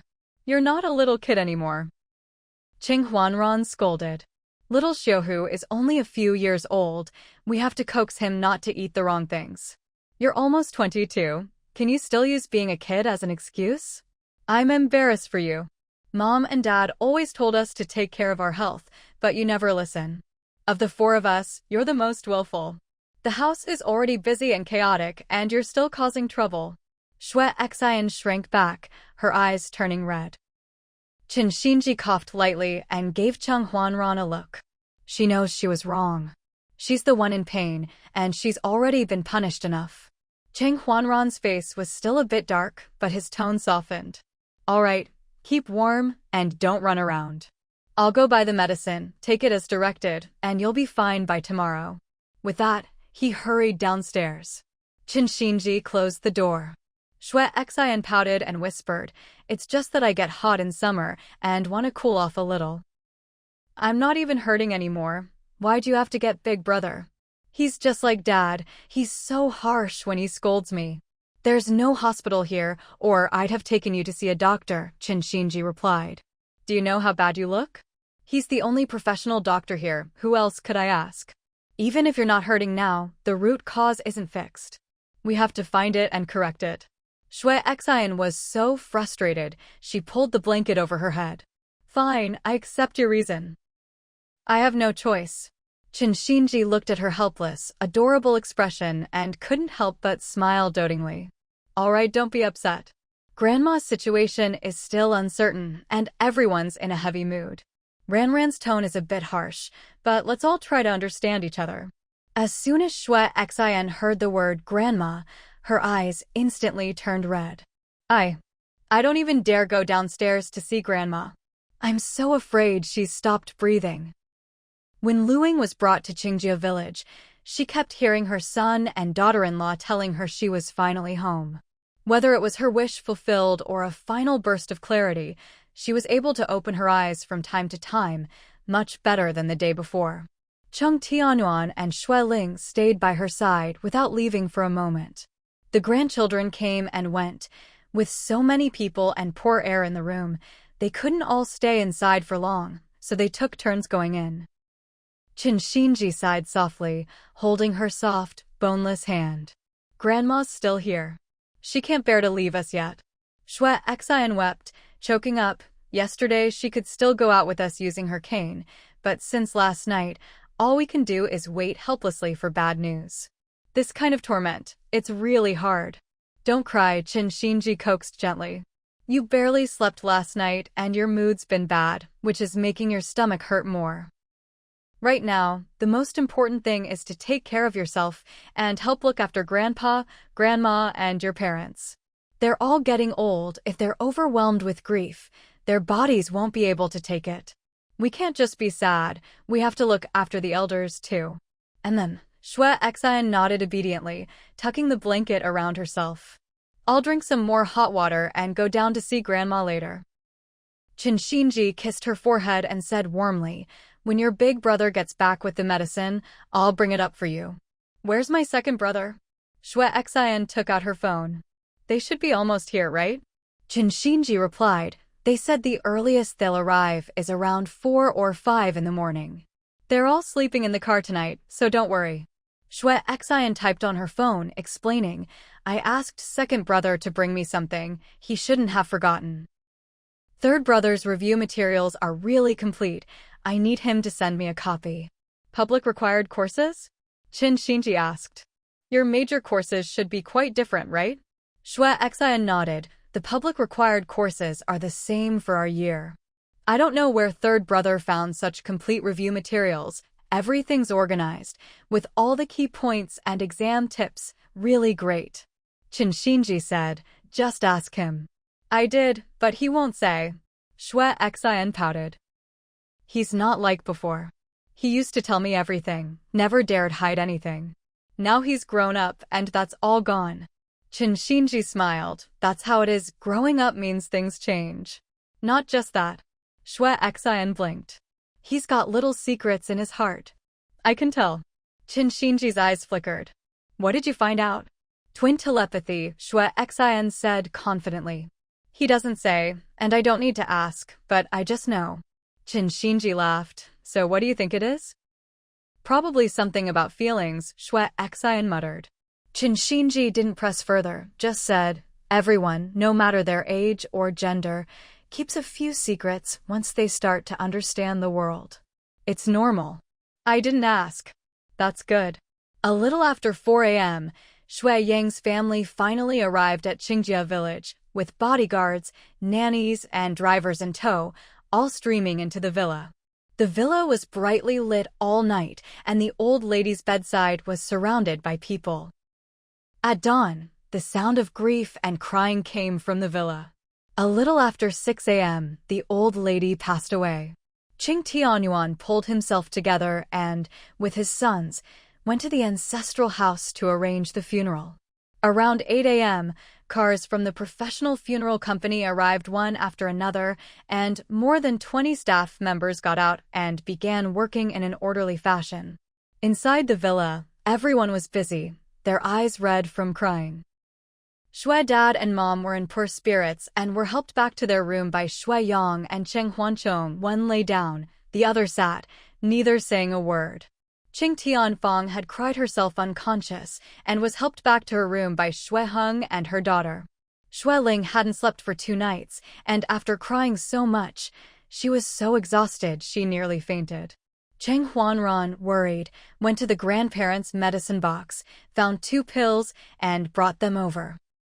Mom, have some water and take something to calm your nerves. Xue Ling didn't take them, asking quietly, where's your dad? Dad's still busy at the ancestral house, Cheng Huanran explained. Don't worry, I already gave him some energy drinks. He also had a bowl of porridge and is doing okay. Xue Ling finally relaxed and took a sip of water. I can't sleep. I should go out and help your dad. Cheng Huanran frowned and handed her the pills. Mom, there are so many people outside. No need for you to help. We're all here, plus Tai Tu, Uncle Ahu, and Little Huzi. Everyone's free. Wait until the funeral starts tomorrow, then you can go out. Cheng Huanchong quickly came over to coax her. Mom, get some rest first. Tomorrow there's a lot for you and Dad to decide. Sleep for a bit, okay? Hearing this, Xue Ling finally swallowed the pills. Cheng Huanran breathed a sigh of relief and helped her up. Third brother, help Mom upstairs. Okay, Cheng Huanchong replied, giving his big brother a look. It's fine, stay with Mom, Cheng Huanran mouthed. Xue Xian stayed in her grandparents' room, keeping them company with TV and conversation to distract them. By evening, Xue Ling was still asleep. After a whole day, Cheng Tianyuan was brought back by his sons, made to eat and shower, and then pushed to bed. Cheng Tianyuan's face was dark and tired, and though he was exhausted, he couldn't close his eyes. I'm not that tired. Your grandma's lying in the freezer. How can I just leave her? Xue Yang shook his head firmly. Go rest. Tonight, we'll take turns keeping vigil with Grandma. That's right, Qin Xinji said. Everything's ready, nothing to worry about. The young people will keep watch tonight. Your job is to sleep. Little Huzi gestured upstairs. I already sent my parents to bed. I'll take care of my son tonight. They have to get a good night's sleep. Uncle Yuan, if you don't rest, you'll collapse in the sun tomorrow. Cheng Tianyuan sighed. All right, I'll go sleep. Keep your voices down, Cheng Huanchong reminded. Mom's still sleeping, don't wake her. Cheng Tianyuan couldn't help but worry. Your mom didn't get up for dinner? No need, Cheng Huanran said softly. What she needs now is sleep, not food. Don't worry, there's always porridge and buns kept warm in the kitchen. She can eat anytime. Xue Xian quickly added, Grandpa and Grandma have eaten and are resting too. Dad, go get some sleep. Cheng Tianyuan couldn't resist his children's urging and could only go upstairs to his room. The lights were off. Xue Ling, exhausted and affected by her medication, was sleeping deeply. Cheng Tianyuan glanced at the air conditioner, which read 27 degrees, but still felt a chill. He quietly slipped under the covers. He could hear Xue Ling's soft breathing clearly. Staring at the patch of ceiling faintly lit by a sliver of light from the window, his mind was blank, yet it felt as if he'd thought of countless things. He turned his face to look at Xue Ling beside him, and was surprised to find his pillow already wet with tears he hadn't even realized when he'd started crying. He sighed softly and sniffled. Xue Ling seemed to sense his presence. Years of marriage had given her an instinct to lean toward him in her sleep.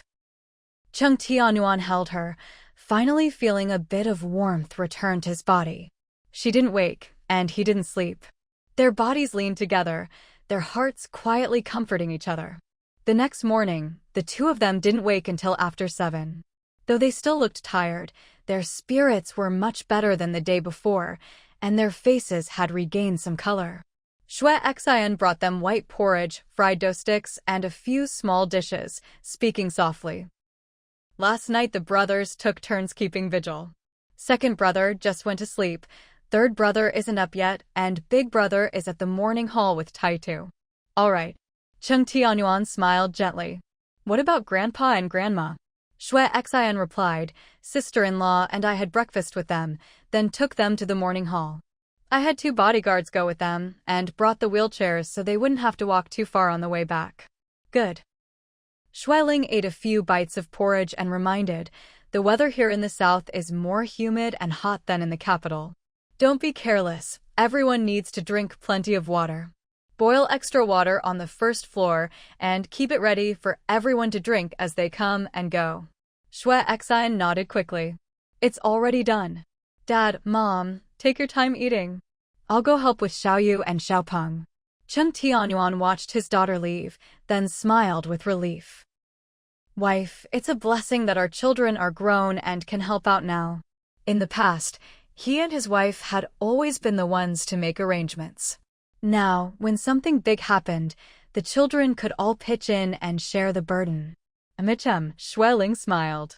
In a few years, they'll be the mainstays of the family, and we can finally step back and relax.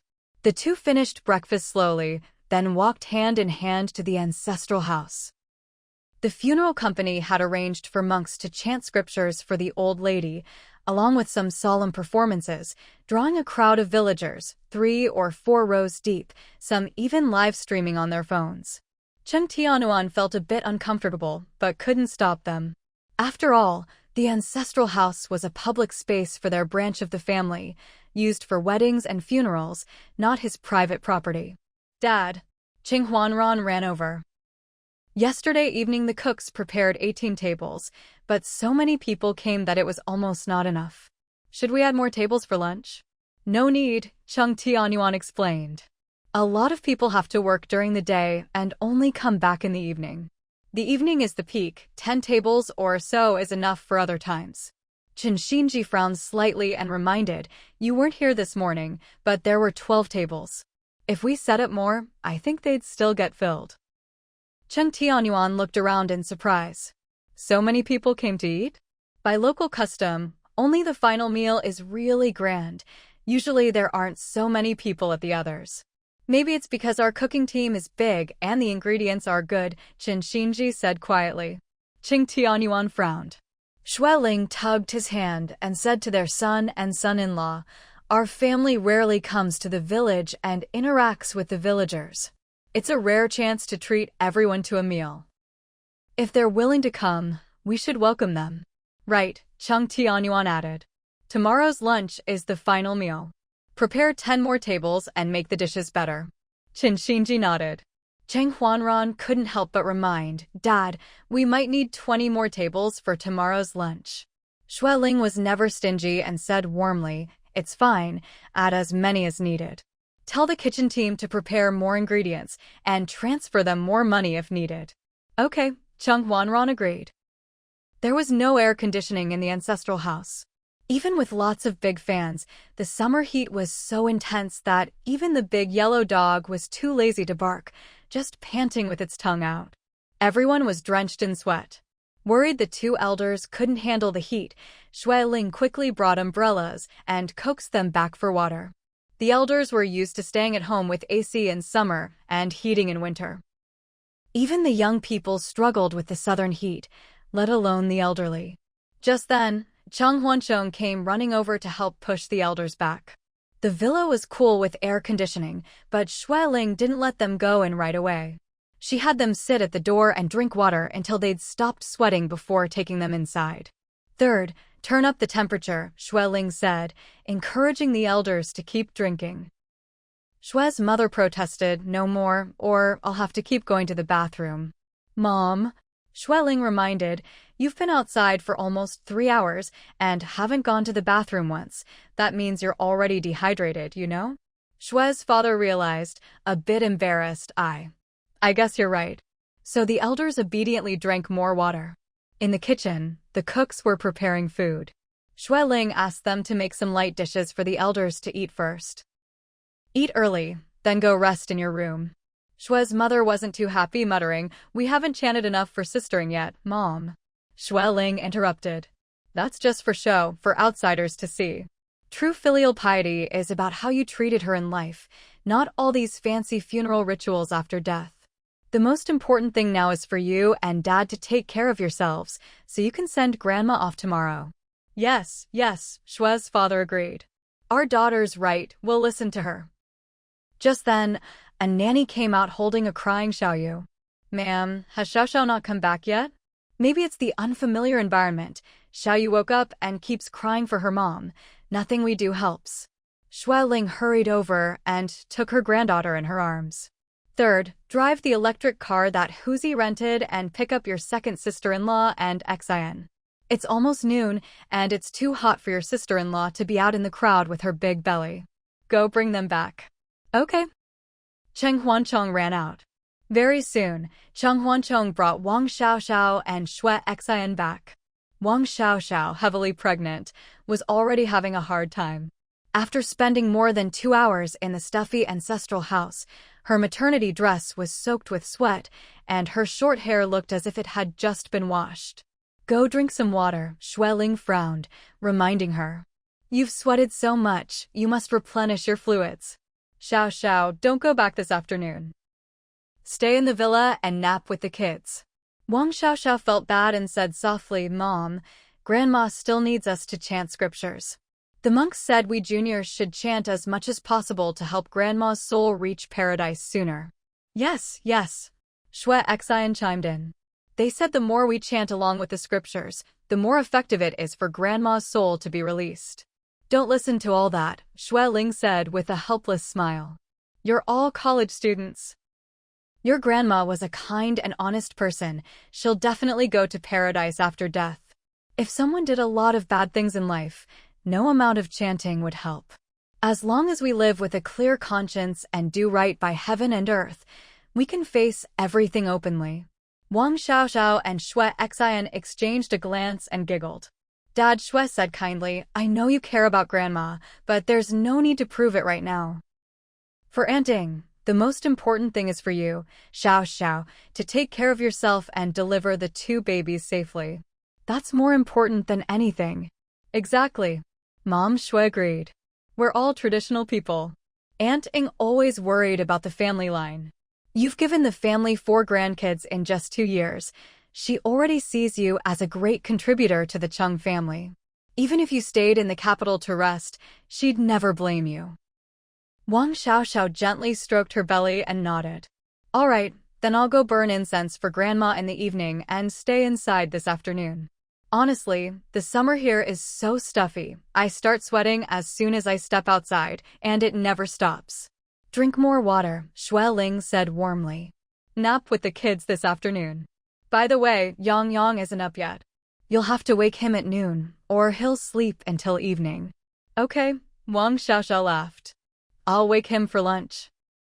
Xue Xian flopped onto the leather sofa, scrolling through videos on her phone and eating crystal grapes. Third brother, have you memorized all the key points for your public courses? Cheng Huanchang replied, just one subject left, the rest are pretty much done. What? Xue Xian exclaimed. You've memorized them all? When did you do that? How come I didn't know? Cheng Huanchong, holding his phone, answered, I memorized one subject last night while keeping vigil. No.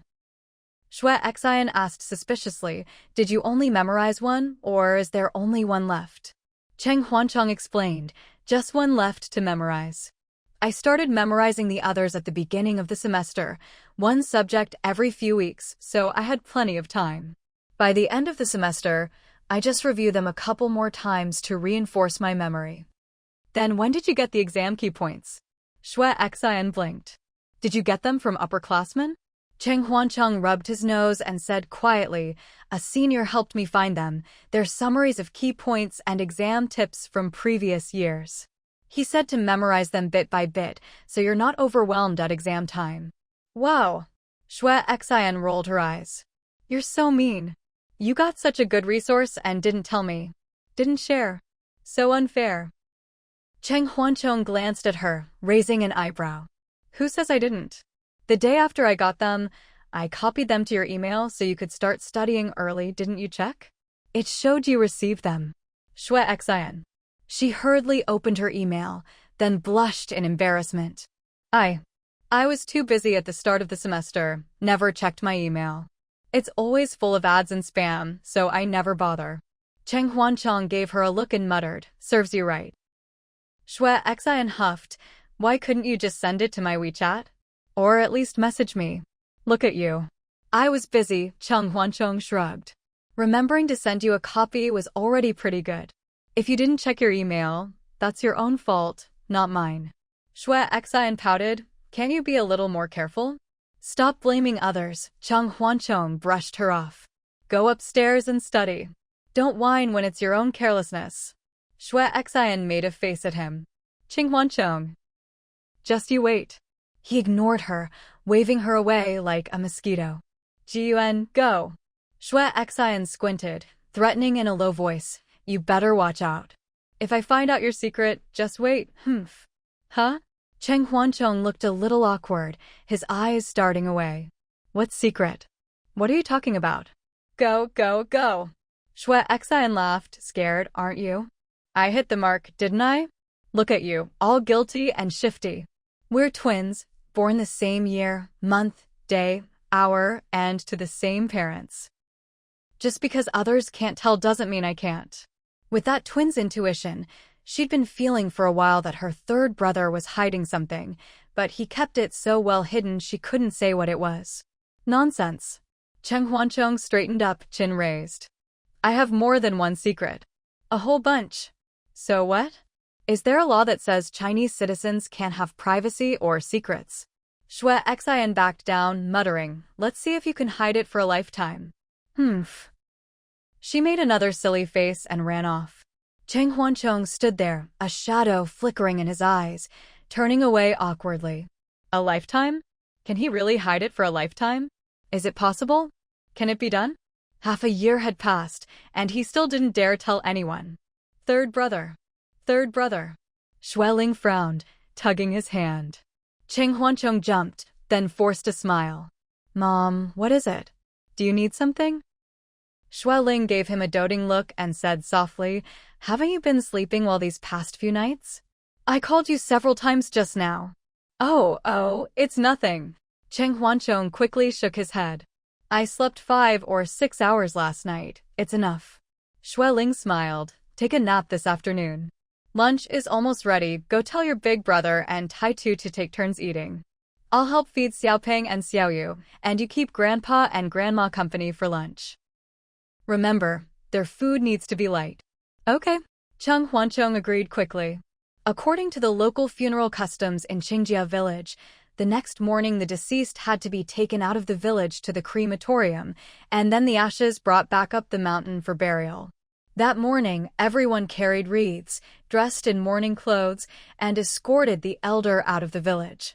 By village tradition, women were not allowed to accompany the procession out of the village.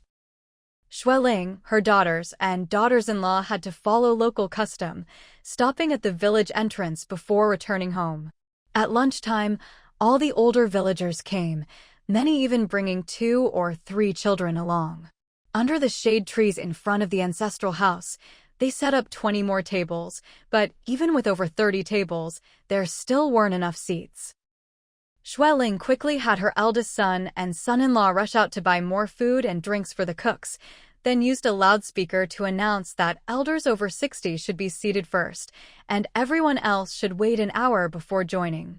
Cheng Tianyuan kept handing out cigarettes and candy, apologizing and asking everyone to be patient, to wait in the ancestral house, have some water or a smoke, and as soon as one group finished eating, the next could take their place. The meal started after 10 and didn't finish until 2 in the afternoon.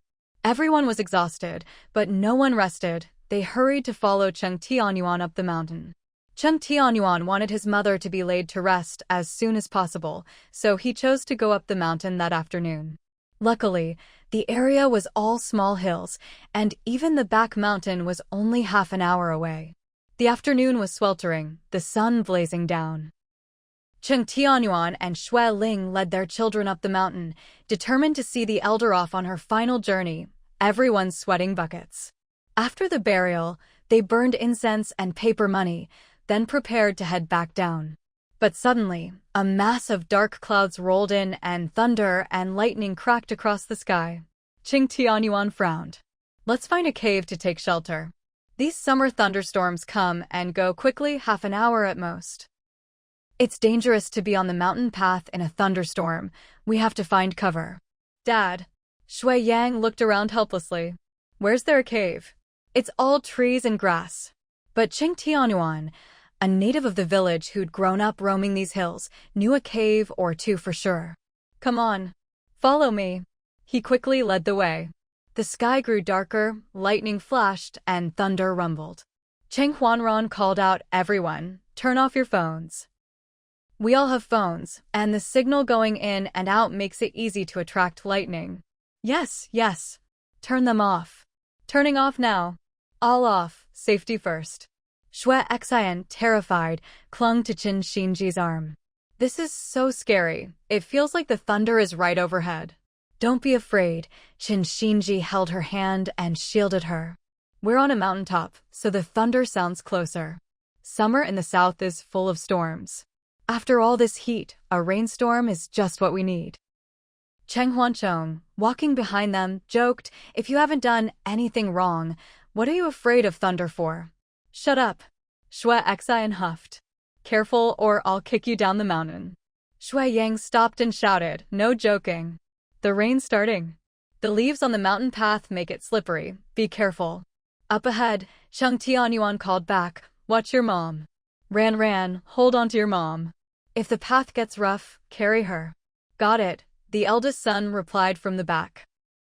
Shui Ling, worried about her husband, called, "Be careful. Don't go too fast." Cheng Tianyuan shouted, "We're almost there. Just around this hillside." The rain came pouring down, drumming on everyone like a curtain of water. Shui Ling quickly opened her umbrella, pulling her son under it. Cheng Huanran ignored himself and held his mother's arm. "Mom, be careful." Everyone instinctively sped up as the rain fell. Fortunately, the whole family had long legs, good hiking gear, and running shoes, and since it was downhill, they moved quickly. But Shui Ling, being older, couldn't keep up with the younger ones and soon fell behind. Cheng Huanran noticed and slowed down. "Mom, let me carry you." Shui Ling shook her head. No, I'll just go slower." By now, Cheng Huanran was soaked, but he smiled. "I've been sweating all day, only had time to change at lunch. This rain is inconvenient, but also just in time." Like a shower. Shui Yang waited ahead and called, "Mom, it's steep here. Let me carry you." "No need," Shui Ling panted. "We're almost there. The path is so dark, be careful yourselves, ah." Before she finished, she tripped over a fallen branch on the path. Mom. Cheng Huanran only managed to grab her umbrella, unable to catch her as she fell forward. Up ahead, Shui Yang was startled and rushed over, but Shui Ling had already fallen, just missing his outstretched hand. Everyone was terrified, ignoring the pouring rain as they rushed to pick her up and carry her into a dark, deep cave around the hillside. Qin Xinji quickly turned on his phone's flashlight. The cave wasn't big, just a few meters deep, probably formed by clustered rocks, cool and dry inside. Thankfully, the rain hadn't seeped in, and the ground and walls were still dry. "Quick, put your mom here." Cheng Tianyuan pointed to a dark rock. "Help her sit down." Shui Ling was soaked, her hair dripping, but she didn't look uncomfortable at all. I'm fine. The ground's all leaves and dirt. I didn't feel any pain when I fell, just got a bit dirty." Cheng Tianyuan was still worried. "Your legs? Knees? Do they hurt?" "No." Shui Ling shook out her hands and feet, giving a wry smile. "I just scared myself, that's all." Cheng Huanran helped tidy her hair and explained, "The mountain path is covered in thick leaves, so there was plenty of cushioning." "Mom should be fine." "Yeah." Shui Yang squeezed her knee. "Your pants aren't even torn. You shouldn't have any scrapes." Shui Ling gave everyone a reassuring smile. "I'm really fine. Quick, get some tissues, don't catch a chill." Cheng Huancheng quickly handed her tissues. "Mom, wipe off." Then he handed tissues to everyone else. Everyone wiped their faces, hands, and hair, watching the rain pour down outside as they chatted. Cheng Tianyuan smiled gently.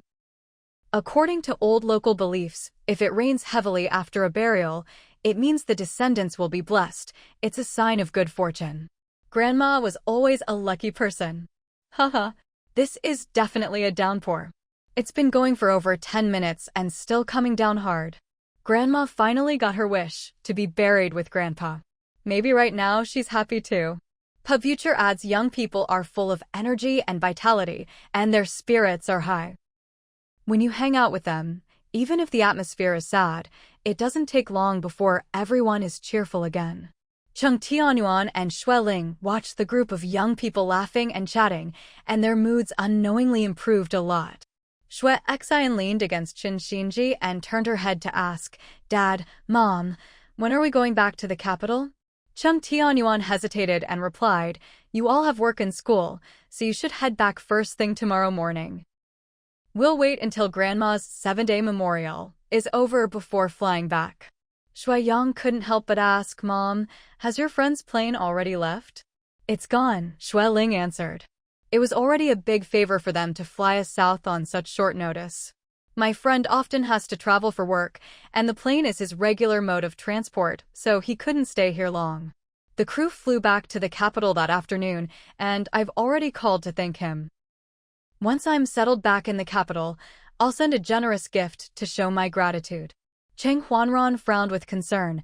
What about Grandpa and Grandma? Their legs aren't very strong, and I'm afraid they won't be able to handle a commercial flight. With security checks and waiting for the plane, they'd be out for at least 6 or 7 hours. We'll buy business class tickets then, Shuai said helplessly. We'll push them in wheelchairs through the airport, let them sit whenever possible, and try to minimize their walking. Chen Xinji suggested, how about letting Grandpa and Grandma ride back with Yang's family by car? Yes, Shuai immediately agreed. In the car, they can move around, drink water, eat, and use the restroom.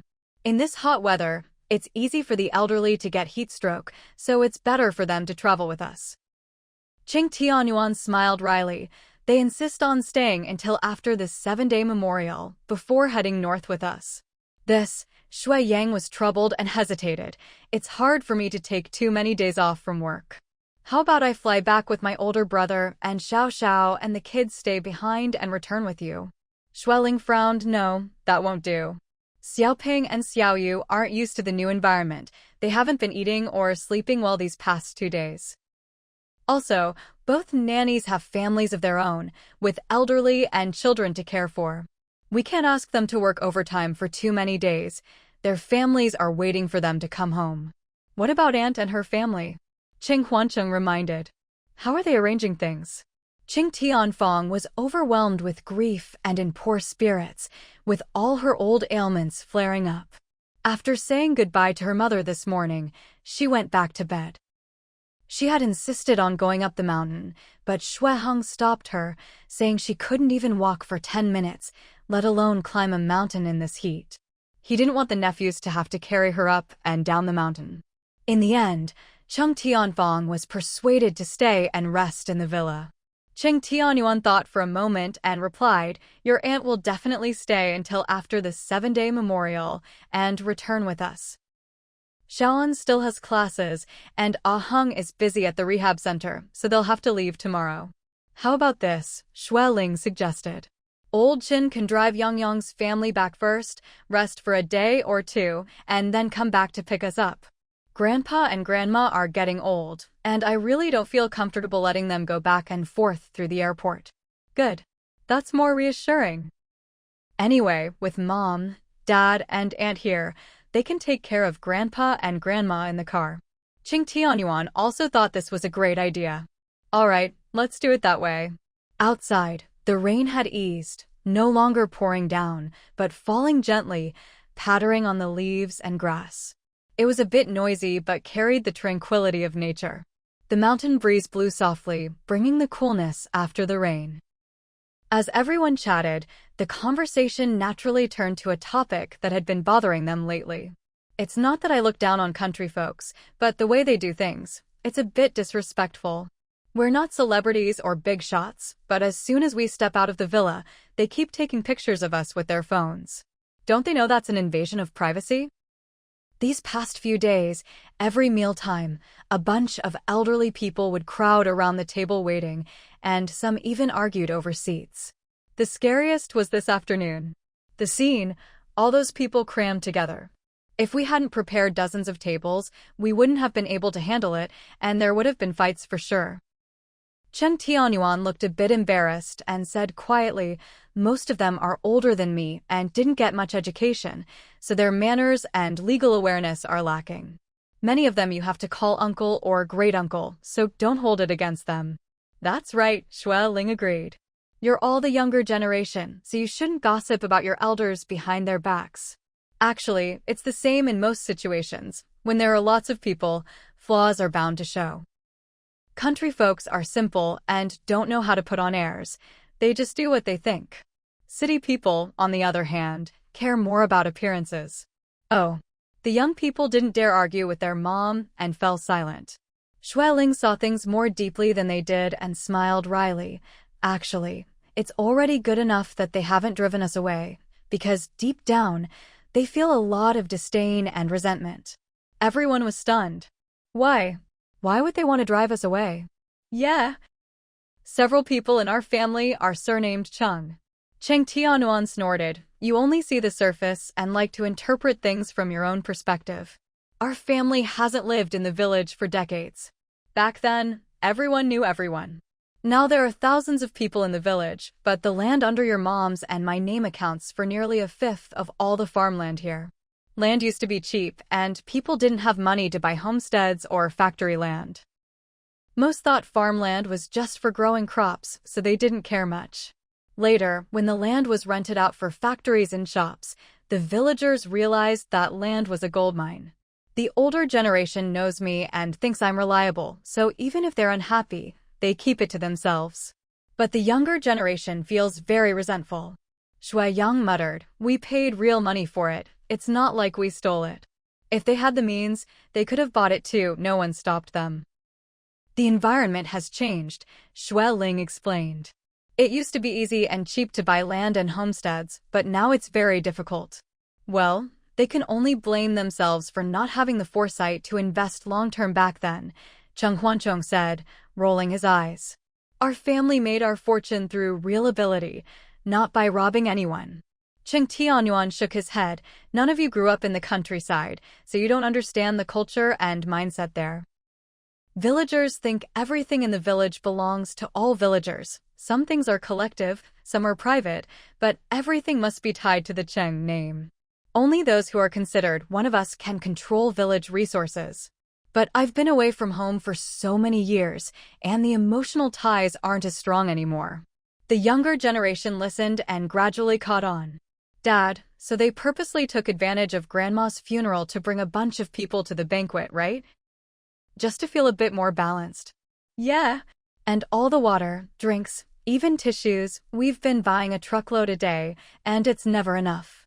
So it was all to make things difficult for us out of spite. Cheng Tianyuan frowned and shook his head. Don't think of it that way. They're just dissatisfied in their hearts.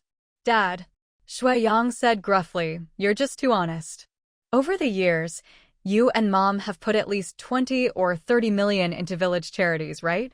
That's not nothing. The village nursing home, the kindergarten, all the roads, none of them would exist without our family's money. We bought and rented our own land. It's not like we stole it. All the good we've done for the village goes unnoticed, and all they do is envy us for making money. Exactly. Qing Huanran agreed.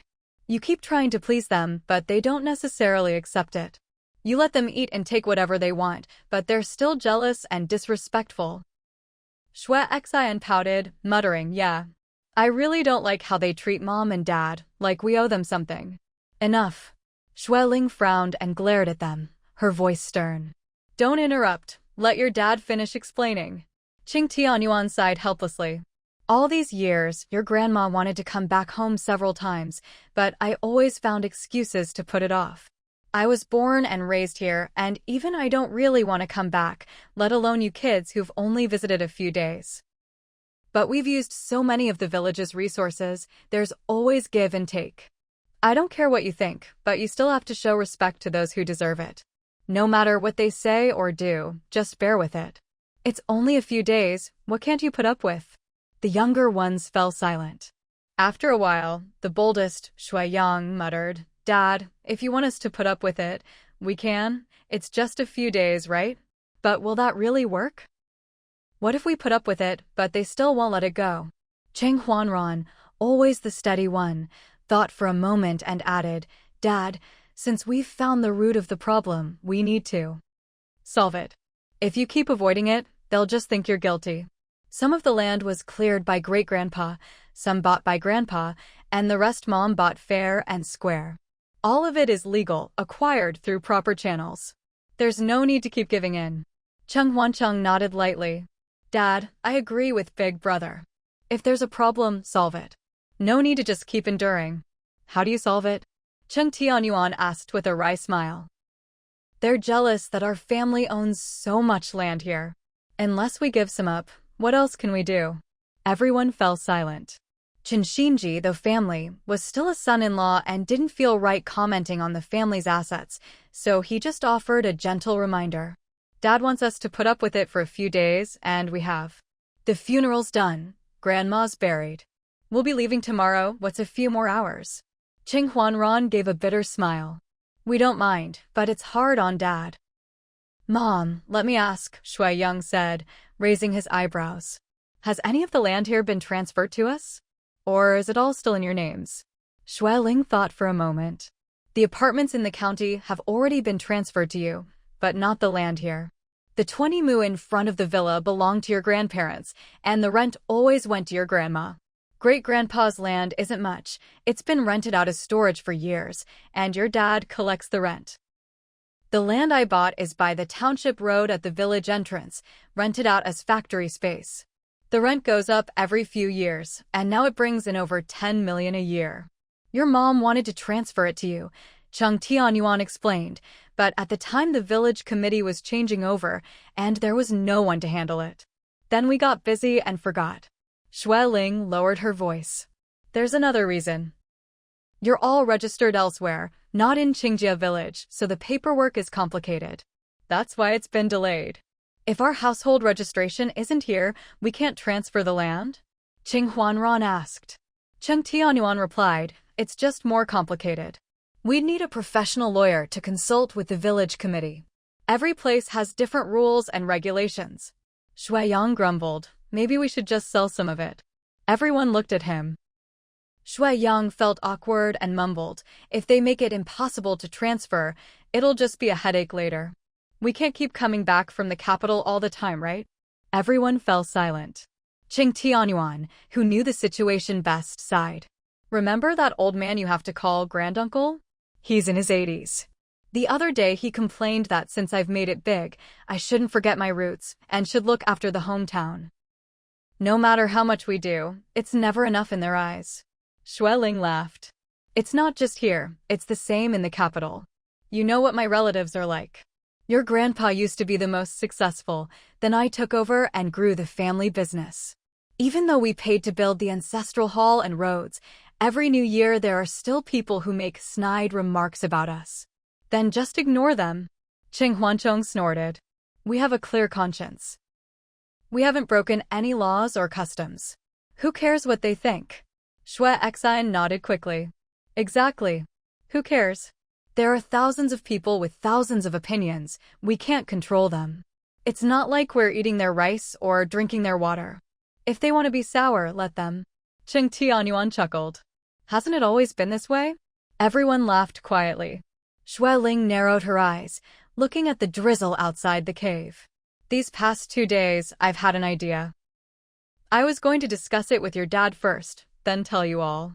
But since everyone's here, I'll say it now. If you have opinions, speak up.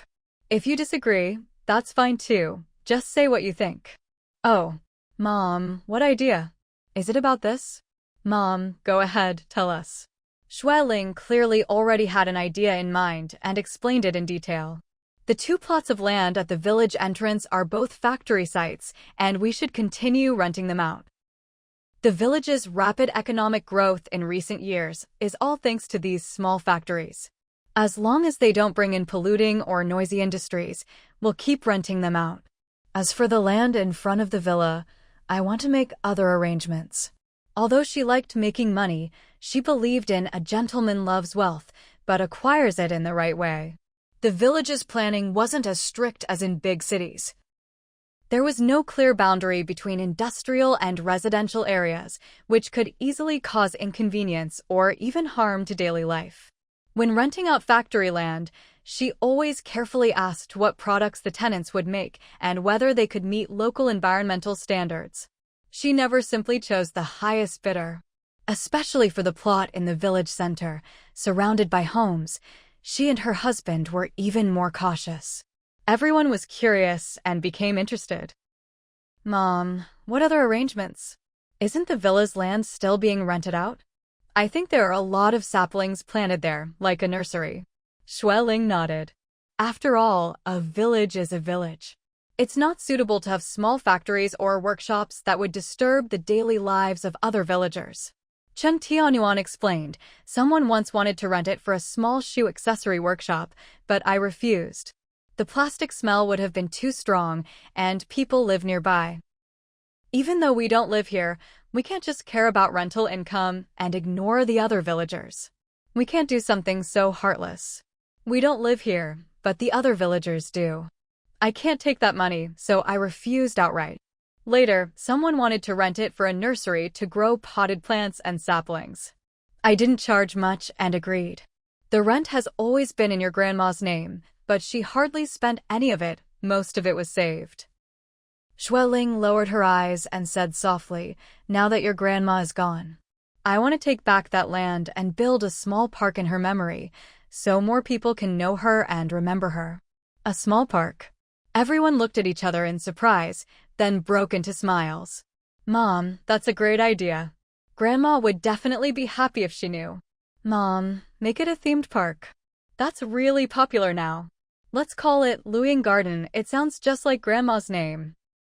Grandma will stay in our hearts, in our memories, and leave a lasting mark in Qingjia village. Seeing all the children so enthusiastic, Xueling couldn't help but laugh. So, are you all willing? Right? Everyone nodded eagerly. Of course we're willing. Willing, willing. 100 times willing. Xueling raised her eyebrows and asked, that 20 mu of land was supposed to be inherited by you. If we turn it into a small park, not only will it not bring an income, but we'll have to invest a lot to build it and keep putting money in for maintenance. Of course, the rent from the other 2 plots is enough to cover construction and upkeep. But this is still a financial loss for our family, so I have to discuss it with you. Are you all sure you agree? We agree. Agree, agree. Qing Tianyuan's eyes were red, and his voice was a little choked. Wife, this is a really good idea. Xueling quietly squeezed his hand, fully understanding how emotional he was at that moment. I know what Mom wanted, but I could never help her. She married into Qingjia village for so many years and always saw herself as one of the villagers, but she could never live here for most of her life, worried that the other women would exclude her. As an outsider, with her husband gone and the rest of the family not coming back, she must have had her worries. I also know you always wanted to make it up to her, but couldn't find a good way. I only thought of this idea in the past few days. Of course, I still need everyone's agreement. Qing Tianyuan sniffed, hiding the tears in his eyes. Of course I agree. Wasn't it third brother who suggested Luing Garden? That name sounds wonderful and is so meaningful. What do you all think? It sounds great. I think it's wonderful too. Third brother's suggestion is awesome. Xueling smiled and nodded. All right, it's decided then. Later, your dad will handle getting the land back as soon as possible. I'll find a professional landscaper to design and build it. There aren't many places for fun in the village, so once it's finished, we'll keep it open 24 hours a day for villagers to walk and relax, a beautiful, eco-friendly little park, and a small contribution to the village. Qin Xinji smiled and analyzed, if we use a piece of land for public good, it might help ease some of the villagers' jealousy. The land is still ours, we just lose a bit of rent, but we gain a meaningful, beautiful park and some goodwill. Yeah, Shui Yang said excitedly. Maybe it'll even help Dad get over his worries from all these years. Cheng Huanran nodded in agreement. It should help, at least a little. But mainly, it's for Grandma. For us, who only come back a few days every decade, there's no need to care who's jealous. Right? It's for Grandpa and Grandma. Everyone wins. Eco-friendly and meaningful. We don't need that little bit of rent. Even if we did, we'd still support this. Cheng Tianyuan and Xueling exchanged a knowing smile. Summer thunderstorms come and go quickly. After half an hour, the rain stopped, the sky cleared, and the blue sky and white clouds returned, with sunlight shining down again. Everyone walked along the muddy mountain path, their shoes and pants covered in dirty mud. They were all used to living in the city and couldn't handle the muddy mess, so they looked both embarrassed and amused, teasing each other as they went. Wow! Look! A rainbow! Oh my! What a beautiful big rainbow! Everyone looked up. The mountains after the rain were fresh and bright, the air full of grass and dampness, and a wide, brilliant rainbow stretched across the sky, arching over the distant mountains, hanging in the blue sky, beautiful and radiant. Everyone stopped, looking up with excited smiles on their faces. Hey! Suddenly this rainbow looks like Grandma's smiling eyes. Yeah, it really does. Xueling unknowingly shed tears and called out, "Your grandma wouldn't want us to be sad for her. She'd want us to leave with smiles, using her smile to say goodbye and bless us."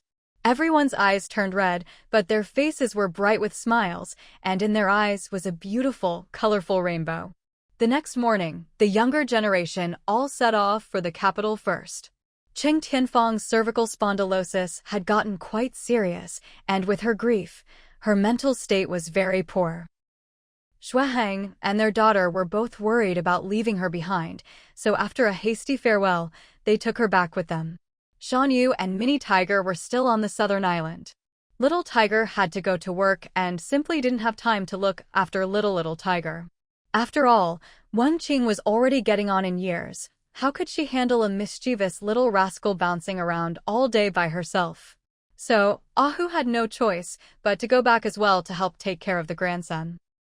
Considering how naughty Little Tiger was, there was no way he'd behave on a plane.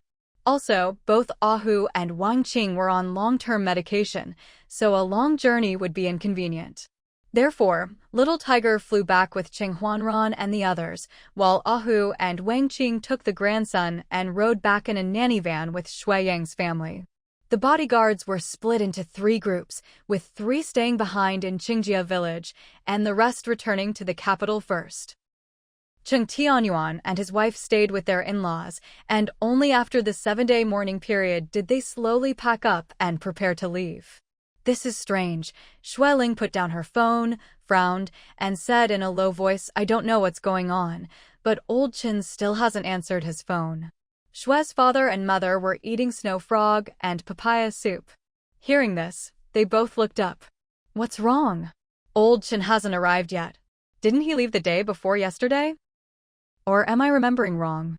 Xueling shook her head. "You're not wrong.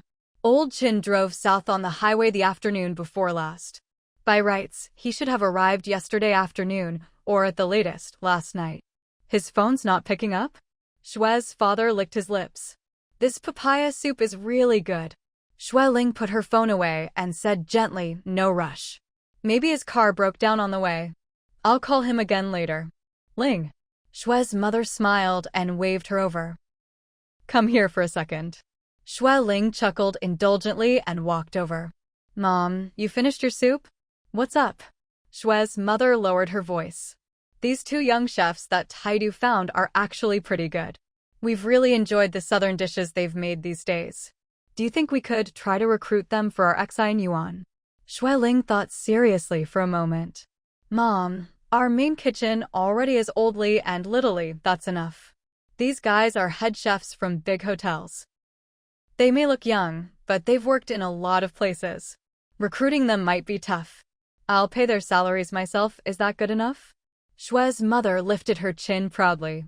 "Your father and I still have tens of millions. As long as we don't spend recklessly, hiring a dozen more wouldn't be a problem." Xueling couldn't help but laugh. "Is this really about money? Okay. Since you like their southern cooking, I'll sound them out. Xing pays well and never skimps. He brought these 2 chefs over to cook for us at the villa, and I heard he pays them over 1,000 a day. Since he set that precedent, it'll be hard to bargain. Just pay them the same as Oldly," Xue's mother decided immediately. Xueling couldn't help but ask, "Both of them? Isn't that a bit much?" "Just ask them," Xue's father chimed in. "We like their cooking, but they might not agree. If we can get both, great. If not, have them recommend someone of similar skill. 1 is enough." "Exactly," Xue's mother emphasized again. "We'll pay out of our own pocket. You don't have to spend a cent." Xueling rolled her eyes at her mother, and as she turned, she saw Cheng Tianyuan coming in, face red from the sun and sweating profusely. Thirsty?" She quickly poured a big glass of warm water and added some mineral water. It's so stuffy outside, drink more water. Cheng Tianyuan thanked her, gulped down more than half the glass, and finally let out a long, satisfied breath. The sun is so fierce today, I feel like my hair is about to catch fire. Xueling turned the fan toward him and smiled.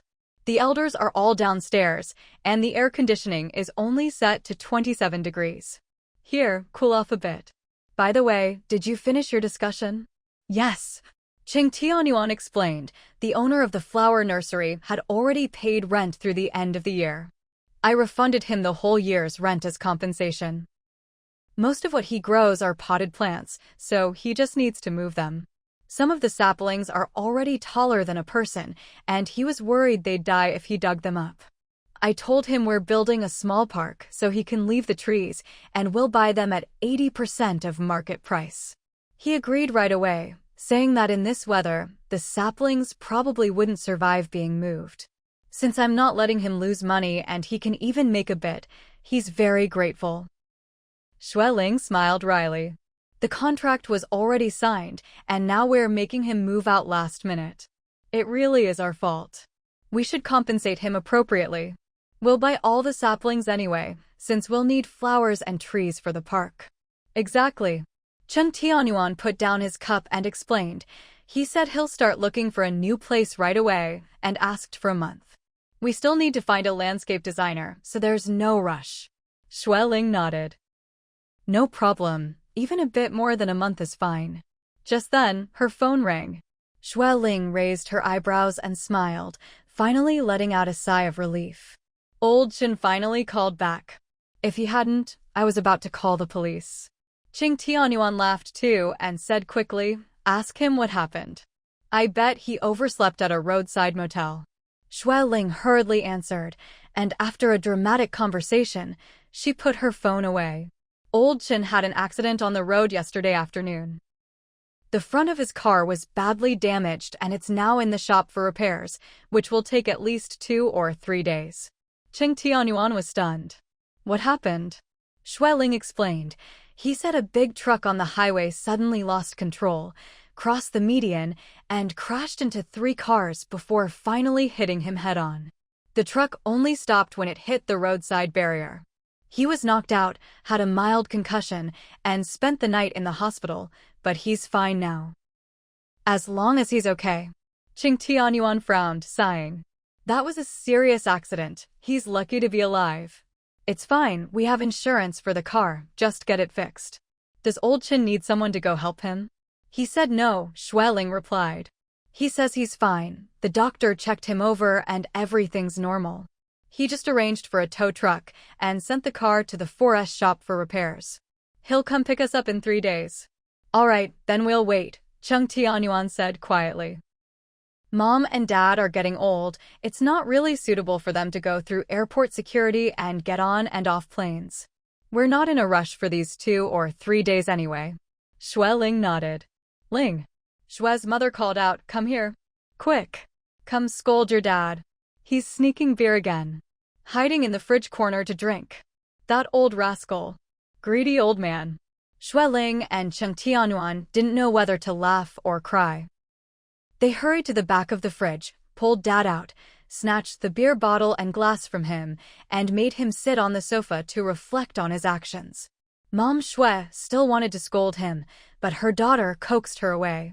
Cheng Tianyuan considerately handed his father-in-law a tissue and asked in a low voice, Dad, you didn't drink much, did you?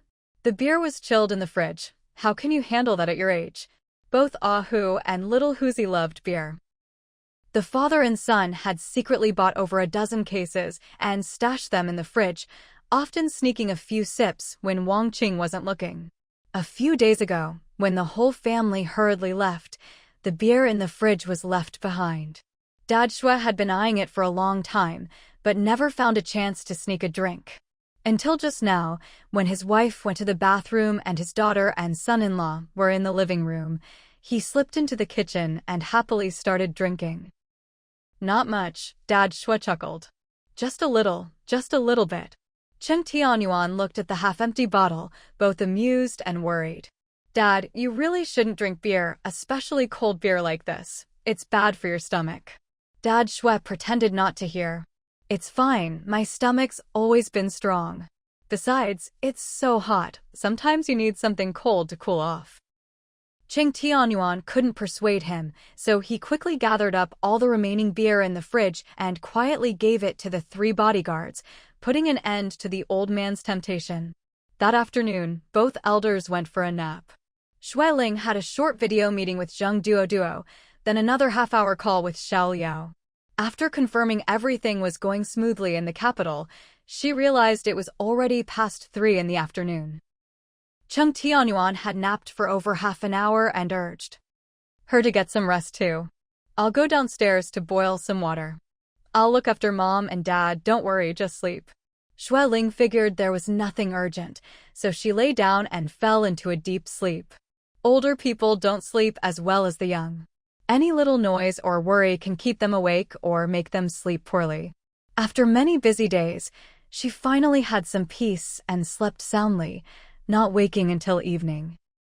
Qing Tianyuan called her downstairs for dinner, reminding her the air by the mountain is really fresh and the breeze is cool. In this hot weather, we shouldn't just stay inside with the AC.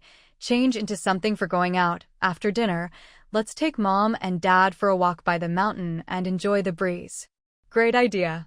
Shui Ling got up full of energy, quickly washed up, changed, and went downstairs. Qing Tianyuan and his mother-in-law were chatting in the dining room, with 2 empty seats left.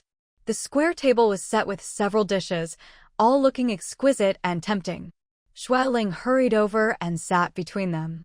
Mom, where's Dad? Wow, dinner smells amazing tonight. Mom Shui rolled her eyes and snorted, who knows? Now he's got the nerve to hide and drink, nothing I can do about it anymore. Cheng Tianyuan and Shui Ling exchanged glances, both trying not to laugh. Shui Ling skillfully avoided the sensitive topic, grinning as she picked up her chopsticks. It's fine, let's eat first, I'm starving. If Dad comes too late, we'll eat all his favorite sweet and sour ribs and see if he dares sneak beer again. Mom Shui smiled in satisfaction and urged, eat up. Yuan, come on, have some more ribs. Thank you, Mom, Cheng Tianyuan said, stifling a laugh. I shouldn't eat too much meat, 2 pieces is enough. The 3 of them ate while waiting, but after several minutes, Dad Shui still hadn't shown up. Shui Ling couldn't help but ask, honey, is Dad in his room? Maybe you should check on him. Maybe her father was changing or in the bathroom, better for her husband to check. No need, Mom Shui stopped her son-in-law, explaining grumpily, he's in the bathroom. There's a bell in there, if anything happens, he just presses it and we'll hear it outside. Considering the elderly might be alone in the bathroom and something could happen, they'd installed 2 small buttons in the bathroom during renovations, just in case. Qing Tianyuan had to sit back down, though he was still uneasy.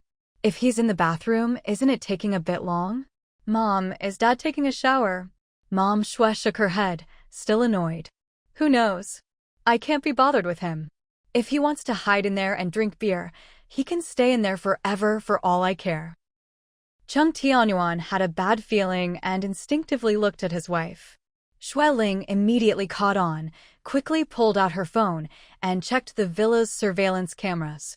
A moment later, she shook her head and whispered, Dad's on the toilet, looks like he's constipated.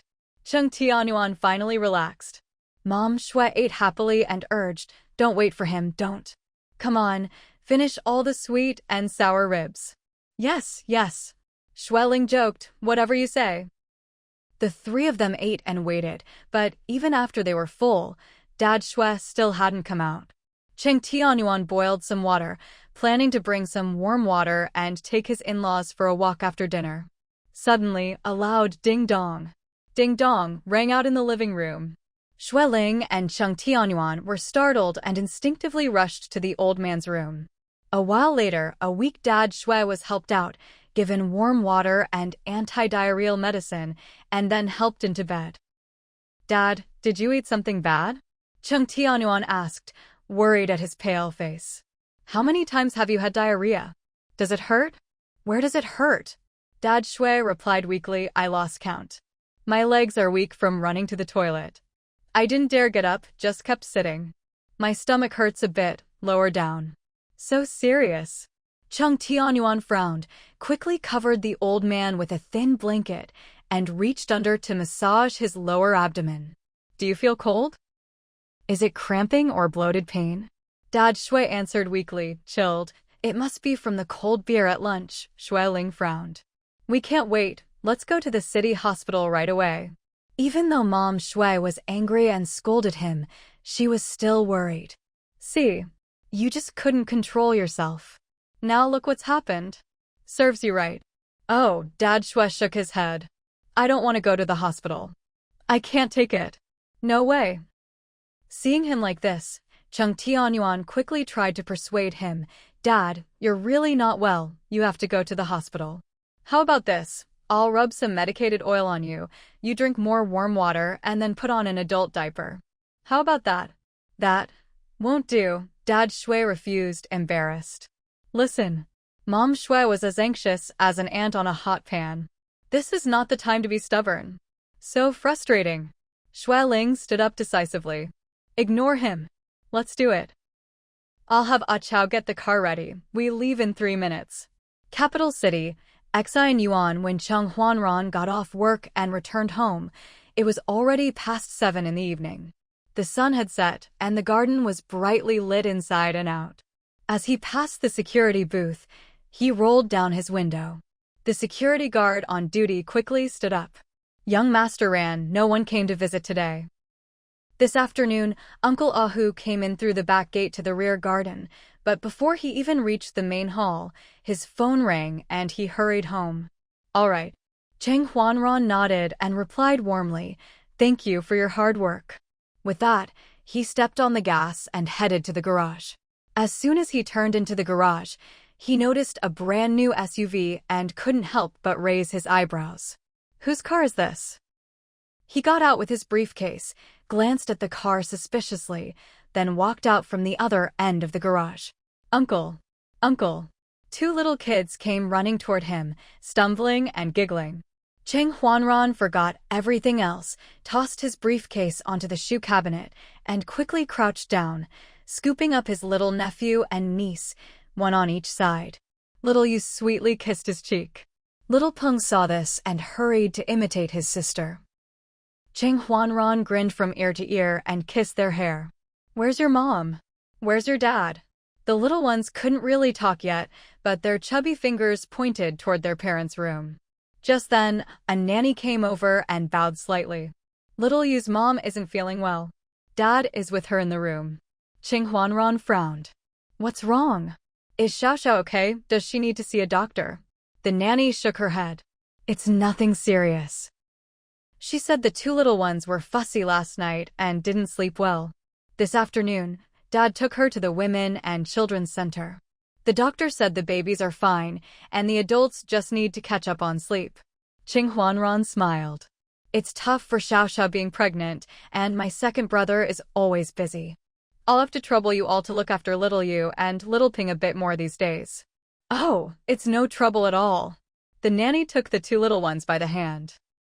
Young Master Ran, you haven't eaten yet, right? The dining room lights are still on. Go have dinner. Cheng Huanran nodded gently. He walked down the long corridor and went to his room to change into home clothes. With Grandma gone, his parents and grandparents were still in Rongqing. Even though only 3 people were missing, the whole Xian Yuan felt empty to him. Knock knock. The door was knocked. Big brother. Cheng Huanran pulled on a t-shirt and lazily called, Come in. Shui Yang burst in, grinning and twisting around playfully. Big bro, did you see my new car? What do you think? Big enough, right? Your new car. Cheng Huanran asked in surprise. You bought it. Shui Yang chuckled and lowered his voice. Last quarter's bonus came in the day before yesterday, not bad at all. My old second-hand car was getting cramped, and with more kids, there just wasn't enough room. So, while I had the money, I quickly bought a new one. Makes coming and going much easier. Not bad. Cheng Huanran smiled approvingly. That's progress. Worth celebrating. Shui Yang scratched his head, a little embarrassed. If Mom and Dad hadn't helped me raise the two kids, I wouldn't have dared buy a car for years. Raising kids is so expensive. Mom manages your money, Chung Huanran said gently. When you need it, just ask her to deduct it. Shui Yang laughed. Of course. But I don't need it for now. I like earning my own way, being so busy I almost fly. While it's not peak season yet, Chung Huanran suggested, spend more time with Xiao Xiao and the kids. When Xiao Xiao has 2 more in a few months, you'll be even busier. Others can slack off, but not you. You need to be there for her, especially after she gives birth. These days, a lot of new moms get postpartum depression. Half of it is their own adjustment, but most of it is because their environment and family aren't supportive enough. She married into our family, gave up her job to have your kids. It's not easy. If you let her get depressed, you'll have let her and your in-laws down. Yeah. Shui Yang nodded quickly. I get it. Don't worry, it's not peak season yet. I'll definitely be there for her. Cheng Huanran paused, then laughed at himself. When Mom and Dad are home, we can just kick back and relax. When they're not, I always feel like I'm missing the backbone of the family, and sometimes I'm even a little nervous. I worry I'm not doing a good job as the eldest, and that I'll get scolded when they come back. Haha. Shui Yang gave a wry smile. It's only been a few days, but it feels like ages. People say, when there are no tigers in the mountains, the monkeys become king, but I don't feel any more free or proud. When Mom and Dad are home, everything is organized and clear. When they're not, it just feels a bit chaotic. Cheng Huanran nodded in agreement and slung an arm around his brother's shoulders. Come on, have a drink with me, beer. So, the two brothers went off to the big dining room, arms around each other. Old Li and Little Li were watching TV in the corner. When they saw Chung Huanran, they quickly asked what he wanted to eat. Anything's fine, Chung Huanran shrugged. It's hot, I don't have much appetite. Just bring a few dishes to go with the drinks and a bowl of tomato noodles. The two hurried into the kitchen. The rest are done. I slept 20 minutes on the subway. After a shower tonight, I'm going straight to bed. Don't expect to see me before tomorrow afternoon. Just then, Chung Huanran's phone rang. Mom's video calling. Hurry. The three brothers crowded together in front of the phone. On the screen, Xueling and Cheng Tianyuan stood in a small, white hospital room. Someone seemed to be lying in the background, and both of them looked worried and upset. Your grandpa is sick. It's a serious case of gastroenteritis. We rushed to the hospital last night, and he's been on IN4 ever since. He's still in very poor condition, and we can't wake him up. He's been sleeping in a daze the whole time. The three brothers were extremely worried after hearing the news, each one frowning anxiously. Then you guys should hurry back. Has old Chen arrived yet? Can Grandpa get in the car? Xueling shook her head and explained, the car got into an accident on the highway and is still being repaired. Even if the car was fine, your grandpa is in no condition to travel by car right now. If the car won't work, what about a plane? That's even less likely, right? Definitely not a plane. Dad, Mom, what did the doctor say? Cheng Huanran asked nervously. Did you show Grandpa's test results to the doctor? I sent you all of Grandpa and Grandma's physical exam reports from this year. Do you still have them? Cheng Tianyuan nodded. We showed them to the doctor. The doctor said your grandpa has a very severe case of gastroenteritis, and his medication needs to be considered alongside his other chronic conditions. Xueling frowned slightly and lowered her voice. The medical conditions here can't compare to those in the capital. There aren't any private rooms, 3 people are squeezed into a small ward, and it's very inconvenient to get in and out. I'm worried about cross-infection, so I don't even dare let your grandma stay long. Cheng Huanran felt bad hearing this and suggested, how about I fly over tomorrow morning? After all, I'm a professional, so I could take better care of Grandpa. No, Cheng Tianyuan leaned forward and said quietly, the most urgent thing is to get your grandpa back to the capital as soon as possible. Uncle Jillian and Ah Huan have been taking care of his health for years. If we can get him back sooner, they'll be able to handle things more smoothly. Shui Yang hesitated. Dad, is it really that serious? Is Grandpa's condition that bad? It's pretty serious, Shui Ling sighed. He's had constant diarrhea. He's completely exhausted. Cheng Huanchong thought for a moment and suggested, Mom, is your friend's private jet still in the capital? Maybe we could borrow it again. Grandpa's in such bad shape, there's no way he can take a commercial flight. Please ask your friend if we can borrow it. We'll definitely thank them generously. Shui Ling shook her head. I already asked earlier. He said his wife and daughter took the plane to Paris for a fashion show and won't be back in the capital for a few days. He said he'd ask other friends for help, but there's no news yet. Everyone was stumped. The old folks were far away in Rongqing, thousands of miles away. It wasn't like they could just come back whenever they wanted. No matter how many transportation options there are, if the person isn't well enough, it's all just empty talk. Qing Tianyuan said worriedly, Your mom and I are both very concerned about your grandparents, but we're out of ideas and wanted to brainstorm with you. If we can't find a plane to get back to the capital tomorrow, then Ranan will have to take time off and bring Ahwan over. Uncle Julien is too old to travel by plane. If he gets exhausted, that would be terrible. Shui Yang scratched his head. That's all we can do. Let's hope Grandpa feels better tomorrow. We'll leave tomorrow morning. Cheng Huanran decided. I'll contact Uncle Huan right away. Wait. Cheng Huanchong stopped his older brother. Everyone looked at him. Cheng Huanchong's eyes darted a bit, and he cleared his throat. Don't worry, let me ask Senior Qingji.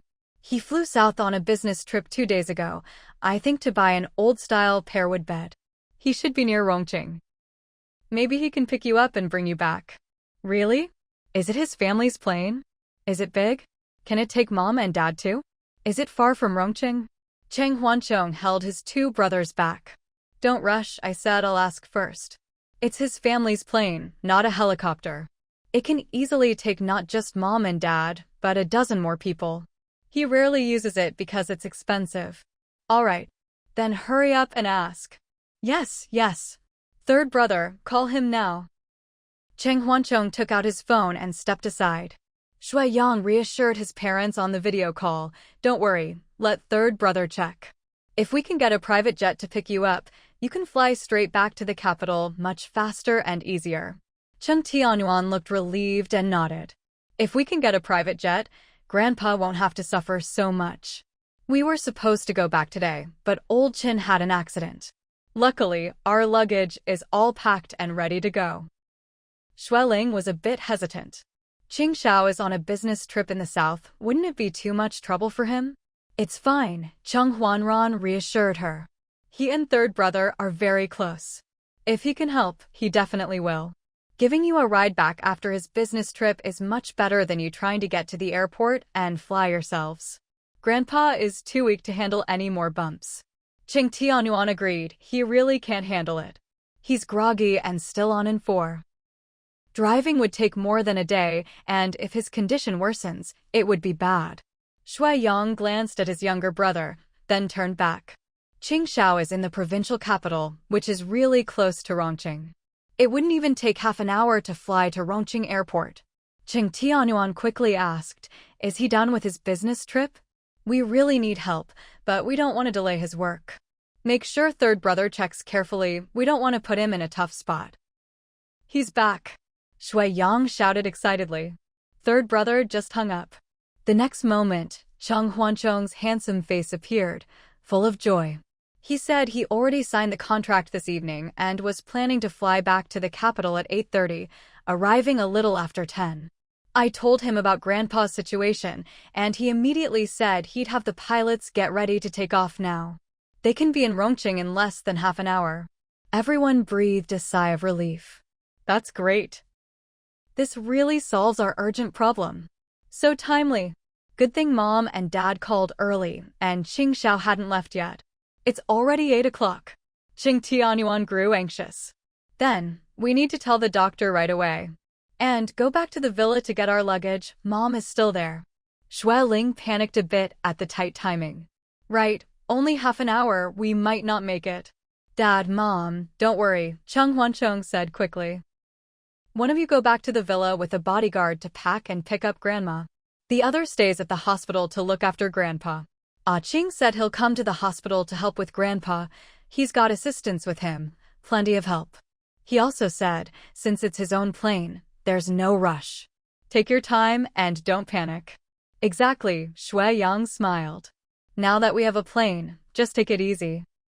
Chang Huanran added gently, I'll contact Uncle Heng and Uncle Huan right away and have the rehab center's medical van wait at the airport. Dad, Mom, don't get flustered and don't forget anything. Don't worry, third brother and I will eat and then head to the airport to wait for you. All right. Okay, let's all get to work then. Shui Ling turned and went downstairs with the bodyguard, got into the rented nanny van, and hurried toward Chengjia village. She called her mother, instructing her to change clothes first and not to worry about anything else. Just stay in your room and don't run around. Our luggage is all packed, just grab it and go. Bring your phone and charger and your daily medication. Nothing else matters. Her mother was still uneasy, her voice trembling. Tell me the truth. Is your father's condition really bad? It's not that bad, Shui Ling didn't dare hide too much, but tried to sound casual. The medical facilities here can't compare to those in the capital. Besides, Dad's health has always been looked after by Uncle Jillian and Ah Huan. It'll be much better if they're his attending doctors. Her mother scolded, Don't try to fool me. I gave birth to you, I know what you're up to the moment you twitch your tail. If your dad wasn't in serious condition, would we be rushing back to the capital in the middle of the night? I can tell something's wrong just by hearing it. No, Shui Ling gave a wry smile. Mom, I'll tell you the truth. Old Chen said the car can't be fixed anytime soon. Apparently, it's missing a crucial part that has to be ordered from abroad, so it'll take at least a few more days. I tried to borrow a plane from a friend, but his wife and daughter flew to Paris for Fashion Week, so the plane isn't in the capital. Coincidentally, Qing Xiao is on a business trip in the provincial capital these days, and he came over on his own private jet. When third brother told him we were stuck in Rongqing and couldn't get back, and since he's heading back to the capital tonight, he's making a detour to pick us up. That's why we're in such a hurry. Oh, her mother asked excitedly, is it that Qing Xiao, third brother senior? Shui Ling confirmed. The old lady immediately believed her, smiling, That's great. Are we leaving now? When will we get to the capital? We should arrive before midnight, Shui Ling reminded her again. Don't run around. Once you've changed, just wait in your room. We'll head back first and leave a Chow here to handle the rest. Her mother readily agreed. Shui Ling hung up and gazed out at the neon lights flashing by outside the window. The night was quiet, but her heart was anything but calm. Her thoughts were all over the place. A young man like Lin Qingji, no matter where he went, always drew everyone's attention the moment he appeared. Even though he was practical and low-key, he still shone brightly. Not only that, he inspired trust and confidence, not just because of his gentle and refined appearance, but even more because of his temperament and extraordinary conversation. It wasn't just her and her husband. Even the elders who'd only met him once or twice would trust him completely just by hearing his name, without a hint of doubt or hesitation. Thinking of this, she let out a quiet sigh. Ah Chow, who was driving, heard her sigh and couldn't help but try to comfort her. Madam, don't worry too much. Once we're back in the capital, Mr. Shui will definitely recover quickly. Strictly speaking, this wasn't part of his job, but after working at Xian Yuan for so many years, he was close with Shui Ling's whole family, so he didn't speak or act stiffly. Shui Ling was a little surprised, then nodded. Yes, the medical facilities and doctors there are the ones we know best. He should recover faster than if we stayed here. After all, this isn't home, and it's always inconvenient to do things in an unfamiliar place. Besides, even if the elders don't say it, they're all homesick by now. It wasn't just them, she missed Xian Yuan too. She missed her son and daughter, her daughter-in-law, and her 2 little grandchildren. Ah Chow chuckled. It's been more than 10 days on this trip. We've all been missing our wives and kids at home. How old is your child? Shui Ling asked gently. In primary school yet? Ah Chow shook his head. No, just over 2 years old. Shui Ling raised her eyebrows, a little surprised. You're almost 40, aren't you? How come your child is still so young? Ah Chow kept his eyes on the road and smiled. I got married late, well into my 30s. We tried for a child right after, and 2 years later my wife finally got pregnant and gave me a little girl. Getting married early or late can make a whole generation's difference sometimes, Xueling smiled. I married my husband at 20 and had our eldest just over a year later. Ah Chow gave a wry, somewhat wistful smile. It's not that I didn't want to marry early, I just couldn't find the right person, but you did, in the end, right? Xueling smiled. You must be a very good husband. Men with a sense of responsibility are usually good to their wives. Ah Chow let out a sigh and said quietly, she's several years younger than me. Her family was pushing her, so she met me through a matchmaker. Since I married her, of course I treat her well. Life is life. However you live it, as long as it's good, that's enough. Xueling, being experienced, could tell from his tone that something was off. What is it? You sound a bit regretful. Did you have an unhappy love story before? Ah Chow smiled awkwardly, his voice a little hoarse. When I was young, I was determined to marry my first love and no one else. But my family was dead set against it. I held out for over 10 years, but in the end, she couldn't wait any longer and found someone else. I was heartbroken for years. Only when my parents kept pushing did I finally go through the motions, got married through a matchmaker, and settled down. Xueling's eyes flickered, and she said softly, for many people, first love is the most beautiful. Back then, we were naive, unaware of how hard life could be, and our hearts were full of nothing but love. That kind of love is the purest, and that's why it's so unforgettable. Yes, Ah Chow gave a bitter smile. I begged my parents so many times, but they just wouldn't agree. I told them if I missed out on her, I'd never marry. Later, when they saw how depressed I was, they regretted it, but by then it was too late. I couldn't bear to see them feeling guilty, so I left home for years. Maybe he got a little worked up because Ah Chow suddenly sounded indignant. Love is between two people. Why should family get to interfere in the name of loving you for your own good? By the time they regret it, it's too late. If they really cared about me, why couldn't they just let us be together? Why force us to suffer for so many years? Doesn't the country say marriage is a personal freedom? Why couldn't they respect that? Even if I made the wrong choice, even if we divorced later, I'd have no regrets. Missing out on her, that's the biggest regret of my life, no contest. Realizing he'd gotten a bit carried away, Ah Chow gave an embarrassed smile. Sorry, madam. I think I said a bit too much. Xueling smiled gently. It's all right.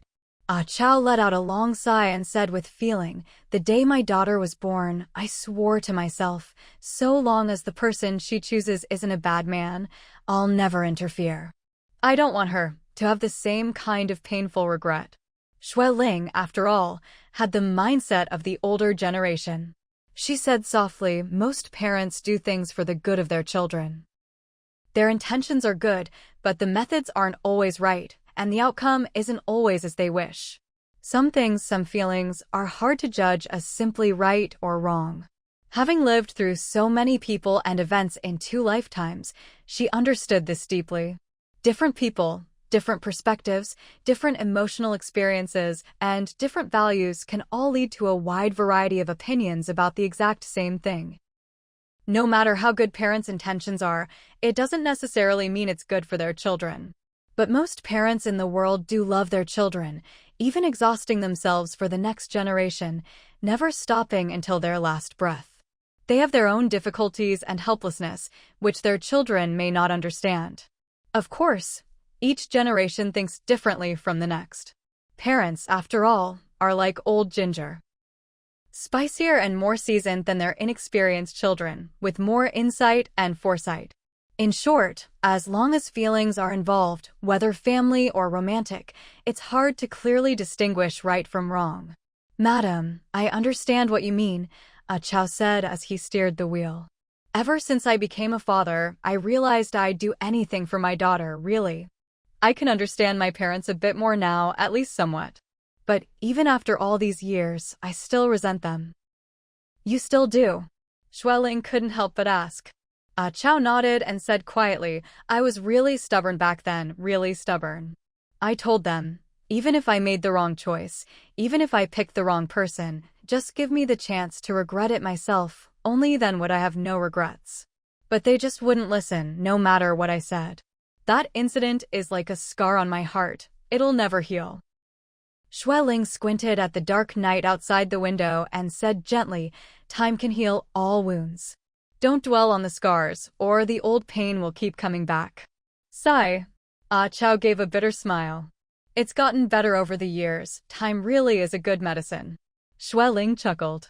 Yes, time really is a good medicine. Chao, people have to keep moving forward, no one can go back. Since you've decided to live well with your wife, let the past stay in the past. Isn't that?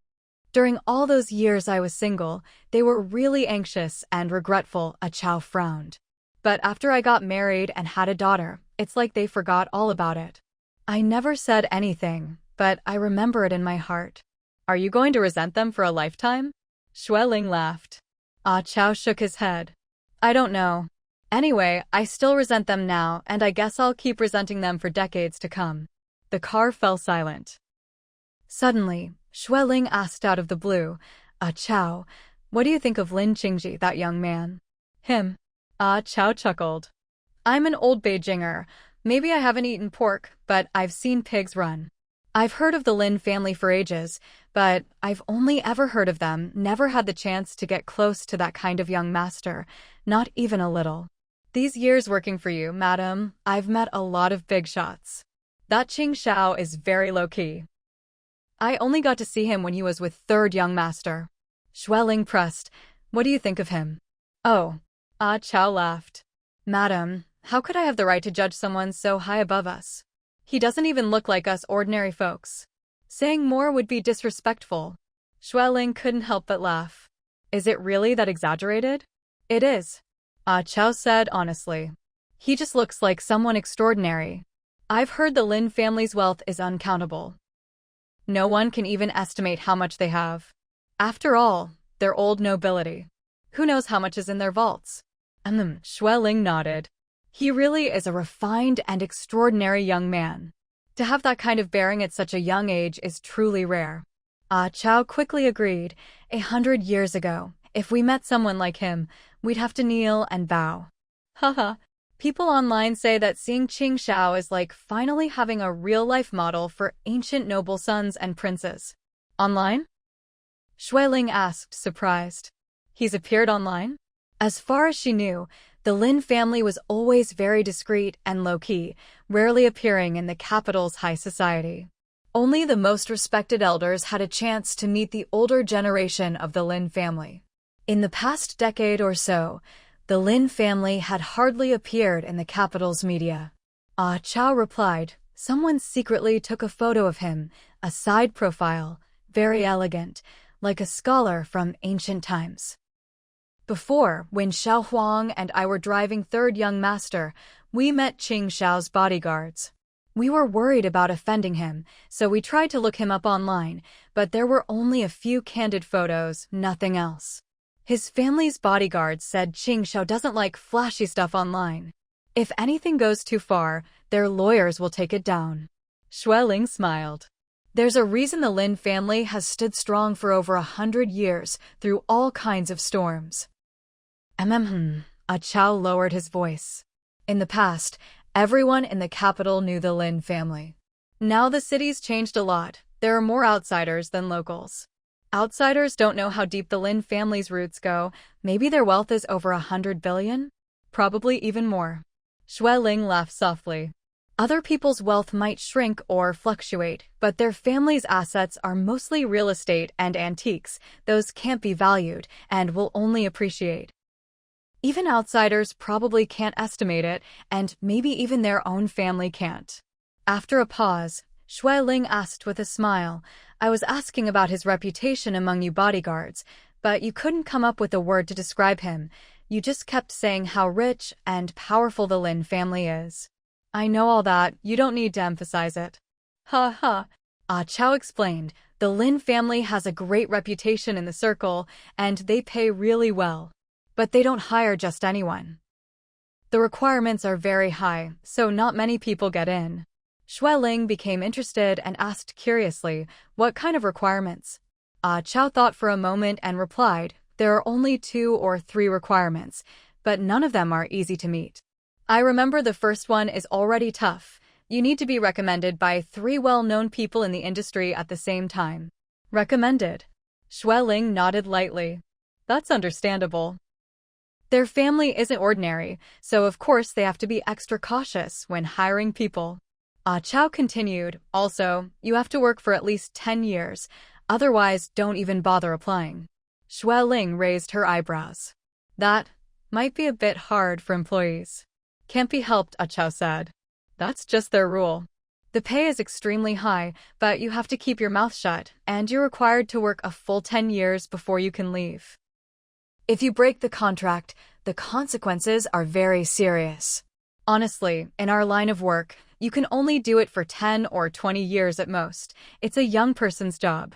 If you end up with a boss you can't get along with, but still have to stick it out for 10 years, anyone would think twice, right? Yeah, Ling nodded in understanding. That makes sense. Luckily, the Lin family has a good reputation, so there's no need to worry about getting a difficult employer. According to her third son, the Lin family members were all very humble and gentle, with personalities much like Lin Qingji's. Chao shook his head. That's just one part. The real worry is that the Lin family has so many valuables to protect. The job is huge. If the work is too intense, you have to stay on high alert all the time, and over the long run, it's really hard to handle. You probably don't have to protect their antiques and treasures, right? Ling said. Usually, they build private vaults and keep things well hidden.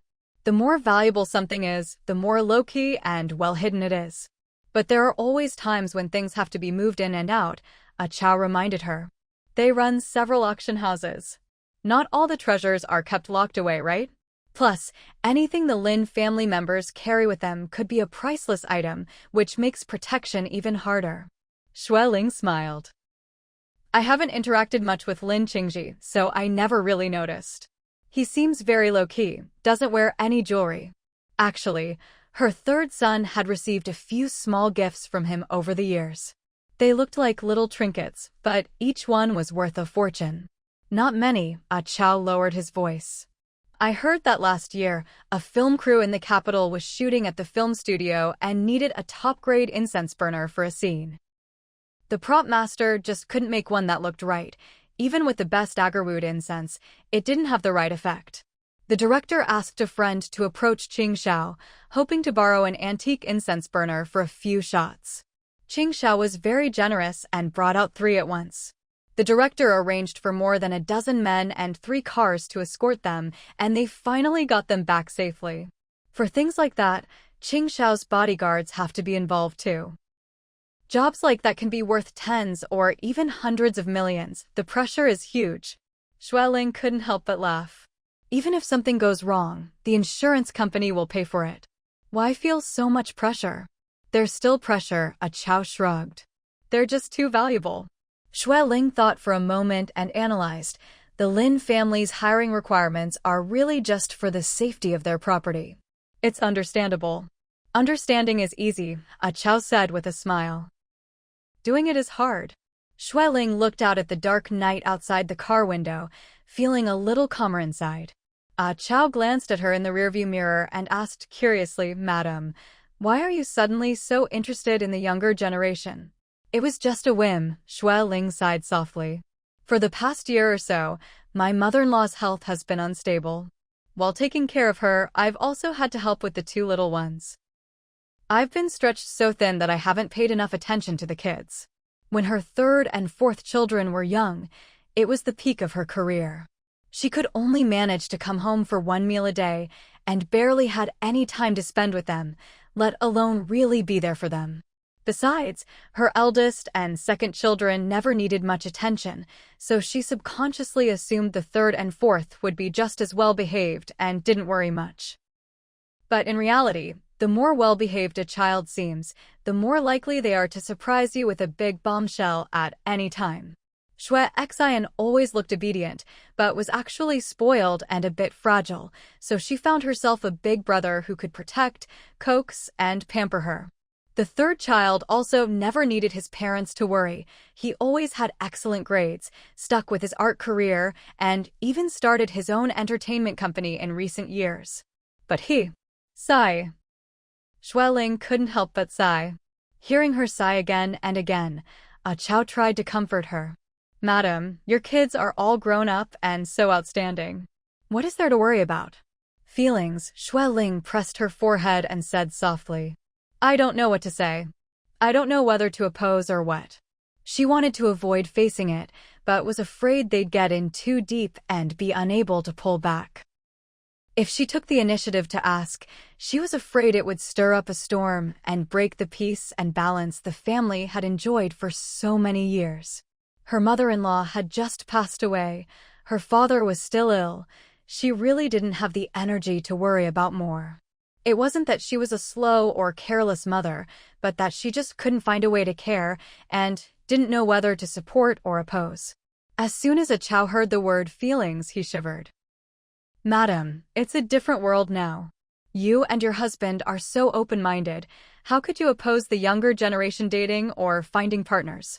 If you ask me, if they really love each other, your opposition won't matter. It'll only create distance between you. If it's serious, like with me, maybe they'll resent you for life. There's no need for that, really. Xueling gave a wry smile. No need? Really? Of course. Chao explained earnestly. Your family is so well off. You don't lack people or money. What is there to worry about? If I were rich, I'd never think of these things as problems. Money can't solve matters of the heart, Xueling replied absent-mindedly. Chao shrugged. And you can't solve feelings like you solve other problems either. Xueling, staring at her phone, froze for a moment, her fingers unconsciously tightening around it. That's right. Everything can be discussed, but not everything can be solved. If they don't truly love each other, there's no need to oppose or interfere. They'll break up sooner or later on their own. If they really do love each other, no matter how much the parents oppose or interfere, at their age and with their personalities, how could they be easily swayed by anyone else? Thinking this, Xueling finally felt at ease. Since there's no way to solve this kind of thing, she could only continue to play deaf and blind and let things take their course. She and her husband had weathered many storms and were long past the age of worrying about fate. She believed that no matter how big the storm, it would eventually pass, and no matter how chaotic things got, order would return. Forget it. When the boat gets to the pierhead, it will go straight with the current. She decided not to think about it anymore. Xueling and the bodyguard hurried back to Qingjia village. Before they even got out of the car, they saw a long black luxury car parked at the entrance. The car door opened, and out stepped a refined man in his 30s. His features weren't particularly striking, but his skin was fair, and he had a small, distinctive goatee. He wore a traditional Tang suit and was turning a string of bright green jade beads in his hand. He quickly put away the beads, stepped forward, and extended his hand in greeting. You must be President Shui? Hello. I'm a friend of young Master Qing. My name is Li Beihai. Chao watched him warily, politely raising a hand to stop him. Mr. Li, is it? Please stop there. Li Beihai smiled and stopped, then bowed respectfully to Xueling. President Shui, I apologize for coming over so late at night and disturbing you. I'm from Rongqing. My family home is on Zhongshan Road in the county, and I now live in the new villa district on the outskirts. Decades ago, when you were developing the Riverside community and selling apartments, my parents bought a unit from you. I grew up in Linjiang Garden Phase 2, and my parents still live there. Xueling raised her eyebrows and smiled calmly. Hello. So you're half a fellow townsman. She then signaled Chao to step back and went forward to shake hands with Li Beihai. He had a genuine Rongqing accent, and the car had local plates. Anyone coming in Lin Qingji's name must be trustworthy. After all, no one in the country would dare to impersonate the Lin family. Li Beihai explained enthusiastically, earlier, I got a call from young Master Qing. He said he was on his way to Rongqing and asked me to contact some friends at the airport to help out. He also asked me to come to Qingjia village to pick you up, since it was a last-minute decision to bring you back to the capital. He was worried it would be too rushed and unsafe at night, so he wanted a local to guide you. He took out his phone and quickly lit up the screen. Look, here's the voice message and your villa's location that young Master Qing sent me. He's on the plane now and can't call you directly. President Xue, would you like to listen to his message yourself? No need, Xue Ling replied gently. Young Master Qing always handles things thoroughly and reliably. I'm already at ease. I'm just sorry to trouble you so late at night. Li Beihai shook his head repeatedly. Not at all. If I'd known you were back in your hometown, I would have come to help much earlier, even without young Master Qing's instructions. Xue Ling found him a bit glib, but there was no malice in his eyes, so she quickly relaxed. Come inside first. I just got back from the county hospital and planned to pick up my mother to go to the airport. Li Beihai quickly pointed to his luxury car. Don't worry, I'll drive you to the airport, much faster and safer. President Xue, is your luggage packed? I've already arranged for 2 professional organizers to come over. They'll be here in 3 minutes. Xue Ling smiled. Thank you, it's mostly packed. Li Beihai grinned. No need to thank me. They're professionals. Let them help so you don't have to tire yourself out. A moment later, another car arrived at the villa. 2 assistants in suits and 2 women in their 30s, wearing uniforms from a housekeeping center, got out. They showed their professional and work IDs. Li Beihai beamed, President Xue, just tell them whatever you need done. Xue Ling thanked him and had a Chow take them upstairs to pack her and Qing Tianyuan's daily items and clothes drying on the balcony. At that moment, Xue's mother slowly walked out. Ling, you're finally back. Third brother called earlier and said his senior found someone to pick us up, but I didn't know when they'd arrive. Li Beihai bent forward and bowed respectfully. Hello, Grandma. I'm the one here to pick you up. You can just call me Shaoli. Oh. Xue's mother chuckled and explained to her daughter yes. I think his surname is Li. Xue Ling poured her mother a glass of water and said quickly, sit down. I'll go check your and Dad's medicines and daily necessities. Li Beihai helped the elderly lady sit and kept her company. A while later, Xue Ling came out carrying her mother's suitcase, and Li Beihai hurried to help. Xue's mother said cheerfully, Ling, Shaoli said he knows the chef we hired here and can help arrange for them to work at Xinyuan. He guarantees they'll be able to start soon. Xue Ling finally remembered this and smiled wryly. If you hadn't mentioned it, I would have forgotten. As you get older, it's easy to forget things when there's a lot going on, especially when something upsetting happens. After being so frightened by her father yesterday, she hadn't slept all night and was still groggy. No problem, Li Beihai patted his chest. President Xue, just leave it to me. Since Grandma likes our southern cuisine, I'll make sure they get to the capital as soon as possible. Xue Ling was deeply grateful. Thank you, I'll leave it to you. By the way, A Chow is our bodyguard and my assistant. He'll handle things at the villa for now.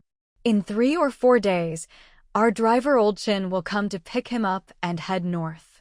Li Beihai was quick to catch her meaning. If brother A Chow needs any help, just let me know. I'll be there whenever needed and do my best. Xue Ling shook his hand. Shaoli, thank you so much.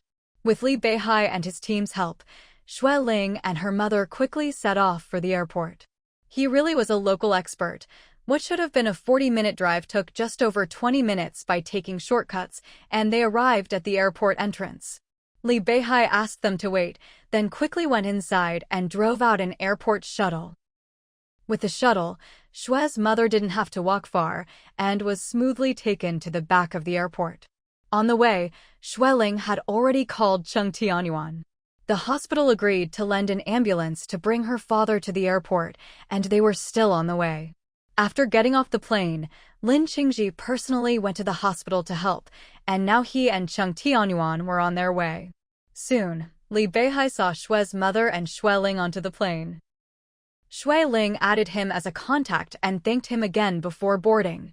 At that moment, the flight crew hurried over to help them settle in, offering warm water and snacks, and thoughtfully preparing a thin blanket and some warm, easy-to-eat meals for Shue's mother.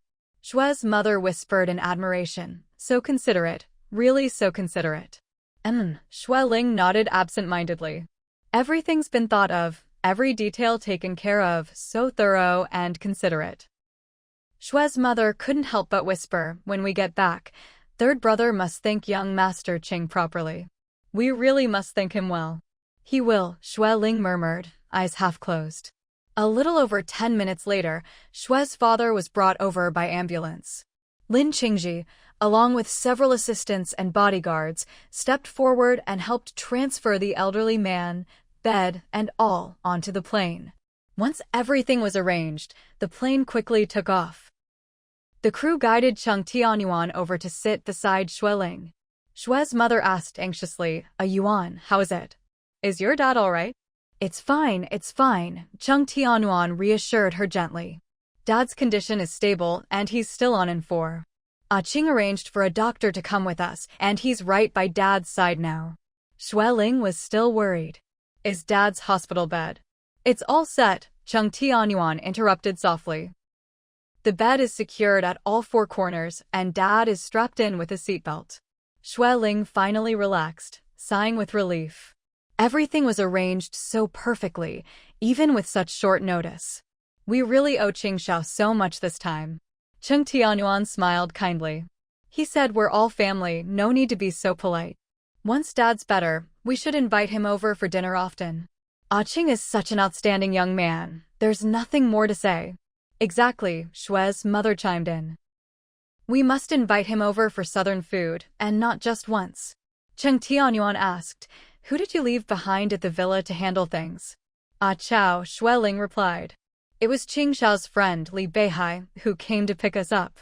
He brought people to help pack up and even took us on a shortcut, otherwise we couldn't have made it so quickly." "I see." Cheng Tianyuan let out a long breath. "All right, then let Ah Chow stay here for now. In a few days, old Qin can bring him back." Shui Ling reminded, "We still need to follow up on the Little Park project. Maybe in a month or 2, we'll have to come back again." But Cheng Tianyuan wasn't worried. "There's no rush with the park.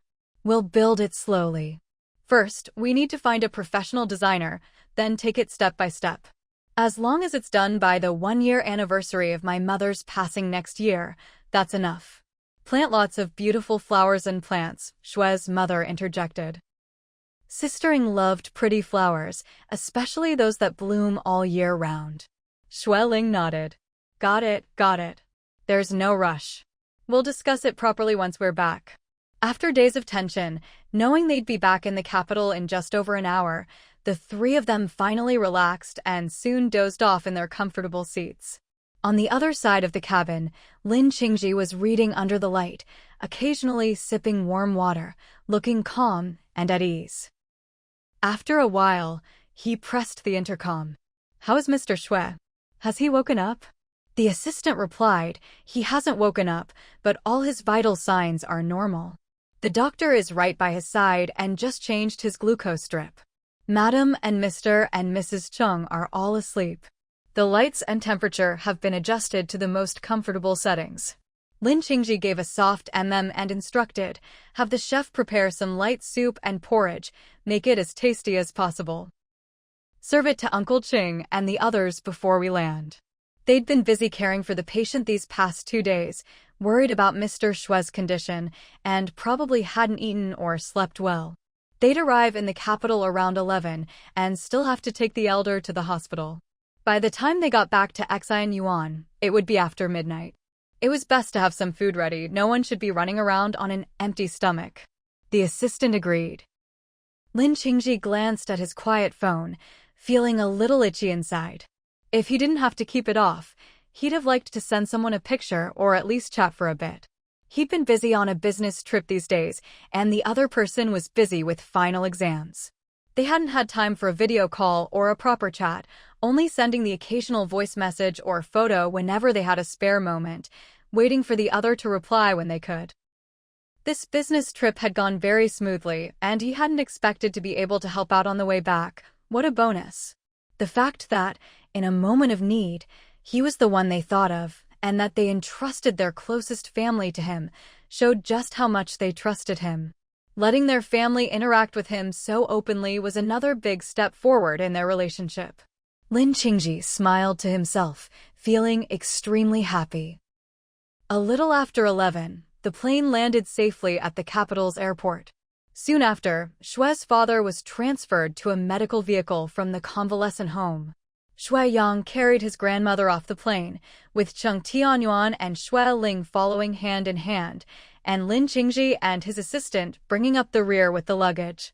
Cheng Huancheng hurried over to greet his parents, but his eyes quickly locked onto Lin Qingji, sparkling with excitement. Lin Qingji spotted him at once, the corners of his mouth lifting in a small smile. Cheng Tianyuan and Shui Ling stopped to shake hands with Lin Qingji, once again expressing their gratitude. Lin Qingji shook his head. "Uncle, Auntie, there's no need to be so formal. It was nothing, really. If you thank me so much, it makes us seem like strangers." Haha. Cheng Tianyuan laughed heartily. "We're just so grateful.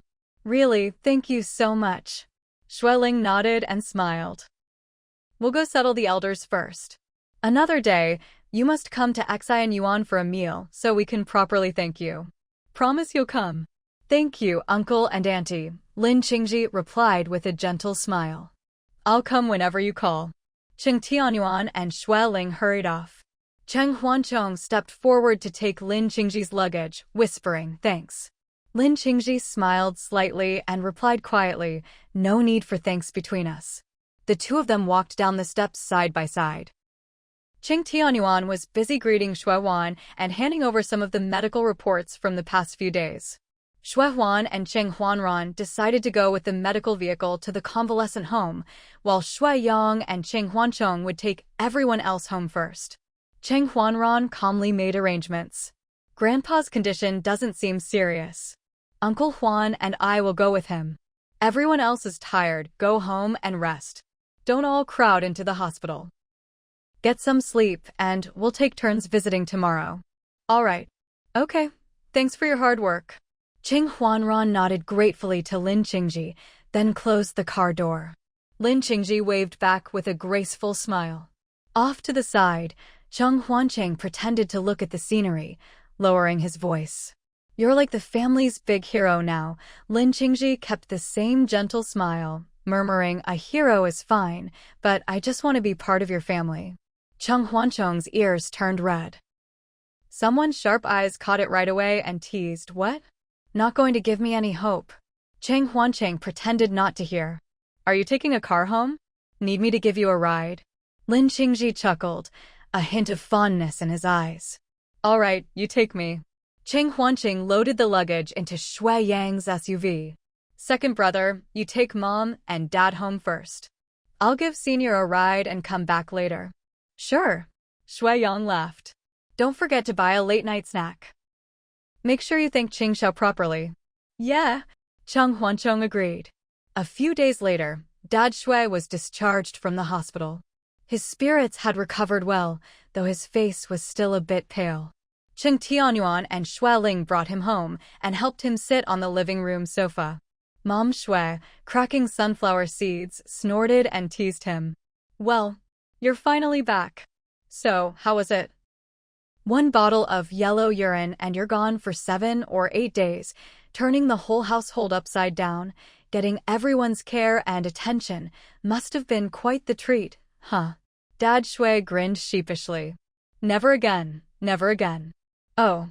Mom Shui rolled her eyes. "How could you not dare? Aren't you always so bold? You even downed a whole bottle of cold beer from the fridge. What wouldn't you dare to do? That's a first." Cheng Tianyuan and Shui Ling exchanged glances, stifling their laughter as they quickly found excuses to slip away. Seeing his helpers flee, Dad Shui was both annoyed and helpless. Where's Xiao Xiao? And Xiaoping and Xiaoyu? I haven't seen them in days. I miss them so much." Mom Shui scoffed. "If you've got the guts, go ahead and die. But let me warn you, if you want to die, at least pick a quick and clean way.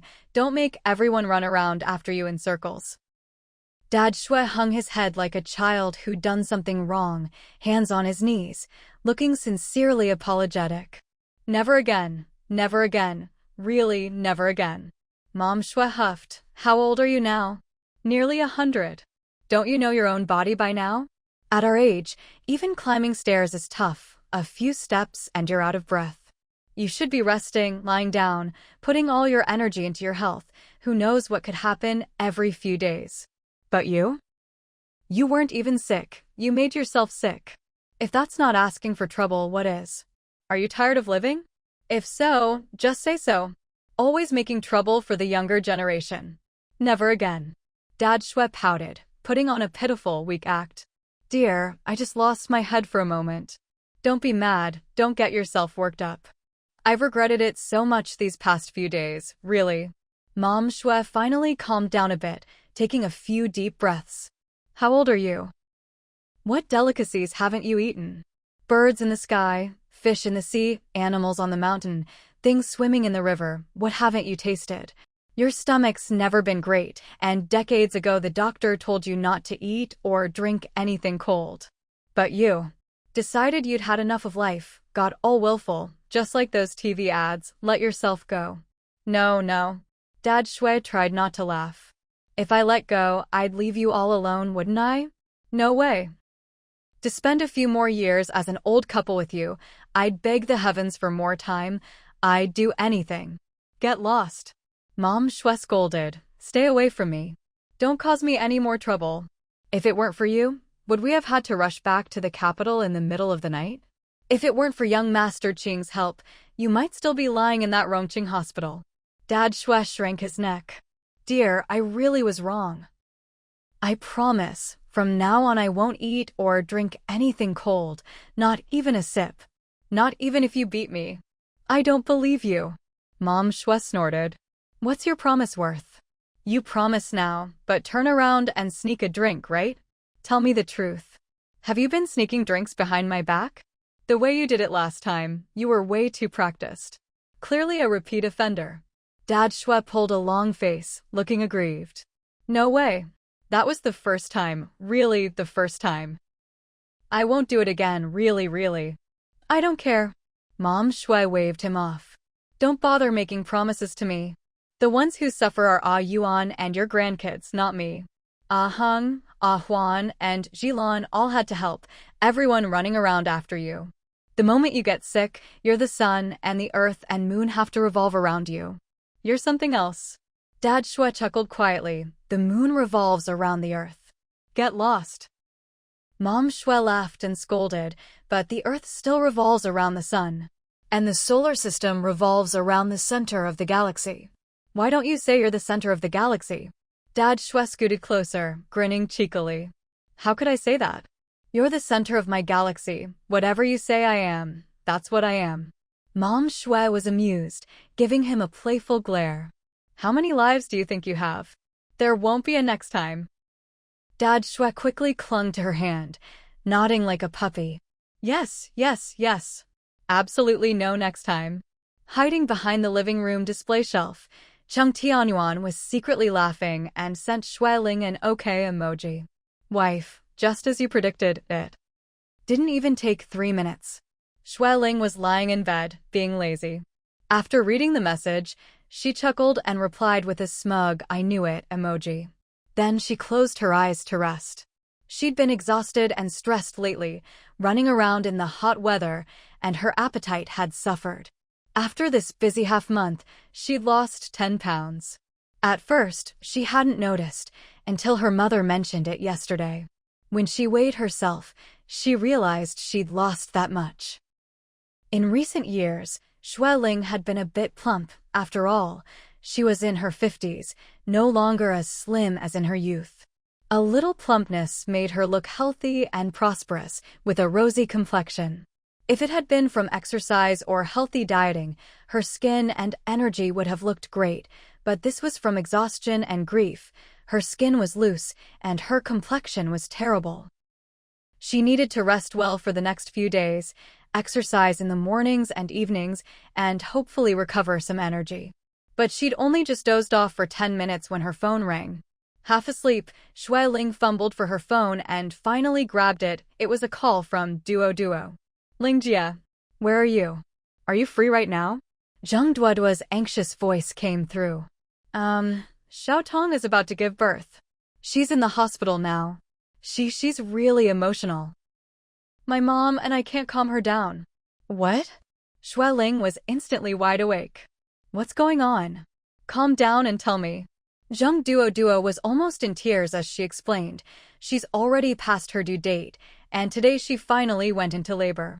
The doctor said her water hasn't broken, and she's not dilated much, so she has to keep waiting, but she's in so much pain, she's crying.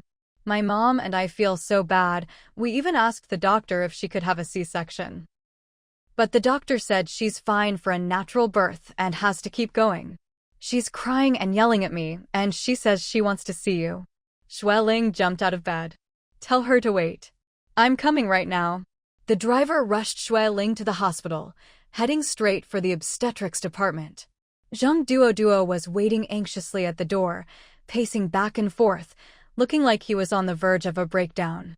Lingjie, you're finally here. She's been crying for hours. Shui Ling, slightly out of breath, grabbed Zhang Duo's wrist.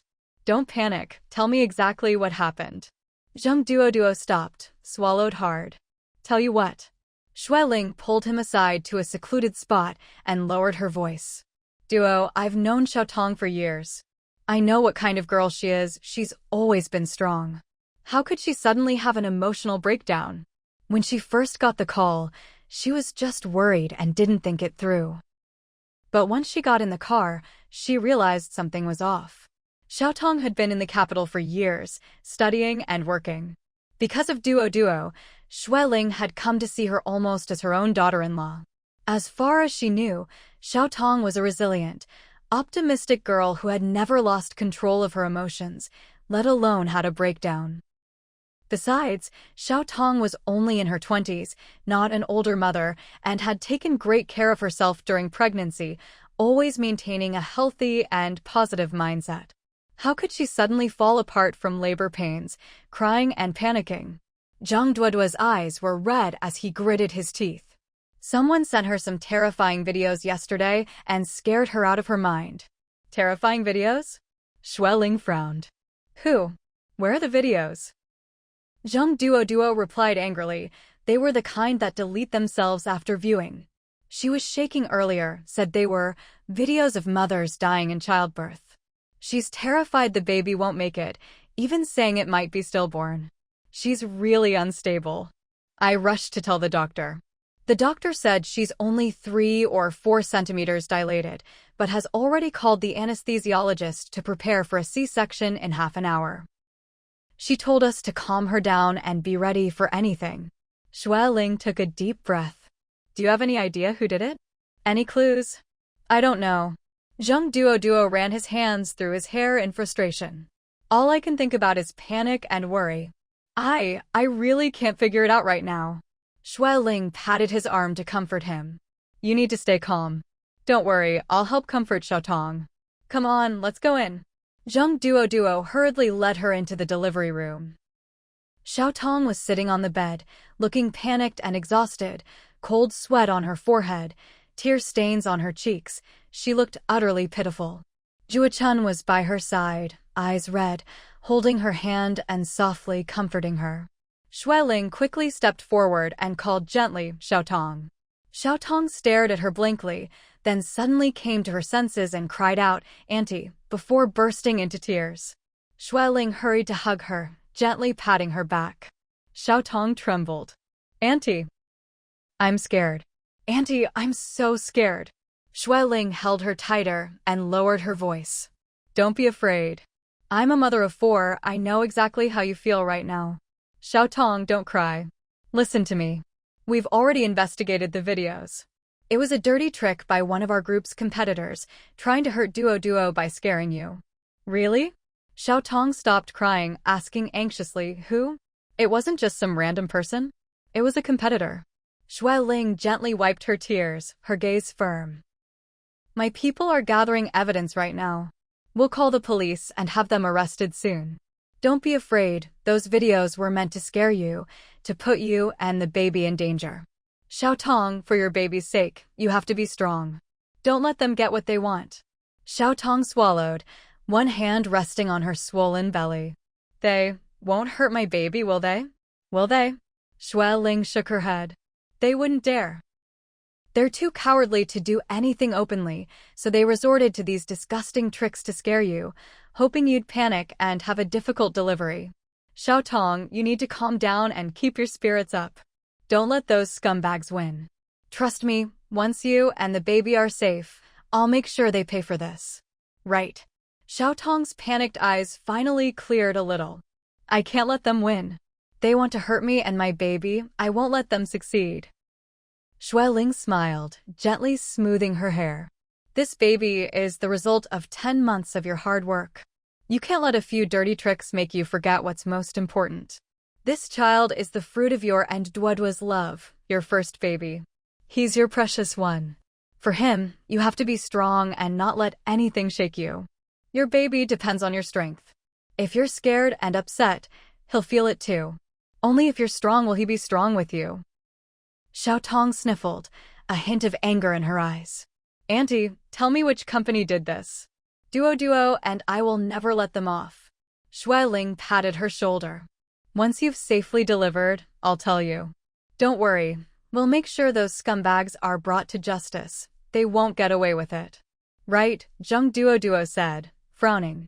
Listen to Ling Jia. She's already sent people to investigate. Once we have the evidence, we'll take them down hard. Xiao Tong clutched her belly and whispered in pain, it hurts again. Jua Chun comforted her, the contractions are starting again. Xue Ling supported Xiao Tong. How are you feeling? Can you hold on? The doctor said you can have a C-section in half an hour, but if you can't wait, we can get you ready now. I'm okay for now. Xiao Tong took a deep breath, enduring the pain. I don't want a C-section if I can help it. Xue Ling smiled reassuringly. If you can deliver naturally, then do it. Don't worry, we're all here with you. The baby will be born safe and sound. But Xiao Tong was still uneasy. Auntie, how will you fight back against them? We'll do whatever you and Duo want, Xue Ling said, holding her hand. Once you've had the baby, we'll fight back with the law and in business. We'll crush them so they never recover. Yes, Zheng Duo said fiercely. This time, I'm going to destroy them. Xiao Tong nodded in agreement. If they can't compete fairly and have to use dirty tricks to hurt me and my baby, damn it. I'll fight them with everything I've got. After a mix of tough love and comfort from Xue Ling, Xiao Tong was finally calmed down. Through wave after wave of contractions, she endured until her cervix was dilated to over 10 centimeters, and in a daze from the pain, she was wheeled into the delivery room. Jua Chun and Xue Ling sat in the hallway outside, chatting quietly as they waited. Zheng Duo paced back and forth, completely unable to sit still. Jua Chun sighed helplessly. We couldn't make it to the old lady's funeral, Duo and I. If there was anything lacking in etiquette, please forgive us. We really couldn't get away. Don't mention it, Xue Ling shook her head. We're family, there's no need to worry about those formalities. Duo had to help me look after the business in the capital. Xiao Tong was about to give birth, and with her husband far away, you were the only one here to take care of her. How could you leave? Funerals are for outsiders. For family, it's just spending money and running around. This time, Xing helped out a lot, and I'm already very grateful. Jua Chun smiled. That's what he should do as a grandson-in-law. Xing is getting more and more mature, Xue Ling praised. This time, it was all thanks to the younger generation, especially Xing and Ran. Yuan and I were too busy grieving and looking after the elders. We really couldn't manage. Jua Chun chuckled. Ginger gets spicier with age. You've crossed more bridges than he's walked roads. If he's improved, it's thanks to your guidance. I don't know much myself. I just hope Xiao Xing can graduate soon and marry into our family. Xue Ling laughed. She'll graduate next year, not long to wait. Haha. Zheng Duo was still pacing, showing no sign of stopping. Duo. Jua Chun couldn't take it anymore and frowned. Sit down and wait. You're making us dizzy with all your pacing. Zhang Duo gave a wry, helpless smile and came over. Mom, I'm a nervous wreck. Zhuo gave him a look and said gently, all women go through this to have children. It's your first time being a dad, so of course you're nervous. The doctor just said the baby's in a good position and she's almost fully dilated. Don't worry, both mother and child will be fine. Giving birth is never easy. Now you see how hard it is for your wife to have your child. You'll have to cherish her even more from now on. Of course, Zhang Duo said with a smile. If I'm not good to her, who would I be good to? She's willing to have my baby, so I'll treat her like a goddess. Xueling and Zhuo exchanged glances and both laughed. Did you tell your in-laws? Have you contacted them? Xueling asked. Zhang Duo shook his head. Xiao Tong won't let me. She said to wait until the baby is safely born before telling her parents. My father-in-law's legs have been bothering him lately. He's been having aches and pains. My mother-in-law has to take him to the TCM hospital for acupuncture and massage every day. Xiao Tong doesn't want them to worry, so she told them her due date is next month. She plans to let them come to the capital after her father's legs recover, so he doesn't miss his treatment. The postpartum center has a good environment, Xueling said. Once they see for themselves that both mother and baby are well cared for, they'll be at ease. Zhang Duo said helplessly, now it's the two elders I'm worried about. My mother-in-law insists on coming to help with the baby, but my father-in-law's legs are bad at this critical time. If they don't come, they'll worry. If they do, we're afraid his legs won't hold up. Actually, with my mom and me here, it's enough. The postpartum center has 2 people on duty 24/7 for both mother and baby. My mom handles nutrition, I take care of everything else. There's really no need for them to make the trip. What do you know? Zhuo shot him a look and explained, Xiao Tong is their first child, and this is their first grandchild. It's a big deal. How could her parents not come in person? According to old customs, they'd be busy for days preparing eggs and old hens for the new mom. Zhang Duo shrugged. All right. Xueling cleared her throat and lowered her voice. Have you offended anyone recently? At work. Earlier, she'd said it was a competitor targeting Zhang Duo, partly to blur the issue and partly to encourage Xiao Tong's strength and resilience, using a bit of reverse psychology. In reality, the group's position in the northern market had been very stable in recent years, with a strong reputation for quality and constant product innovation. Their brand was deeply rooted in customers' minds, not something ordinary competitors could shake. But Zhang Duo was still young and aggressive, and worked too hard. In business, it was inevitable that he'd sometimes be too sharp. Also, his management style sometimes lacked flexibility and patience, tending to be a bit too forceful. So Xueling suspected this wasn't a random incident, but more likely revenge against Zhang Duo, not against Xiao Tong, who had already left the company to pursue graduate studies. I don't think so, Zhang Duo said, a bit confused. I've been working as usual. Everything in the group is normal, nothing out of the ordinary. Xueling thought for a moment and asked, did you fire anyone? No, Zhang Duo replied. But I did demote 2 or 3 people. The work pressure is high, but as long as people do their jobs properly, unless they make a big mistake or cross the company's bottom line, I don't fire people lightly. Even if I do, it's always by the book. Xueling raised her eyebrows. Who did you demote? 2 managers and a deputy manager who were sent to develop the Southwest market, Zhang Duo explained. They spent a lot but did little, and after more than half a year only brought in a few small orders. They kept complaining the market was hard, but others who went for less time landed several multi-million yuan deals last month. They were ineffective, living it up on the company's dime, so I called them back, demoted them, cut their pay, and even docked their year-end bonuses. Then I sent an old hand and 2 promising newcomers to take over immediately. Xueling frowned and said quietly, start by looking into those 3. Lingjia, are you sure you don't want to call the police? Zhang Duo asked, dissatisfied. You're not planning to handle this internally, are you? This isn't a small matter. If anything happens to my wife or child, I'll kill them. Xue Ling patted his arm. Calm down and listen to me. Don't worry, Zhua Chun glared at him, trying to soothe him. Madam has her own plan. Getting worked up won't help. Where's your usual composure? Zhang Duo fell silent. Xue Ling gave Zhua Chun a grateful look and said softly, "It's understandable to lose your cool when it's about your wife and child, especially at a time like this. Don't worry, we'll investigate carefully and see if it really is them or one of them." Zhang Duo snorted angrily. "Anyone who dares to mess with my family must be tired of living. Anyway, I'm not letting this go." "Don't be impulsive," Xue Ling soothed him gently. "Right now, we only have suspicions. We can't be sure who did it or why. We need to investigate carefully, and we shouldn't wrongly accuse anyone. What we said earlier was just our guess." Zhang Duo, still agitated, said, "Lingjia, if it really is someone from the company, we can't just handle it internally. We should do whatever needs to be done, call the police if we have to. The harsher the punishment, the more it'll serve as a warning. The company's top management all enjoy great benefits and high salaries. The group has worked so hard to nurture them for years, and this is how they repay us. Are they even human? If it really is someone from the company, I definitely won't let it slide," Xue Ling promised quietly. "But as for how to handle it, let's wait for the investigation results." Zhang Duo pouted. "What are we waiting for?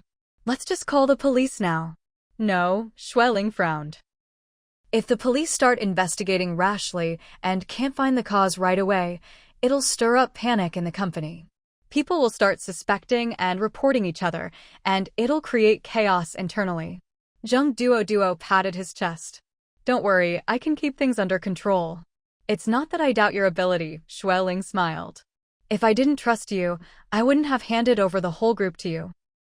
But this matter could be big or small, and for now, it's best not to act rashly or handle it openly." Zhang Duo frowned. "Not handle it openly? What if someone copies this in the future? All the company leaders have families. My mom, my wife, my kids, my wife and child almost got hurt. This isn't a small matter." "Calm down first," Xue Ling reassured him. "Just focus on taking care of Xiaotong and the baby. Give me Xiaotong's phone. Once I've investigated, I'll decide how to handle it. I'm not someone who shelters wrongdoers, and I won't let anyone with a malicious heart stay in the group. I care about Xiaotong too. How could I let her be hurt or wronged? I'll make sure she gets justice." But Zhang Duo's brows furrowed, frustrated. "Lingjia, we're the victims here. Why don't I handle it?" Xue Ling shook her head. "No, I'm afraid you'll act on impulse." "I won't," Zhang Duo insisted. "I'm just upset now, but I'll calm down soon. I was busy taking care of my wife, so I didn't have time to investigate or call the police. Once we find out the truth, I'll discuss with you how to handle it, okay?" Xue Ling thought for a moment, but still shook her head. "No, let me handle this. After all, I'm the group's largest original shareholder, and I personally trained many of the mid- and high-level managers. This could easily offend people, so it's more appropriate for me to take the lead. The group will rely on you in the future. If some employees start to resent you, it'll make your management harder." Zhang Duo wanted to say more, but Zhua Chun grabbed his wrist. She glanced at her son and said quietly, "Xiaotong is still in labor, and soon she'll be in confinement and taking care of the baby. There's a mountain of things to do. This whole mess is because you didn't handle things properly. Madam is willing to clean up after you, so why aren't you being more sensible, huh?" Zhang Duo lowered his eyes, not daring to argue. Zhua Chun continued to scold him. You're young and hot-headed, always offending people without realizing it. No matter how tough your methods, they can't compare to a softer approach. You're always about being forceful, but haven't you heard that water can carry a boat but also overturn it? Without employees and management, your title as president means nothing. Even if you're right, sometimes you have to take a step back. You want justice for Xiaotong, you want to vent your anger, you want to set an example, right?" "Yeah," Zhang Duo replied quietly. She'd raised him herself, of course she knew what he was thinking. She snorted, "Is that enough?